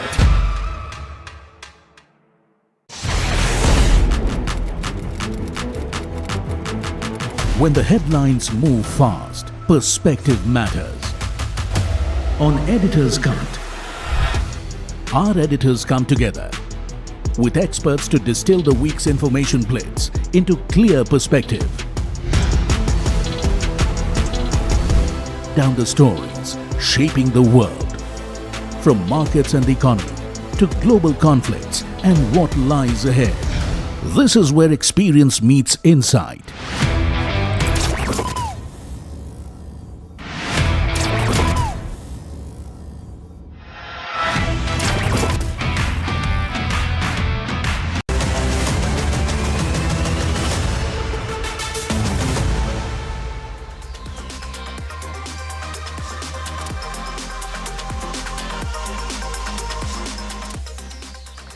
Well, hello and welcome to Editor's Cut. It's a show where we do conversations amongst ourselves, and then with our guest editor who will be joining us in a few minutes from now. But it's an interesting week. That's the best way to put it, simply because there's a week packed with news, right? If we thought that the Fed commentary was going to be center stage, I think US and Iran decided that no, let's make something else the mainstay of this week. Yeah. And then, of course, there are to's and fro's around it. And then, of course, late in the week, Accenture decided, hey, I want to put my hand up and become the big newsmaker as well. Yeah, you've summed it up quite well. But I think I like what happened at the end of trade today. The last hour of trade has been quite constructive, because particularly at the broader end, you saw quite a bit of buying that came through, and we ended well off the low point of the day. We closed above 24,000 for the benchmark Nifty 50 as well, and you'll remember that earlier in the week, that was a resistance that the benchmark was failing to take out. Yesterday's resistance became today's support, and we closed above it. My friend, who told you today, early morning, that IT will close off the lows of the day? In fact, we were having this conversation outside as well with regards to whether IT will see a recovery or not. But it has seen that recovery towards the close.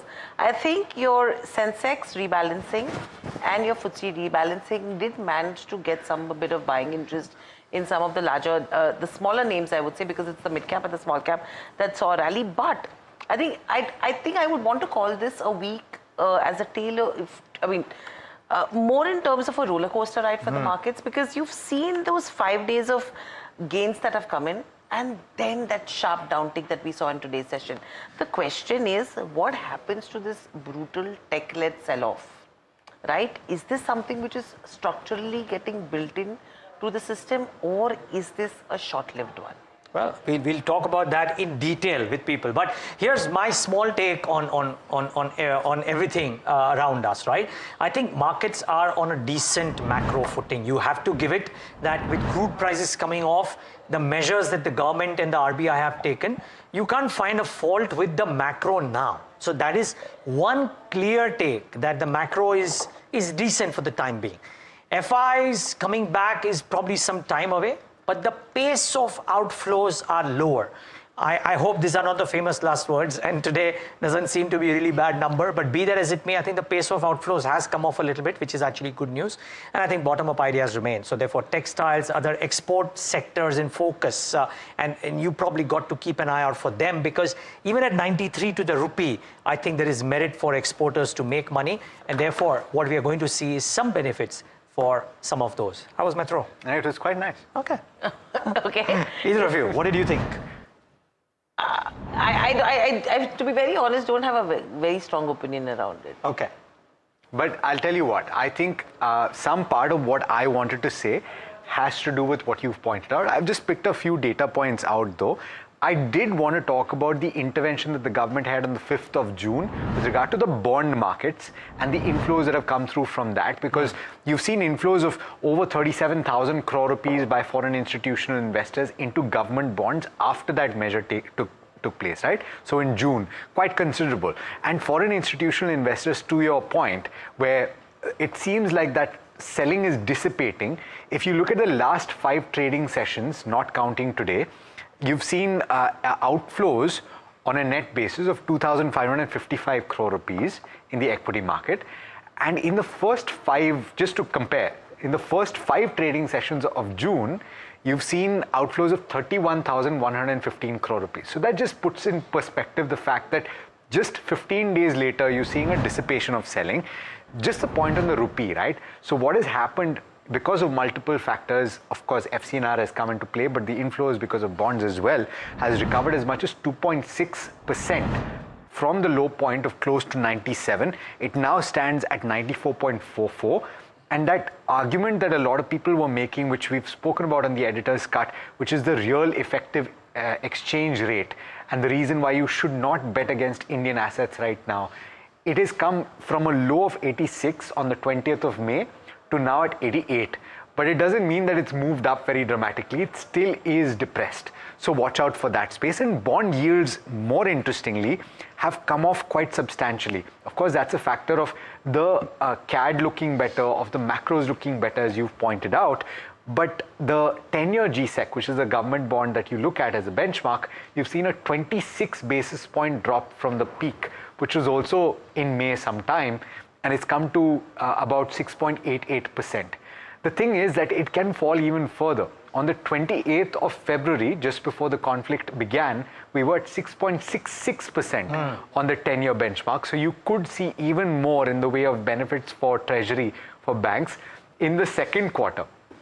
Because we're nearing the end of June, and if you see that drop in July, hopefully this geopolitical issue gets resolved. But I think a lot of brokerages are also coming through and saying that things are looking better. Look at Goldman, right? It's revised its CAD forecast for the year downwards 1.3% versus 2% earlier. The balance of payment, they're expecting a positive in this year, 0.6% versus an expectation of a worse number later, right? So all told, is looking good.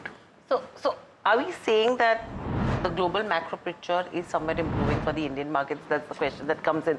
Because I'm looking at the overall sentiment as a tale of two halves right now. I mean, there is one glass which is still half empty, and on the other side, you are seeing some bit which is full as well. So it is a wild roller coaster ride that you're seeing. Now, up until Thursday, the bulls were completely in charge. Flash forward to Friday, that is today.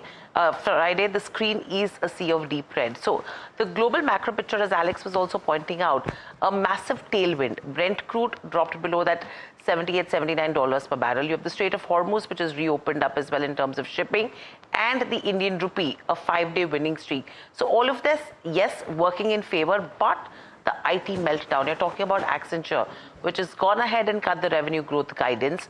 And this is a stark reminder that enterprise tech spending in the Western markets is remaining incredibly fragile. That's the way I'm looking at it. And secondly, if you have to look at the tug-of-war between FIs and DIIs, that continues, and this is a multi-month exodus that we're seeing, where your DI capital and the retail mutual fund flows are consistently robust, and they are the ones who are actually absorbing the shock. So the bottom line coming in is what happens to India's structural macro foundation, and that's what we need to speak to as well. We have Nilesh Shah of Envision who's joining us. You can see the visuals on your screens. He's just walking into the studio. So, you know, my question over here is, what happens? Your structure in terms of India's story is remaining intact, but the markets probably need to come and support that as well, right? Yeah. I mean, yeah, the markets, the earnings need to come and support that. Now, the question only is, and we'll ask this to Nilesh as he comes in, about whether he believes that the disruption in earnings maybe at the end of what we may see at the end of quarter one would it be temporary or permanent? Nilesh, thank you so much. Thank you so much for joining in. Yeah. So, very fondly, I always address Nilesh as bhai, so I'm gonna. No, Nilesh is great. That's fine. Nilesh no, but so Nilesh, the question that we were thinking about is that the macro now seems to have come back to a decent footing. Even if the markets have a slightly tough quarter on earnings at the end of quarter one, will the corporates have a tough quarter? Will the markets look beyond that and look at the commentary about what lies ahead? And therefore, will that get discounted? So I probably think it already got discounted. The kind of shave-offs, the drawdowns that we saw earlier on in the year, especially between January to March, I think a lot of that got discounted pretty much in advance. And it looks like that the recovery in macros has been much faster and much stronger than what was even anticipated.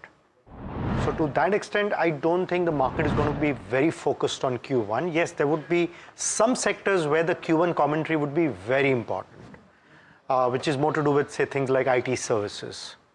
But beyond that, I think it's going to be down back to business growth and what could the margins be, especially in the second half of the financial year. So my view is that I think the first half is going to not be very relevant from a reporting point of view. Nilesh, you mentioned about IT services. It's interesting because with what happened with Accenture, right? Do you think this was overblown? I mean, the way we're looking at it is probably, Neeraj pointed it out this morning as well, that there is a potential where Nifty IT will not end at where it started. And that's what exactly played out as well, right? So how are you looking at it? Is it getting structurally built in like that, or this is just euphoria? So I think we'll have to just honestly see what the IT companies start out to say. And I think probably it's going to be a very seminal kind of a commentary from their point of view. And the investors, I think, are basically wanting to have answers on three broad questions or three phenomena which could play out for the sector. Is this going to be disruption? Is this going to be deflation of revenues? Or is this going to be deceleration of growth? Correct. Okay. I still think that the markets right now are probably pricing in the last scenario right now, which is deceleration of growth and maybe a bit of deflation of revenues for maybe a couple of quarters. That's what probably our markets are factoring in. I don't think the markets are yet factoring in any kind of disruption. Disruption means it's like the end of the story. Correct. I don't think we are in that situation. I don't think we'll ever be in that situation. The question is, scenario 2, scenario 3 is something which the markets will grapple with. Those are the kind of questions, answers, and investors and analysts will try to seek. And that's really where you could actually see a lot of consolidation also happening. Interesting. Nilesh, so we've been speaking about various macro factors, and incidentally, that has been the focus today, right? And sorry, can I squeeze in an IT question if you don't mind? So, the follow-up is just this, Nilesh, that can there be a differentiation between, let's say, the large cap IT companies versus, or maybe not market cap based, but more agile companies which are willing to, don't have too much of legacy, and therefore will they fare better than the traditional ones? I mean, the last 25 years we've seen all IT companies get painted with the same brush, right? They move up together, they come down together. Will the next 10 years be different? It could be different because the market is going to reward anyone who is more agile. That I think is extremely important. So obviously every 5 years, 7 years, there's basically a rotation which happens of leadership in terms of stock price performance. Honestly, doesn't matter. It really depends on companies which demonstrate. So earlier it was more about hiring more, etc. Then it went on to hyperscalers. So last 5-7 years have belonged to hyperscalers. In between it belonged to even players which were more into ER&D. So those kind of things will emerge. The question right now is that I don't think yet the market knows which are going to be those leaders or champions of AI implementation. Right now, everybody is talking about having an AI implementation strategy. But for which company or which business will it kind of move the needle is something which I think the market will eagerly wait for. Do you have IT in your portfolio? very small allocation, and that too, one is an ER&D company, the other is an IT products company. Wow. But no IT services. That's Nilesh Shah, the guy who used to comment on Infosys every quarter, right? The final word, saying he doesn't have IT. What will get IT back into your portfolio? No, I think clearly, commentary, I think initially it will have to be saying is that, okay, fine, here, this is where it is. And I honestly believe the winner will be someone who will clearly demonstrate that I'm willing to let go of the past. You know, I just want to interrupt you, Alex. Just Please give me go one moment. I want to talk just about the AI acquisitions, partnerships, and M&As that are happening right now with all of these larger names. I mean, I was just looking at the quantum as well, pretty well. I mean, TCS, HCL, Infosys, Wipro, Coforge. Either they are partnering with someone or they're acquiring some businesses. You saw about Sarvam as well. Do you think that is the right direction that they're going in? Directionally, yes. But is it good enough? Not sure. Because these are huge, giant companies. Most of the names that you mentioned are huge, giant companies. And I think for them, all of this, how soon all this will start to contribute, how soon the delta will come in, is something which we'll have to see. So it's like asking a very large traditional retailer that here is quick com and saying, okay, fine, I will offer quick commerce. How much does it move the needle for them? Versus that, here is a new player who comes in with quick commerce out there to challenge the status quo, disrupt, grow disproportionately. I think the two are very different strategies. So margin of safety is not there even at this point because it could be an existential issue. That's what I'm saying. So the first one, I don't think it's an existential issue. You don't think so? Okay, so that was the first one, the disruption point of view. So if you really look at it from a margin of safety, for example, if I believe that there's not going to be any deflation of revenues, deceleration of growth rate is fine, that they were growing at 7-8%, they come down to 3-4%, that's fine. That's deceleration of growth, but there's still addition in terms of value, right? Now, if you look at the valuation at which they're trading at about 15 times. Flip that, and that's basically you're trading at pretty much like a 10-year risk-free GSEC bond. Correct. Okay, plus the growth rate which would come in. Now, whether that growth rate will be 2%, 4%, 6%, that has to be seen. So to that extent, I'm not too sure whether we're talking of margin of safety being at risk. Understood. What is at risk is growth, but certainly not existence. If you broaden the conversation beyond IT now, and you look at the way that Indian equities is performed, one can argue that the broader markets have actually been pretty robust and pretty resilient, right? And a lot of names have actually gained quite considerably from the lows from March, right? What, according to you, will be the trigger from this point on? Because we were discussing and saying that perhaps the FII selling is dissipating, and Neeraj, I will say, he said that he hopes that these are not his famous last words, and I hope so too. But what do you think? And do you think that we need a very structural trigger for the equity markets in India to take it to the next level? I think taking it to the next level can be a function of 2 or 3 things. I mean, one is at the very micro level, and when we say markets, say the top 50 companies. I think there it's going to be their ability to pivot to innovation. Can they chart a different course? Can they chart a course which will yield higher growth rates? Because finally, equities is about growth.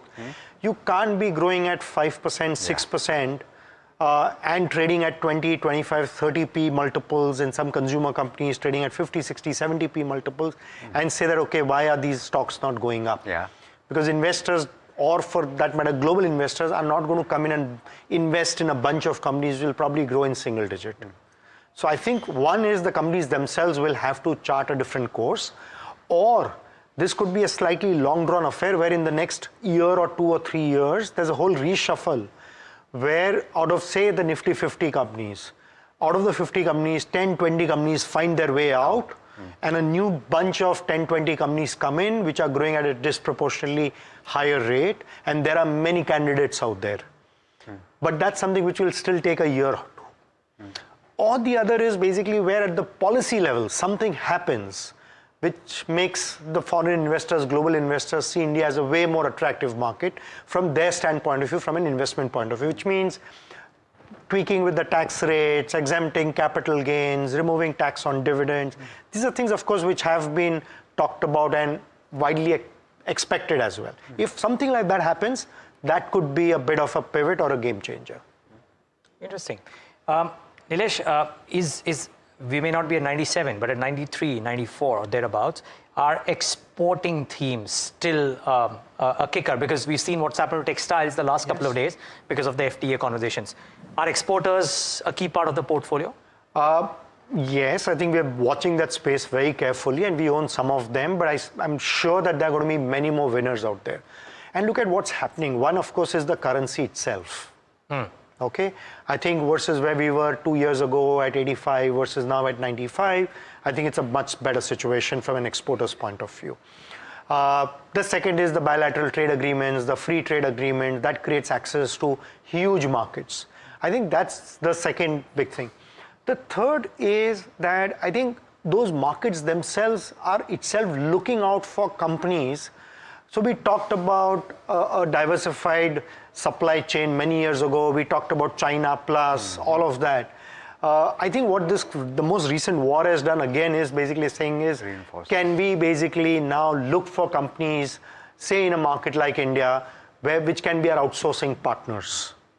And I was reading this data somewhere that the life of an automobile in the US has kind of increased so much. And when that happens, I guess, Neeraj, it was probably something which you posted, right? From 7 years to 13 years. Correct, that's it. And honestly, when I read that first thing in the morning, I said, wow, that's 7 going to 13, which means demand for auto components, for example. And India is such a fantastic ecosystem of manufacturing auto components, which has been like kind of evolved so well over the 3, 4, 5 decades, that it's a great place to be.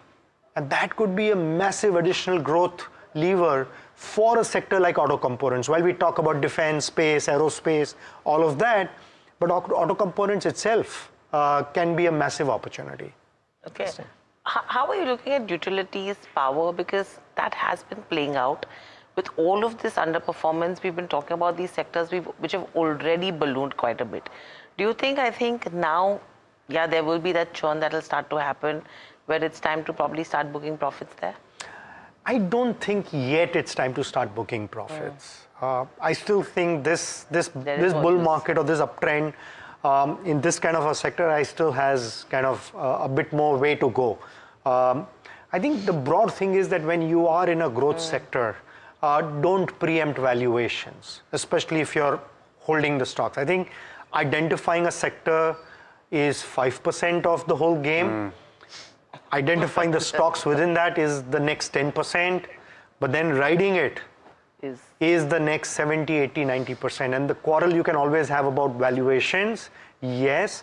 I go back to, say, the period of 90s because we started with a sector like the IT sector, and you have said, oh yes, great, IT services, huge opportunity, and you could have been standing in the year 1993 or 94 and saying, oh, this is trading at 50 times, sell it off. In the next 7, 8 years, you probably have lost a 10x or a 100x.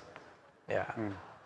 So I think, honestly, over a period of time, and it sounds a bit counter-academic, that, be wary of high valuations and all of that, but as long as growth delivery continues, you have no business to basically, try and preempt where the valuations could settle at. I think the day growth is a challenge, the valuation will be a bigger challenge. In the cohort of companies that you're most focused on, what is the kind of growth that you're envisioning in FY27? So I think the way we're looking at it, most of our portfolio companies, I think we're expecting a 20% plus growth rate on a blended basis, which is a 100% premium to, say, the large cap names or to the nominal GDP growth rate. I mean, if the nominal GDP is 10, 11%, if you can spot or build a portfolio of companies where earnings are growing at 20% plus, I think that's a great place to be. Okay. Well, we have to wrap it up here, Nilesh, but very quickly, 10 seconds. Are you watching football? Are you any match that you're looking forward to? No, not really. Fair call. But okay, if you were, then I would have asked you whether Messi versus Ronaldo was your favorite. And hey, Messi is winning right now. Yeah, you have a hat-trick already there, right? On that question, Messi. Yes. There you go. Okay, Nilesh, thanks so much for joining in. Look forward to see you more often on Editor's Cut. Thank you. Thank you so much. And to viewers from all of us who put this show together, thanks so much for watching.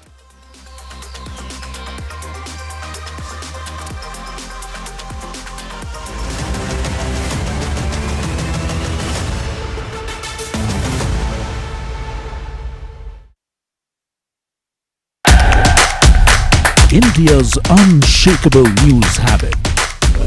NDTV.com is India's #1 English news website.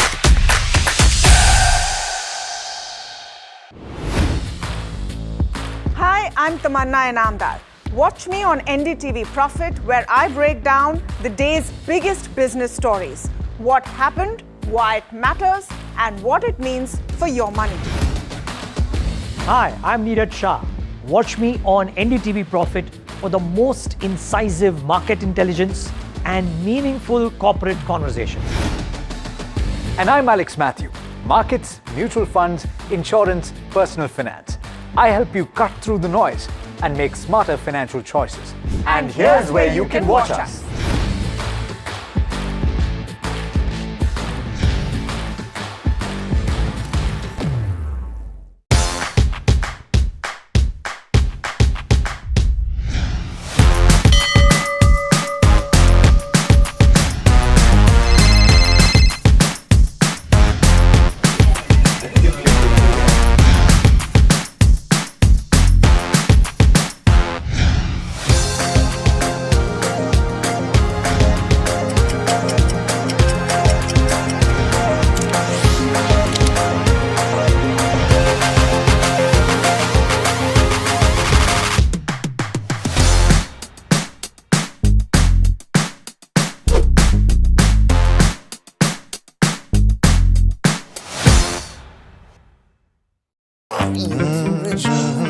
The news, Ayush. Since when do we do scripts?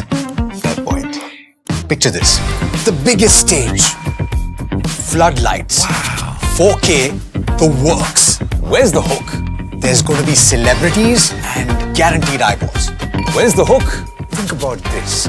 Front page advertisements and hoardings. Bro, where's the hook? Cross-platform, digital first, virality. Without a hook, no way. The message is clear. It's 2026. You gotta be real in a world of reels. You gotta be original in a world where everything seems generated. That's it. That's what we're looking for. The best campaigns. The hottest trends. The smartest brand moves on our new show. But wait, what do we call it? The hook. US and Iran talks in Switzerland delayed following the signing of MOU.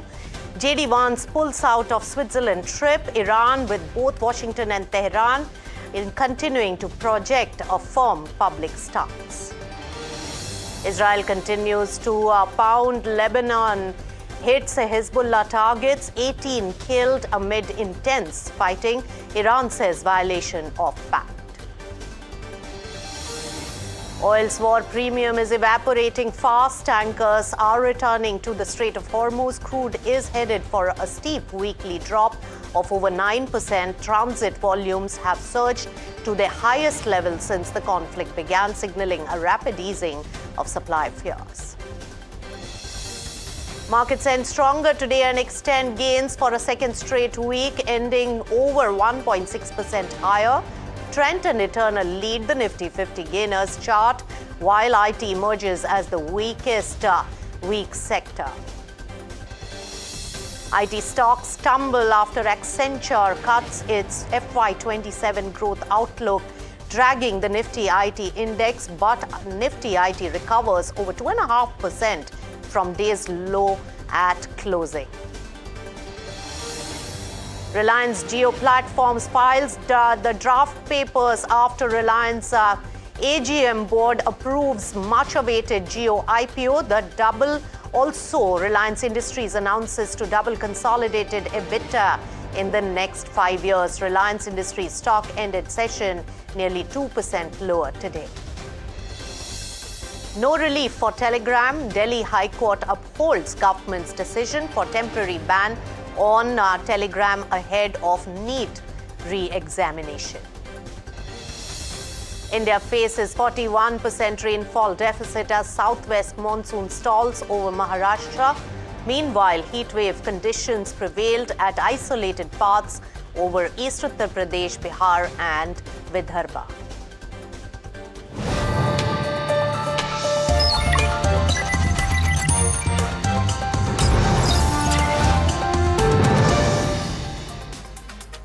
Hello and welcome. You've tuned into Profit 360. I'm Nisha Poddar. Let's take you through the top headline that we are really tracking here. The US and Iran peace process has really hit its early snag, with Israel really pounding southern Lebanon, leading to planned Switzerland talks process at halt.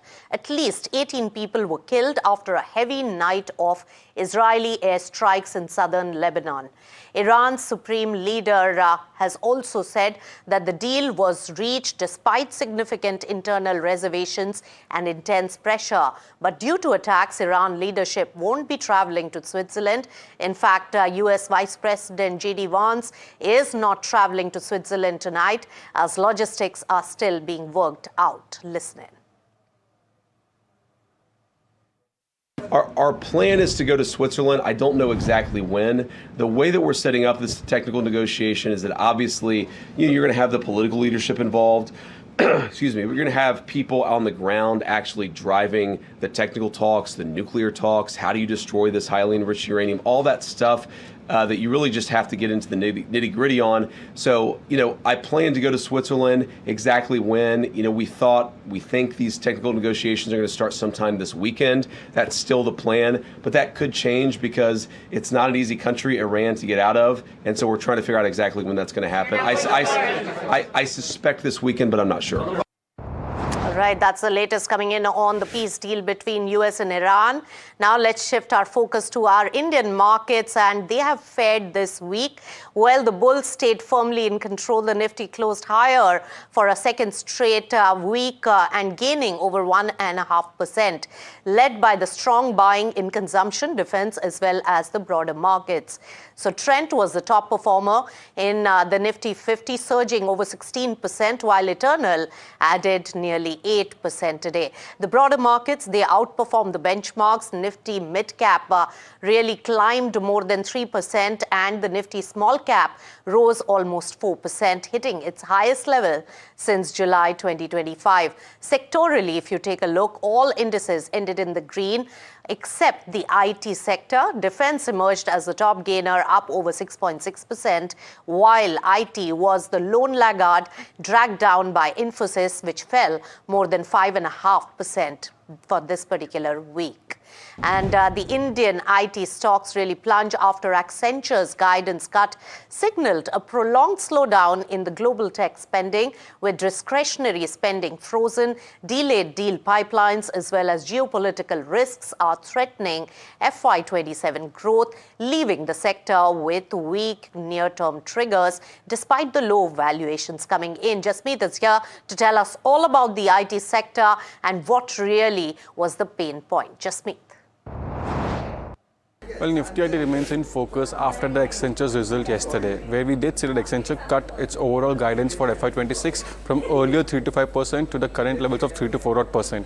Well, this cut in guidance shows the overall weak demand recovery in the market, which saw the impact on the Nifty IT as well. Well, Nifty IT saw the stocks falling as much as 7%, the index dropped nearly 5%. If we talk about the broader market, while Nifty IT weighs nearly 8.5% in Nifty 50, and Nifty IT saw a downtick of nearly 120 odd points, pulling down the overall index.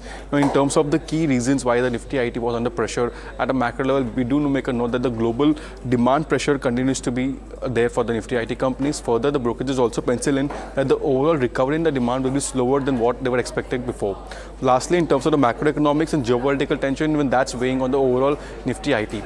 Now, let's quickly understand why there was a panic selling in today's trade. Well, we did make a note that the overall Accenture guidance cut was indicating a slow recovery in the second half of the year, and generally H1 of the Nifty IT is generally stronger for the companies, but with this weak guidance, we do make a note that the overall H1 can be weaker for Nifty IT companies as well. While secondly, overall tech spending might see a freeze in the coming time if you look at the overall Q2 earnings cycle. Now, if you look at the overall geopolitical tension, we do make a note that the indirect geopolitical tension and the Middle East issue is something even that's weighing on the overall Nifty IT. But the overall tension has also taken the dollar-rupee index up to a point where the fall in rupee is strengthening the overall margin expansion for Nifty IT. Well, that's a positive spot. Now, lastly, if we look at the overall valuations and the trigger, we do make a note that Nifty IT is at a multi-year low in terms of the valuation, but the trigger is still pending. The overall recovery in the demand is still something to watch out for. Once that starts kicking in, we can expect higher level of valuations going ahead. All right, IT sector remains a concern for the overall markets today. Now, oil's war premium is also vanishing at the breakneck speed that we are seeing as the US-Iran peace deal really takes hold. Tankers are now steadily returning to the Strait of Hormuz, and the producers are really preparing to ramp up the output.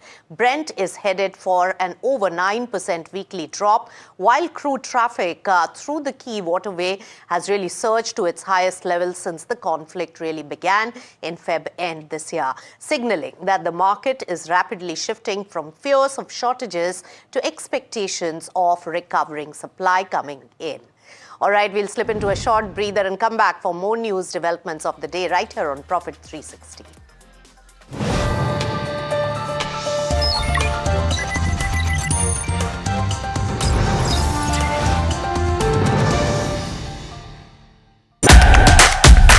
India's unshakable news habit. NDTV.com is India's #1 English news website.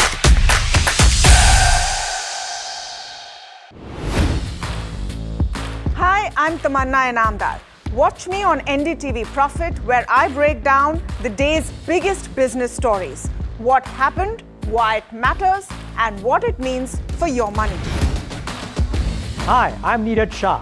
Watch me on NDTV Profit for the most incisive market intelligence and meaningful corporate conversations.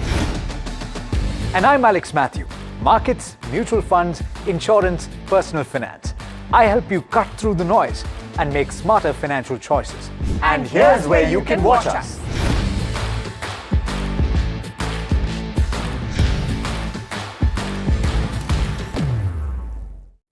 Millions of people sleep every night but never truly rest. Their breathing stops again and again without them even knowing it. This is sleep apnea, a condition far more common and far more dangerous than we realize. This week on NDTV Lifeline, we decode sleep apnea, the hidden disorder linked to heart disease, diabetes, fatigue, and more.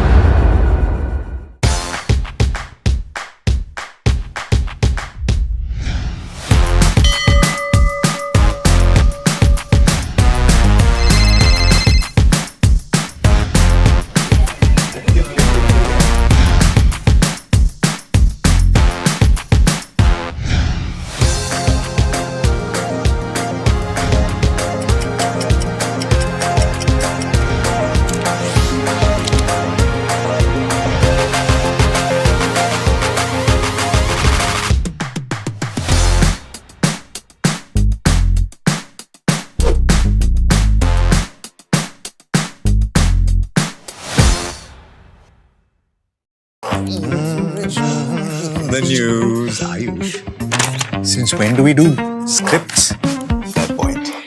Picture this. The biggest stage. Floodlights.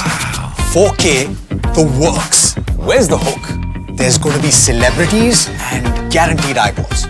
Where's the hook? Think about this.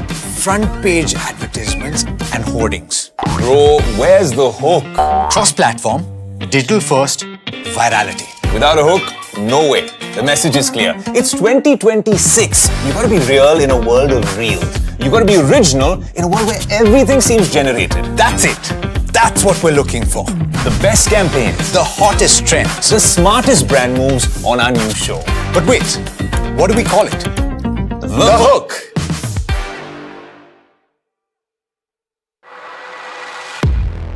He has been tracking markets for over a decade, spots the trends before they hit the screen.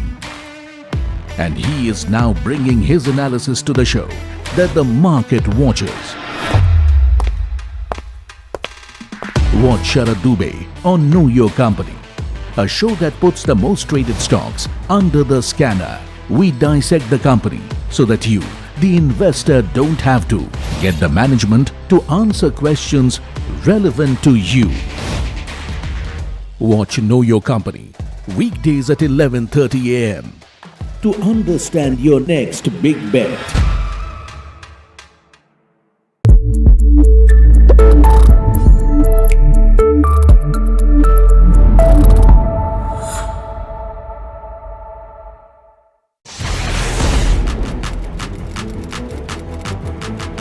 When the headlines move fast, perspective matters. On Editor's Cut, our editors come together with experts to distill the week's information plates into clear perspective.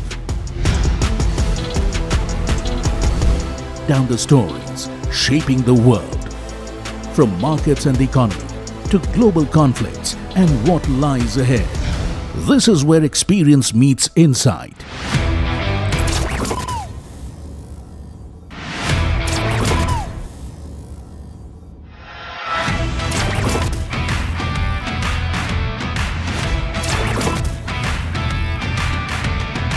No noise, no hype, just sharp takes on what to watch next. Editor's Cut, every Friday, 3:30 p.m. only on NDTV Profit.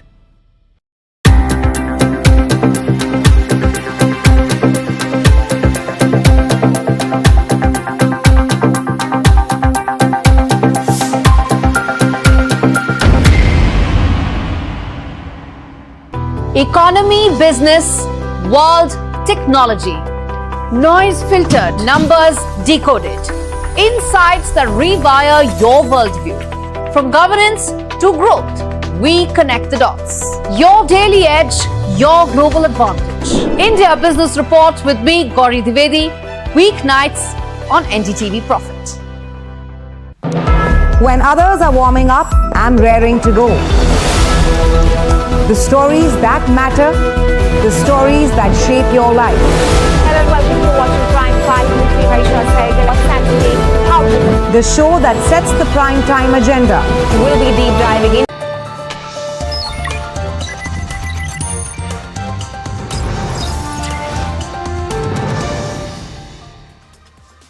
Welcome back. You're watching Profit 360 and in Reliance 49th AGM today. It did announce the much-awaited IPO coming in from the House of Reliance Industries. Remember, the first IPO from this conglomerate after 20 long years, and they have approved Jio Platforms IPO. So Reliance Jio has today, after this announcement and board approval, filed the DRHP with the SEBI. And also remember, as part of this, there are 27 crore shares to be fresh issued in this particular IPO. In fact, let's hear out the chairman of the group, Mukesh Dhirubhai Ambani, on this particular announcement. With great delight, let me tell you that the board of Jio Platforms has approved the draft red herring prospectus earlier today, and it will be filed with SEBI today.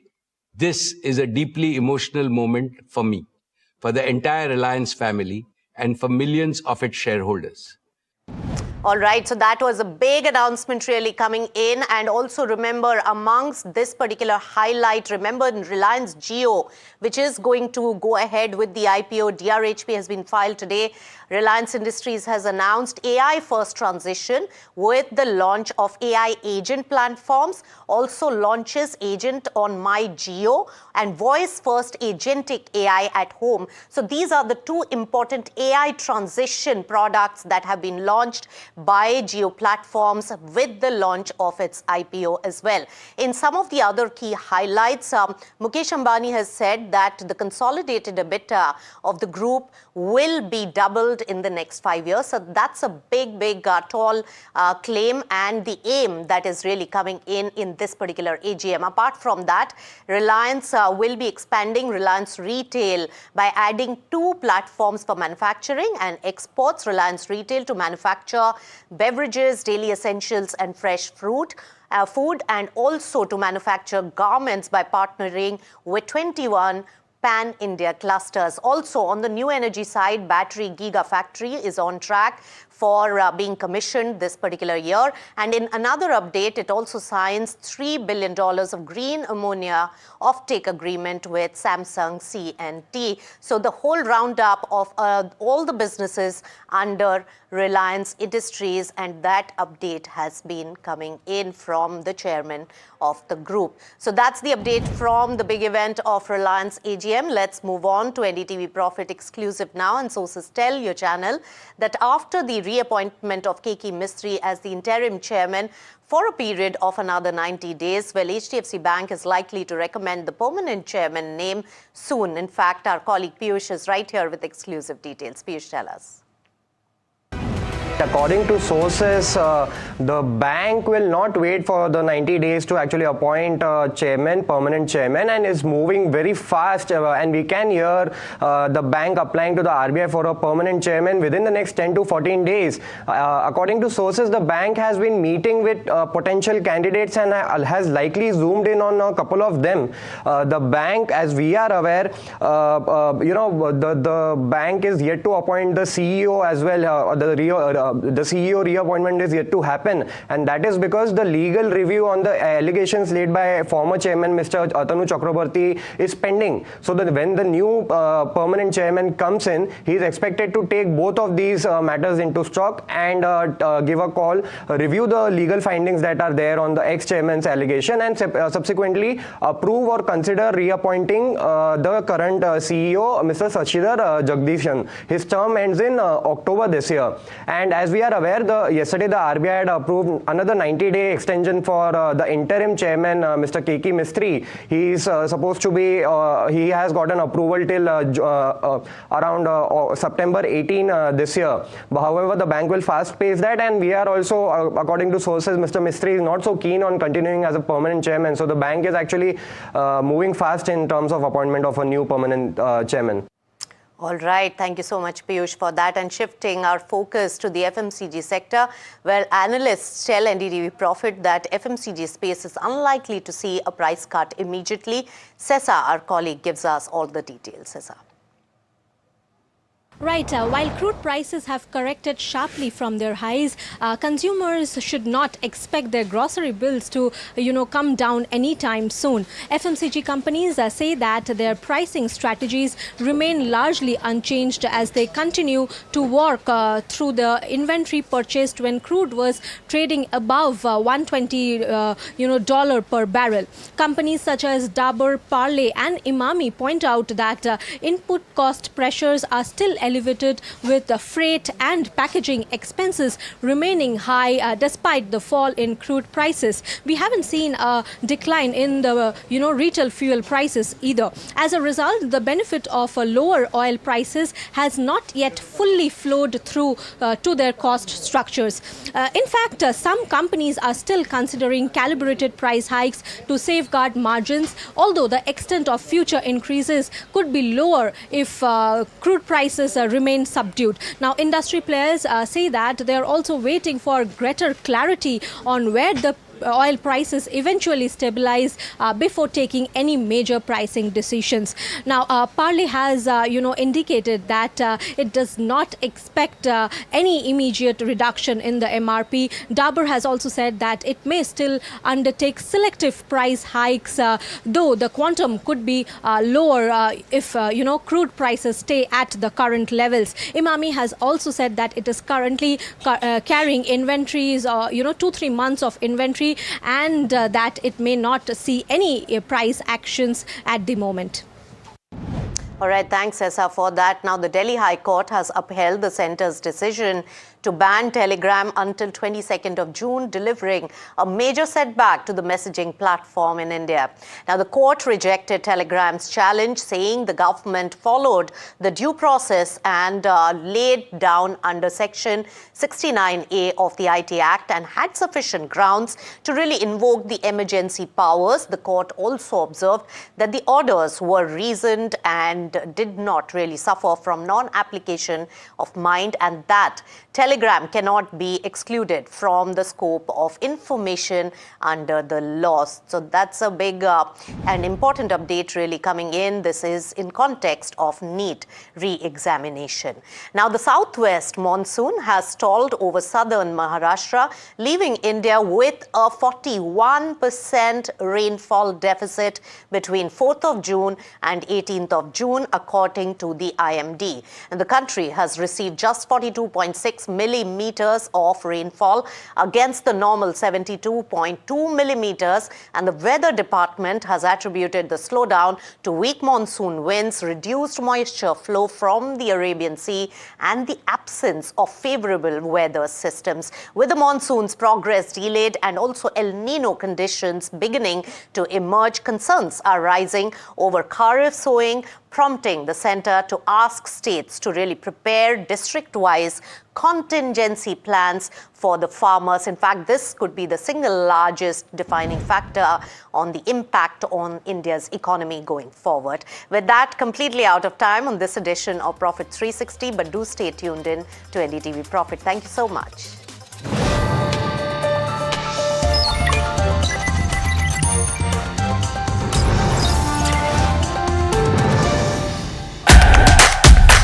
India's unshakable news habit. NDTV.com is India's #1 English news website.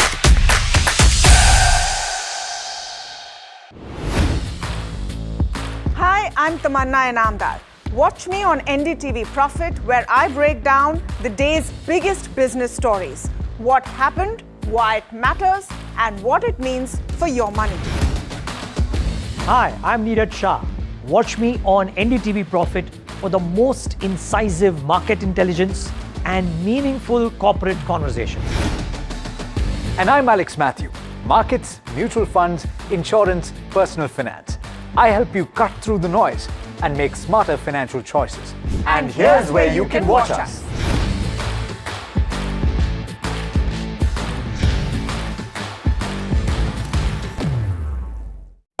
Millions of people sleep every night but never truly rest. Their breathing stops again and again without them even knowing it.